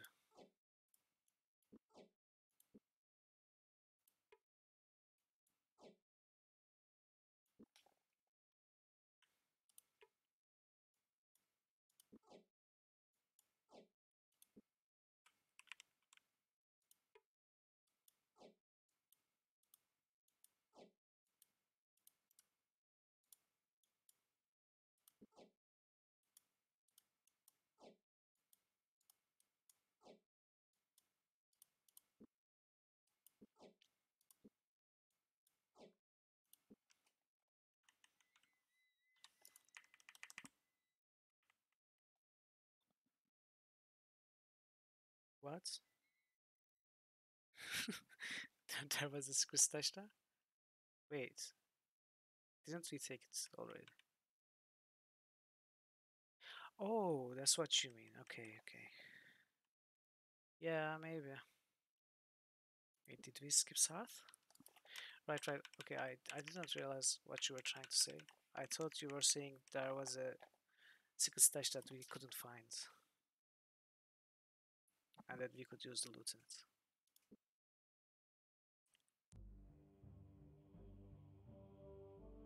Shop, temple, enter. Let's start with temple. No? Oh, we cannot teleport here. The abbot came quickly. A man of advancing years, his hair and beard seemed like a snowdrift, starkly in contrast to his dark skin, which was wrinkled like carefully crafted mahogany. Shaking Luclear's hand, he greeted them as if he had known them all their lives. Welcome to Ishap's Abbey, travelers. I am Father John.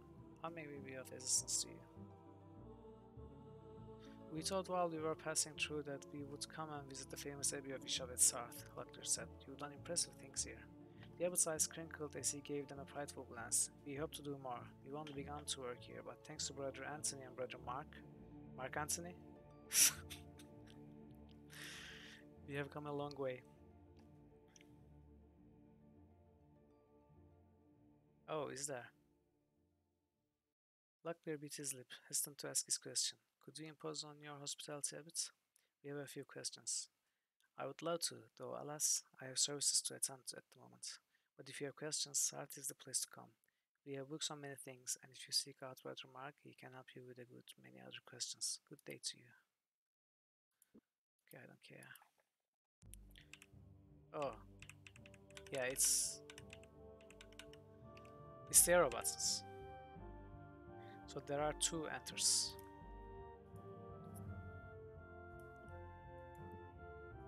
Yes, we can sell them. Good. Can we sell these two? Yes. Okay, South seems to buy everything, which is great for us.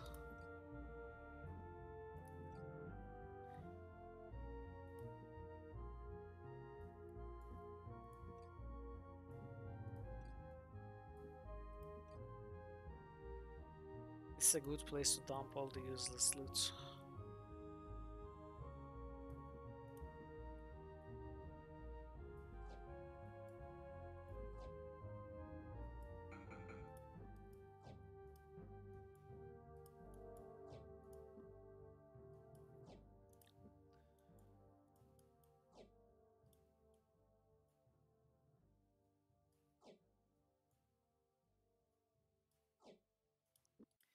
Is there anything to buy? Dragon's Breath, we have this. Spirit Eyes, we started with this. Flamecast, Skyfire, Eyes of Ishap. What? Night Fingers. Did we get Night Fingers? We got this. We sold this. Looks like clouds. Let's buy this. I don't think we got Night Fingers. Let's buy that too.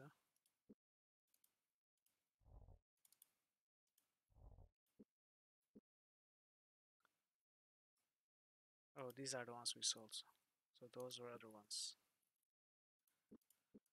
We can sell the used one. I think we won't need more than 60 uses. Okay, we seem to be ready.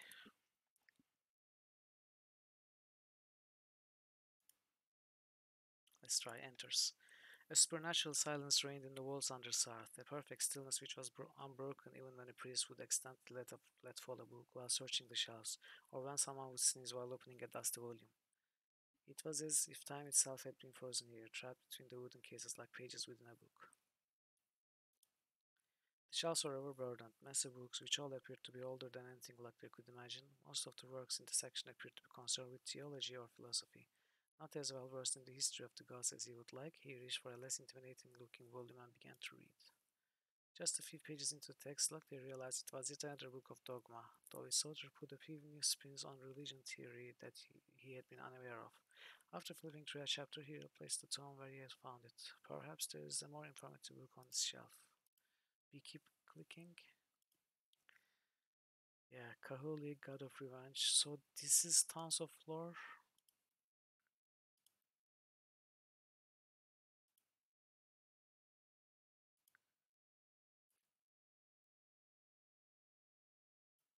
Yeah, I'm not going to read this. My throat is already hurting. And have I told you that I have gotten 20 minutes of sleep today? I don't think I told you that.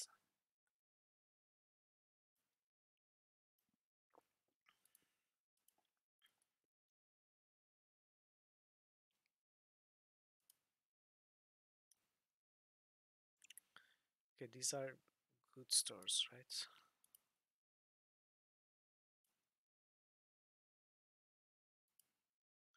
Wait,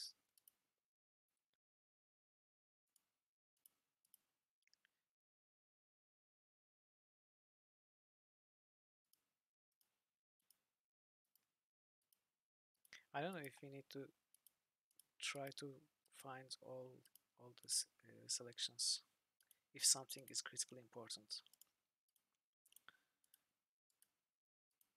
These don't seem very important. I mean, it's good information. Okay, and there was this one. Trees whipped at their faces.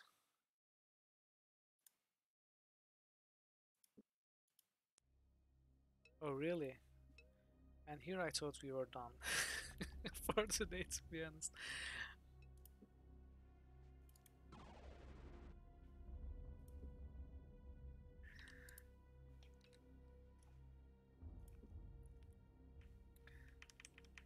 Okay, we need rest. Yeah, sure. Right after using the thing.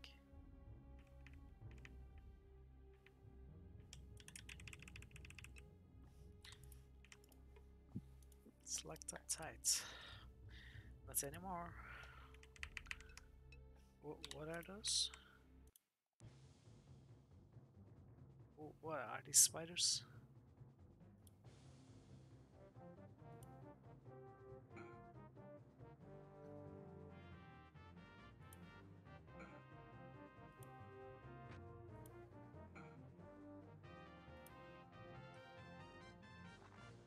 Come on, I hope he didn't get poisoned.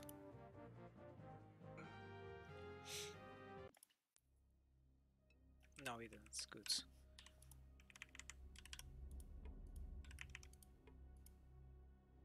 Nothing.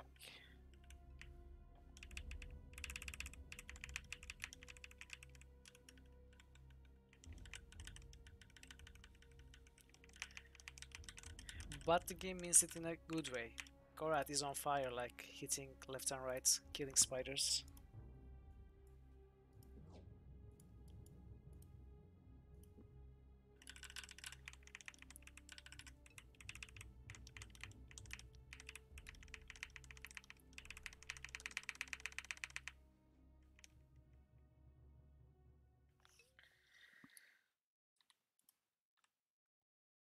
Oops, wrong map.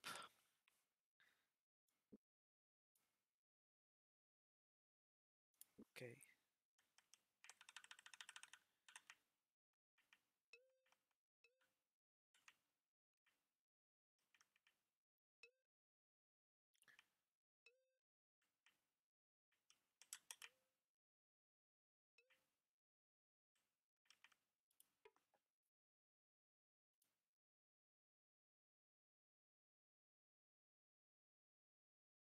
So we need something, map or something to use this one. So this, we probably can't do much here, right? I mean, let's explore every corridor just in case.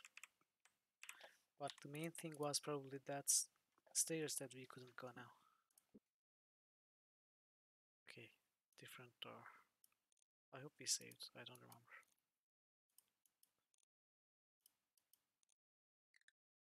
Oh, I didn't expect that one to open it.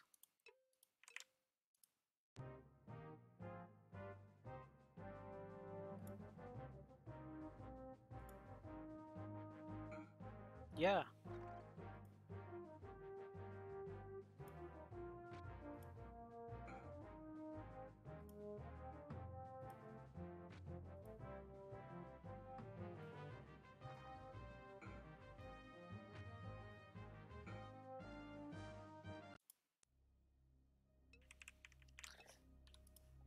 Moradel, please. Yes.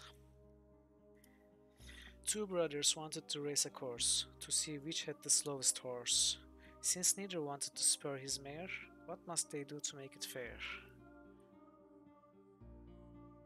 Switch horses?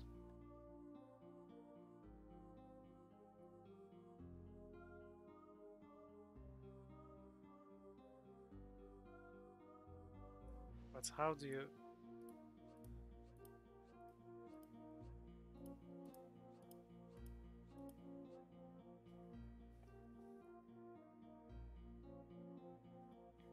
Yeah, it doesn't work though. Trades? Mayors? Trade mayors?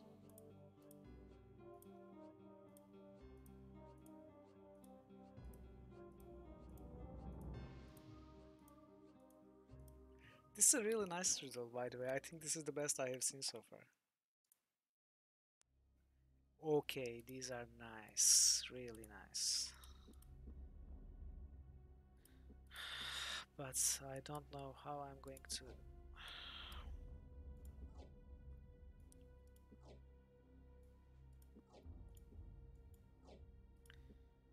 So this is definitely better than this one. But I'm not sure if this is better than that one. 25, 33, 15, 0. 25, 33, 15, 0. And this is a bless. The problem is, especially without a blessing, Gorath cannot really land swings. And this has a good thrust anyway. So I don't know if I should switch. What I'm going to do is I'm going to keep the sword for James on Gorath's inventory. In Gorath's inventory.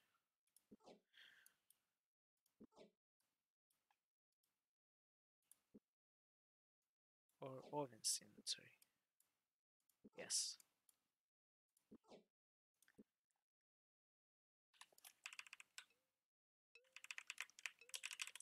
There's this one. What is this?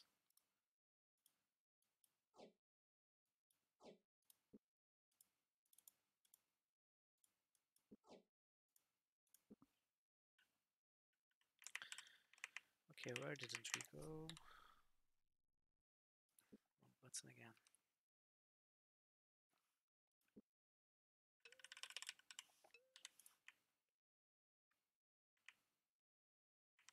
Another? Or is it the same one?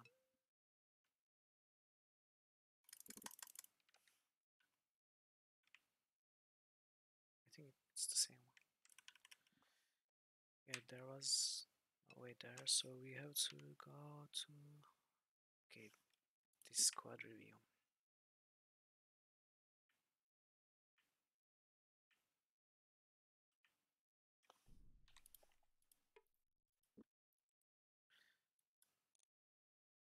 Let's just pick it. Red scorpions this time.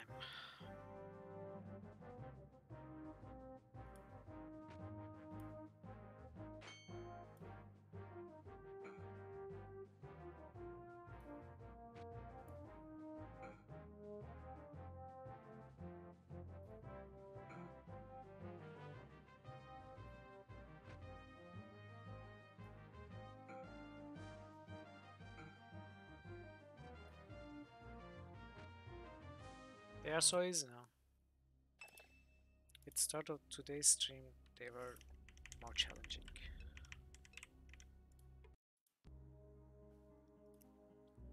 A box beneath a tree, inside some tasty meat. Kept for a month or more, it still tastes just as sweet.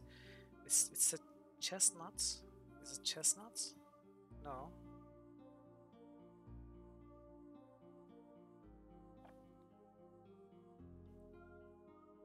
Parrot? Carrot? Maybe it's carrot.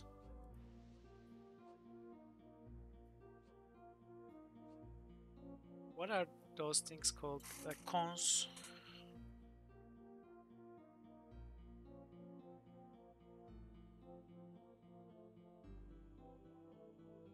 Apples?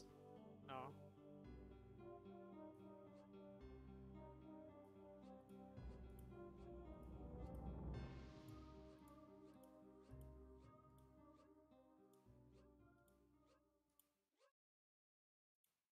Cashew?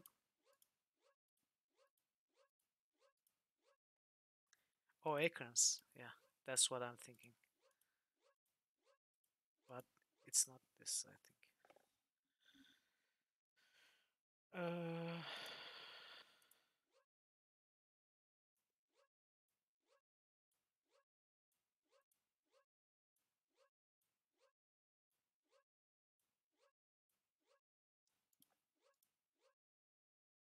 is it nuts? It could end with nuts.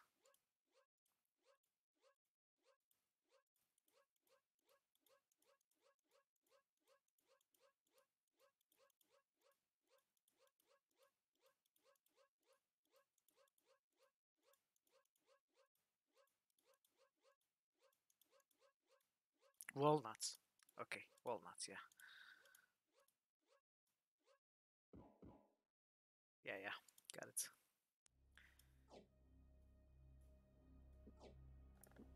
Oops. Damn.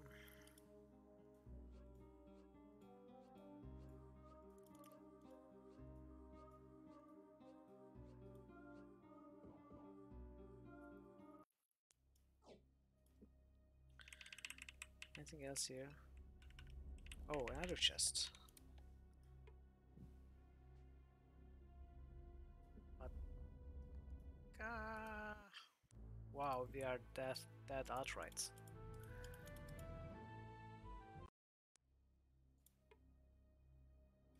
Okay, first I have to remember to cast this.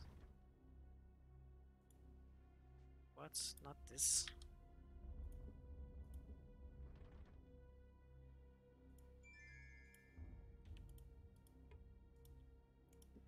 Yes, yes, nice one. Really? This we got some luck picking. Okay, so I think there is another path we haven't gone. It's the south, and that seems to be all.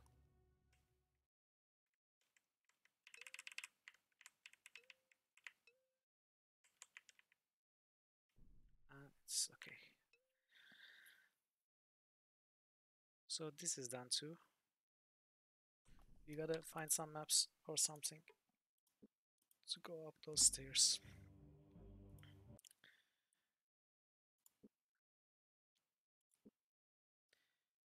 So I'm gonna end the stream here. I'm really tired, very, very tired. So the next time, what we did today was in the first two streams actually, we visited every city that we can in chapter 1, except Krondor. And we got some side quests that we haven't finished yet.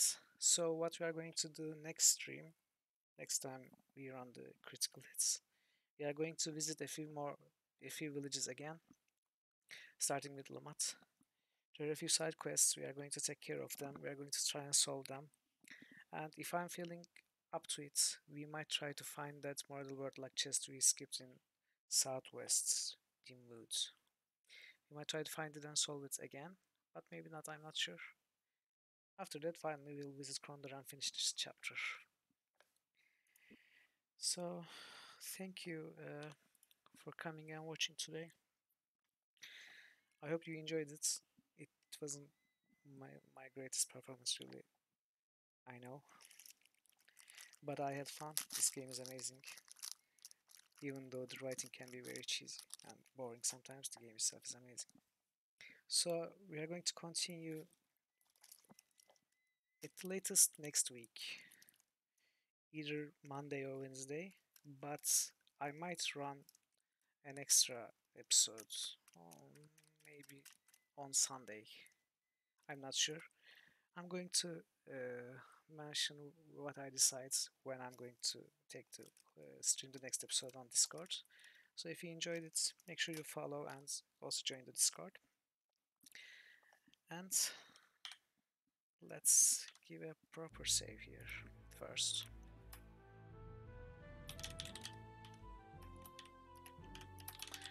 It's Krondor soon. And quit DOS.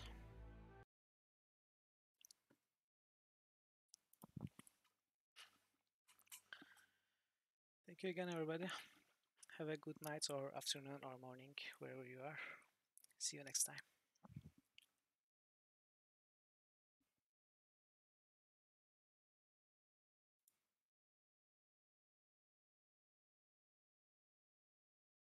Oh no, I think I'm just going to leave because I don't want to even stay to say hi.